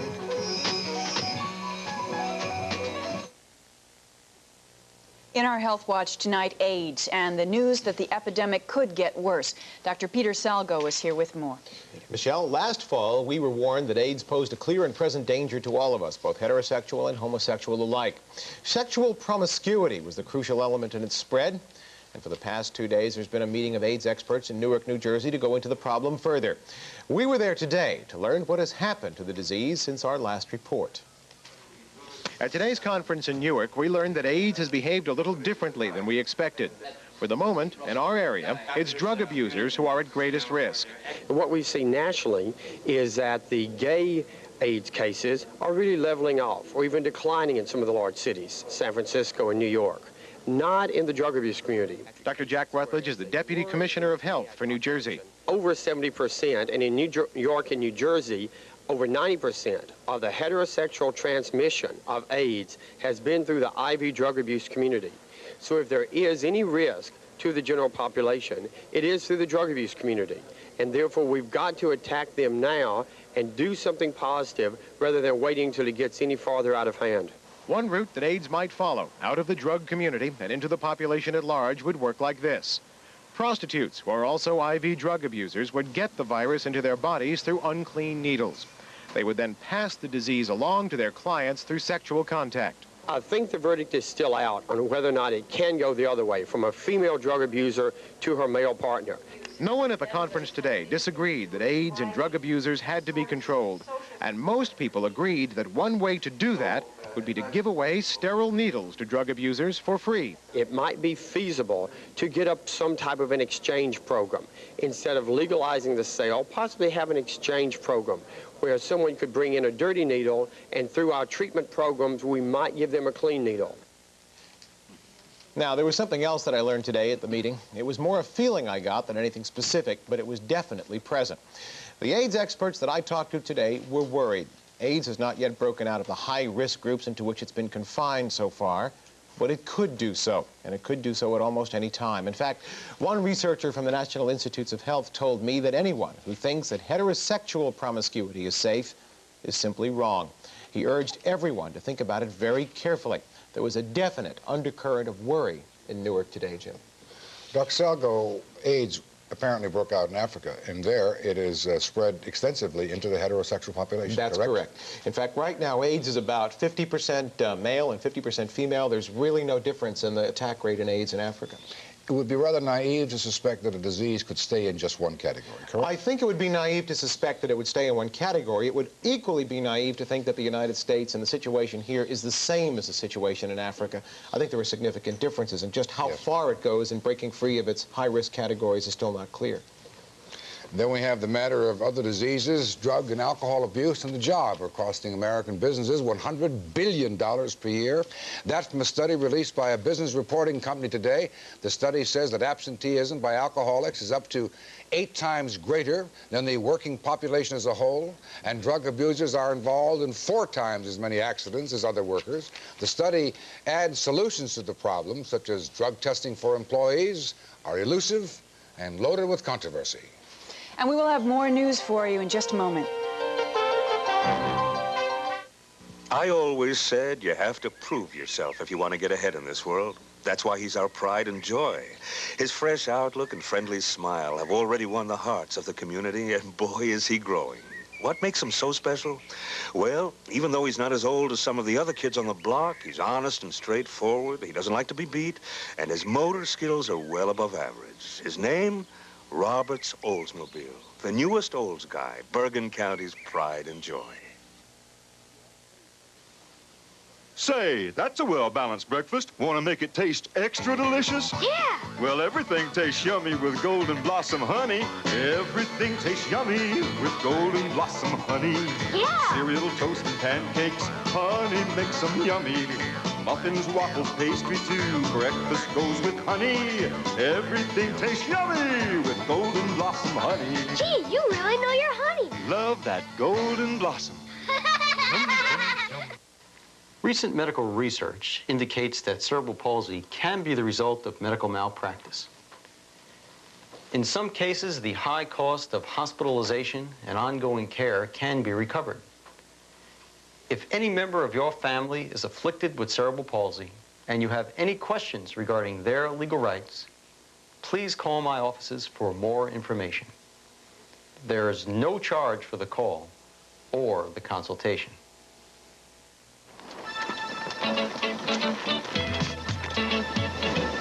It's all here in the Bahamas. You have a lot to do.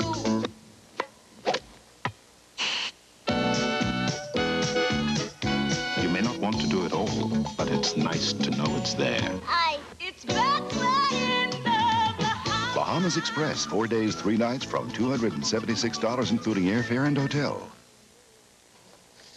For many people on the welfare rolls, there is a way off. Governor Cuomo just started a new program for welfare recipients who are able and anxious to do work. It trains and places them in jobs with the private sector and joins hands with a workfare program that's been around for nearly 15 years. In tonight's Closer Look, Channel 2's Randall Pinkston reports on Wildcat, a workfare program that works. For the people entering this building at 161 Hudson Street, life is looking up. After years of being on welfare, they are trying to get off. Why now? Why not earlier? Because the kids are older, they're in school all day, and I have been looking for work before, but I really have no job skills that I can get a job with. There is new hope for the 30 people in this class because of a unique job training program with a 14-year track record. It's called Wildcat, a name taken from the oil industry term wildcatting. Dictionary definition, prospecting and drilling in territory not known to be productive. The term easily applies to most of Wildcat's clientele, chronically unemployed, poorly educated, no skills and no chance in today's highly competitive job market. Very often, people who are on welfare don't have a resume. They can't say that they've worked any place, and nobody's willing to give them that first try, especially if you're 39, 40 years old. We give them a work history by having them stay with us from 6 months to a year. We teach them a skill. New York State has 1.2 million welfare recipients who receive more than $2 billion in benefits each year, most of the money in AFDC payments for families with dependent children. Last fall, state officials joined a number of other states in launching a workfare program, a model project in the city only. All able-bodied adults on public assistance who don't have small children have to do something for the money, frequently menial tasks such as sweeping floors or raking leaves. Some critics say such workfare programs don't work and aren't fair because they're dead-end jobs with no training and no future. That's what makes Wildcat different. Here they give real training for real jobs. On the top of the scale, you'll find people working in Smith Barney, IRS, E.F. Hutton. Okay, if you want to skip a column, you have a skip. This group has completed the basics and is preparing to tackle high-tech word processing. But the training goes beyond technical skills. Clients must also demonstrate good work habits. Attendance and punctuality, I've probably beaten that subject to death, but it is important. You can't expect to succeed if you're not here. If they make it through our 6 months, then they're ready for work. As I said before, we make this tougher than actual work. So if they can handle the 6 months of this program, work becomes easy. And they'll come back and tell us that the workplace is a lot easier and more relaxed and less pressure than this is because we have to put a certain amount of pressure for them to succeed. And there are success stories. Bernilda Morales graduated 2 months ago. Now she's working for the Internal Revenue Service in Brooklyn. To me, the toughest part was just getting my foot in the door. Yeah. Once I was there, it just went well. Getting your foot in the door, what did that involve? What did you have to do? Take an exam. I had to take an exam, and I wanted to do well in it. I mean, they said that they would accept you even if you didn't do that great, but I wanted to do good because I wanted to know that I still had something up here. Bernilda Morales isn't the first Wildcat graduate hired by the Internal Revenue Service. In fact, in public and private industry, Wildcat has a pretty good record of success. But there's a familiar problem. Reagan administration cutbacks, less money for the program, fewer openings for welfare clients who want to work. And it's a shame because sending people to Wildcat is a way of controlling your welfare budget. And it really is penny wise and pound foolish not to spend that money to get people off welfare. Much of the money for Wildcat's clerical training program comes from public funds, but Wildcat officials say it's worth it because without help, welfare recipients will never be able to find productive, tax-paying jobs. With a closer look, Randall Pinkston, Channel 2 News, Brooklyn. Coming up, we'll have an update on today's top stories. Adrian, our pal, I need help. Well, you've come to the right place. Just give us 2 hours to make you over. First, a honey and almond facial scrub and a skin vacuuming. Next, a warm collagen protein mask. Now, a makeup and lesson. Then our stylist cuts and reshapes your hair. Well, Lauren, what do you think? Adrian, our pal, I just love you. This week only, Adrian Arpel Makeover, 3750 at Saks Fifth Avenue Beauty Salons. Call for an appointment.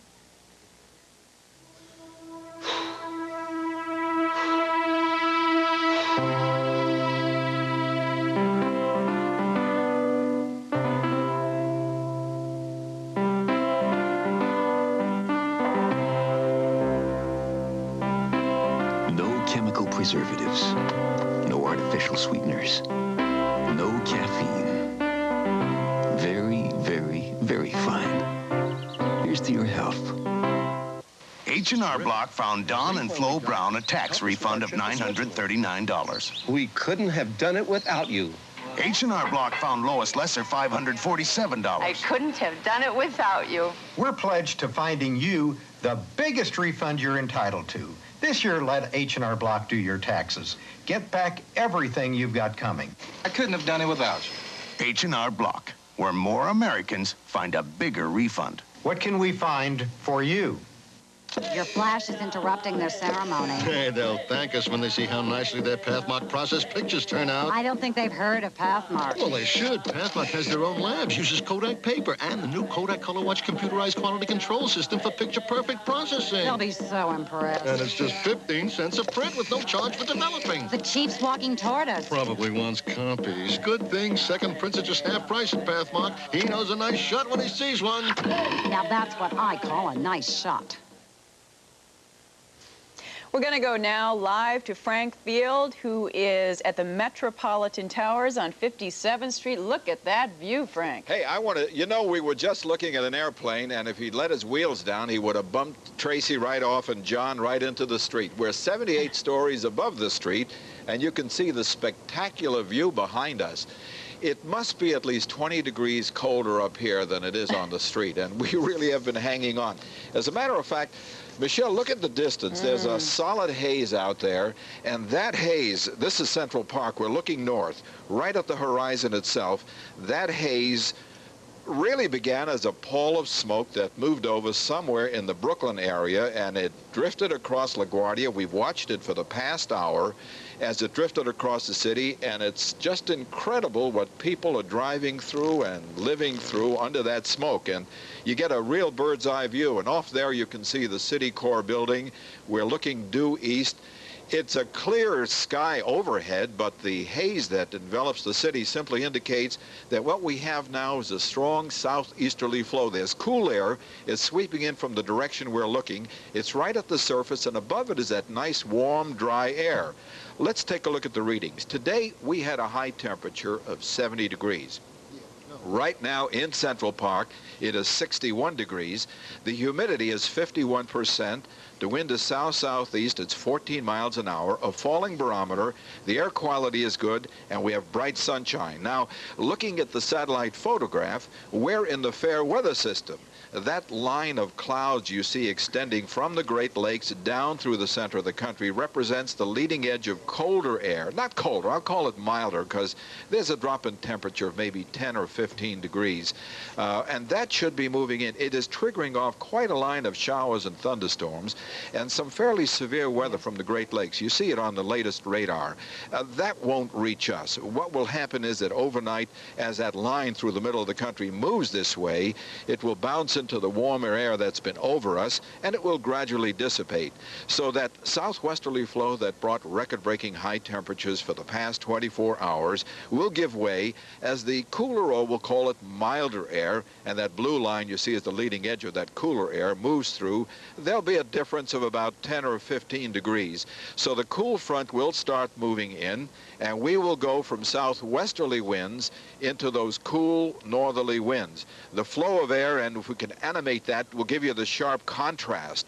There's southerly winds ahead of the cool air. There's northerly winds behind the cool air, and we'll get into a northerly flow, but that will just drop temperatures just slightly, and then the cool front will come sweeping through. So obviously we will go from that onshore flow of southeasterly winds into that northwesterly flow tomorrow. That will produce a little cloudiness overnight. Might even get a shower or two over the hills north and west of the city. So the forecast for the metropolitan area for tonight, call it mostly clear. By morning, as the cool front heads in, a few clouds will develop. Here in the city, our temperature will get down to about 50 degrees, and I have to tell you, up on top of the roof, it's already there. Inland, 40 to 45 degrees with southerly winds. For tomorrow, we might get a passing shower during the morning hours, and then a gradual clearing will move in as northwesterly winds take over. Now, tomorrow's temperatures between 65 and 70 degrees. Looking ahead for the next 5 days, we expect that the weather will continue quite pleasant, and we expect that we may be back up here on top of the Metropolitan Tower to take another look at the weather. Later on during the broadcast, as the sun sets, we've been looking north and looking east. If we look off to the west, there is a solid haze over New Jersey, probably a combination of a little of the smoke and the brush fires that have affected us. So despite the fact that the weather has been delightfully mild and dry, in a way, it represents some unfortunate circumstances for us because the land itself is dry, the brush is dry, and if folks aren't careful, we can set off some brush fires. Michelle? All right. Thank you, Frank. We'll see you later. In other news, NASA investigators today confirmed for the first time that they have, in fact, recovered part of the Shuttle Challenger's crucial right rocket booster. Officials say lab tests positively identified the debris as part of the booster segment where the explosion occurred. But officials believe the exact spot where the explosion was triggered was destroyed in the disaster. Jim Jensen is back in the newsroom now. He's waiting to tell us what's ahead for Channel 2 News at 6. Jim? Michelle, thank you. Well, as Dr. Frank Field just told you from atop the Metropolitan Towers, there is a dangerous underside to this beautiful but dry spring weather, that being brush fires. And today, New Jersey and Long Island firemen had to deal with several brush fires. We'll have complete details and team coverage of those fires at 6 o'clock. Vic Miles will also report about the one of many who's going to be benefiting from the new Jacob Javits Convention Center. This man owns the diner right next door. He's expecting a windfall. And then we'll have a story from Maury Alder, the report of a rare bird who tangled with the Throg Next Bridge and lived to squawk about it. Those and other stories coming up for you at 6. Michelle. Thank you, Jim. And still ahead tonight, the champagne's bubbling along with the soap suds as the world turns celebrates its 30th birthday, and 2 of its stars will join James Brady live when we come back. Aloha, I'm Ed Hogan, president and owner of Pleasant Hawaiian Holidays, speaking to you from Hawaii, where we've made paradise affordable. Our pleasant low prices include round-trip airfare, a week in a Waikiki Beach hotel, and many extras. So stop dreaming and start packing. Call toll-free 800-2-HAWAII. There's no better value than a pleasant Hawaiian holiday with United Airlines. The Hyundai Excel GLS is the new car on the block, but it makes old-fashioned common sense. It's reliable and comfortable with plush reclining seats, full carpeting, tinted glass, even a stereo sound system. And on the Hyundai Excel, these extras don't cost extra. So the new car on the block will even help you afford the new kid on the block. Hyundai, cars that make sense. Where are all the interesting men on Saturday nights? Men you can depend on. Oh, no! Men who are out of the ordinary. Men who are exciting to be with. Well, on Saturday nights, the 2 foxiest guys in town are on CBS. Oh, right. Jack Warden, John Rubinstein, in Crazy Like a Fox. Now on Saturday nights at 8 on CBS. Wednesday's the one-day sale starting 9 a.m. at A&S. Save 50% on just the mattress you need for a good night's sleep. Sealy, Simmons, Stearns & Foster. A terrific selection. 50% off. Firm, extra firm, super firm. Even a beauty rest. A Posturepedic. Correct comfort. 50% off at A&S. This firm Sealy twin. $39. Simmons Maxipedic twin. $89. Bonus frame with every sale set. Wednesday's the one-day sale store-wide starting 9 a.m. at A&S. It's a terrific one. This week marks a big landmark in soap opera history as the world turns celebrates its 30th anniversary. And 2 of the stars who have been there through the years, seen it all, and survived are our special guests today. Helen Wagner and Don Hastings join us now with Jim Brady. Jim? Thanks, Michelle. Welcome to live television. Nice to be Thank back. you. Yes, It's been a nice long to time be- for us. Yeah, tell us about that. You were doing it live for a while. 20 years in live, and we've been on tape since the show went to an hour. Just about 10 years ago, wasn't it, Helen? I would think. And then tomorrow you have this, which is actually the 30th anniversary. And what are you having? Your golden wedding anniversary? Chris and Nancy are celebrating their 50th wedding anniversary because it ostensibly, it really could be true. That makes me 16. That's yes, great. Yes, he's a charming young man. You could not possibly be celebrating a Yes, I could. 50th wedding anniversary. No. I could be his mother, and I could be celebrating my 50th wedding Barely anniversary. be my mother. Yes, I'd love to be. Dr. Bob. Why do we watch? What keeps America hanging on your every word and every twist and every adventure? I think people like Helen Wagner and Don McLaughlin and Bill Don Hastings. Johnstone and wonderful cast, good story, and a show that tries to tell family problems and how we solve them and how sometimes we don't solve them. Is that your feeling? Oh, people? yes, it's people. It's not the plot. Oh, it is the plot, The plot, yes, but it's the plot about people. And relationships. Yes. Talk about relationships a little bit. Didn't you meet your wife on the show? Yes, she's now on Guiding Light. Yeah. Will you watch that, or is there a competitive situation there? We do watch the ratings. Do people get along back there? I think that's what we all want to know. We're watching.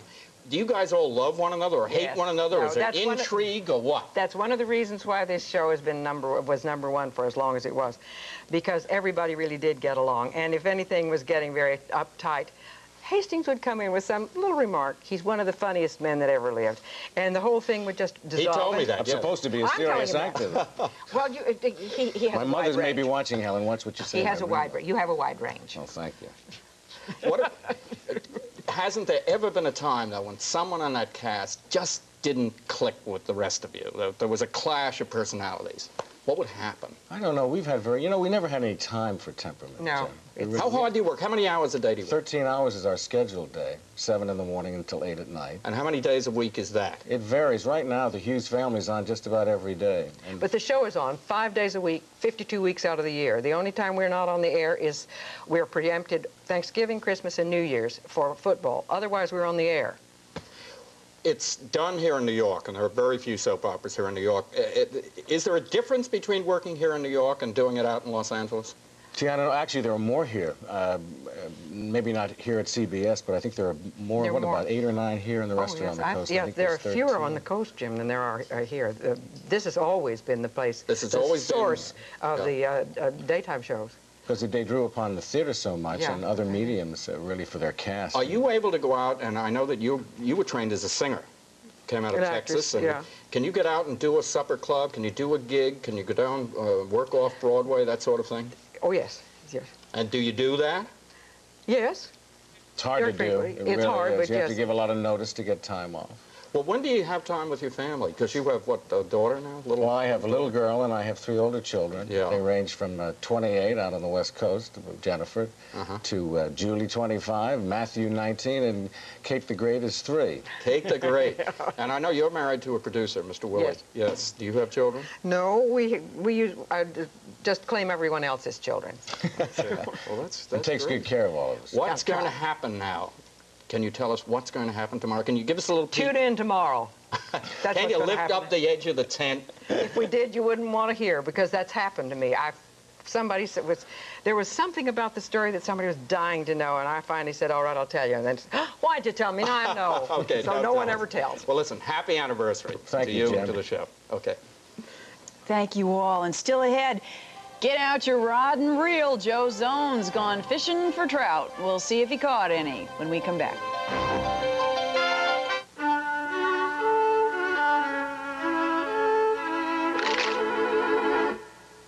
Blimpie, America's best-dressed sandwich. Broadway has a brand new smash.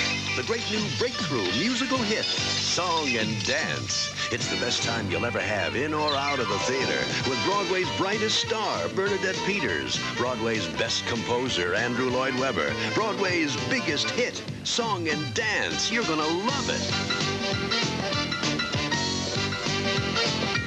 Bernadette Peters and Andrew Lloyd Webber's Song and Dance. Call Telecharge 239-6200. A man's got to do what a man's got to do. Goodbye, old paint. Uh-oh, better get Mako. Great stories to read and all the program information you need in the new issue of TV Guide. That's entertainment. Drinking is causing a problem. We can help you do something about it. Reach out to the Bed-Stuy Alcoholism Center. Unfortunately, serious illness sometimes affects children. For them, the dream is not of growing up. They face instead death. But there is a group that tries to help terminally ill children live their lives to the fullest. The Make-A-Wish Foundation helps these kids make their fantasies come true. And today, Make-A-Wish is holding an ice cream scoop fundraiser in Central Park. And joining us live there now is one of the stars of TV's Kate and Allie, Ari Myers, who plays Emma.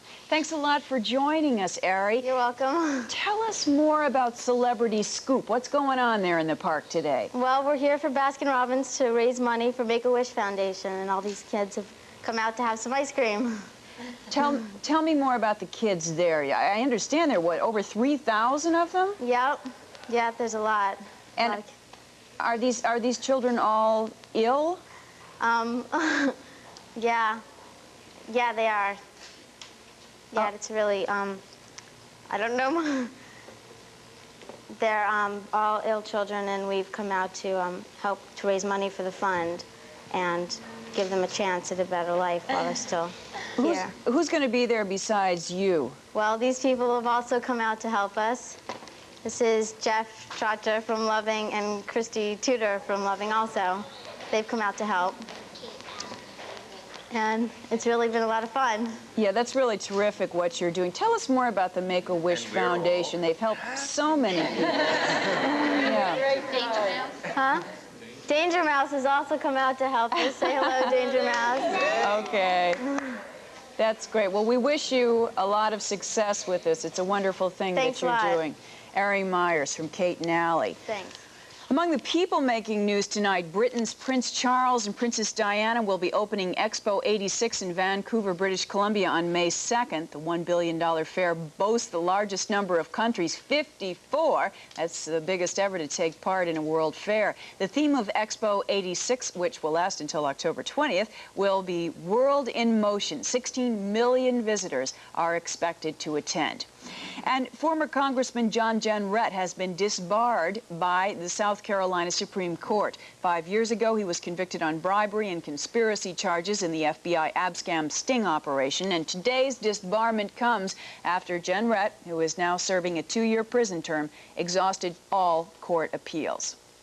Well, as we told you a little bit earlier, Joe Zone went fishing today. It was opening day, but as he tells us now, so did everyone else. Did you catch anything? I caught nothing, but I didn't try real hard. If you ever wanted to be out, today was the day because the weather was, I mean, this was the time. And the opening day of trout season is always an event, but I got to tell you, today was one of those opening days that the real diehard fishermen dread. You know why? The weather was just so nice that every angler and his brother was out, and that makes for some very crowded trout fishing. One of the most crowded spots in the state is here in Sullivan County. Sullivan County, you're thinking. There are so many fine trout streams closer to the city.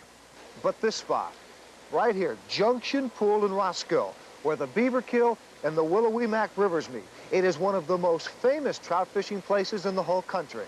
For sure, they come from everywhere to fish here. Schenectady, Rochester, Manhattan. A couple of years ago, a fisherman by the name of Carter came all the way from Georgia to fish here. They come because it is a wonderful spot for trout, but they also come for a chance at history. You see, the late Red Smith wrote of a two-headed trout that couldn't decide whether to swim up the Beaverkill or up the Willowee-Mac. Have you seen the two-headed trout today? No, I've heard about him, though, but I haven't seen him. No, I haven't seen him. But he's in here. I heard rumors of him. He's around. Have you seen the legendary two-headed trout yet? I hear about that one. I haven't caught up with him yet, though. Haven't seen him yet, though. No, we're still hunting for that guy. We'll get him yet, though. We never did see the two-headed legend, but we did see quite a few of the regular kind. How have you done so far? Obviously, you got a nice stinger there. How many of those are yours? One. One? A large one there. So there are some fish in here, then. You seem to be the only guys with any success. There's a lot of luck involved, I'm sure. Not all of the anglers who come to Junction Pool are experts. Miss Sullivan County, Maria Esquincinza, is a novice in the true sense of the word. All you gotta do is just go like that. Boom. Just throw it out? Just throw right where you throw your hand right to where you want to go. Whether a first-timer or an old diehard, a visit to Junction Pool is a must. The fishing is good, the storytelling fantastic, and maybe, just maybe, you'll be the one to land the legendary two-headed trout. Now, if you'd like a shot at that two-headed legend, you got to plan for about a 2-hour drive. Take the thruway to Route 17, then exit 94 in Roscoe, and anybody there can tell you how to get to Junction Pool, and there were an awful lot of fishermen there today, but I got the feeling that some of the experts, some of the old codgers were sort of waiting for people to do their thing and then go in a little bit later on in the afternoon, because it is so crowded. When you get a day like today where everybody wants to try it, it really crowds up, and some of the veterans sort of wait a while and sit back. It's also time for the salmon fishing, right, as soon as that ice thaws. The salmon's a little bit later on, but the water this year is not as cold, it's not as deep, it's not as dark and murky.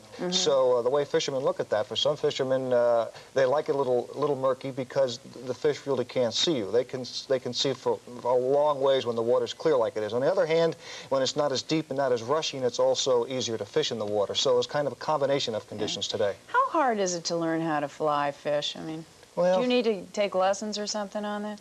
You don't need lessons. You just need to get out there one time with somebody who knows what they're doing. You need a lot more room to fly fish. For instance, sometimes if you get into those streams and those areas where it's tight with trees and weeds and stuff around you, you really can't have all that room that you need. But if you get out there like where these people were today, you need a little bit more room. You got to keep casting, let that line throw out there. You're all right. That was great. Great report. What a fun assignment for you today. Thanks, Joe, for being with us. That's it for us today. I'm Michelle Marsh, filling in for Carol Martin. Thanks for joining us. And coming up tomorrow on Channel 2 News at 5, radio and television talk show host Larry King will talk with us live. We will take a closer look at extended wear contact lenses. Are they a help or a danger? And Joan Hambert will go backyard for some bargains on outdoor furniture and barbecue equipment. All that's tomorrow. Now here's a look at what's ahead on Channel 2 News at 6. I'm Roseanne Coletti in Andover Township, New Jersey, where forest firefighting takes to the air. I'm Barbara Nevins in the Bronx, where the city has begun a crackdown on people who are not paying their parking tickets. I'm Tony Guida. Another former top official of the Koch administration is indicted. I'm Vic Miles, just in front of the Javits Convention Center. But the story today is the River Diner. Maury Alter here. You're probably expecting an April Fool's story. You had enough of that already. How about something nice? An April Flies story. Will he fly? Certainly. Stay tuned.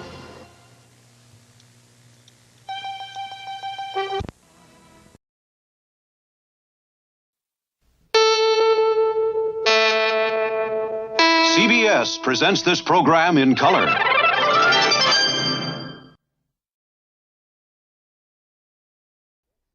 Good evening. This is the CBS Evening News. Dan Rather reporting. An act of terrorism is what the makers of Tylenol today call discovery of deadly cyanide in Tylenol capsules in New York's Westchester County. State after state moved against the drug today as concerns spread from consumers to Wall Street. Our coverage begins with Susan Spencer. By morning, virtually every Tylenol capsule in the country had come off the shelf. By afternoon, 14 states had made Tylenol capsules an illegal commodity. By tonight, the manufacturer had stopped producing them and offered a $100,000 reward for information leading to the poisoner's arrest. What's happened in Westchester, and just over 3 years ago in Chicago, is an act of terrorism, pure and simple. Not waiting for the government, several state health departments today began their own testing of capsules. Johnson & Johnson and the FDA have so far sampled more than 200,000 from the New York area. The agency now says it has found only one other contaminated bottle, beyond the one whose capsules killed 23-year-old Diane Ellsroth. The cyanide in those two bottles was chemically identical, but because they came from different plants, one in Puerto Rico, one in Pennsylvania, the FDA's operating assumption is that the capsules probably were poisoned after they left the factory. Could have been put in the plant. Unlikely. We're leaving no stone unturned, but we really are favoring a local occurrence. Johnson & Johnson says the bottle found yesterday appeared to have its original seal. That's this hard-to-open, tamper-resistant seal that's been put on the bottles since the 1982 Tylenol poisonings. Like most over-the-counter drugs, Tylenol comes in a sealed box with a seal over the cap and an inner seal. Industry spokesmen concede that with special equipment, someone could open and then reseal the bottle, but say there will never be such a thing as a completely tamper-proof container. Most of them, many of them, have two systems, have a backup system. Tylenol has three. We don't know at this point what more we can do. Consumers are just as confused. They've done everything they can with the tamper-proof lids, maybe capsules just aren't the way to go. Tonight, the FDA repeats, don't use Tylenol capsules. Pay attention to any capsules and watch for tampering. As one source noted, whoever is doing this is very, very smart. Susan Spencer, CBS News, Washington. New York's Westchester County is the center of a national fear, and the people here admit to helplessness when death can be dispensed from the shelves of a Woolworth store. So it not only makes you leery of Tylenol, with the copycats, they could turn to anything. It scares me. It makes you want to wonder if you even want to shop around here. Westchester County is where people trying to get away from big city problems come to live. Here we are, the focus of worldwide attention as a place that's harboring poisoned capsules. Local, state, and federal investigators are working together trying to run down clues. They thought they had a break when they searched this house and stumbled onto an extortion letter demanding $2 million to stop the Tylenol poisonings. The occupants were arrested. After further investigation, police now say they doubt they have their killer. We believe at this time that this particular individual that had written the extortion letter is not a suspect in the Tylenol case. Meanwhile, government scientists confirmed today that the cyanide found in Tylenol capsules yesterday was identical to the poison that killed 23-year-old Diane Ellsroff last week. Any individual wanted to get his hands on potassium cyanide, it would not be a particularly difficult thing to do. For law enforcement officials, this is almost an impossible crime to solve. The 7 murders in Chicago remain a mystery after 3 years. Investigators say all they can do is track down every lead, no matter how improbable, and continue to hope. Harold Dowell, CBS News, New York. Trading was wild in Johnson & Johnson stock today. For 5 minutes, all trading came to a halt. By the end of the day, the stock had dropped 4 points to 47 3/4, down 6 points for the week. It was just 2 days ago that the company announced profits for 1985, $614 million, an estimated 18% of that from Tylenol products, 6% from Tylenol capsules. It's a very substantial brand, worth a great deal of money to the company, and we've spent a couple $100 million trying to bring it back to its present position. Tylenol's share of the market skidded after the last poison scare, which took a lot of the profit out of the product. But it fought back to its present dominating position as #1 among over-the-counter painkillers. And most analysts expect that to happen again. If the consumer believed the company the first time and went back to using Tylenol with all the confidence that they have, why wouldn't they do it a second time? What's different this time is that there are many more brands on the market competing for Johnson & Johnson's customers. One analyst called Tylenol a more fragile brand name than it used to be, one that the company will once again have to spend a lot of money to support. Jane Bryant Quinn, CBS News, New York. The U.S. Labor Department today reported wholesale prices dropped 0.7% in January, the sharpest decline in 3 years. The report said plunges in gasoline and heating oil prices pulled overall energy costs down 4.2% last month. While a wide range of food prices fell, the report noted that coffee prices at the wholesale level soared 17.4% in January, allegedly because of the prolonged drought in Brazil.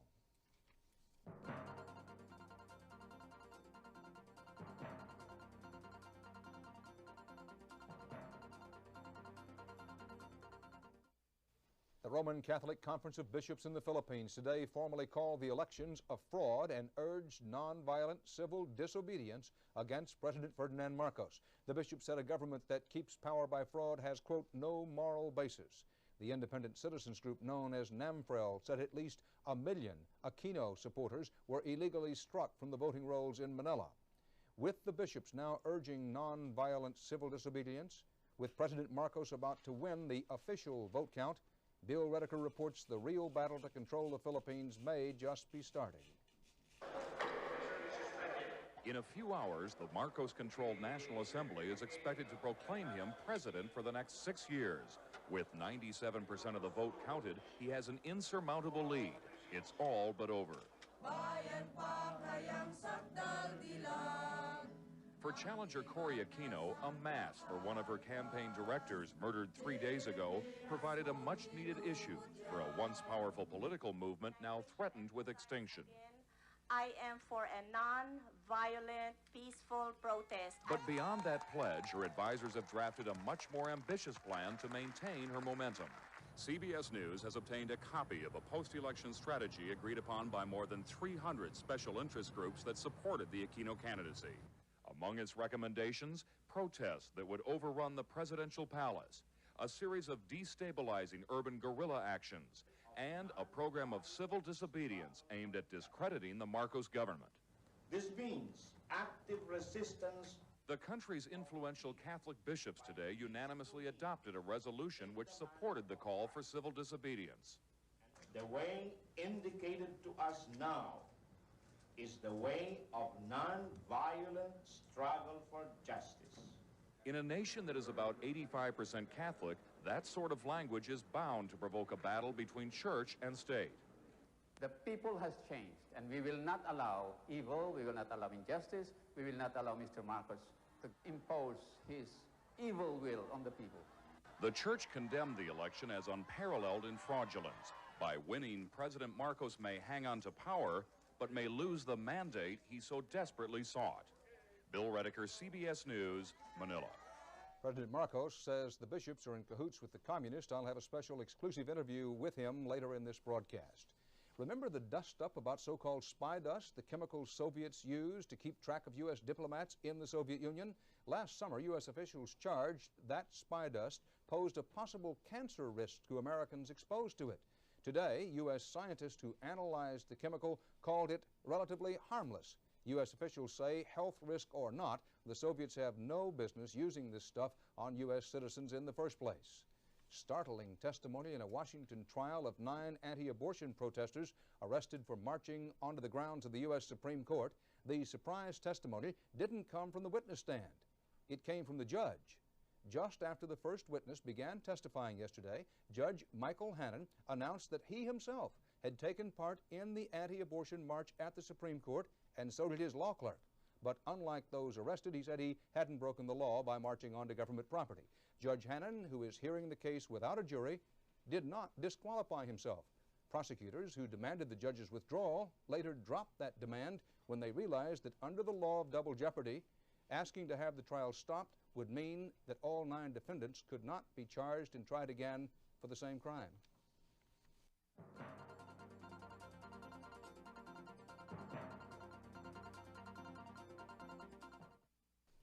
Winter may be on the wane some places, but it's still packed a punch today from the Pacific coast through rain-slicked roads in the east.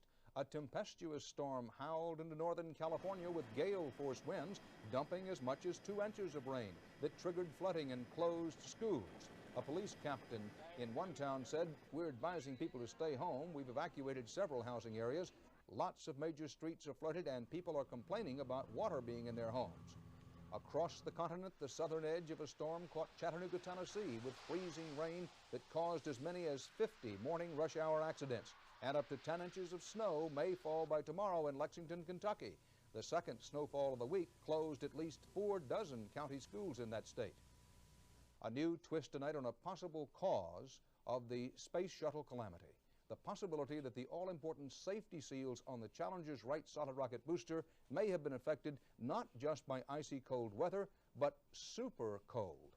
Hundreds of degrees below zero, droplets that somehow spilled out of the shuttle's huge liquid fuel tank, the big fuel tank. The shuttle's whole rocket system came in for close personal inspection today from the Challenger investigating team now in Florida. Bruce Hall is there. The Presidential Commission got its first close-up look at a section of a huge solid rocket booster and the fuel and O-ring seals, which have become the focal point of the investigation. Of course, we brought this immediately back in and started stacking so we could get ready for the next launch. The tour was held up for nearly 5 hours for a lengthy, unscheduled, closed-door session, which Commission Chairman William Rogers called a very frank discussion on the icy weather conditions and the boosters. A very active meeting with a good deal of questions, back and forth, give and take, with both NASA personnel and THICO personnel about the issue of seals and O-rings.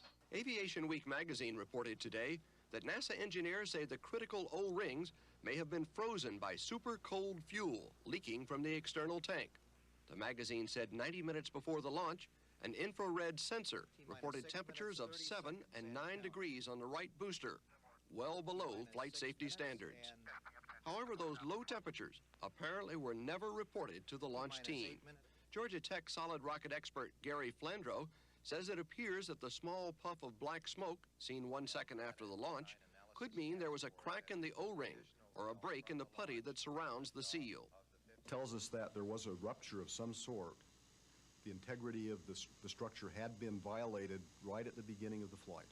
Members of the Presidential Commission say the discovery of that puff of black smoke may be crucial to finding the cause of the shuttle explosion. Bruce Hall, CBS News at the Kennedy Space Center.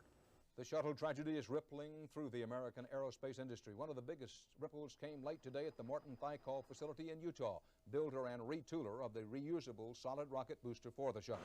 Today, of 2,400 booster workers at the plant, 200 were laid off, 1,400 others put on 4-day work weeks, and budget whacking ordered at all levels. This after NASA put a stop on rocket booster work that might require design changes when the Challenger investigation is complete. The company's booster rocket contract with NASA is worth $380 million a year.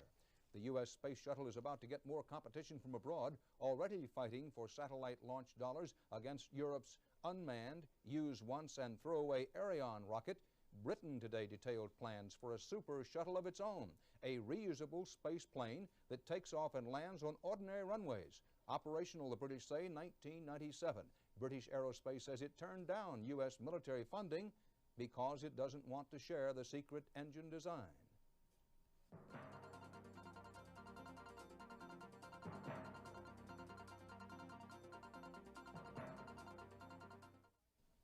What does President Ferdinand Marcos have to say about Philippine bishops now calling for civil disobedience and about the continuing charges of fraud in the election? I spoke with him earlier today by satellite, and he responded with charges of his own. Mr. President, the Catholic Bishops' Conference in Manila today said that there was fraud, I use their word, fraud, in the presidential election.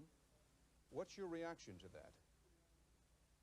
My reaction to this is now they're finally bear their real position, and that was that they were for the opposition all the time, that they were campaigning, that they used the priests and the nuns not only to help the opposition but to destroy the electoral process. Are you accusing Roman Catholic priests and nuns of election fraud? Oh yes, they are facing cases in court. We caught some of them with guns. And we caught some of them in the company of the Communist New People's Army. Mr. President, now, sorry, it doesn't make any sense, however, for a Roman Catholic to be in with communists with guns. It's nonsensical. Well, to you, it is nonsensical. They're talking of non-violence when they are engaged in violence. Mr. President, can you assure the safety of Mrs. Aquino? The safety? Oh, I don't think that there's any problem about her safety. she has the protection of the New People's Army, the Communist Party. A lot of people in this country, in the United States, are concerned about the outbreak of a civil war.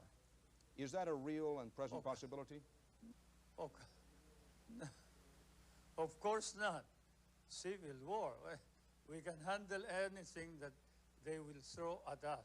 You know what has happened in Haiti in the past few weeks with President Jean-Claude Duvalier. Well, I was going to say that. Don't compare me with Duvalier. Well, there are people who say, listen, however this goes, in the wake of this election, fairly soon, they tell me, Mr. Rather, you're going to see President Marcos go the way of Jean-Claude Duvalier. He will leave some night on a C-141. I want to give you an opportunity to answer that. Let's lay even money on this. Why don't we bet on it? Mr. President, I'm not a betting man, but I want to understand what you're saying is there is no Duvalier in Ferdinand Marcos. Of course not. If I reach the point where the people say I am an unwanted dictator, you won't need for me to pack up. I'll swim to the United States. CBS News made repeated attempts to arrange an interview with Corazon Aquino today. She did not this day respond to our requests.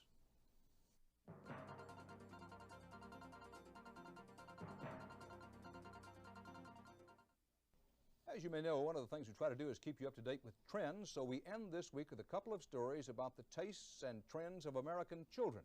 The first thing to say is they may not seem particularly childish. This Valentine's Day coincides with the annual toy industry show in New York, and if you think that means hearts and cuddly toys, Eric Ingberg reports you're dead wrong.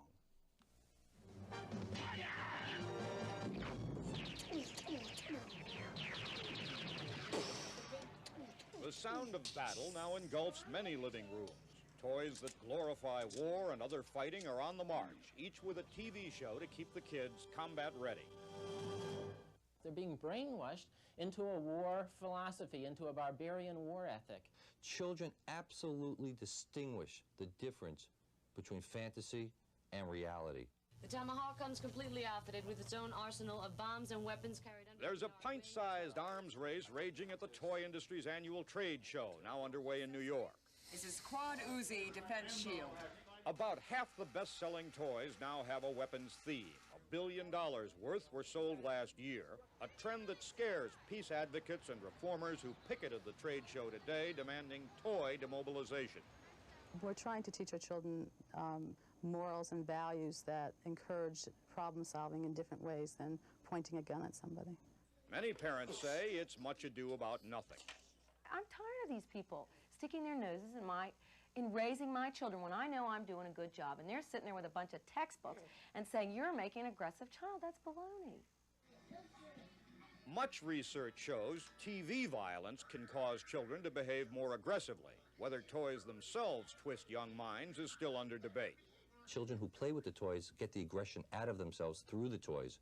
Parents who don't buy that have a tough new enemy. You know him from the big screen. Industry critics charge Sylvester Stallone's hero has no place in cartoons or on toy shelves, even if the president does like him, and even if the Coleco company plans to portray him as a non-lethal, friendly cuss. This group goes out and fights for the freedom of the world, for the freedom of the individual. And in their fight, they never kill. You know, we're teaching kids a lie. We're teaching kids that war is fun.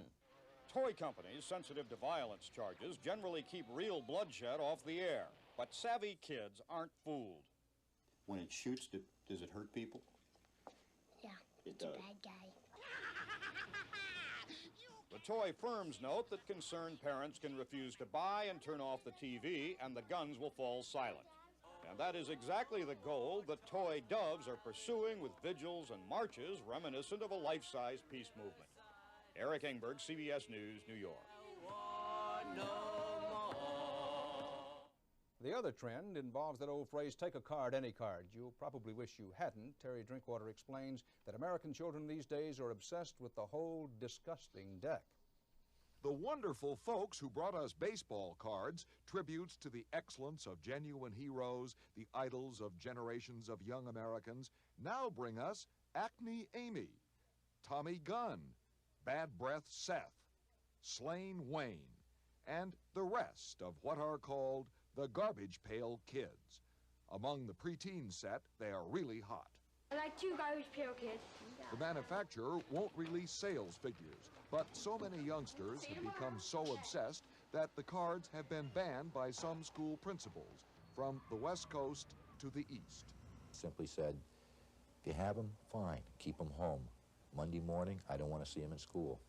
You can't even play with them at recess time. What are you supposed to do, just sit there? I mean, really? I'll trade you Slain Wayne for Bad Brad. Or a rare clogged Dwayne for a hard-to-find furry Fran. I think they're icky and gross. Some of the things on them are a little bit disgusting. It looks sort of like a swamp monster, but it's from the sewer. And its name is Sewer Sue. I think it's disgusting. Dead Fred. He's dead. And there's blood splattered on the ground. That's violent, or is it? It's violent, but it's just like, it's like cartoony. Do you know anybody disgusting like that in real life? I think they do give kids a chance to let off steam together in a not inappropriate way, to be kind of antisocial and anti-conventional in a way that doesn't really hurt too badly. I'll trade you, let's see, Harry Carey for Messy Tessie? I already have Messy Tessie. Okay. Parents and educators think that this whole garbage pail thing will soon pass. Toddy, what a tray. They think. Terry Drinkwater, CBS News, Santa Monica. Please don't ask me what it all means. Dan Rather, we'll see you here again Monday. Good night.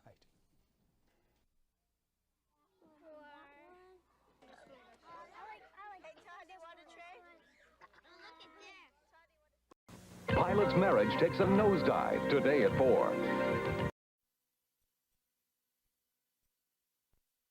Filled with glamorous prizes, fabulous and exciting merchandise, including this: fine-tune your Espanol for your one-week Mexican cruise. A perfect treasure, this magnificent $23,900 diamond ring. And it's always lights, camera, action with this $3,000 video package. Over $103,000 just waiting to be won on Wheel of Fortune. And now, here's your host, Pat Sajak.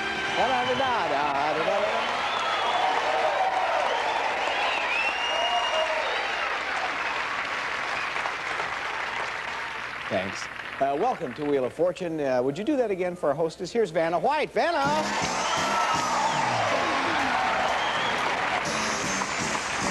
Boy.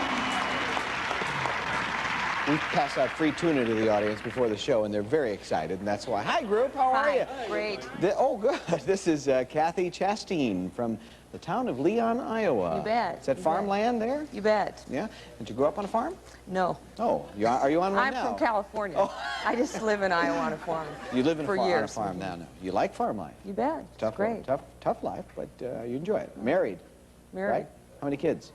5, 2 stepchildren and 3 little ones. So do they get up at like dawn and do chores and stuff like that? Or I might do if I see too many movies. You see too many. That's what I figured. We raise cattle anyway. Okay, and we'll put them down and play our game. Paint and playing golf is what you enjoy doing here. Are you ready to move on here? You bet. All right. I figured you would be. Richard Andert is with us, married man with 2 little girls, it says. You're from the Midwest. Uh-huh. Originally, I'm from Chanute, Kansas. Oh, are you? But I'm in beautiful uptown Burbank now. All right. Professional photographer. Yes. And private pilot, too. Huh? Yeah. How long have you been flying? Oh, 8 years or so. I haven't done it for a little while. It's too expensive out of Burbank Airport. But well, we won't get into that right now. Nice to have you here, Richard. Gee, this is rough out here. I don't know what. Hi, Dawn. Hi. Dawn Hickey from New Orleans. You go to school back there, huh? You bet. What do you? What is going on out here? I don't understand. Where were we? Oh, from New Orleans. So you're going to school, and I bet, and then you went on. I see your bet and raise you. Where do you study? I'm studying at the University of New Orleans. I'm going into the nursing. All right. Do you have a feeling you walked into a room without your pants on or something? There's something going on that I don't know about here. All right, $1,000, top dollar value for this round. Try not to get bankrupt. If you do, you lose your cash, but not your merchandise, because once you buy a prize, it's yours to keep. Here's our first puzzle. It's a title. Is there an apostrophe in it? You bet. Yeah, there it is. All right, just before the show, we drew numbers to see who would start the game. Kathy, it'll be you. Let's go.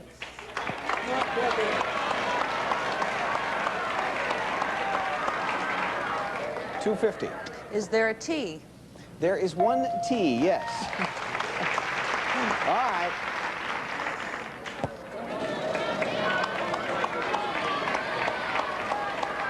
$1,000. Is there an H?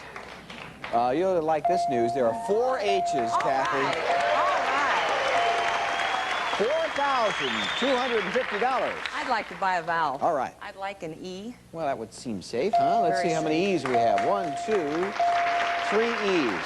You have $4,000 left. I'm going to spin. All right.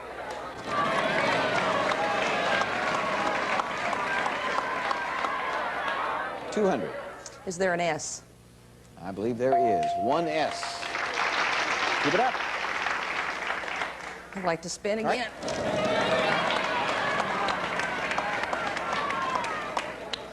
$150. Is there an R? There is 1 R, yes. I'd like to buy another vowel. All right. I'd like to buy an A. 4 A's, Kathy. Well, vowels balls cost $250, so you have $4,100 left. There are the A's. What'll it be now? I came to play. All right. I like your style, but, oh, no. Well, it took a chance and didn't work out. I'm sorry. Lots of time left. Richard, go ahead. All right, come on, give me that $1,000 right now, please. I'll take it. 200. 200. May I have an L, please? You may have 4 L's. Thank you. $800. There they come. All right, going on? All right, I'm going to spin one more time. Hey, good luck.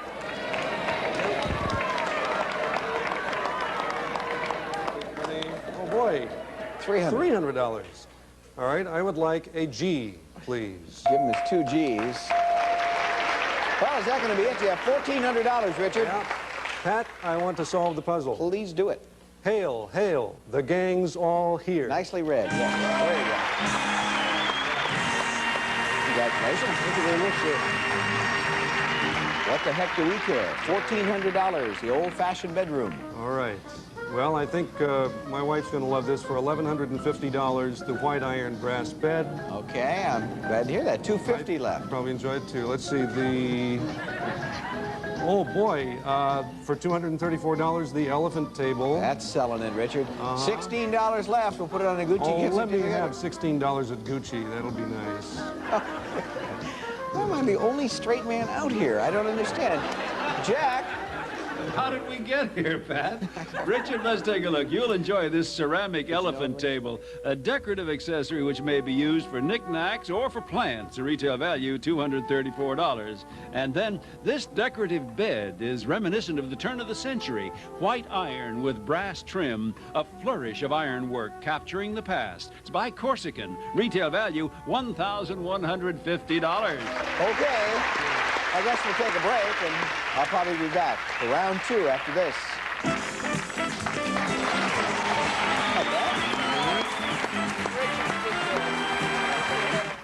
It's a sale! A jean sale. Now see why the half-price stores are #1. For jeans! Here's a fantastic $7.99 sale on Missy and Junior jeans that should cost $20 to $28, including 5-pocket stonewashed jeans for juniors, all the newest styling, $7.99. Men's heavyweight 14-ounce denim jeans, sale priced at $7.99. Incredible. Anybody in your family wear jeans? Everybody! Come to the jean sale. At the half-price stores. Hey, guys, how does a fish dinner sound? Sounds good to me. Now at Long John Silver's, you can get 3 fish fillets, fries, creamy coleslaw, and hush puppies, all for one special price. Sounds like a taste in a place I wanna be. Sounds crisp, sounds light, but there's a crunch in every bite. Long John Silver's. 3-piece fish dinner for a special price. Sounds good to me. And 5. Morris. I thought she was dead. I'll be like new after my wheat germ. Wanna bet? Have to eat right. Oh, I've got something good for you, too. Who says I need improving? Good things like chicken, fish, liver. It's 9 Live Super Supper. Super supper? Well, I could stretch to the bowl. 9 Lives unique recipes. Nutritious foods even the most finicky cat can't resist. 9 Lives, you're my kind of workout.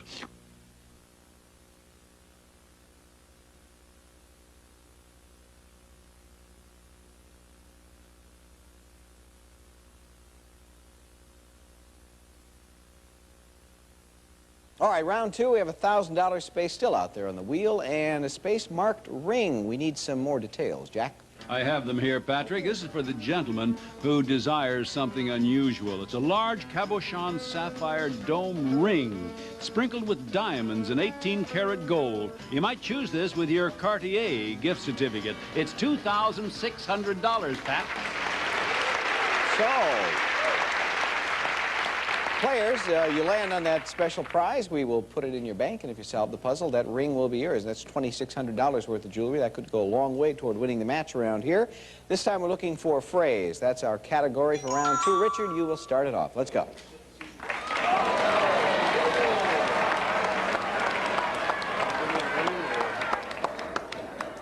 It's It's $550. $900. No, it's the arrow in front of you. Oh, I'm sorry. Never disagree with the host. No, I won't. Not from now on, I won't. 550. Okay, may I have a tea, please? No, I'm sorry. No, well, just as well. Excuse me. Dawn, your turn. Okay, 1,000. Big money. Dawn, oh, they got the lose it turn. Hey, how about an in? No, hang on. You have the lose it turn. Let me explain the way this works. We have three arrows out here, and each one is in front of you. And watch that one. This would be you, Kathy. I got to run. Kathy, it's your turn. Go ahead. Shall I go? Yeah, please. Okay.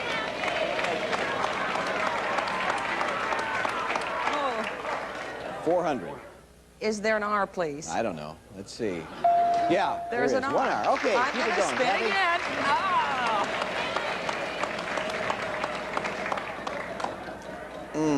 Sorry about I that. see that. Richard, back to you. Okay, let's do it. Okay, let's look at the right arrow this time.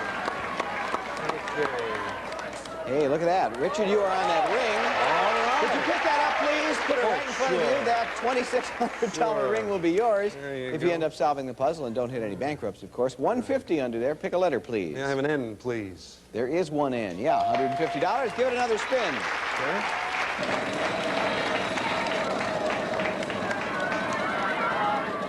Boy, wouldn't you know it? I'll tell you. Richard, the bad news is I have to take your ring. The good news is it's only cardboard. Don't worry about it. All right. Go ahead, Dawn. Okay, big money.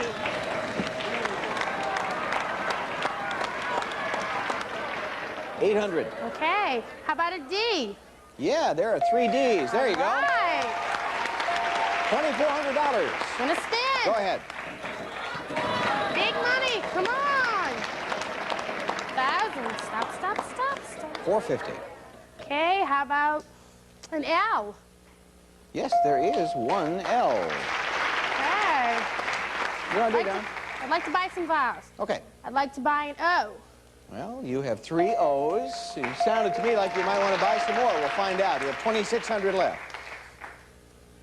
I'd like to spin. Oh, all right. Come on, 1,000. 300. Okay, Pat, I'd like a B. Yes, ma'am. There's a B. And I'm gonna spin. Okay. Come on, 1,000. Dawn, I think you've done it. All right. All right. What would you like? I'd like an H. You've got one H, yeah.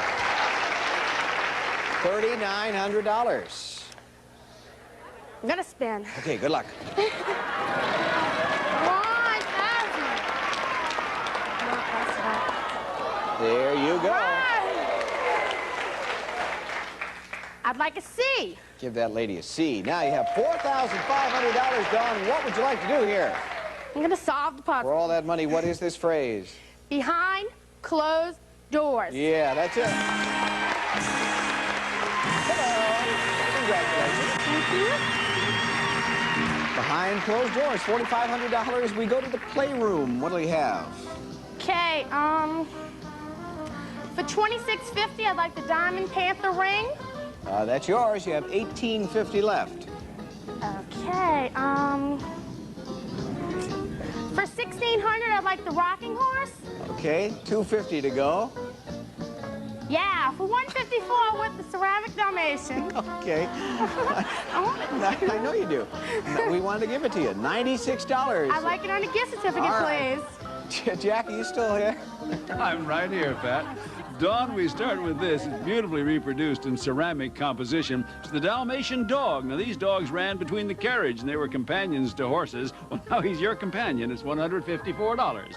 And then the chief executive rocking horse, over 5 feet tall, handcrafted of hard pine, complete with real leather saddle, stirrups, bridle, mane, and tail from Woods of America, $1,600. And finally, from an original archive design, this panther ring is created of 18-karat yellow gold and pave diamonds. You might select it with your gift certificate from Cartier. It's $2,650. Richard is humming the prize music. Round 3 coming up.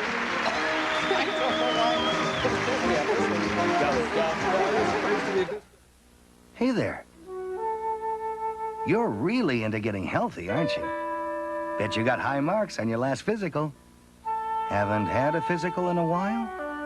You really ought to look into THN, Total Health Network. It's a new kind of health care coverage for you and your family for preventive care, like checkups, as well as when you get sick or injured. Ask your employer about it tomorrow, okay? Total Health Network of Iowa, keeping the health in healthcare. Inviting. Hellsberg has it. Enchanting. Hellsberg has it. Engaging. Hellsberg has it. Stunning bridal sets from the Continental Diamond Collection. Only Hellsberg has it.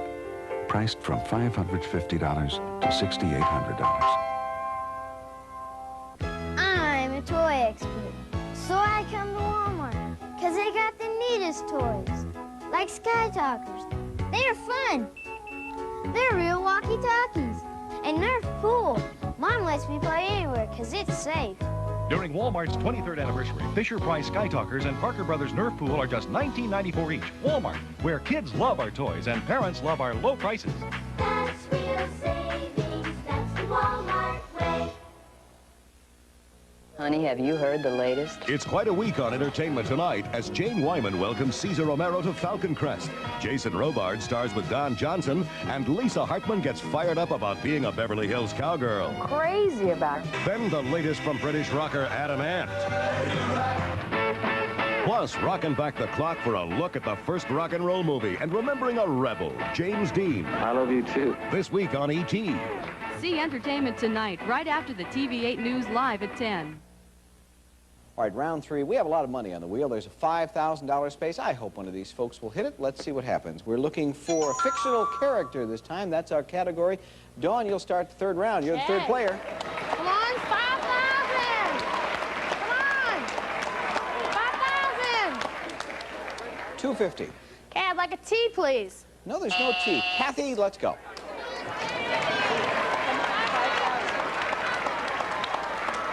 You have a shot at it, I'll say that. Now we have to find a letter, that's all. Oh, is there an R? She'd like an R, and she's got one. $5,000. Haven't been very lucky, but I'm spinning. All right, that's the spirit. $250. Is there an S? No, there is no S. Hold tight, Richard. Hey, on, here we go. How about 5 big ones here? Looks good, 1,500. Okay. Oh, yeah, I'm doing it again. May I have a T? I'm sorry. Yeah, sorry. I picked the first letter that came out, and of course that was called. Dawn. Okay, 5,000!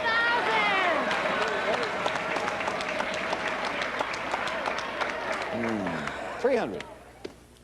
How about an L? Nope, no L. Kathy, back to you.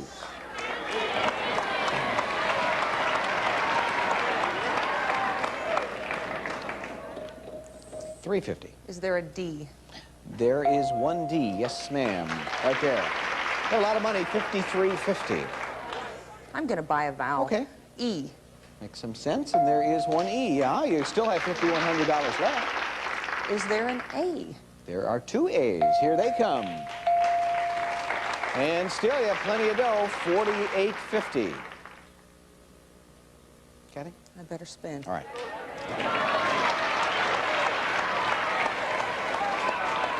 Stop that wheel, 1,500. Oh, is there an N? There is, yes. Now, getting serious here. $6,350, Kathy. I'm solving it. Please do. Ichabod Crane. You did it. Yes, man. You know, you hollow no, I'll say you didn't. That's hardly consolation prize territory here. We're talking $6,350. To the garden center we go. What do we have? The video package. How much is that? For $3,000. All right, $33.50 left. Okay, for 2778, the Hawaii trip. Yeah, why not? Yeah. Go for it. Yeah, 572 to go. For 300, the compact binoculars. Okay, they're yours. 272 left. One choice open to The you. cassette recorder for 120. All right, and we'll put the rest on a gift certificate. That would be $152. Yes, very nice prizes. Jack Clark will tell you all about them now. They are terrific, Pat. Kathy, we start with Hitachi's FM/AM cassette recorder, two-way speaker system providing stereophonic sound, the most desired features combined into this beautiful portable stereo from Hitachi, $120. And then Bausch & Lomb binoculars, one of the first names in sports optics, waterproof, fog-proof, and center focus, enables you to get closer to the action from Bushnell, $300. And then we'll fly you and a guest from Los Angeles to Hawaii.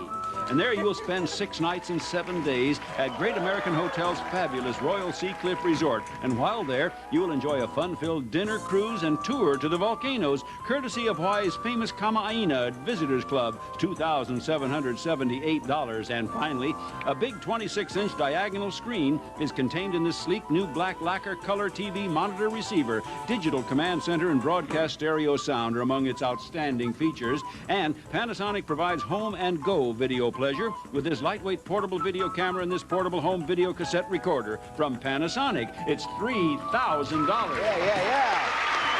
Nice going, everybody. But we're not finished. Still a fourth round to play. We'll be right back. You're all winners, too. Sugar-free Jell-O gelatin, what are you up to now? We grab an apple and give it zing. We peel an orange and have a fling. We're up to something and it should be understood. Sugar-free Jell-O gelatin, we're up to something good. We turn a carrot into a treat. We're low in calories, we got NutraSweet. We're up to something and that something is good. Look for our recipes in magazines. Sugar-free Jell-O gelatin, we're up to something good. Weekends are taking on a fresh new look in the Des Moines Sunday Register.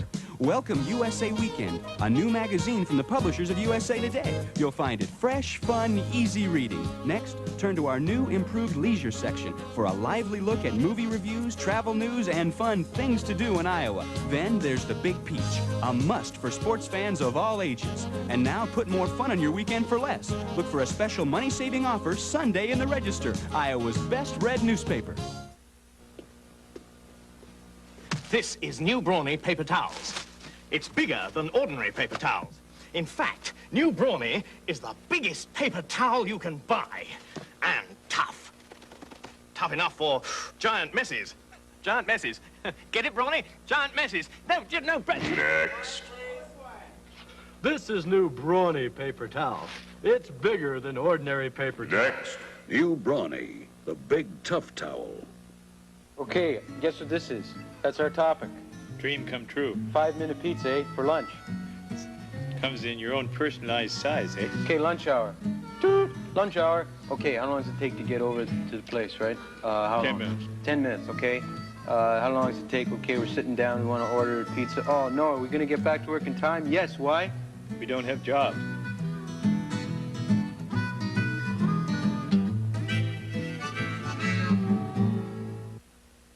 All right, not much time here. We're going to play this round for a Gucci gift certificate. I'll give the wheel a final spin. I'll ask you to give me a letter. To the puzzle, you'll have 5 seconds to solve it. Vowels worth nothing. Consonants are worth... All right, $800, a lot of money for every consonant we find. Person, the category. Remember, players, person does not always mean proper name, okay? Keep that in mind. And Kathy, we'll start with you. Let's have a letter. Is there a T? There are 2 T's, $1,600. Let them come up, and when Vanna gets out of the picture, you will have 5 seconds.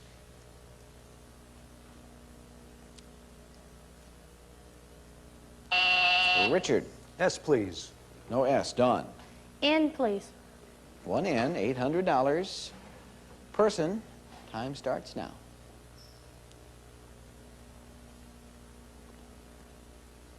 Kathy. R. 2 R's. You've doubled your money. $3,200. Person. 5 seconds.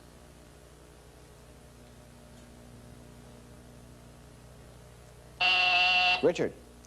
An L, please. There are 2 L's. You have $1,600 now. 5 seconds. Person. Fortune teller. That's it. $1,600.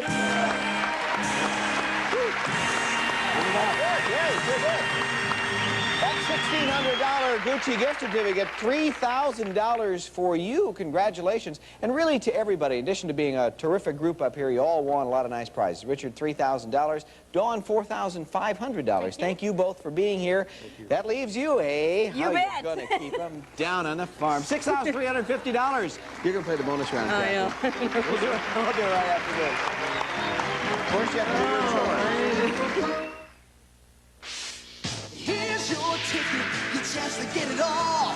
HBO's Get It All Super Bowl. Karate Kid and all of me. Places in the heart. The biggest hits for you to see. Soldier Story and Larry Holmes. Phil Collins too. HBO brings it home. So come and get the hottest ticket of them all. It's HBO's Get It All Super Bowl.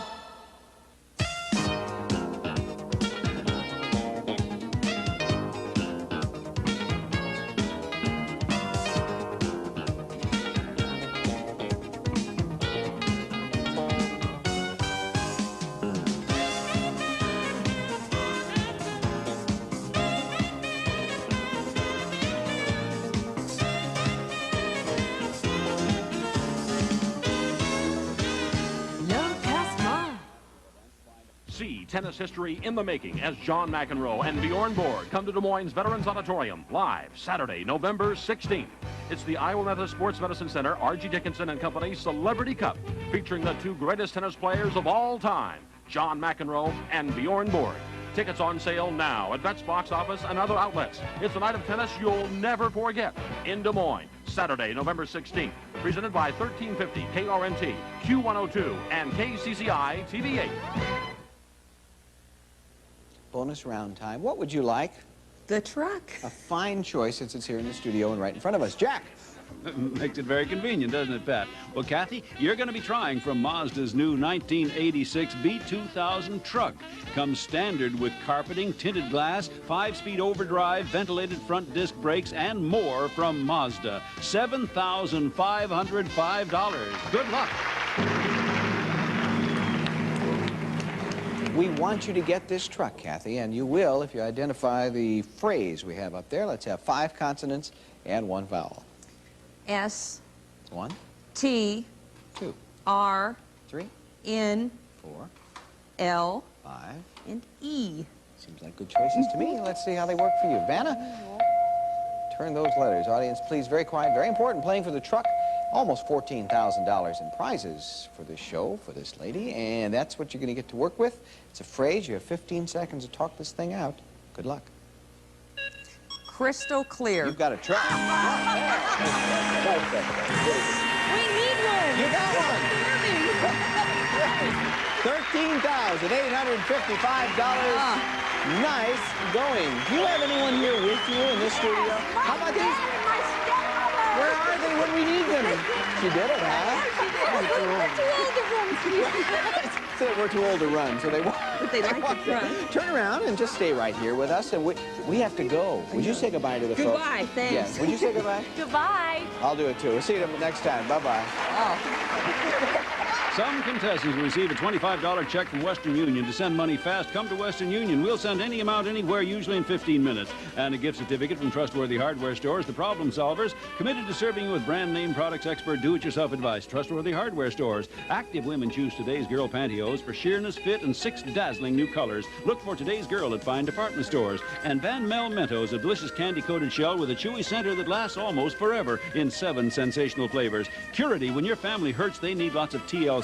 Tender Love and Curity, the ouchless first aid products. And Chico-san rice cakes, now twin-packed for freshness, tasty, nutritious, and still only 35 calories. Chico-san rice cakes instead of bread. The prices of the prizes were furnished to the contestants prior to the show and have been rounded off to the nearest dollar. Gift certificates do not include sales tax.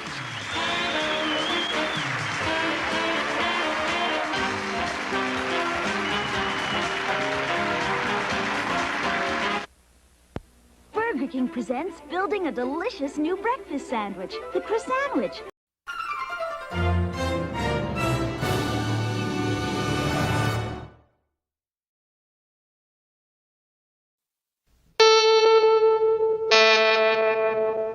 CBS presents this program in color.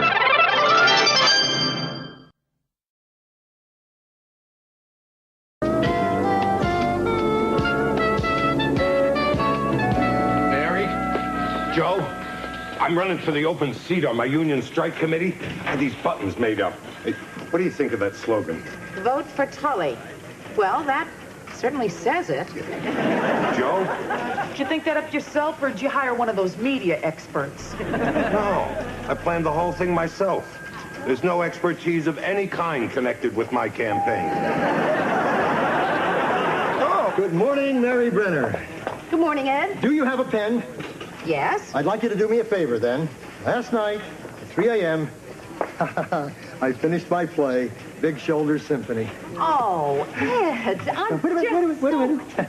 Since it was thanks to your encouragement, inspiration, and faith in me that I was finally able to end 12 years of searching for exactly the right dialogue, images, and words, I'd like you to be the one to write the word curtain. Oh, Ed. No, wait a minute. Curtain is so hackneyed. Just write the end. Okay. No, wait a minute. Curtain, the end. I've got it. Fini. Fini. No. That's so pretentious. What do you think? How about I write curtain in pencil, and we'll let you look at it for a while? No.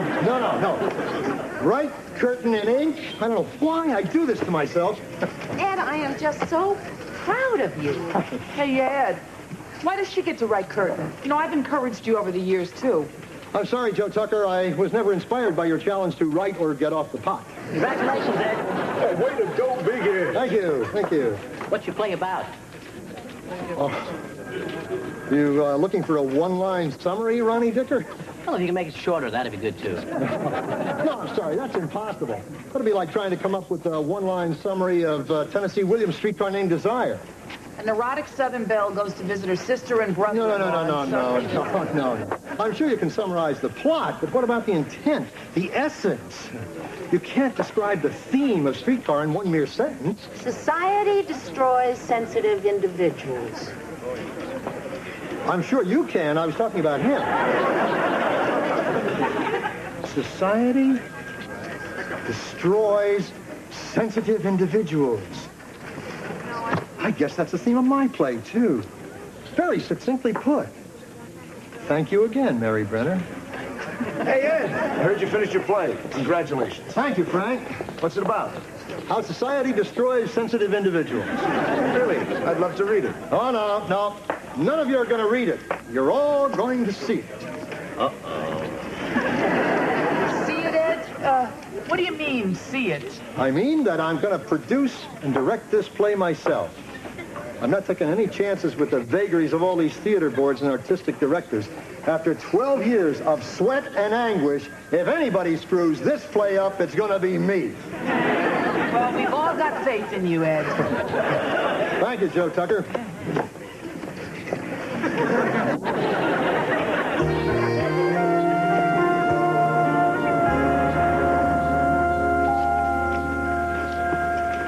Good morning. Morning.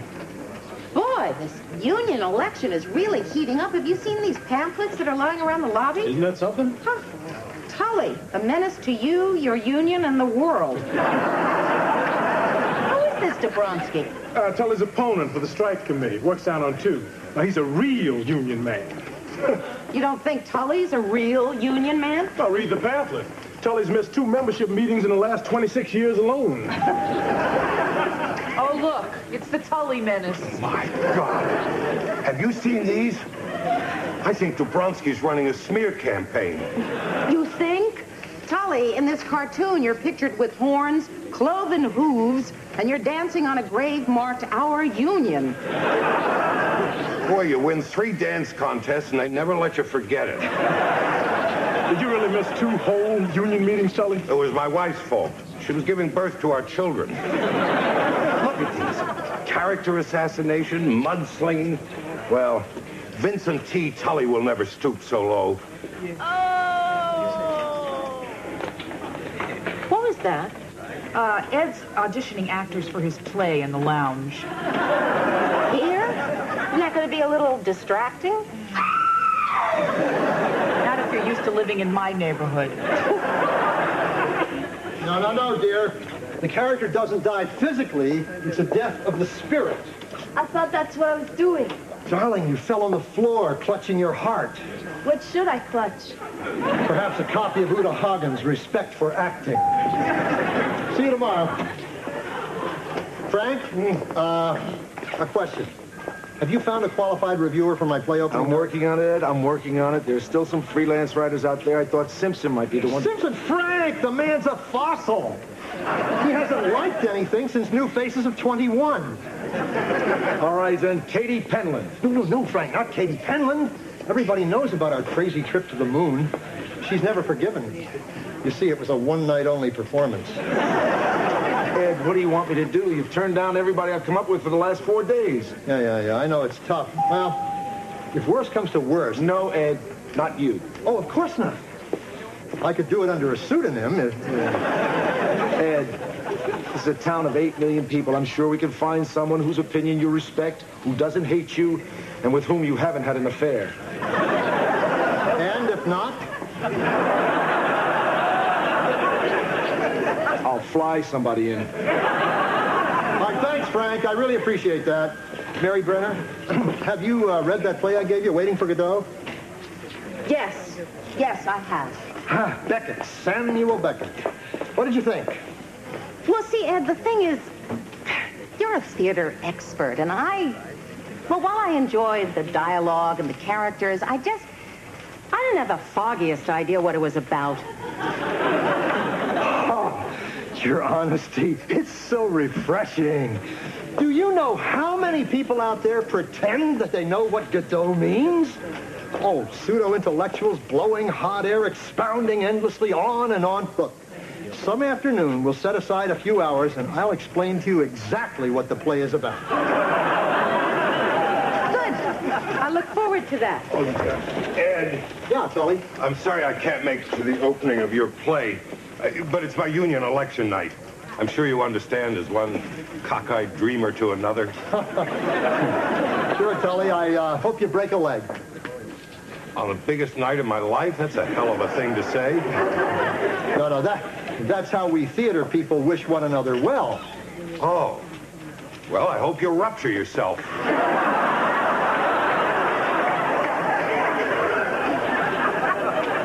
Oh, come on, please. Oh, why not? I'm paying for the airfare. All right. Goodbye. Damn. Who's that? My folks. They were coming up from New Orleans next Friday. I mean, I haven't seen them in a long time, and now they're canceling out on me. Oh, you must be really disappointed. Yeah, I've got to go to Ed's play. I think I speak for all us opening nighters when I say, You know, I've got an uncle in Atlanta I haven't seen in years.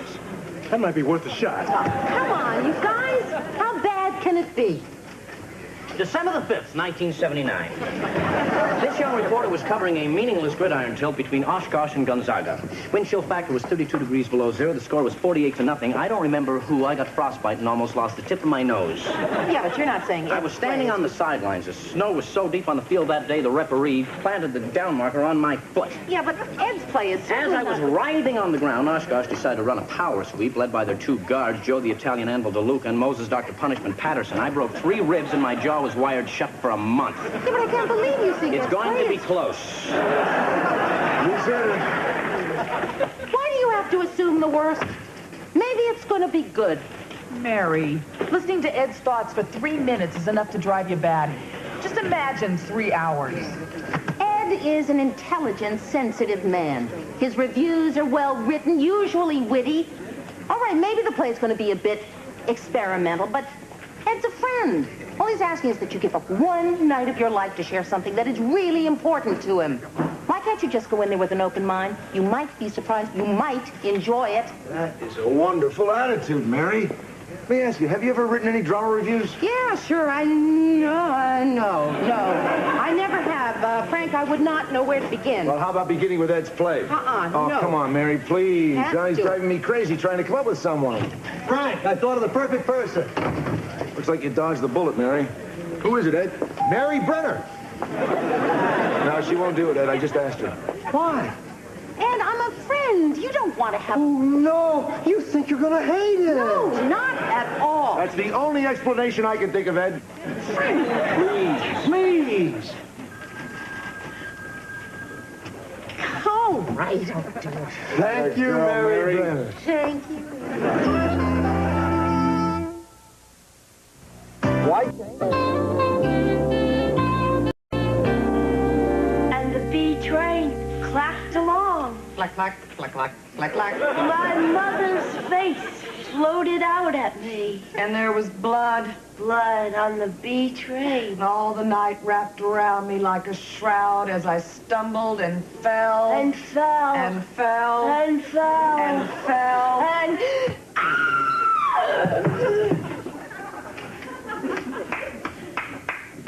What are you, nuts?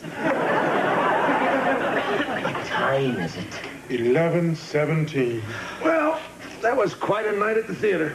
Frank, there's still another act to go. Oh, my God. I just had no idea Ed's play was going to be this... Bad. No.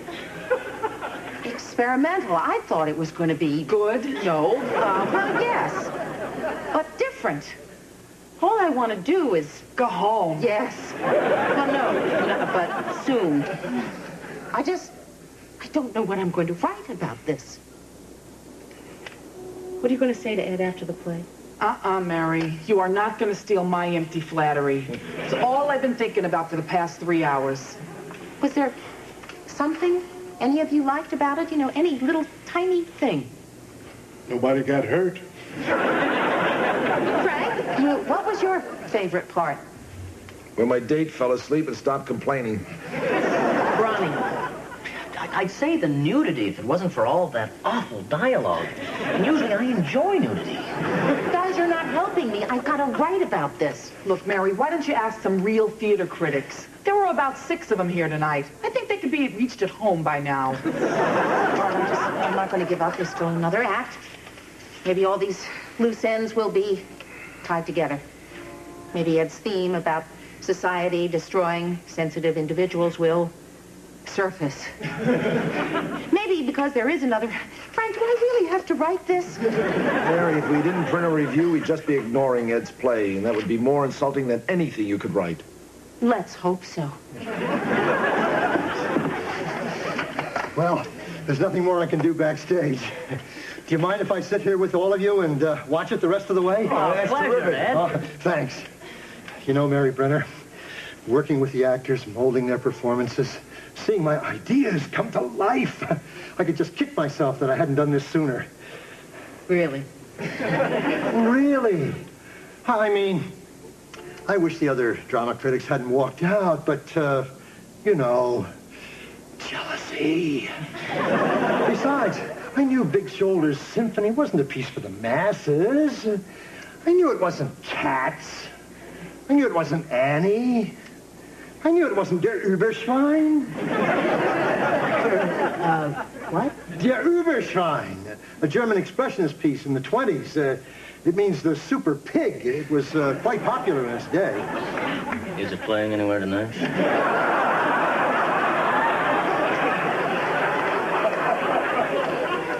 And I wonder if you could explain something from the... What? Please don't talk while the play is on. What play? There are no actors on stage when it's just the... Yes. Exactly.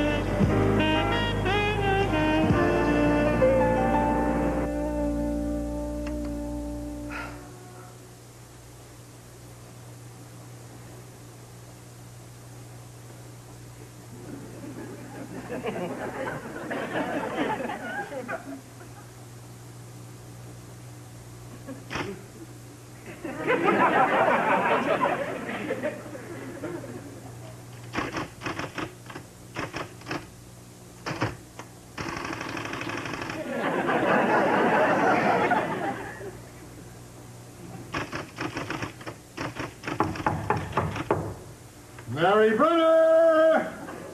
Ed? Yeah. Ed, it's 2 in the morning. It's 2 in the morning. On the most glorious night of my life. I felt so exhilarated after the performance that I just had to take a walk. I saw that your light was on, and I figured you were here feverishly typing away, pausing only to curse that you have but 10 column inches to pack with praise. Yeah, well, packing it with praise has been a sort of a problem. What do you mean?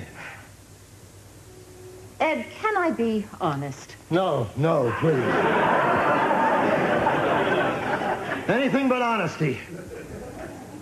Then you know. Of course I know. The real performance tonight was mine. My bravado. My pretending that Big Shoulder's symphony was anything but a complete and utter disaster. A hapless, self-indulgent, oafish, idiotic perspiration stain on the undershirt of the legitimate theater. Oh, Ed. Oh, well, maybe I'm just too close to it.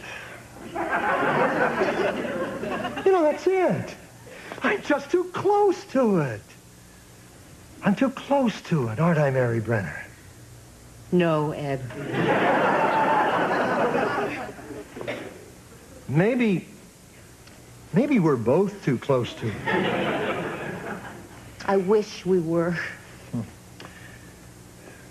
You know, I thought tonight was going to be the greatest night of my life.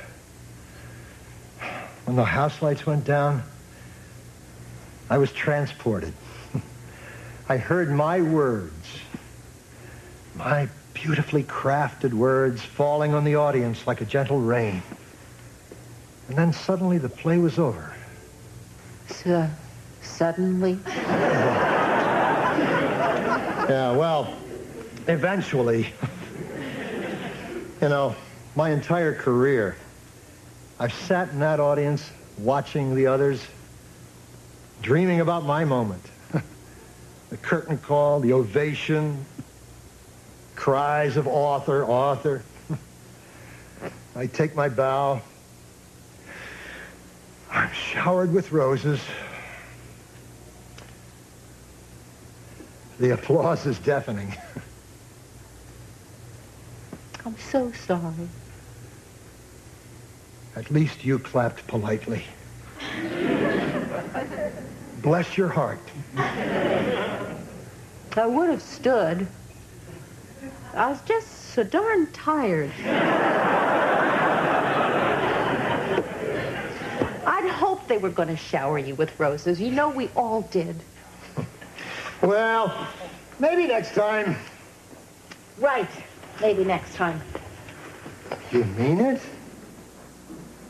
I wasn't really serious. Do you really think I should risk this kind of devastating humiliation again? Oh. Doesn't matter what I think. You know that someday somebody, something is going to come into your life and inspire you to write a play that only you can write. No Beckett, no anybody else. Before you know it, I'll be writing Curtain again.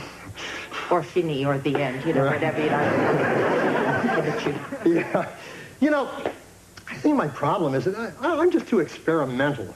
Next time I'll try something more mainstream, something lighthearted, sort of feel-good kind of play that you can take the whole family to. That leaves you with a smile here and a warm feeling here. Sounds good.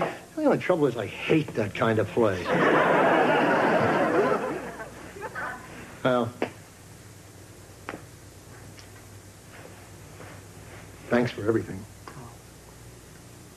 Would you like a cup of coffee or anything? No. It's late, and you got a review to write. And, Mary Brenner, when you write the review, please, be completely honest. The other critics are going to be. At least when I read your review, I'll know that I've been mercilessly savaged by a friend.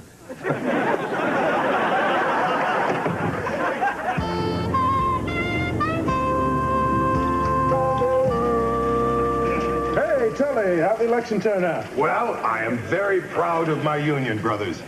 Last Friday night at the voting box, they made a statement, a mandate. There is no room for that slimeball Dubronsky on our strike committee. Then you won. By a vote. Well, congratulations. Thank you, Mary. Morning, troops. How are your weekends? Great. So, Mary, what is this? That's my review, Frank. Come on, now, really, what is it? It's my review of Ed's play. Mary, can I see you at my office?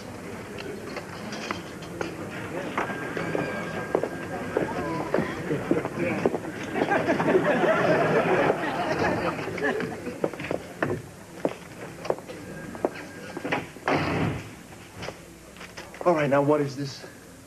Frank, why would my answer have changed? Well, we just took a little walk, and I thought maybe you thought of a more reasonable answer on the way. Mary, these are reviews of Ed's play. Self-indulgent pap, delirious rambling, awful, awful, awful. And here we have the critics who rate things on a scale of 1 to 10. 0, 0, 0. But what does Mary Brenner of the Chicago Eagle have to say?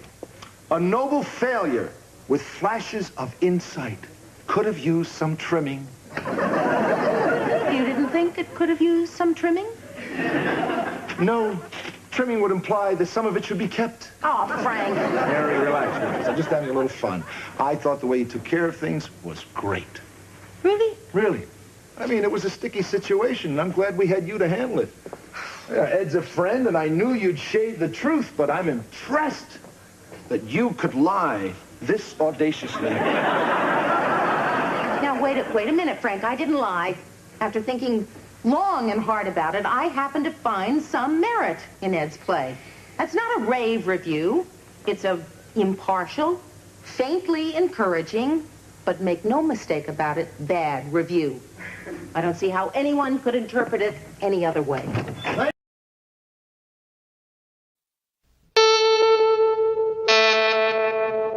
CBS presents this program in color.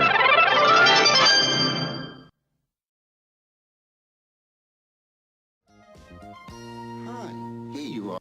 What you doing there, honey cakes? Oh, reading essay papers. No time for honey cakes. You sure do smell good. That's mimeograph ink. Got a little time to fool around with your hubby? Maybe later. What if I'm dead later? I'll cry and grieve and call the insurance company. Not in front of the kids.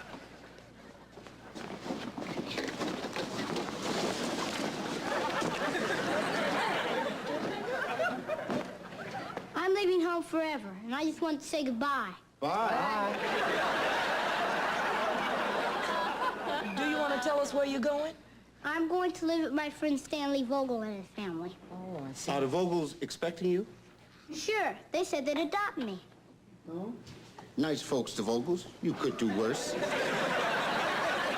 You want to tell us why you're running away this time, Robert? Because no one here will play with me. Oh. Come here. Look, honey, the older people get, the busier they are. The busier they are, the less time they have to play. We still love you. I wonder what the Vogels are going to want to name you. I already have a name. That's too bad. Because as soon as you become a Vogel, they can name you anything they want. That's the law. Maybe they'll let me keep Robert. I doubt it. I hear they like the name Stanley. What are the other two kids' names? Cornelius and Lucretia. I'd give it another week. Thanks a lot, Dad. I almost had my own room there for about a minute and a half. Well, I just saved your young son from becoming a Vogel. I feel like that deserves a kiss and more. I heard that. You see? You happy now? They know we're in love. If they don't, they're stupid. Come on over here and give it up. Charles. Are you trying to get away, huh? When are you two gonna grow up? As soon as I catch up.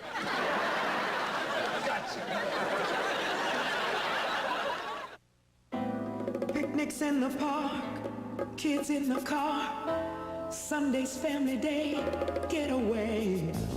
We're family, togetherness, and it's so good to know that we still count on us. Oh, we're family, we're made up of the lasting kind, so hard to find. We've got us when the way gets rough, and when we're caught between a rock and a hard place, it feels good to turn around and see a smiling face saying we can do it. Lean on me, I'll lean on you. We're strength to each other. Whatever it takes, we'll see it through. Oh, we're family together. Oh, we're family.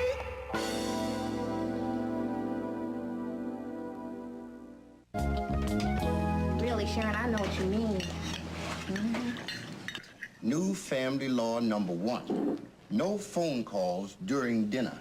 Lauren, get off the phone. Your food is getting cold. What about my new law? And it's against the law. Mom, this is an emergency. It's an emergency. Well, you know, personally, Sharon, I think you look just great in short hair. But, you know, if Jeff doesn't like it, then... This is not an emergency. If you want to see an emergency, I'll show you an emergency. Okay, I gotta go. It's an emergency. Dad, why is everything such a big deal around here? It's no big deal. I just like to have dinner with my whole family, that's all. If you want to see a big deal... I know. You'll show me a big deal. I get it. I'll get it. New family law number 2. No one answers the phone during dinner. Hello? Except your mother. Just a sec. Junior, it's for you. Debbie Scott. Uh-huh. Where are you going? To answer the phone, Dad. It's school stuff. What about my new law? It's a good law, Dad, really. Can you talk to me like that? Come on, you got us wrapped around your little finger, and you know it. I knew it. That's just great. Debbie Scott's father had to cancel his career day speech. And Debbie is so hot, man. Yesterday at school, she set off the sprinkler system. Why'd she call you? Because I'm in charge of career day. See, I invite kids' parents to come down and talk about their careers. You know, I actually earn extra credit for getting the phone numbers of every good-looking girl in my class. It's a pretty good deal, huh? What about the father with the ugly daughter? Well, I have to draw the line somewhere. You know what they say? Beauty is only skin deep, but ugly go right through the bone.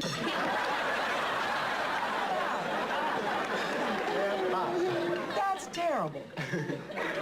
Now, Junior, when did all this start? It was about 3 weeks ago. Beverly Contino's dad came down and talked about Chicago Symphony. I mean, he was terrific. And Arlene Beamish's dad, he was great. He's an airline pilot. So we've had an architect and a sports writer. See, we do it every Wednesday so all the doctors can make it. Can I come with his dad's turn? I won't be doing it, little buddy. He only wants the pretty girls' fathers. And what am I, a collie? Well, you're pretty, but not to your brother.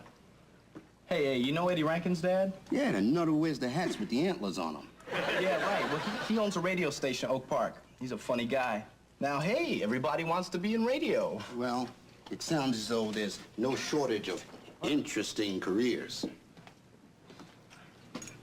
Can I have some more gray stuff with the brown things in it? It's wild rice, Robert, not stuff with things in it. Junior, don't you think you should go have a little talk with your dad? Why? Well, you invited every other kid's dad, except your own, to come down and talk about his work. I think you hurt his feelings a little. Well, Mom, I just figured he'd never want to do it, that's all. You never even gave him a chance to decline. Now he probably feels like every other kid's dad has a more interesting job than he has. Way to go, Junior. You ought to feel lower than... Okay, I get the message. Can I have some more of that yellow mushy stuff first? It's eggplant. Eggplant.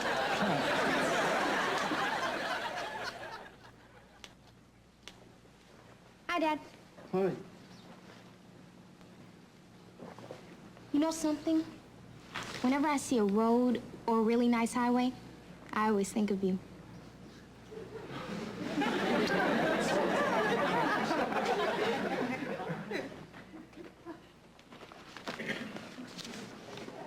Hey, Dad, you know what I want to be when I grow up? What? I want to be a road and highway guy, just like you, Dad. Why's that? Because Junior hurt your feelings. Hey, beat it, Robert. I gotta talk to Dad. We'll talk later. Okay, little buddy. Well, hi, Dad. Hi. What are you doing? Reading the paper? No, I'm giving myself an eye test. Mind if I, sit down? In the 16 and a half years that you've been eating my food, how many times have I said that you couldn't sit in the same room with me? Never. Okay, then have a seat. Dad, how would you like to come down to my school and speak to my class on career day? Before? I don't know. I guess I've always thought of your work as... More of a job than a career. Yeah, sorta. Look, if you want to, you can fill in for Debbie Scott's father the day after tomorrow. Are you sure you want me to? Yeah, I'm sure. Okay. It's 3:30 on Wednesday. Hey. Yeah, Dad? Thanks for asking. All right. What are you yelling at me for? Charlie, it's Ferguson. He wants permission to tow away an ambulance. Well, tell him the regulation. Right. Regulation 226, paragraph 4. You are authorized to remove or relocate any illegally parked vehicle for the purpose of curb-to-curb street cleaning.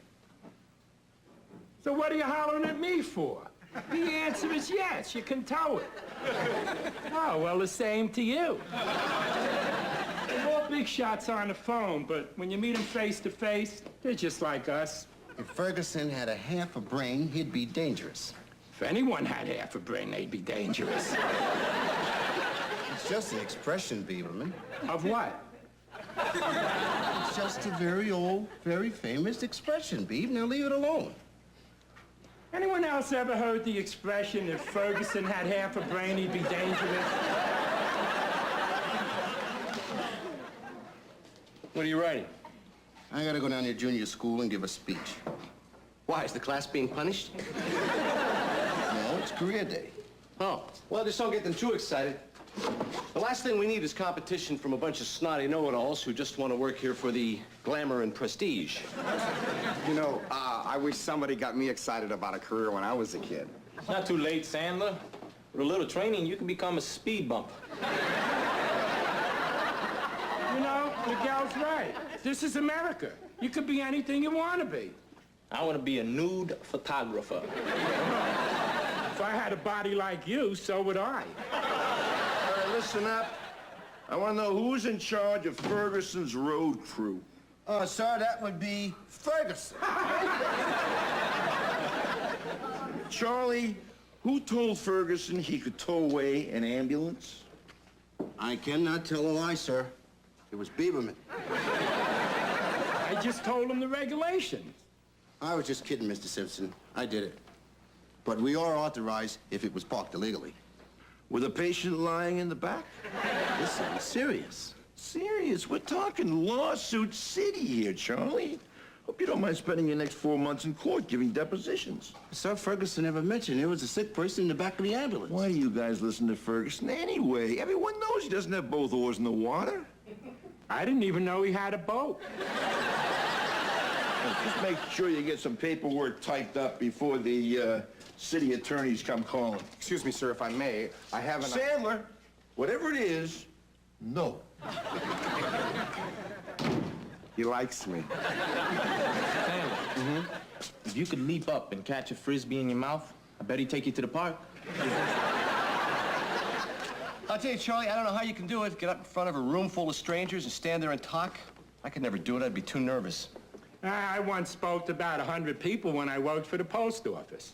You weren't petrified? Oh, yeah, I threw up all over my good shoes. Hey, look, instead of you guys making me nervous about this thing, why don't you help me write it?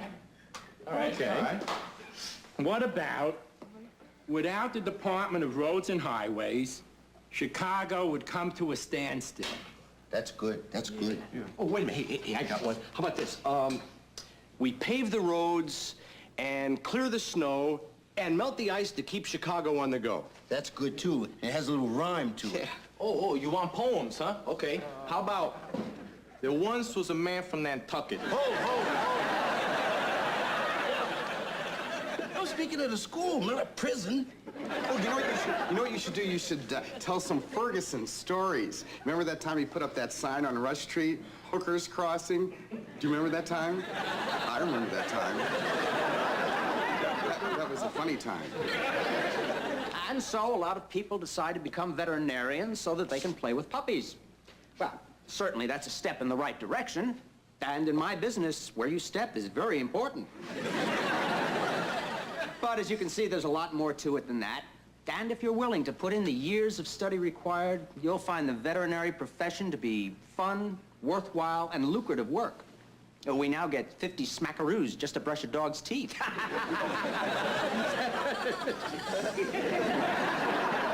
you. Thank you, and good luck to all of you.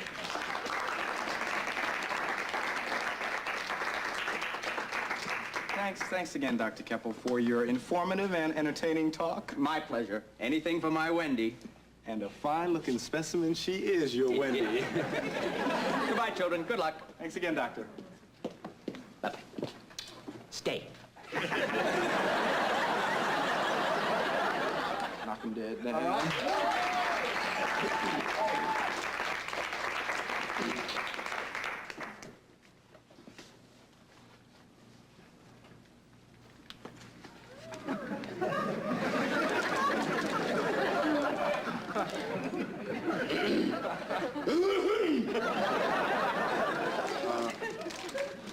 My name is Charlie Richmond.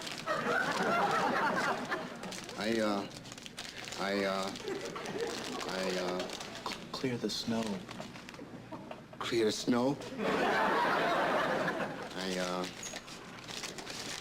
Fix the roads. And I fix the roads. There. You put up the signs. I put up the signs. What's the matter?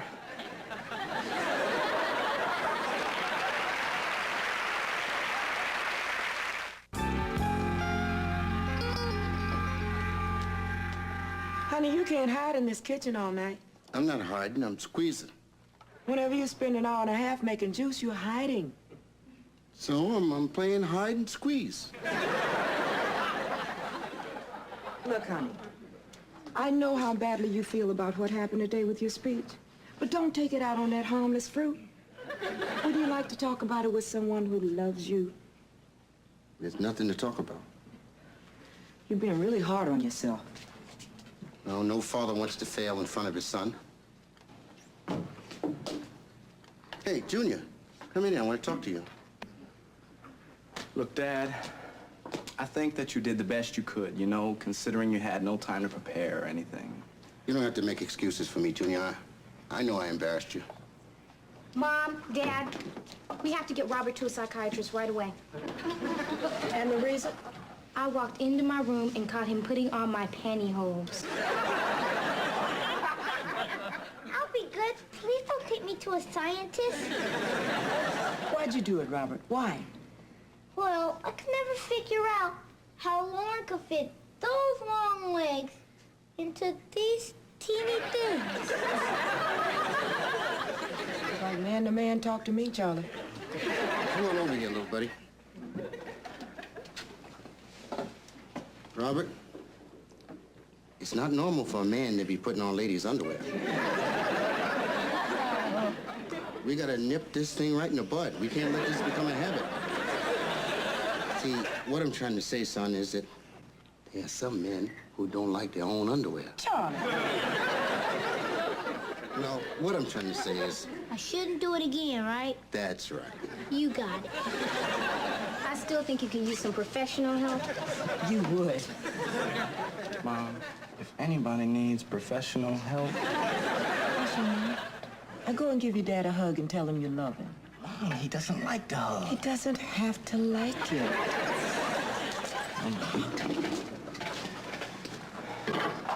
Dad? What are you doing, Junior? Well, Mom told me to give you a hug and say that I love you. Yeah, well, tell her I love you, too. I'm sorry I choked up on you. Leave it alone, Charlie. You know, if I had it to do over again, I'd go about it in a different way. That's it. Maybe I should go back down there. Junior, I want you to tell your teacher I'm coming back down to that school at 2 o'clock tomorrow. No. Don't try to talk me out of this. Listen, Dad, if you're doing this for me, you don't have to. I'm not doing this for you, Junior. I'm doing this for myself. And it's too bad you're gonna miss it, because I'm gonna kill him. Hey, either one of you two want some orange juice?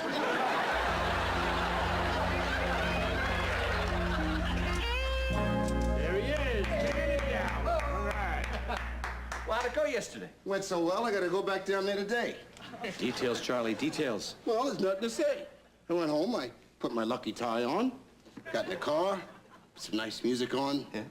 Nice ride down there, found a place right in front of the park. I went in, gave my speech, got back in the car and drove home. Wait a minute, Charlie, the speech. What about the speech? Well, it was a little shorter than I expected. You blew it, right? Well, I was doing okay until I had to talk. And I looked out there in all those kids' faces, and I became Marcel Marceau. You don't sound like Marcel Marceau. Well, Charlie, I always heard the best way to make a speech is to pretend that you're talking to just one person. And then after a couple of sentences, well, the whole crowd disappears and you're just talking to that one person. Good idea. If it gets any windier out there, I'm gonna look like Don King. How'd you make out with that ambulance business? No sweat. Damage to the ambulance was minimal. We can do the body work ourselves. Well, now all we gotta worry about is the guy who was in the back. He's not gonna be a problem. He won't? I don't think so. He died. There goes my job. Oh, Charlie, relax. So the ambulance driver finally told the cops that the guy in the back was already dead when Ferguson towed that vehicle away. That's why those idiot drivers stopped and went into a pizza joint. Well, why would those guys want to do something like that? Where else would you get pizza?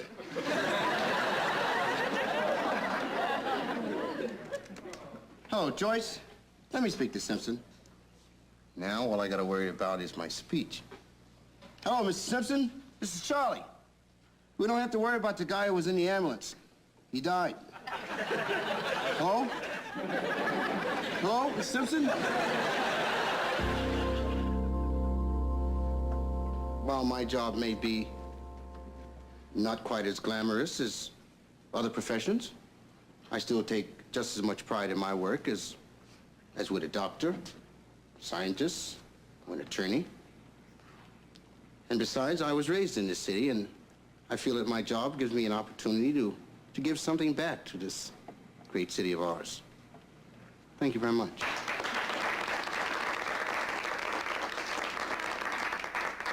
That was just wonderful. Are there any questions for Mr. Richmond? Hans? Yes, Timothy. Yeah, what do you make a year? Well, let's just say, it's very unlikely that you'll get rich working for the city, but I do manage to have my security, and my family's doing okay. You all wearing shoes, aren't you, Junior? Jeffrey? Yeah, Mr. Richmond. If the Department of Roads and Highways is such a great job, would you want your son to follow in your footsteps? It's a good question. Well, my father always wanted me to do better than he did. And I have. He was a laborer, and I'm already an assistant supervisor. Likewise, I want my son to do better than I have. I like to see him get a better education, better job, better standard of living. In fact, Even if I were the president of the United States, I'd still want my son to have a better job than me. I can't imagine what job that would be, except maybe judge on Dance Fever.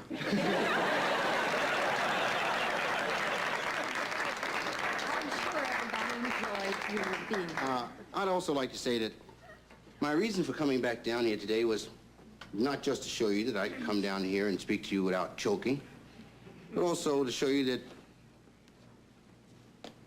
it isn't a tragedy to fail, like I did yesterday.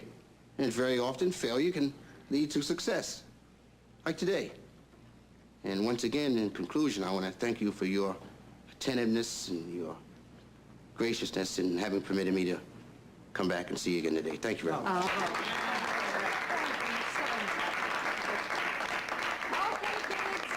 Up to the front, we've got test papers back from yesterday. Come and get them. Oh, honey, you were great. I'm so proud of you. Boy, I'm sure glad to see you. What a pleasant surprise. Yeah. You look so comfortable up there. How'd you do it? Well, Jim told me to focus on a familiar face, and I looked out, and there you were. If I hadn't seen you, I'd have been talking to Abe Lincoln. But still, it must have been difficult for you. No. I'd say that getting in our bathroom in the morning is difficult. This is a piece of cake.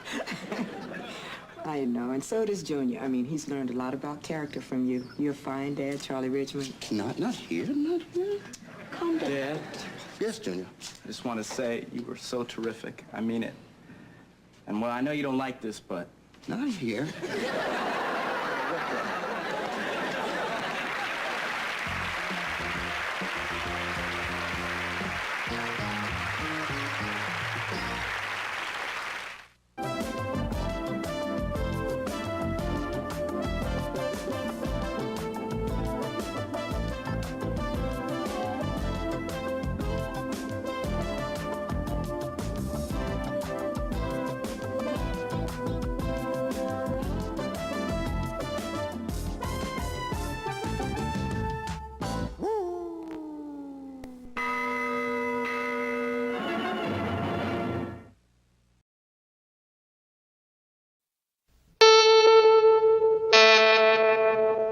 CBS presents this program in color.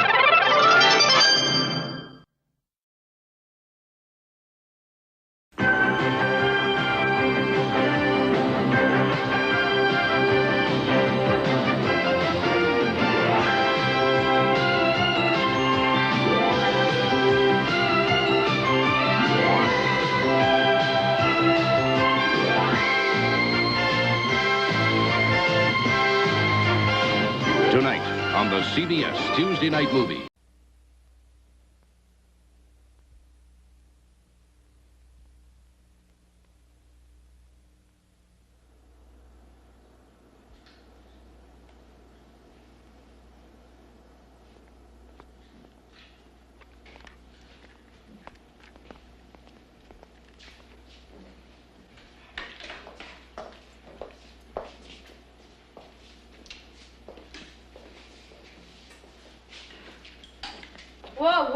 Whoa. Anything left in that? 3 dead anchovies. Pass. Hey, what time is it? 9:30. You nervous? I'm not nervous. I'm just ready. Ooh, you know, that's what I hear about you. Ooh, get out of here.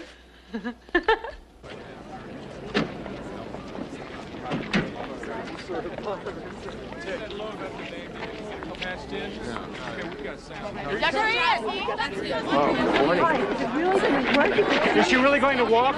Is this just a publicity stunt? Are you happy with the project? Find out at the same time, I can assure you. Any problems? I don't foresee any problems except perhaps to get in the door. Nan, maybe we should start getting you wired. No. I don't make a move until Jerry gets here. I'm not sitting around that rig till noon. And the walk is scheduled for 11. Don't tell me. Tell Jerry. Tell me what? Jerry. You're late. And you're not wired yet. And you're not wearing a coat and tie. Organized is my middle name. First name Dis. Okay, come on, let's get with it. I gotta go talk to the news people. Here, you can watch it. Does anyone else need a press release? I have I'll make it short. Yeah, I've heard that one before. Well, I've been doing studies in muscle fatigue for about 10 years before coming here to Wright State, where I began working with paralyzed human subjects. Dr. Petrovsky, what can we expect to see today? Well, Nan is programmed for 5 steps. I am programmed for 5 steps. 4,000 computer instructions on 14 major leg muscles every second she's up. All right, here come the numbers again.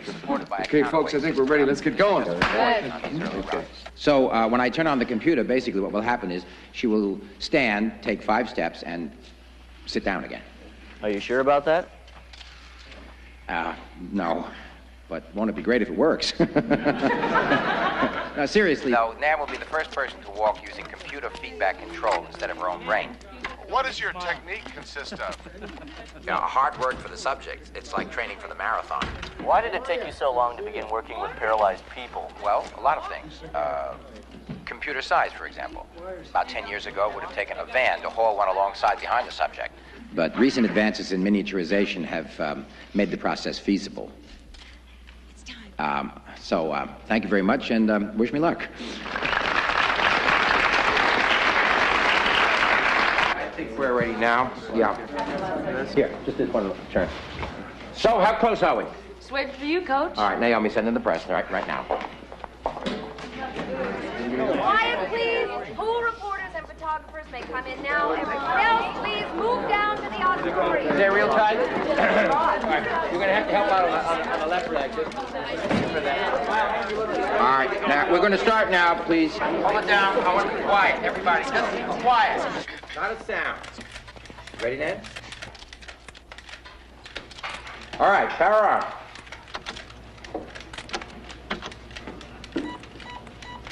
And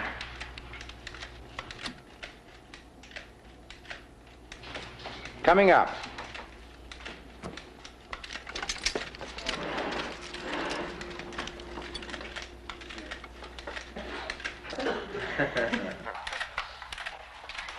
Balance okay? Yep. All right, then let's take a hike. Right leg coming up.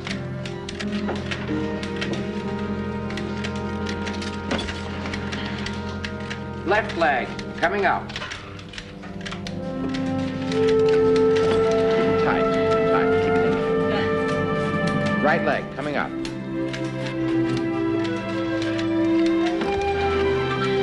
And left leg coming up. Big deal. She looks like a puppet. Oh, how awful. Right leg coming up. And you're there. You're there. Coming down. Coming down. And power off.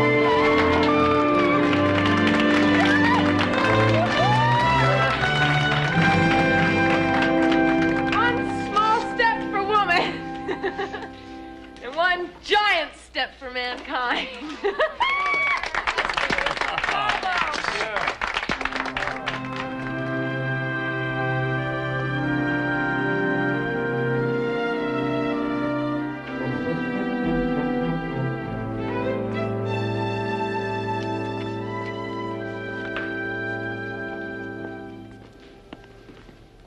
Petrovsky? Oh, yes, sir. Well, what do you think of it? The computer? Well, where is it? You were leaning on it. Oh! 1959 Link. I guess you've never seen a 10-year-old antique before. Dr. Barrett, to be honest with you, I haven't seen any computer before. Oh, then what makes you think you can fix this? I've been fooling around with electronics all my life. If that plugs into a wall, I can fix it. You know, if it were up to me, I'd get rid of it. We managed all right before we got it. Your ad said $50 a week. For that kind of money, I'll make that dance. Then it's yours.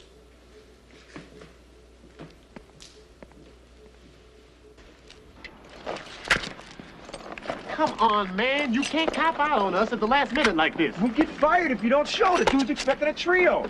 I told you, you can borrow my keyboard. We got no one to play it. Well, I can't help it, Leon.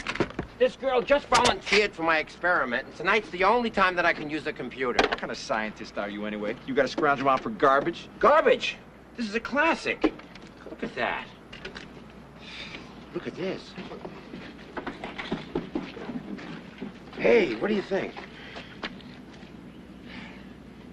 You're weird, Jerry. You know that? Weird. I almost didn't volunteer. I mean, it sounded a little kinky. I mean, the physical stuff in the middle of the night. But as a psychology major, I need to confront my ogres, build an empathy base for my future patients so that I can help them with their own atavistic fears. So, what is it that you're studying again? Muscle dynamics, toward my PhD in physiology. Oh, well, what are we doing? This is the brain, Brain? attached to the spinal cord, Spinal cord? which leads to these sensors. This is the nerve that tells the brain what the muscle is doing. Understand? Sure. What's the muscle? You. Uh-huh. Good. Here we go.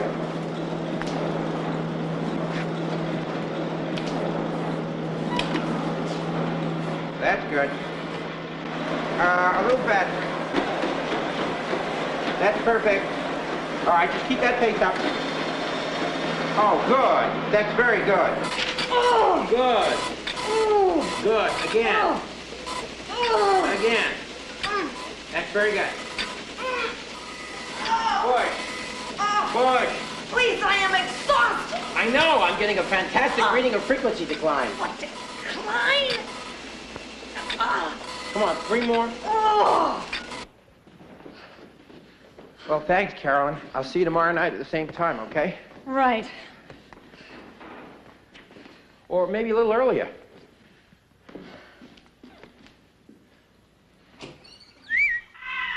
A human subject just seemed to quit on me, so I thought I'd try animals. I'm using a computer to stimulate muscle activity and evaluate the results simultaneously. So, what do you think? Well, the animal would have to be anesthetized, otherwise it'd just receive an electric shock, right? Right. What do you suggest?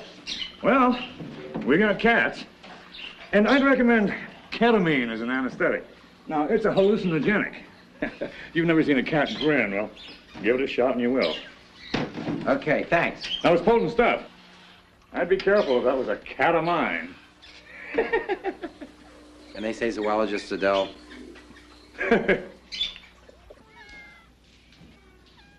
What I'm monitoring now is the variation of electrical activity of 6 major leg muscles: the iliopsoas and semimembranosus, the biceps femoris and vastus lateralis, and the tibialis anterior and gastrocnemius.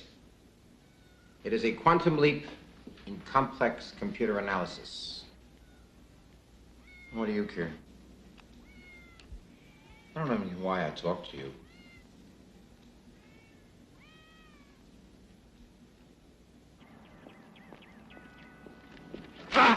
Dr. Petrovsky, please try to watch where you're going. Oh, hi. What have you got there? Oh, just some probability studies. Well, I guess I didn't tell you I'm getting married. Well, congratulations. Someone here at the school? Oh, I don't know. I haven't met her yet. I've signed up with a computer dating service. They gave me the list of potentials, and I'm running my own probability study based on similarity of interests and, well, a few other factors. You're going to let a computer pick your wife for you? Oh, no, I'm going to pick her. This just gets me to her sooner. It's more efficient than hanging out in bars. Jerry, where's your mustache? Oh, I shaved it off. The dating service said that facial hair was out right now. You ought to think about that. Well, here we go. So, Jerry, what do you do? Well, Tammy, I'm a physiologist. I experiment with cats on... Oh, I have a kitty. Or I did. He disappeared last week. I'm afraid the pound picked him up, which is sad, because that's where I got him. Do you get your cats from the pound? I mean, wouldn't it be ironic if you had my kitty? He's all black with 2 little white front paws. No, I don't think... His name's Mittens. No. I wanted a pure white one, 'cause it'd go with the decor, you know. But he came running right over to me and stuck those little mittens through the bars. Cats just automatically love me. It's 'cause I'm a Pisces. That's a fish. You know, And I go, why? We have a perfect marriage. And he goes, because I don't find you attractive anymore. Well, Can you believe it? Men. Phoebe, maybe you So I start dating the Pitts. All they want to talk about is their divorces, like I should feel sorry for them. Fat chance. This one guy I went out with about, 4 months ago, he tells me he wants me to meet his wife. This is at the end of the evening. I had a great time. I find out the guy's married. Then he tells me he has an open marriage. No, I just want to know what kind of computer you're using. Well, fix it. I'm drawing nothing but glitches. No, I said glitches. What's wrong? All they do is talk, talk, talk, and cry. And they're all named Tammy or Phoebe or Heidi or... Sherry? Jerry? What'd I say? What?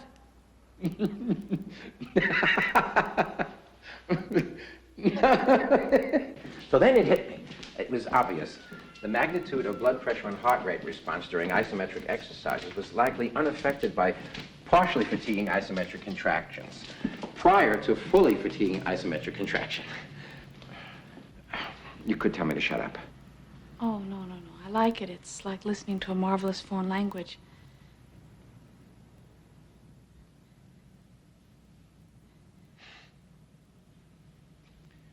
I probably would have been a draft resistor if I hadn't drawn the highest number in the lottery. Sometimes I'm arrogant. My work is the most important thing to me. Often I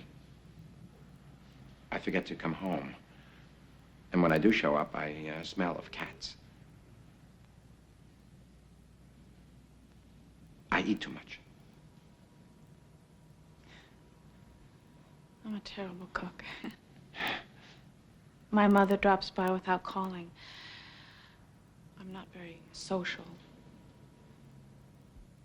I have 26 gray hairs and I don't give a damn. I've never been to Hawaii.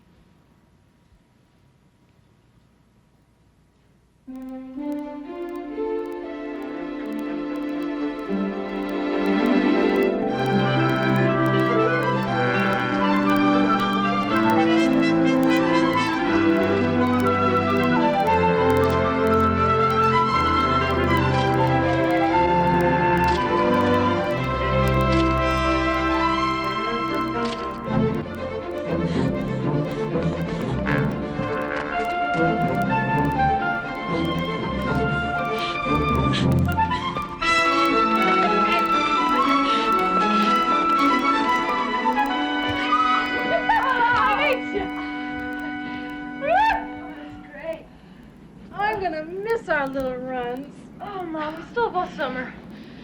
Besides, you hate it when I beat you anyway. No, I don't hate it. I'm irritated at the aging process. I love the aging process. Well, your time will come. And I don't care how mature you think you are, I think college girls ought to stay in dormitories, their freshman year at least. Hey, Mom, it's 1978. I gotta stretch my wings. Yeah, it's not your wings I'm worried about. For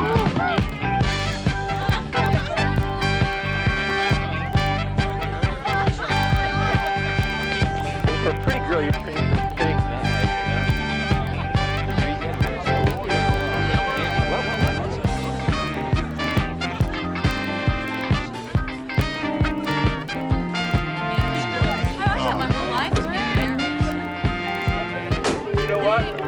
They wound up taking a wrong turn and just went back to my house. Oh, well, look, if we're not back in a half hour, come bail us out.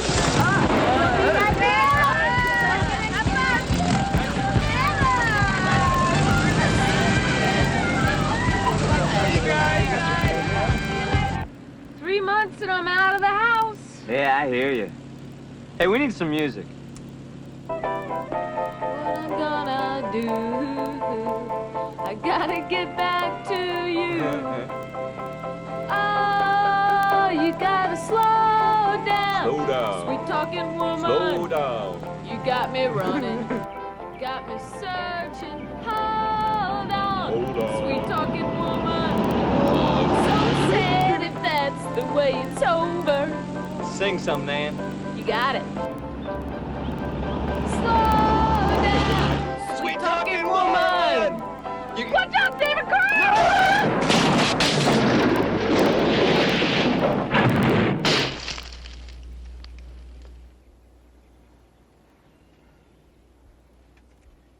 Nan? I can't feel my legs. Oh.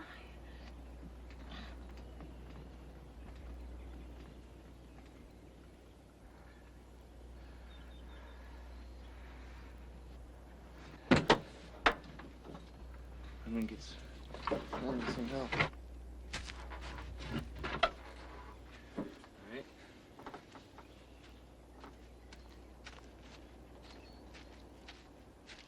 Help! Help!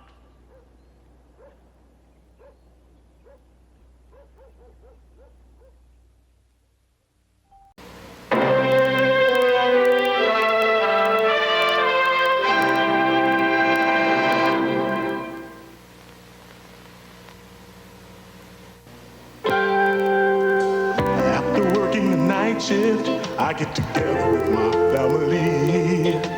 Since McDonald's is so close by, having breakfast with them is easy for me.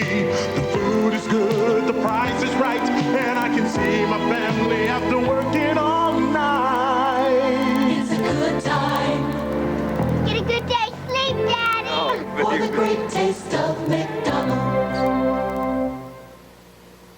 Carrie is so very... Different. It doesn't feel like ordinary lotion. It's concentrated. It was specially made for dry, rough skin. Carrie is so very... Rich in emollients. It even made my rough elbows and heels soft again. Carrie is so very... Recommended by many dermatologists. So I'll pay more for Carrie. After all, it's the only skin I've got. And for bath or shower, Alpha Carrie is so very... Smooth. Leaves my dry skin feeling silky. Carrie is so very... The day Molly took her first steps, I was at a meeting. Now I don't go to meetings. I go down to meet the bus. I didn't give up a career. I just chose the right one for me. You're the one we want to please. Cable gives the choice to you, the who, what, and when that's right for you. Personal choice. That's what cable TV's about. It lets us decide what's important so we can grow together, and I like that. Cable's right. Because cable's not just more choice, it's your choice. There's a company today that ensures successful people coast to coast.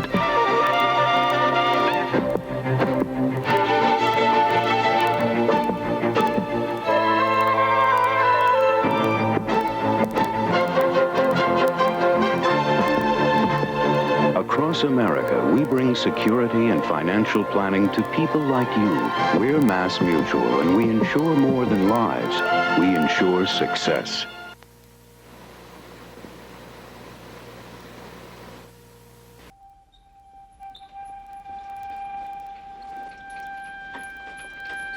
Where are her parents? How is she?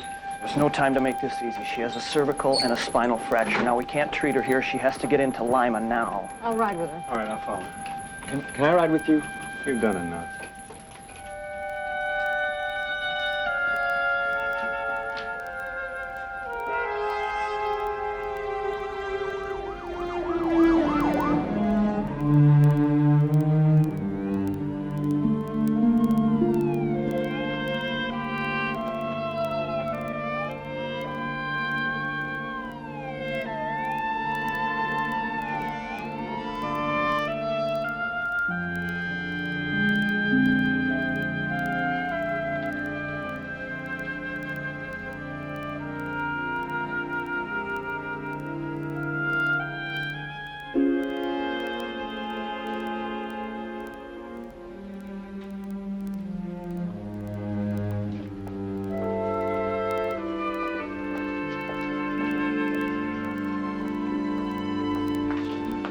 I'm sorry, but it's not good. Will she live? Yes. She suffered a cervical dislocation and a compression fracture at the 8th thoracic vertebrae. That's about here. There's a good chance the neck will heal, but I'm afraid your daughter will be a paraplegic.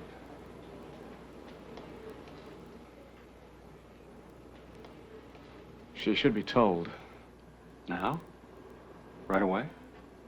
She'll be frightened when she wakes up and can't move. Would you like me to? No. I'll do it.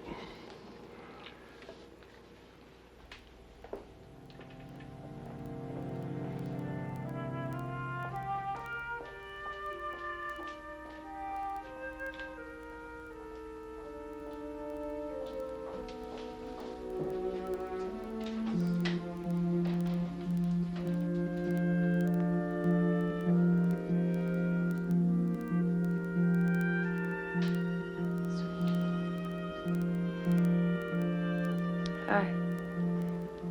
Hi, sweetie. Hi, baby. How do you feel? Okay. Nan, there's something you need to know so that you'll understand why you can't, so you'll know what's wrong with your legs. Honey, you were hurt pretty bad.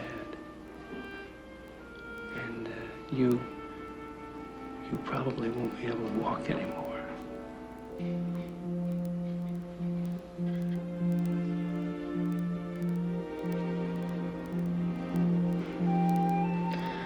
Yes, I will.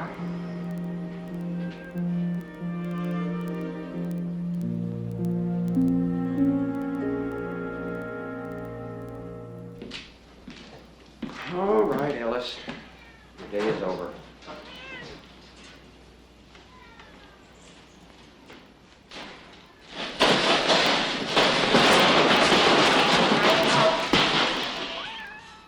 Simon, can I talk to you? Come in. Help me. I'm stuck in that tiny little room. I can't move in it, let alone work in it. I need a bigger lab. I have 18 cats now. Do you really need so many? What? Cats? Yes. Jerry, we're all facing a financial crunch right now. You know that. Maybe if you went after more research grants. Oh, I don't have time to chase But after if you money. took the time, the university might be more inclined to... They don't understand the potential of my... Jerry, what's the rush? Take your time. Play the game. And maybe the university will be more indulgent. Right now, they hear Jerry Petrowski and they say computer tinkering. Computer tinkering? That university has the vision of a brontosaurus. They're suspicious of anything more complex than an adding machine. They call my research computer tinkering. That hardly seems polite. About time they recognize my contribution. I mean, I publish regularly. I'm invited to lecture. Am I being unreasonable? It's possible. Well, I don't see it that way. Introspection was never your best subject. Sherry, I'm not going to beg them. I've earned more than I'm asking for, and I'm going to get it, one way or the other. Okay.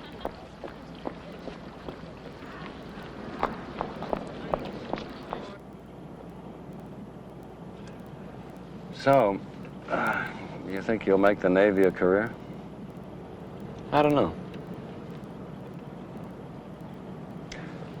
When do you get your first leave? After boot camp. Thank you for driving me over, Mr. Davis. Dave, sooner or later you're going to have to get behind the wheel again yourself. No, sir, I don't think so.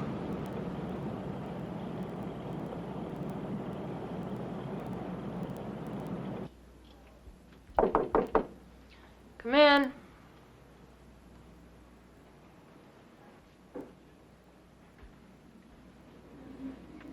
Hi. Hi.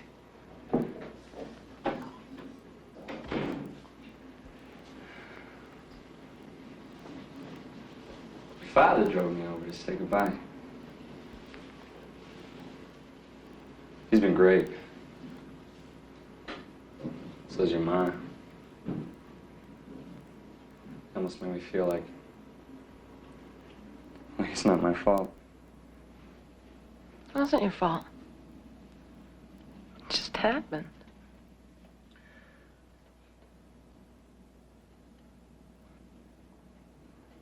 I'm gonna try to see if I can get out of my enlistment. What for? Stay here. Help you. There's no reason for that. There's nothing that you can do.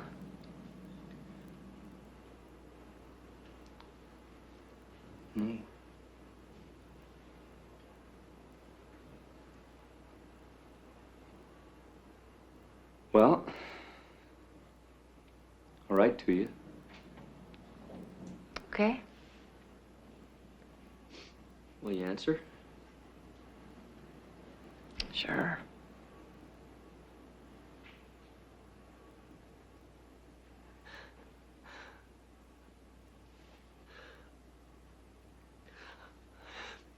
I'm so sorry.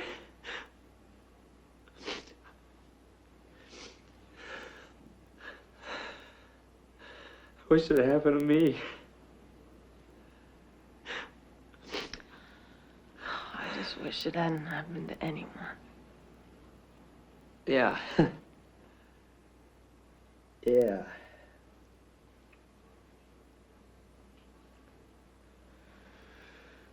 Well,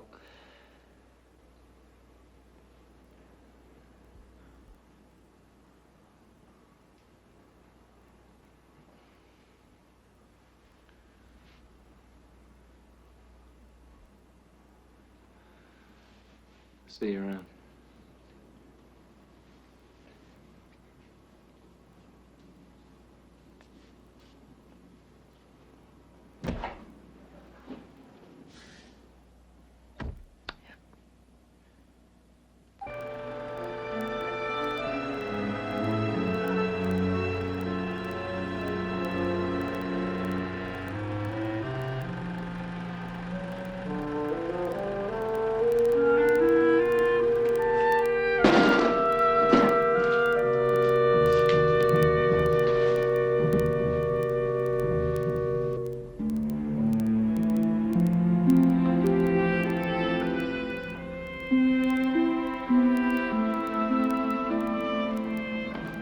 Good, let's go.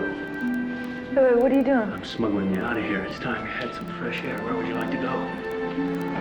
Downtown. For junk food. I miss the grease.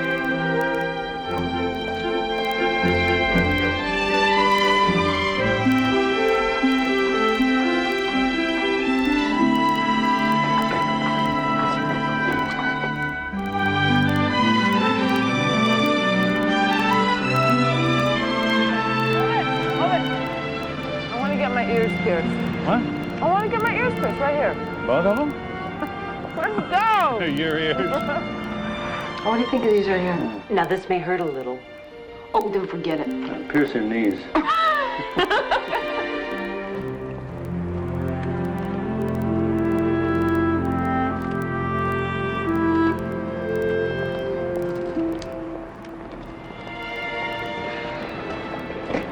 Everybody keeps staring at me. And look right back at him, honey.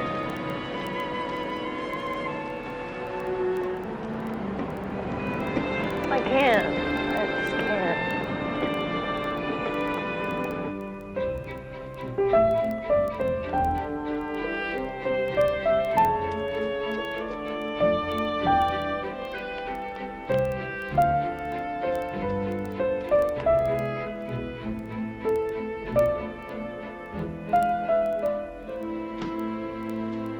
Well, I thought you were going to stay in bed all day, Sleeping Beauty. You want something to eat?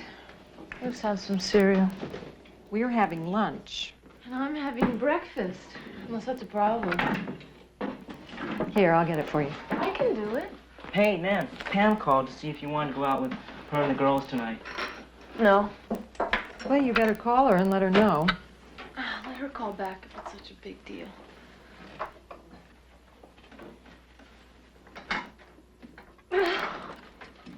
Give me a bowl, okay? Don't you say please anymore? There are a lot of things I don't do anymore. That's no reason to be unpleasant. No? Well, what is, Mother? Just what has to happen to me before I'm allowed to sleep late and be unpleasant when I want to be? All of my friends are about to start college. I am about to start physical rehabilitation. Which is a joke, as we all know, because there is no rehabilitation. I am going to spend the rest of my life in this chair, just watching my legs shrivel up. But if that isn't enough reason for me to be unpleasant, then I apologize. I'm sorry for all the trouble that I'm causing everybody.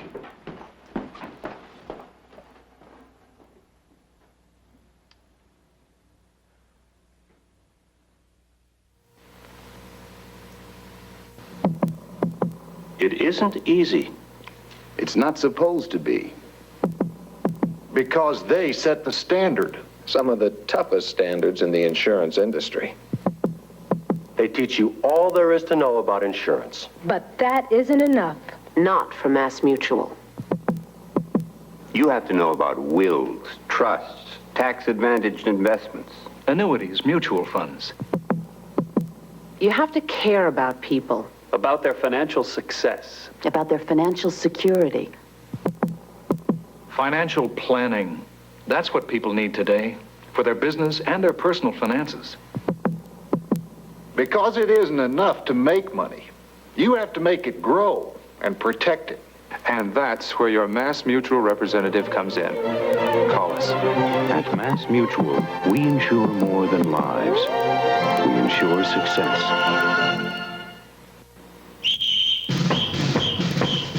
Cheddar! Mozzarella! Swiss! American! Monterey Jack!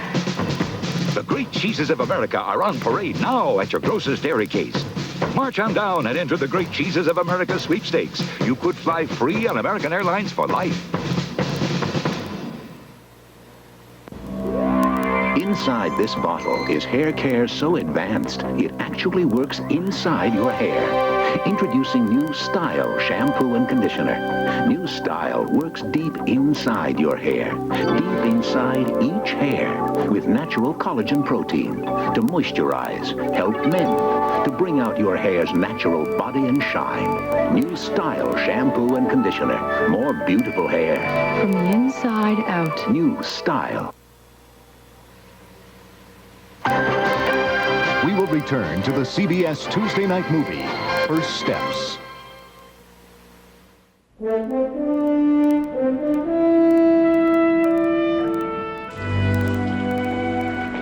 Dr. Petrosky, I want to thank you for talking to us today, and we all wish you continued success with your truly unique research. Well, thank you. My pleasure. See you. Dr. Petrovsky? Dr. Petrovsky? Yes? I'm Chandler Phillips. Dr. Phillips. Wright State University? I read your paper. I've read yours. And your talk intrigued me. Oh? Are you free for dinner this evening? Well, I promised to take my wife out, but... Practical applications. No, I'm just a researcher. How long have you been at it? Well, for almost 10 years now, I've been evolving a system to induce and evaluate muscle fatigue in cats. Yes, but what about humans? Paraplegics. What about them? Why couldn't your system be used to stimulate muscles of permanently paralyzed humans instead of temporarily paralyzed animals? Maybe get them on their feet, even walking. That never occurred to me. I've been doing pure research for so long that I just... Wait a minute. That might be possible. That really might be... Yes, why not? Yeah, be careful of atrophied bone and muscle. There'd still be no feeling, no sensation. Like, could you imagine getting a paraplegic or even a quadriplegic to stand again? Now that would be something. That would really be something. No, human subjects are out of the question. Everyone knows that spinal cord injuries are incurable. Once a paraplegic, always a paraplegic. But it wouldn't be a cure. Only a way of improving the quality of life for people. Why hasn't it been done already? What makes you think you can accomplish what experts in the field haven't been able to? Ego. I am an expert in the field. Jerry. Simon, listen to me. I'm not saying that I'm going to have paralyzed subjects skipping across campus, but it's such a natural extension of my work. All I'm asking for is permission to go on. Jerry, I'm already getting laughs in committee when I present your results. Now, I have to draw the line on this one. No, I'm late.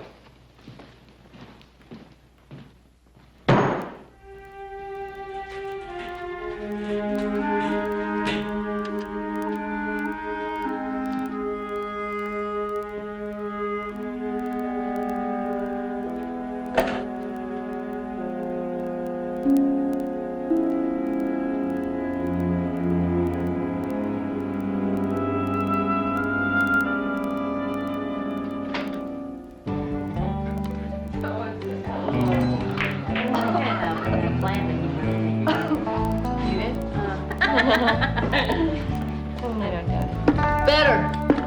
Much better. You know, it's real weird sitting down in a room where everyone's standing. As you look up, all you see are nostrils. Yeah, and you look straight ahead, and all I can see is what brand of jeans they're wearing. That's only when they turn around. Okay, Nan. We got you out of the house tonight. Next, we gotta get you back in circulation. Oh, one step at a time, is that it, huh? Hey, you gotta crawl before you can walk. You do. I just gotta get rolling. Come on, seriously, don't you want to try a date again? I don't know. If I could find a real cute hunk with a great set of wheels. What about a normal guy? Well, Nan, I didn't mean that. No, Kathy, it's okay. I'm not normal anymore. At least not from the waist down. Okay. Let me ask you. Would you be okay? I mean, with the guy. You know. Well, gee, I don't know. But there's only one way to find out.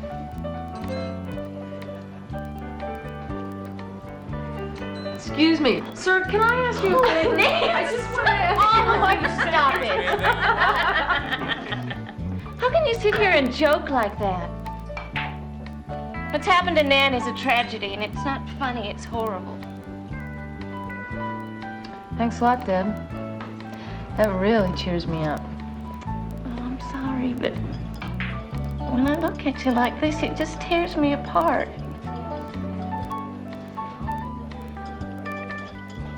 You're like my very best friend, but when I'm with you now, I just can't stop. Oh, Nan, I'm sorry. I'm really sorry.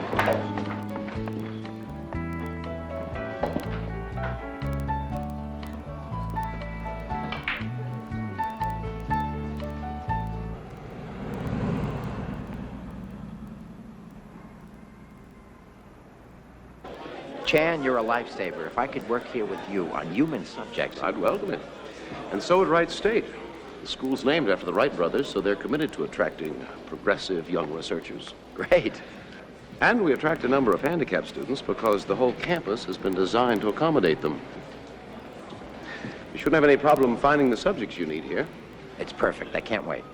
You could have at least told me first. I didn't want to say anything in case it didn't work out. Jerry, I'm not one of your experimental cats. You can't just zap me with a few volts and move me around however you like. Oh. We have friends here, a home. I'll make it up to you. We'll spend more time together. We'll explore Dayton and meet new people. Don't make me elaborate promises. We both know you'll get so caught up in your new work, we'll only see each other by appointment. Could you please put that down and talk to me? Sherry, I told you the first night how important my work is to me. And I told you I was a rotten cook, but I got over it.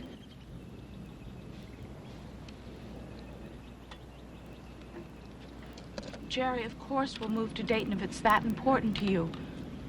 But have you ever asked yourself what happens if you fail there? I can't fail. It's such a new field, there are no expectations. Look, I don't know what's possible. I just know that I have to find out.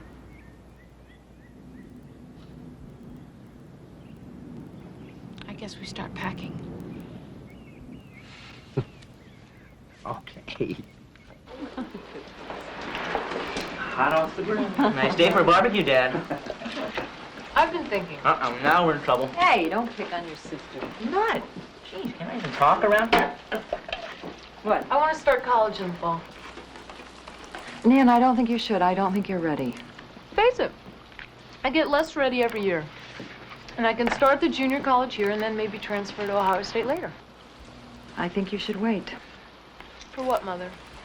AmeriCorps? Nan. Medium rare, honey? Yeah.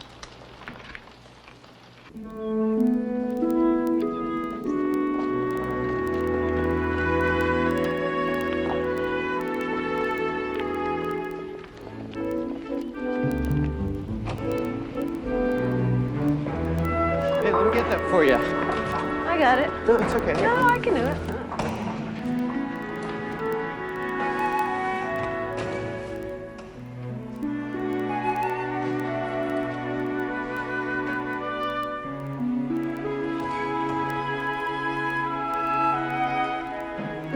You're welcome.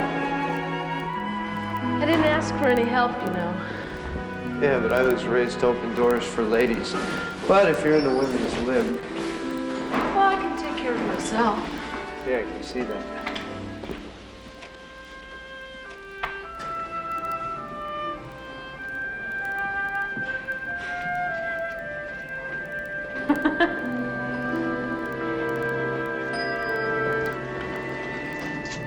Well,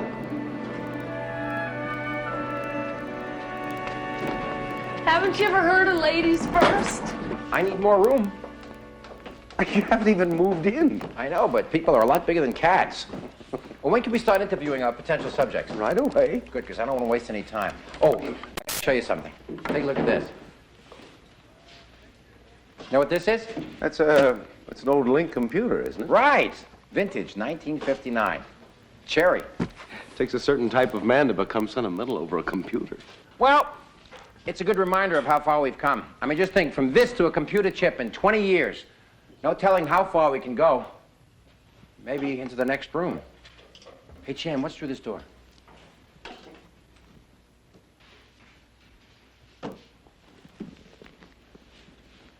Would they let us knock out this wall?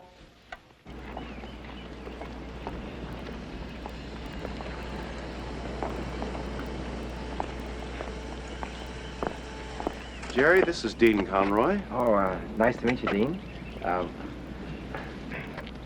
Dr. Phillips told you about our project? yes, sir. There are some questions that I would like to ask you about your disability. Okay. Well, how did it happen? I came home from school and went swimming in the lake. You see, it had been dry that year and the water level was down. I dove in and, well, that was it. And, how long have you been when did it happen? 6 years ago. And what is your degree of, injury? I'm a quad. Quadriplegic. Uh-huh.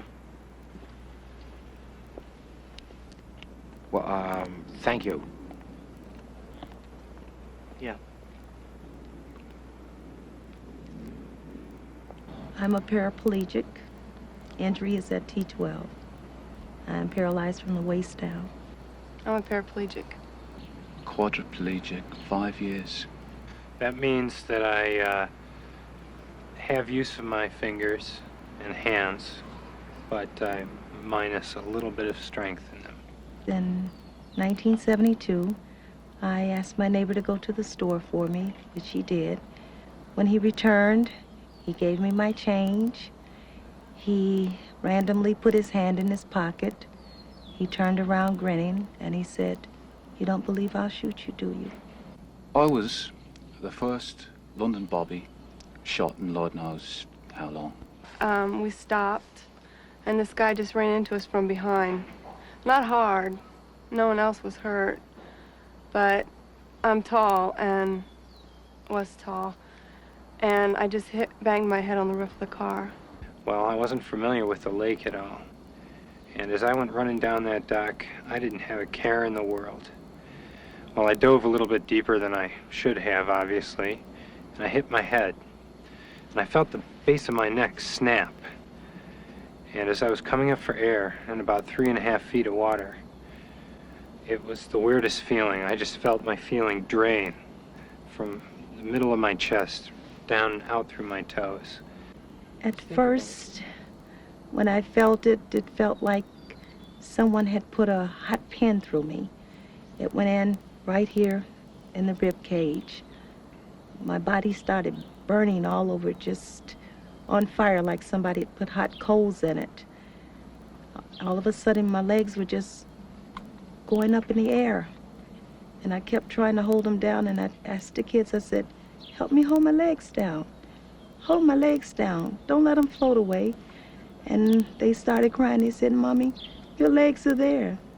The Queen gave me a medal.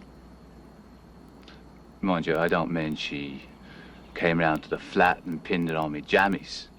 More like she sent someone round with it. Still, it was an honor. He's only right. For as long as I'm going to be sitting in this chair, I will get up and walk again. Jan, I had no idea that they'd been through such... I mean, all of them had... Jan, I don't even know how to talk to them. How am I going to do experiments with, people? Remembering that everyone in the program will be a volunteer. Your cats were drafted.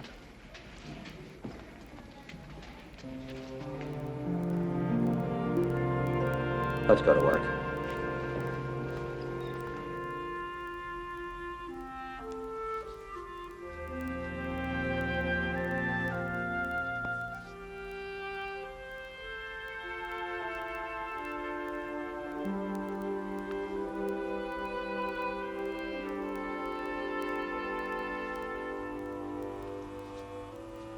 Ouch.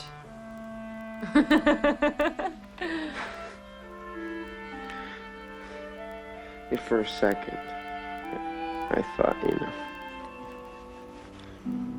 you do feel some things, though, right? Yeah, I think I do.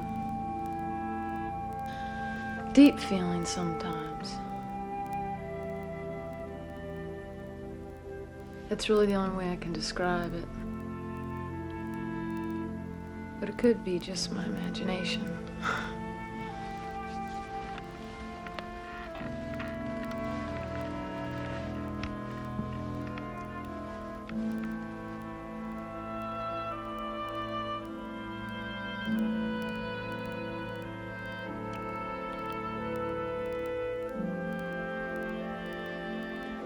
What?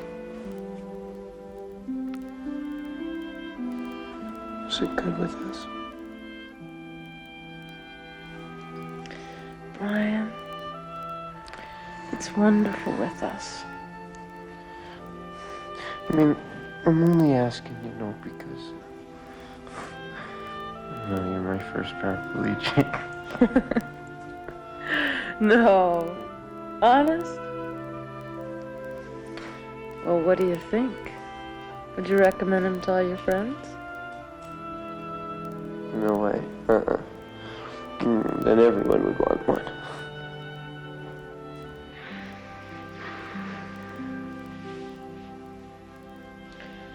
They look like girls' legs. Oh, that's bad. You have very sexy legs. I ran track in high school. 2 years ago, I was even thinking Olympic trials. Dr. Quentin said I was lucky because I had such massive thighs. It'll probably take 4 years till they atrophy to the size of my arms, which will make me 23.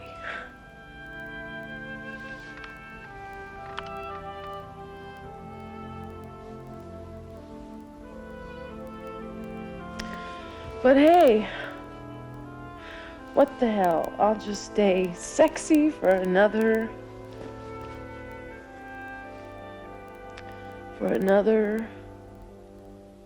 18 months.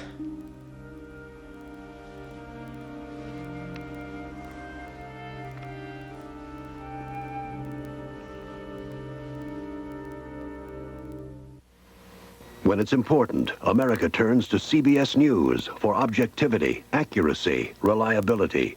Watch the CBS Evening News with Dan Rather. Primetime Thursday night, see Loyola of Chicago take on Georgetown or Boston College against Memphis State. Friday night, Kentucky meets St. John's, plus late night games on CBS Sports. This is CBS. Someday you've got to see it all. Virginia's got a lot for you to see. The Blue Ridge in the fall, miles of sand along the churning sea. Virginia, Virginia, exciting times every time. Roam the mountains, sail the bay. Virginia's exciting in so many ways. Virginia, exciting times every time. Manufacturers Hanover Trust is taking banking out of the bank. No more bank lines. No more banker's hours. No more bank. It's bankless banking. And you can do it almost any place you happen to be, even your own hometown. For more information and a free bankless banking kit, just call us at 1-800-MHT-BANK. 1-800-MHT-BANK. Manufacturers Hanover's bankless banking. We realize your potential. Cartier is accused of big tax scam at 11.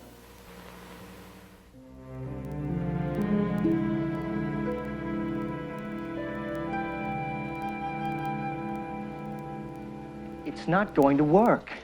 That's what they told the Wright brothers. Feel any current? No. You gonna electrocute me? Hope not. Okay, here goes. Oh. Hey. All right, once again. What are you doing? Problems? No. Just some fine tuning and a little more current. And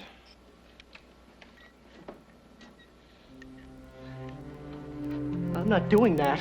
no, the computer is. Look at that. Look at my leg. Heart rate and blood pressure rising.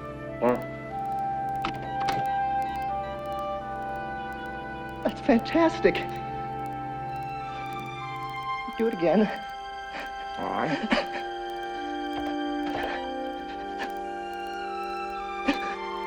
I don't believe it. I just never thought that. I don't believe it.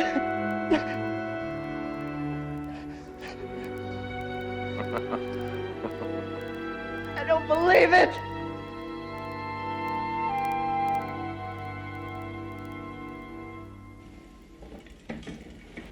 See you Sunday. All right. Mom? Mother, do we have to go through this every weekend? Every weekend you spend in Dayton with some boy. It's not some boy. It's Brian. No, the point is not who. The point is what you're doing. And in your condition. You should be grateful for my condition. It's kept me stuck here at home like you want. Oh, Nan. I don't care what you say. I'm gonna be with Brian every chance I get. All right, Nan, it's your life. It's your responsibility.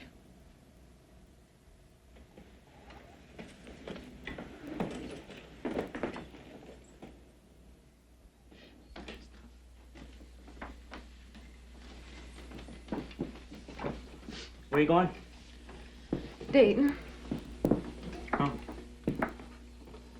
Dad, can I talk to you for a minute? Alone.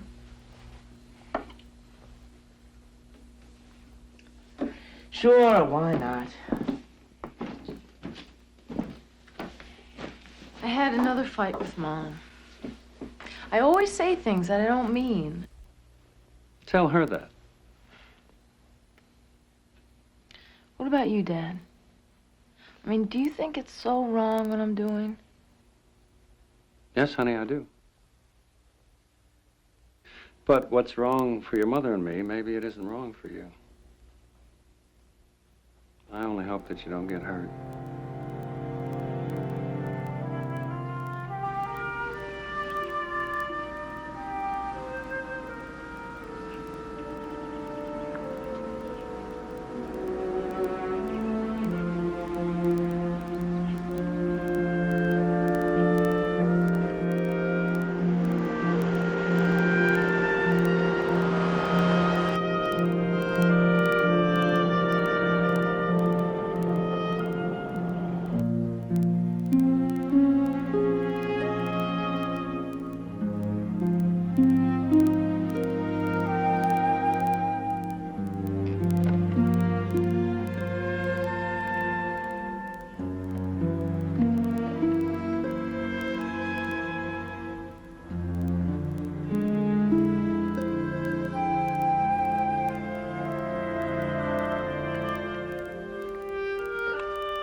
Wine. Beer. Oh, you like the wine? I hate wine. I like beer. Okay.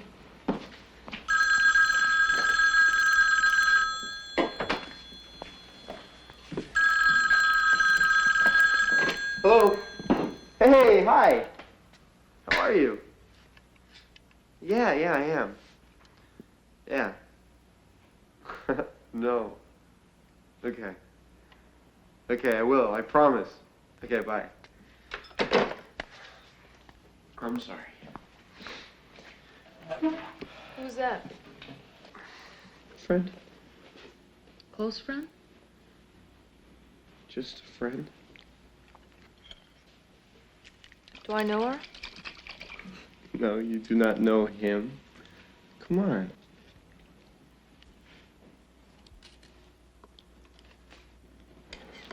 Brian, I can't go on like this anymore. Like what? Only seeing you on the weekends.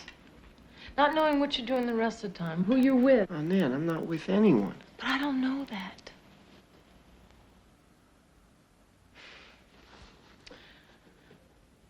I try so hard not to be jealous.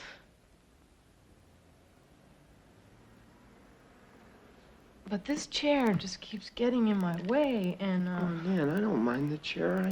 I don't. I do. Well, you shouldn't. The chair makes me happy. What do you mean? You know, we don't have to go out dancing. I hate dancing.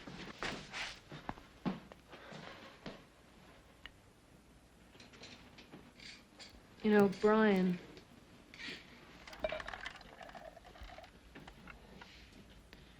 it'll only get worse. I mean, already my legs are,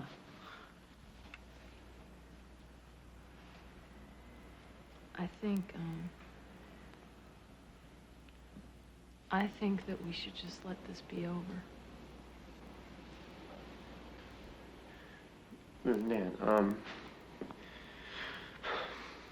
look, I'm studying to be a doctor, and I'm gonna be able to take care of you. But I don't want anyone to take care of me.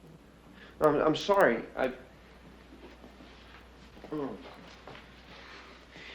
It's just that I love you so much, you know? And I want to marry you. I'm not getting married until I can walk down the aisle. Nan, be realistic. No! No, I won't be realistic if that means giving up. No! Well, then don't give up on us. Brian, it's too much. I can't fight everything. I'm tired, and I'm afraid. I'm so scared. Don't do this. Stay with me. I can't. I just can't.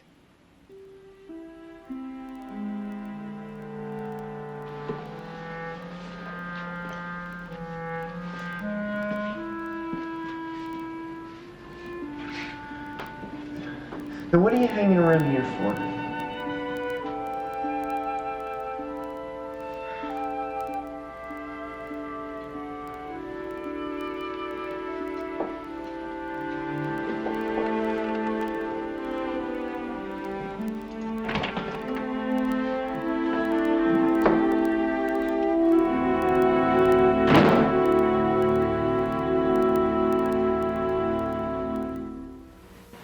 It's a good time for the great.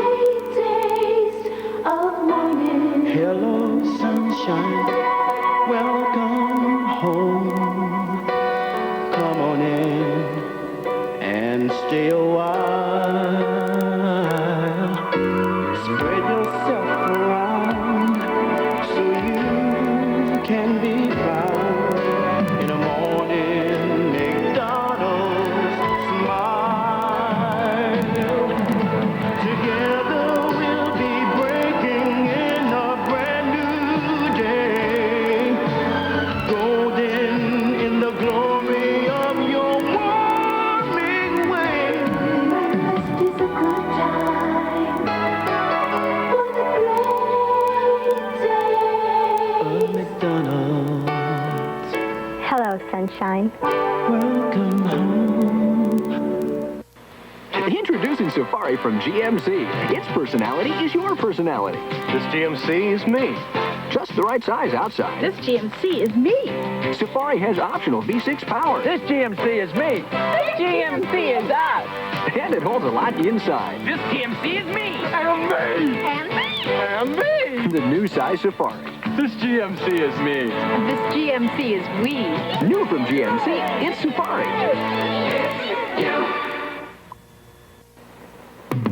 You're a part of me. Purina Catch-Up. Touch the heart of me. Purina Catch-Up. And every single day in every way I feel how much you are a part of me. Your cat is a big part of your life, so make Purina Cat Chow brand cat food part of his life. It's all the nutrition cats need. What's more, veterinarians recommend it most. Purina Cat Chow, part of a healthier, happier life. We will return to Amy Steele in First Steps. Wednesday, it could be the wedding of the year. The all-new Snoopy's Getting Married, Charlie Brown. Then it's Betty Boop in her first TV adventure, The Romance of Betty Boop. Wednesday. Friday, he's that rookie private eye, back on an all-new adventure. Life is about taking risks. When Judd Hirsch stars as the detective in the house. Friday. There's someone in Canada I'd love to see. He's far away, but he's close to me. Hello, Doctor. This is me. You can't call me doctor for 4 more years. AT&T helps you stay close to your friends in Canada because AT&T saves you 35% on weekends and evenings. Can you wait? You doctors always keep us waiting. He's far away, but he's close to me. AT&T. I'm Alcott. I'm Andrews. The woman who hasn't much time to shop knows exactly what she needs in a wardrobe. Elegant, versatile, beautifully made clothing that works. But she's too busy running from meeting to meeting. So she can't be running from store to store. She needs one store where she can build a wardrobe. And get the quality of clothing and service she has every right to expect at prices that don't insult her intelligence. Alcott and Andrews. We open Thursday. Madison Avenue at 44th Street. Deadly gas leak in New Jersey at 11. I never expected muscle to return so quickly. Patrick's added an inch to his thighs in just 12 weeks. Hello, Patrick. How are you today? Not so good. Shut it down, please. We've seen enough for today. Debbie, Fred, get his legs. Forget the shoes, just the legs. Get him on the table. Now.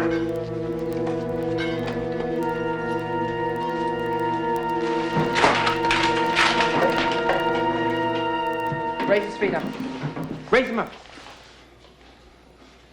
Fred, come over here. His blood pressure was 210/160. I know, Jerry. I don't know what happened. I just looked away for a You minute. don't look away ever. That boy's a quadriplegic. His pressure can take off, and he could die of a stroke like that. That won't happen in my lab. Got it? Yes, sir.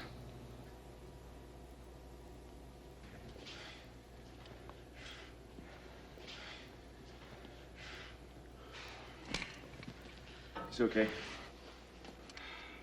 Jerry.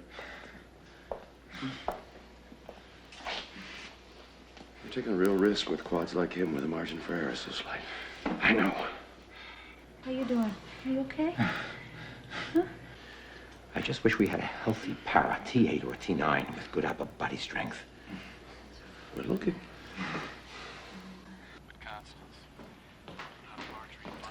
You got a letter from Brian. Man, it might be important. No.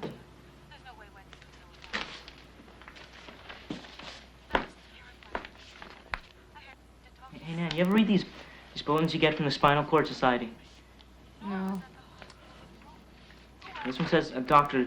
Gerald Petrovsky at Wright State is working with human subjects on electric stimulation of paralyzed muscles to restore coordinated movement. Sure that isn't a science fiction comic? They want a lower-level paraplegic in their program. That's you.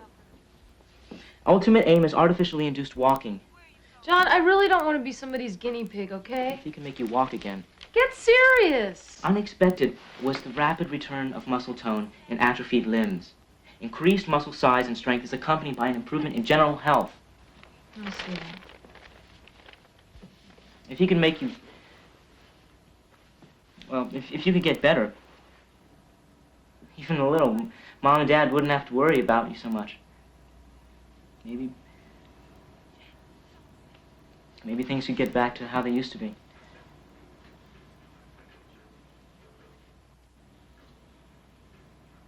Hi, Dr. Gerald Petrosky, please?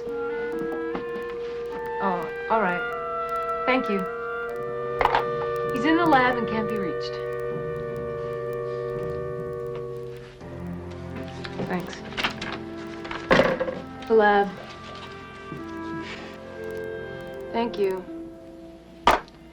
In the lab. Consulting with a colleague in Florida. Now he's in Minneapolis for the week of the Spinal Cord Society convention. I'll treat you to an airline ticket. What do you say? Yeah? All right!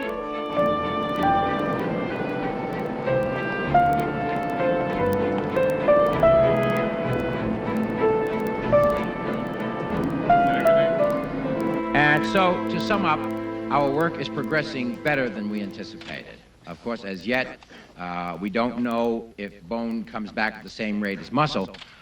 We've only just begun testing, and I don't want to give anybody any false hope. Thank you. We're a long way from any practical application, but I'm very optimistic. Pardon me. Thank you.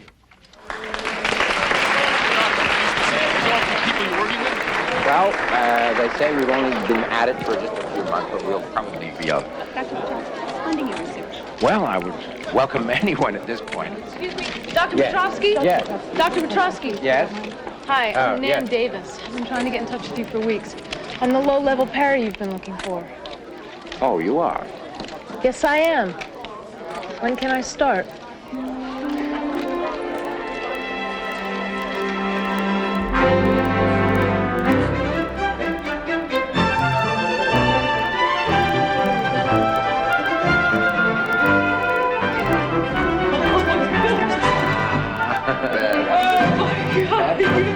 This is my leg. No, it's the computer doing it. Jerry said I'll be the first one to walk. I mean, is that radical or what? Great. But are you sure the man's not a little crazy? Oh, yeah, he is. That's why I like him.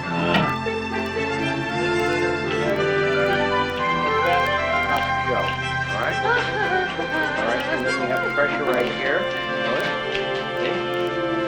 How's that? It's great. Ready to take off? Okay, and off you go. Hello? Hi, man. Hi. Patrick, time's up. I'm not through yet. Well, my run starts at 2. Patrick was late. Well, that's not my fault. Something's wrong here. Jerry! Jerry! What good is having another room when you have too many subjects and not enough equipment? Now, I'm not going to get another full run today because these people can't get in and out of here on time. Okay, Nan, relax. This is not a race, you know. If you miss a few minutes today, there's always another time. There's always tomorrow.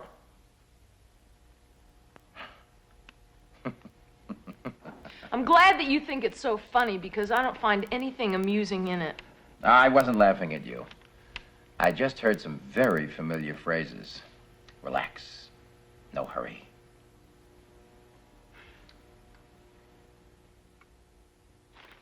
Come on, let's get that run of yours started right now.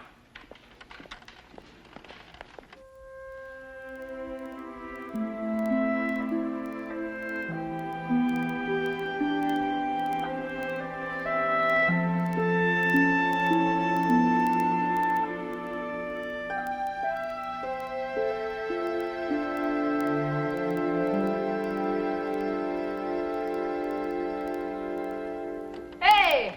Hey. What's a, Zapmobile? Oh! Well, onboard computer, batteries, handbrake, and accelerator to regulate the same program you use on the stationary bike. Thought you might like to ride around campus a little, so you can show off those legs. Hey, great! Jerry, now, I've only been with this program a couple months. Dean was your first, so maybe you should just start out with... No! Or Loretto. No! Now look, you're stronger, less disabled. That's why you're here, Nan. Well? I hope you don't mind an audience. What audience? 60 Minutes wants to make you a TV star. No, they don't. Oh, yes, they do. Naomi over at the communications office got the call. They heard about our work. They want to check us out. Oh. That's on. So when are we going to be on the air? November sometime. This gag works. It'll work. All right. T-minus 10, here we go. Rock it back. One forward. Right there. All right, now back to front. And forward. And we're on. All right, ready? Okay. When you are. Ready to go. Okay, Nan, throttle on. Throttle on. And go. Right. You're on your own. Okay, darling.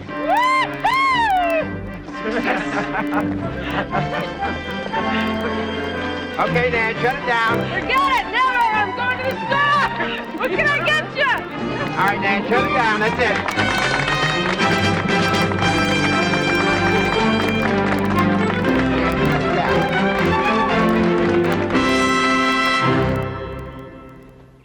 What happens next? She walks? She walks? Mhm. When? Oh, let me see. You said this will be shown in November? Around then. I'll tell you what. Give us a little advance notice and we'll come back and cover it. Okay, see you then. Jerry. Why did you tell him that? That's only 3 months. Come on, Jerry. How about a little rest? Everybody's wrecked. What's the rush? You know, that's a very good question. I've been hearing that all my life, and I never had the answer until I came here. She's the rush. Wait a minute, Jerry. We all want to see Nan improve. That's why we're here. But I'm not sure that it's in anybody's interest to push too fast just because of some TV schedule. Business as usual tomorrow morning at 9 for everyone who wants to remain with this project.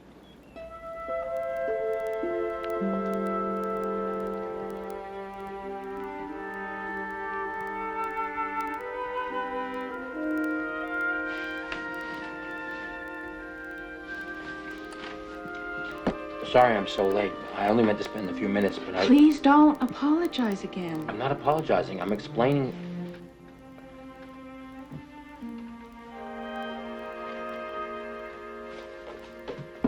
How'd it go? Oh, perfect. Perfect. The 60 Minutes people were just absolutely knocked out. They're coming back for Nan's walk. Walk? Yep. What walk?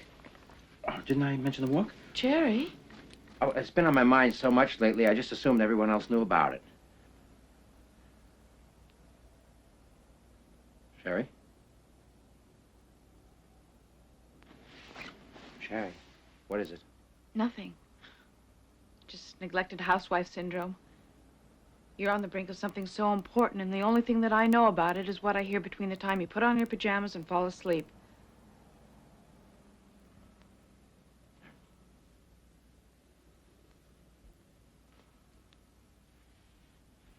Then come be a part of it.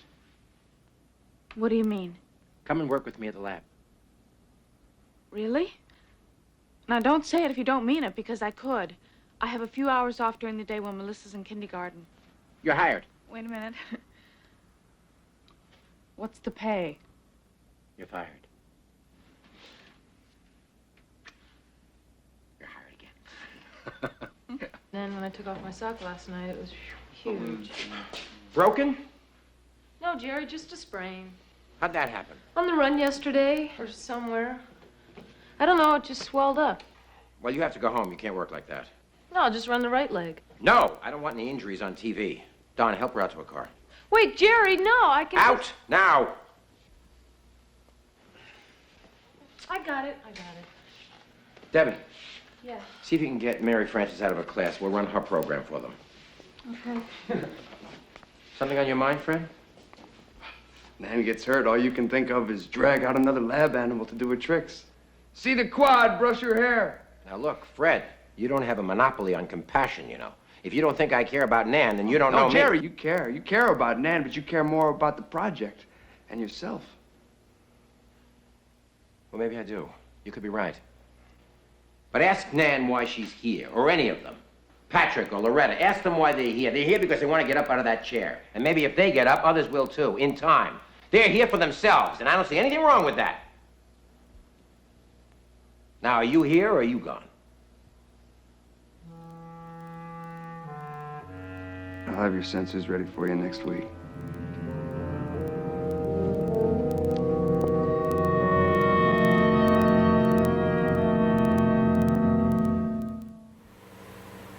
Think about your life, where you've been, and where you're going.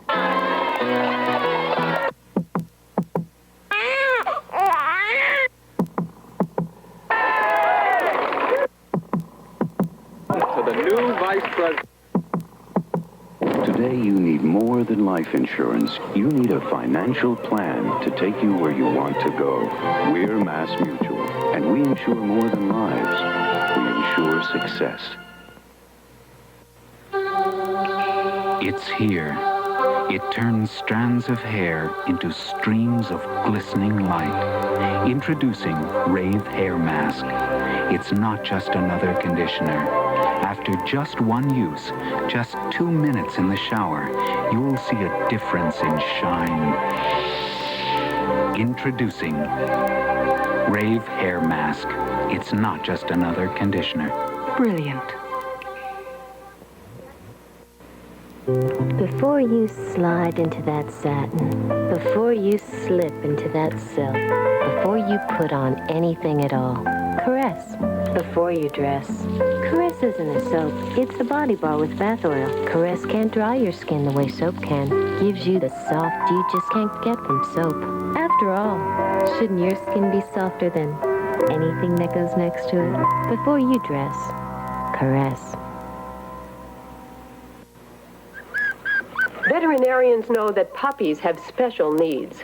So before Alpo made their new puppy food, they consulted veterinarians nationwide, and the result is new Alpo puppy food. With a formula preferred by responding vets more than 2 to 1 over every leading brand. Alpo is more digestible and has the high-quality protein a growing puppy needs. New Alpo puppy food. It's the pick of veterinarians and the pick of the litter.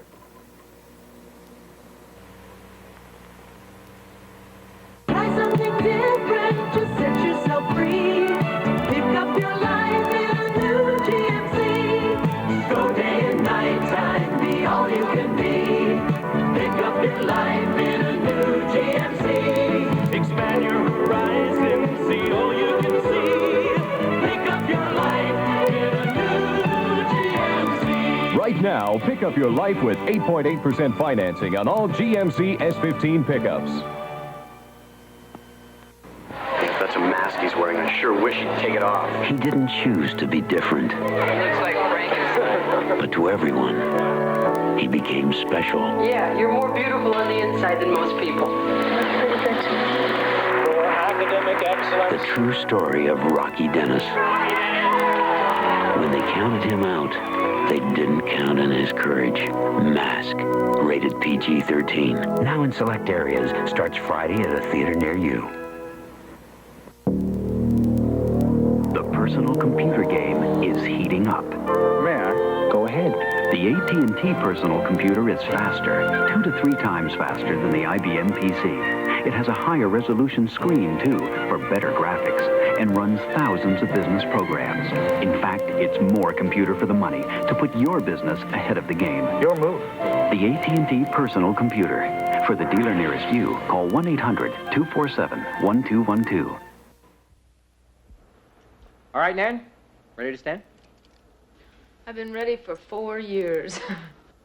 Okay, power on. Ready, set. Coming up. Whoa! Whoa, whoa! That is not exactly the way I imagined it. Put it back. You okay? Huh? Fine. You want to go on? Sure. Look, Nan, the problem is that there are things that you've forgotten in 4 years. Like what? How to stand. I mean, it's automatic for someone who can do it, but you've got to learn how to move your entire body all over again. You're just sitting there. Hey, but that's my job. Sitting is what I do. Why don't you just tell your computer to shape up? No, you have to help. Now, why don't you try leaning forward when the power comes up? And that's one of those natural things that you've forgotten. Hmm? Oh, yeah, so I just give a little lean. Give a little lean. Wouldn't hurt. Well, what are we waiting for? Hmm? Let's go. All right, once again. Fred, Don, Butterfeet. Okey-doke. All right, are we ready? All right. And coming up.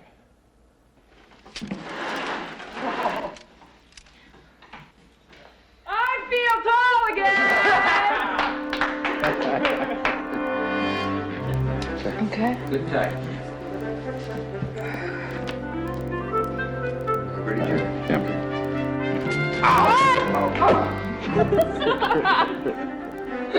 Thank you, Nan. Appreciate that.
Jerry, they don't look very good. It'll look better tomorrow. It's already tomorrow.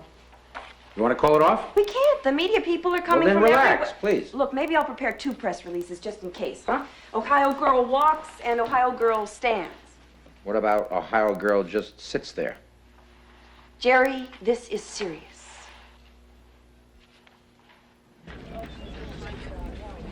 Let's get the sound. That's good, Bob. Looks like the circus is in town. I'm afraid we're it. Go make me proud of you. You're not coming? Not into that, but I'll be around.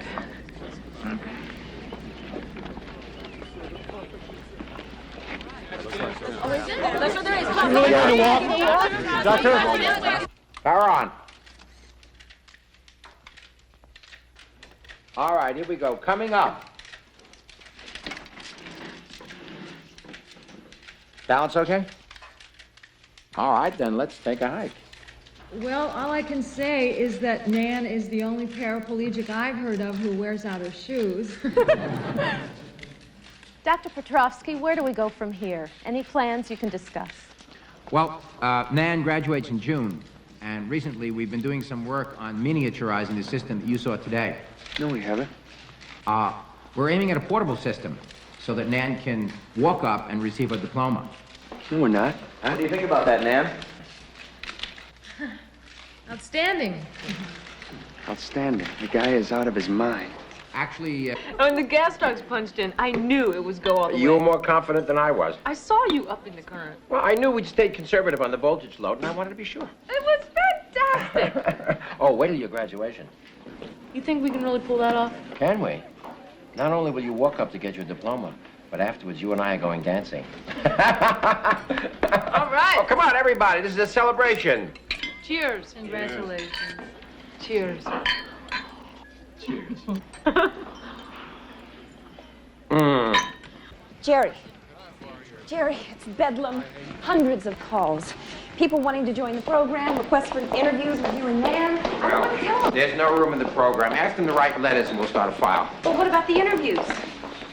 I guess we'll have to do those. A paraplegic walking again, it's almost a miracle, isn't it?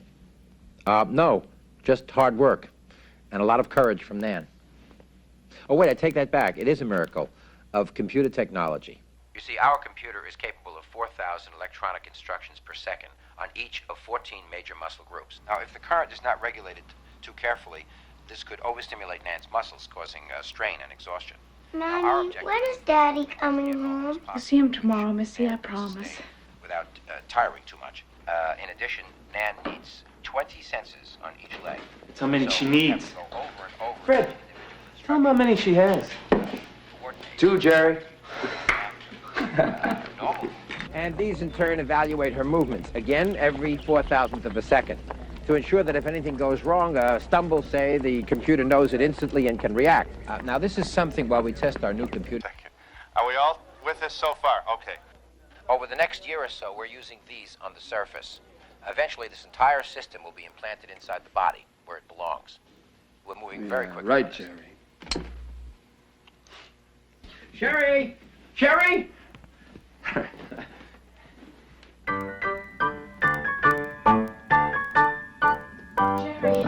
Jerry. Oh, you should have been there today. All the big shots from the university showed up. Newspapers, TV, it's going to be on the late news. They're giving me a raise.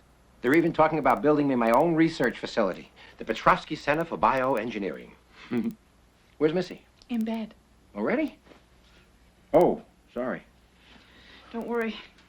She still recognizes you on TV, so she's fine. Of course, I don't exactly remember when this happened. Oh, come on, Sherry. I know it's been nuts lately, but this is what I've been working for 13 years. And you deserve every bit of it, Jerry. But one of us ought to remember why it's finally happening. You want to tell me why? Because you made a beautiful young paraplegic girl walk again, and that's magic. And it made you both public figures. But when was the last time that you were in the lab? I don't know. A week ago. More like a month ago. Fred calls here all the time, and I have to make excuses because you're always off somewhere doing the Nan and Jerry show. You made promises to the people who work with you in the lab and to Nan. And that's more important than the Jerry Petrovsky building. I'm not going to lie about us either. It's a little rocky right now. But I'll make a deal with you. You give Nan a good graduation, I'll give you a beautiful baby. And then if you want to spend the time, maybe we can find out about us.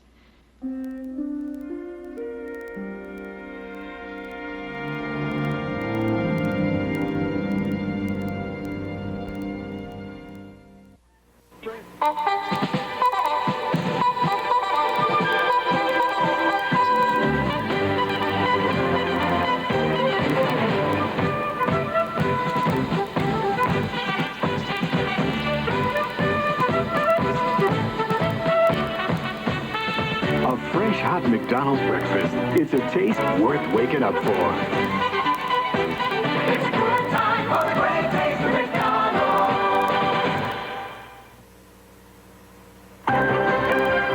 First Steps, starring Amy Steele, will return Wednesday. Hi there. How you doing? It's time to buckle up, put the pedal to the metal, and test drive a motion picture never before seen on network TV. It's all about folks with integrity, folks with passion, I'm on my way. folks who play by the rules. Gotta get their friendship, get their confidence, get their trust, then get their money. Jack Warden and Kurt Russell are just two of the friendly folks who'll do anything to sell you the very best in used I think I'll cars. throw myself in with the deal. This is CBS. It's a Renoir, it says Renoir. And if it's a level or blind, it says Levelor. If it's a painting by Goya, it says so. And only a real level or blind or a level or shade says Levelor. Make sure it's a signed original. Lift a level or shade or blind and you'll find the best name money can buy. Watch out for imitations. Make sure it says Levelor. Channel 2 News Newswatch with Michelle Marsh. Good evening. 5 members of a Hazlitt, New Jersey family were found dead in their home today of apparent carbon monoxide poisoning from a furnace. Former Yankee slugger Joe Pepitone will be arraigned within the hour on drug and weapons possession charges. And New York telephone repair workers are threatening a strike for tomorrow morning. Details at 11. What airline will fly you to Los Angeles or San Francisco for as little as $99? Newswatch sponsored by People Express Airlines. News at 11. Rockford's accused of murder tomorrow. These readouts not for a miss. What am I supposed to do? I'm not your babysitter, for God's sake. I asked you for those supplies. You're supposed to know what goes on here. Your computer is down, and there's nothing I can do. Everybody. Jerry, before you disappear again, the portable computer is down. All right, everybody, I want to talk to you for a second, please. Call your friends and loved ones. Tell them they won't be seeing you for a while. Call pizza delivery. Tell them to stand by. Call Nan. Tell her to get in here. Lock that door. It's only 4 months to graduation. 3 months, Jerry. Who's counting? Can I please ask you one thing? Yes. Now, what? Is this supposed to match? Plug it in. I'll take a look at it in a moment. Ready to go? Yeah, Okay.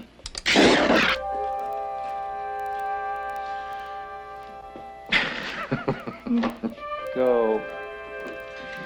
Very good, very good. That's good, it's good. Don't splay out too far. That's perfect, that's perfect.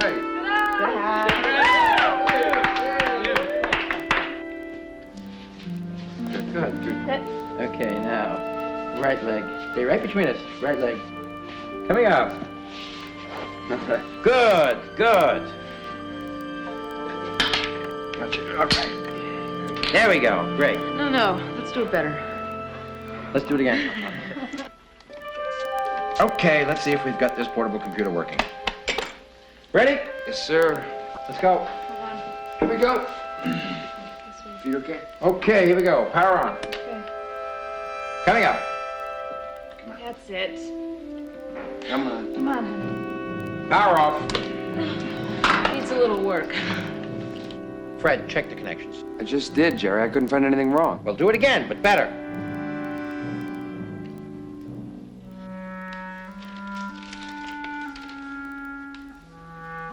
All right, I think that'll do it. Let's try it again.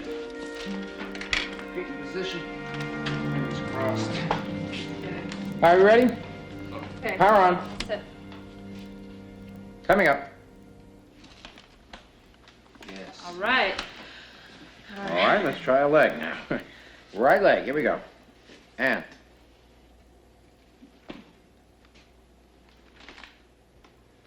Oh, I got her. Well, that really stinks. Coming down. You okay? Right back to the stage when she just came out of the harness. Is it not enough power? I don't know. Everything seems to check out. I don't know. What if I tried rebuilding some of the controls? No, we have no time to rebuild anything. We have to go with what we've got. Let me have Nan's program printout, please.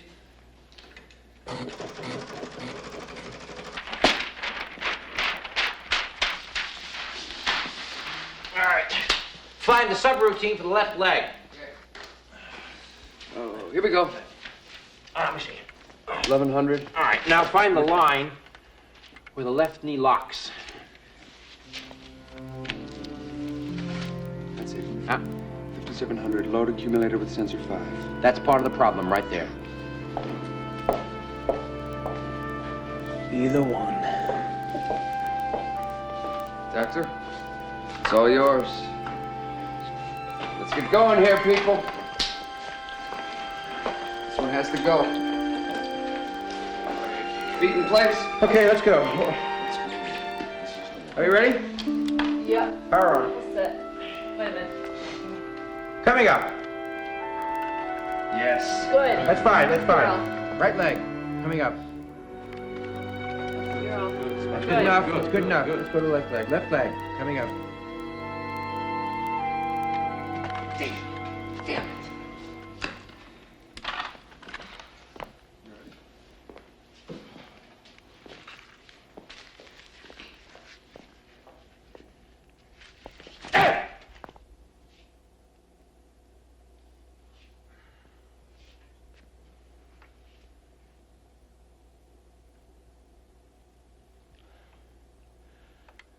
Well, people,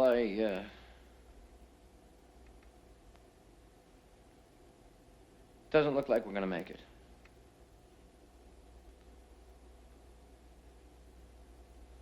I don't know what to tell you.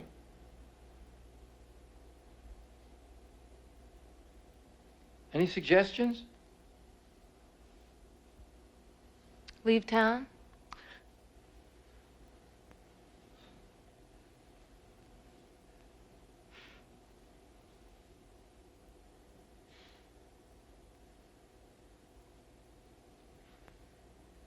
Let me see that printout again, please. Here we go, Nan. Right leg. Coming up. That's good. That's good. Girl. Okay, left leg. Coming up. Good enough. Okay, coming down. Coming down. That's it. Let's go home. Jerry, don't you think we should run our whole program? Nope. We got both steps. We got them all. Well, you think we got it. Good night. Good night. Good night. Good night, everybody. Jerry. Good night. Look, 2 steps don't prove a thing. Who are you kidding? What do you want to do? Run her up and down the hall? Fred, you did a great job, and I thank you for it. I thank all of you. Now, would you all go home and get some rest? I'll see you in about, well, a couple of hours. Good night. Good night, everybody. Go home. Please, go home. Go on, I'll take care of that. Just go home. Get some sleep. All right? Good night, Jerry. Good night. Nan, see you in the morning. Thanks, guys. Good night. Good night. See you Good tomorrow. work.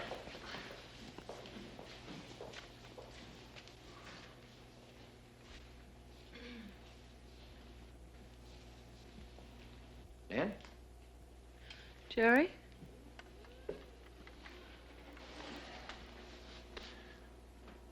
I can't guarantee anything. What do you mean? You just said we had it made. Ah, that was for them. This is you and me. I don't want you embarrassed or hurt if this doesn't work. We could call it off. Nah. We've come this far. Let's just go for it.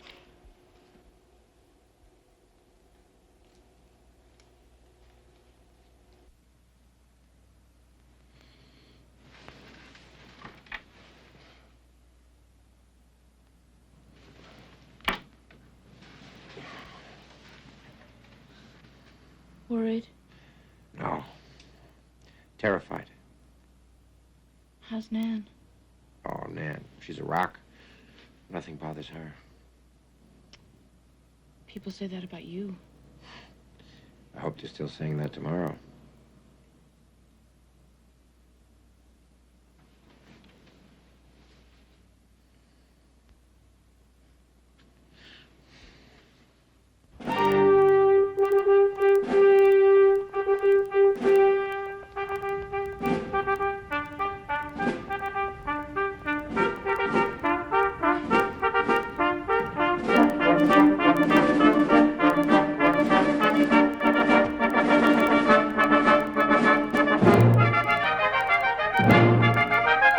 They've already started.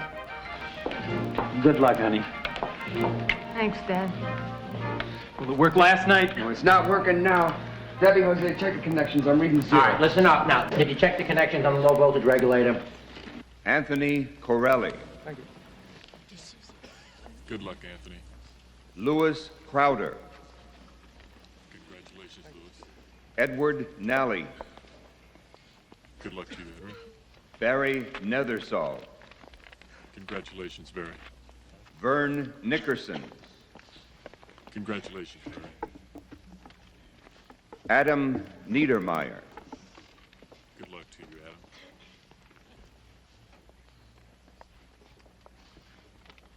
Helen Norkoff. Ann Nyberg. Jerry! Damn it. Will you get the hell out of here? Now, move! We're never gonna make this. I hold it. I'm reading 100%. How about now? No, I said hold it. I'm trying. How about now? All right, that's a go. Now hold it. Damn you. Kevin Waldrop. Good luck to you, Kevin. Janine Weirstrass. Congratulations, Janine. Lose the tie. Hey, it came with the outfit. Lose it. Trust me. We got to start now. I know. Jerry, let's try running. Yeah, all set. All set. All right, here we go. All right, Power on. steady. Get the, Hold the leg. Hold it. All right, coming up. We're up. Yes. All right, ready? That's good. Left leg. And right leg. Okay, that's great. Let's go. Right behind you here. Easy down. They're waiting for us. Let's go. Hold on. Braces. Hold on. Hang on. Here we go. All right, graduate now. And so I present to you the graduating class of 1983.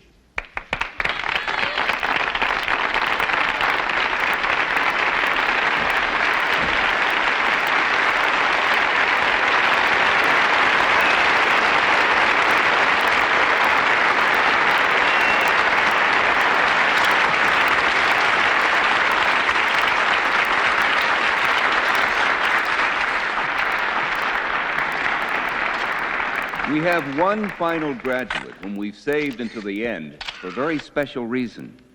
I'm sure you all know of the work Dr. Gerald Petrovsky is doing with a member of this graduating class, Nan Davis.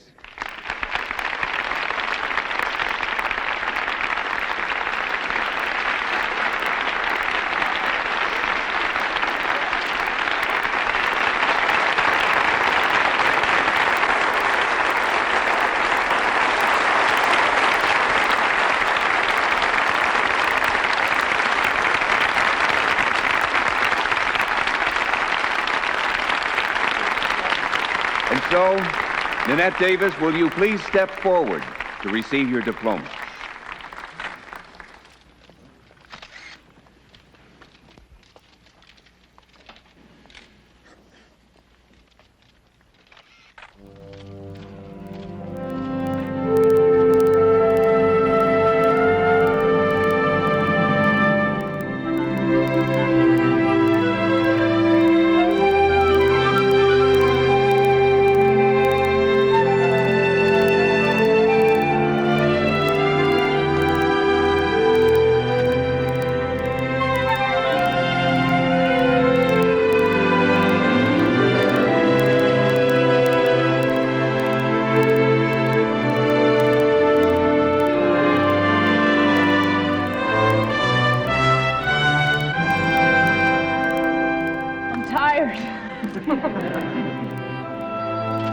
This is a very special day for all of us. Everybody graduating has worked very hard for this moment. And what makes it even more special for me is the fact that this is the first time I've walked outside of Dr. Petrovsky's lab since my graduation night from high school.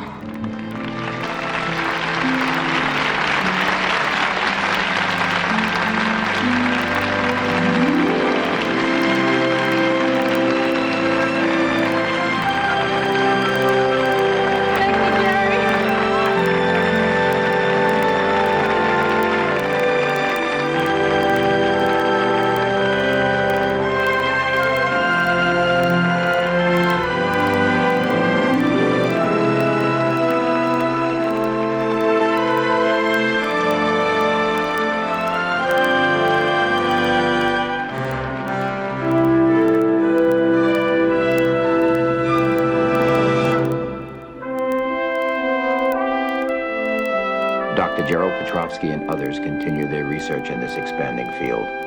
And both Jerry and Nan Davis are sure that someday soon she will walk again on her own.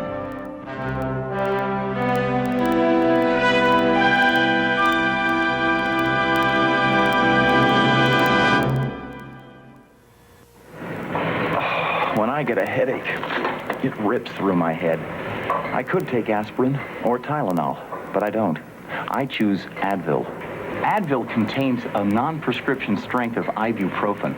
That's the medicine found in the prescription brand Motrin, and that's good. Just one Advil is as effective as 2 regular aspirin, yet gentler to the stomach than aspirin. If aspirin allergic, before taking Advil, ask your doctor. Advil, advanced medicine for pain. Carnation presents The Adventures of Mighty Dog. Dogs everywhere have a beef. They're fed up with byproducts and fillers. Have no fear. Mighty Dog is here.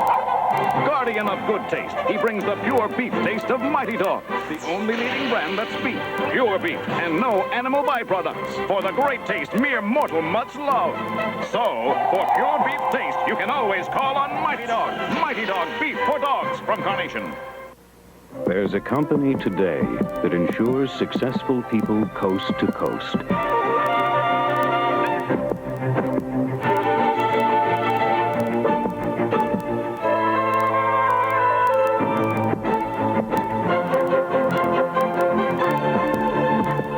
Across America, we bring security and financial planning to people like you. We're Mass Mutual, and we insure more than lives. We insure success.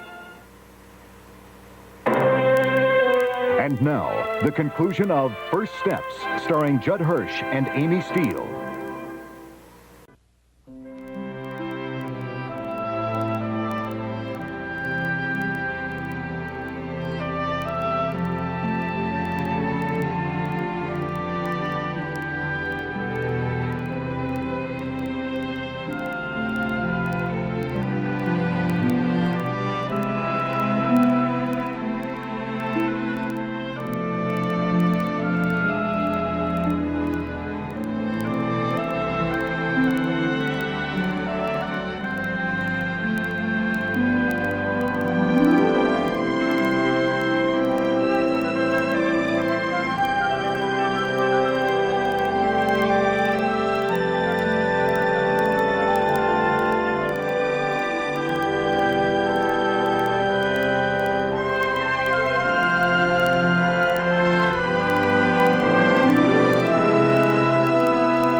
That's our show for you today.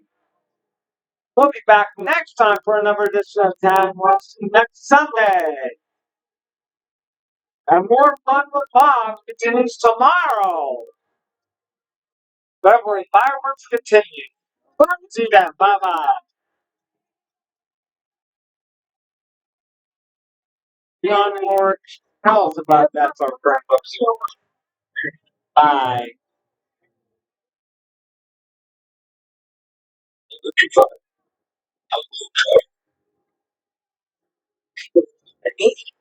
Choice.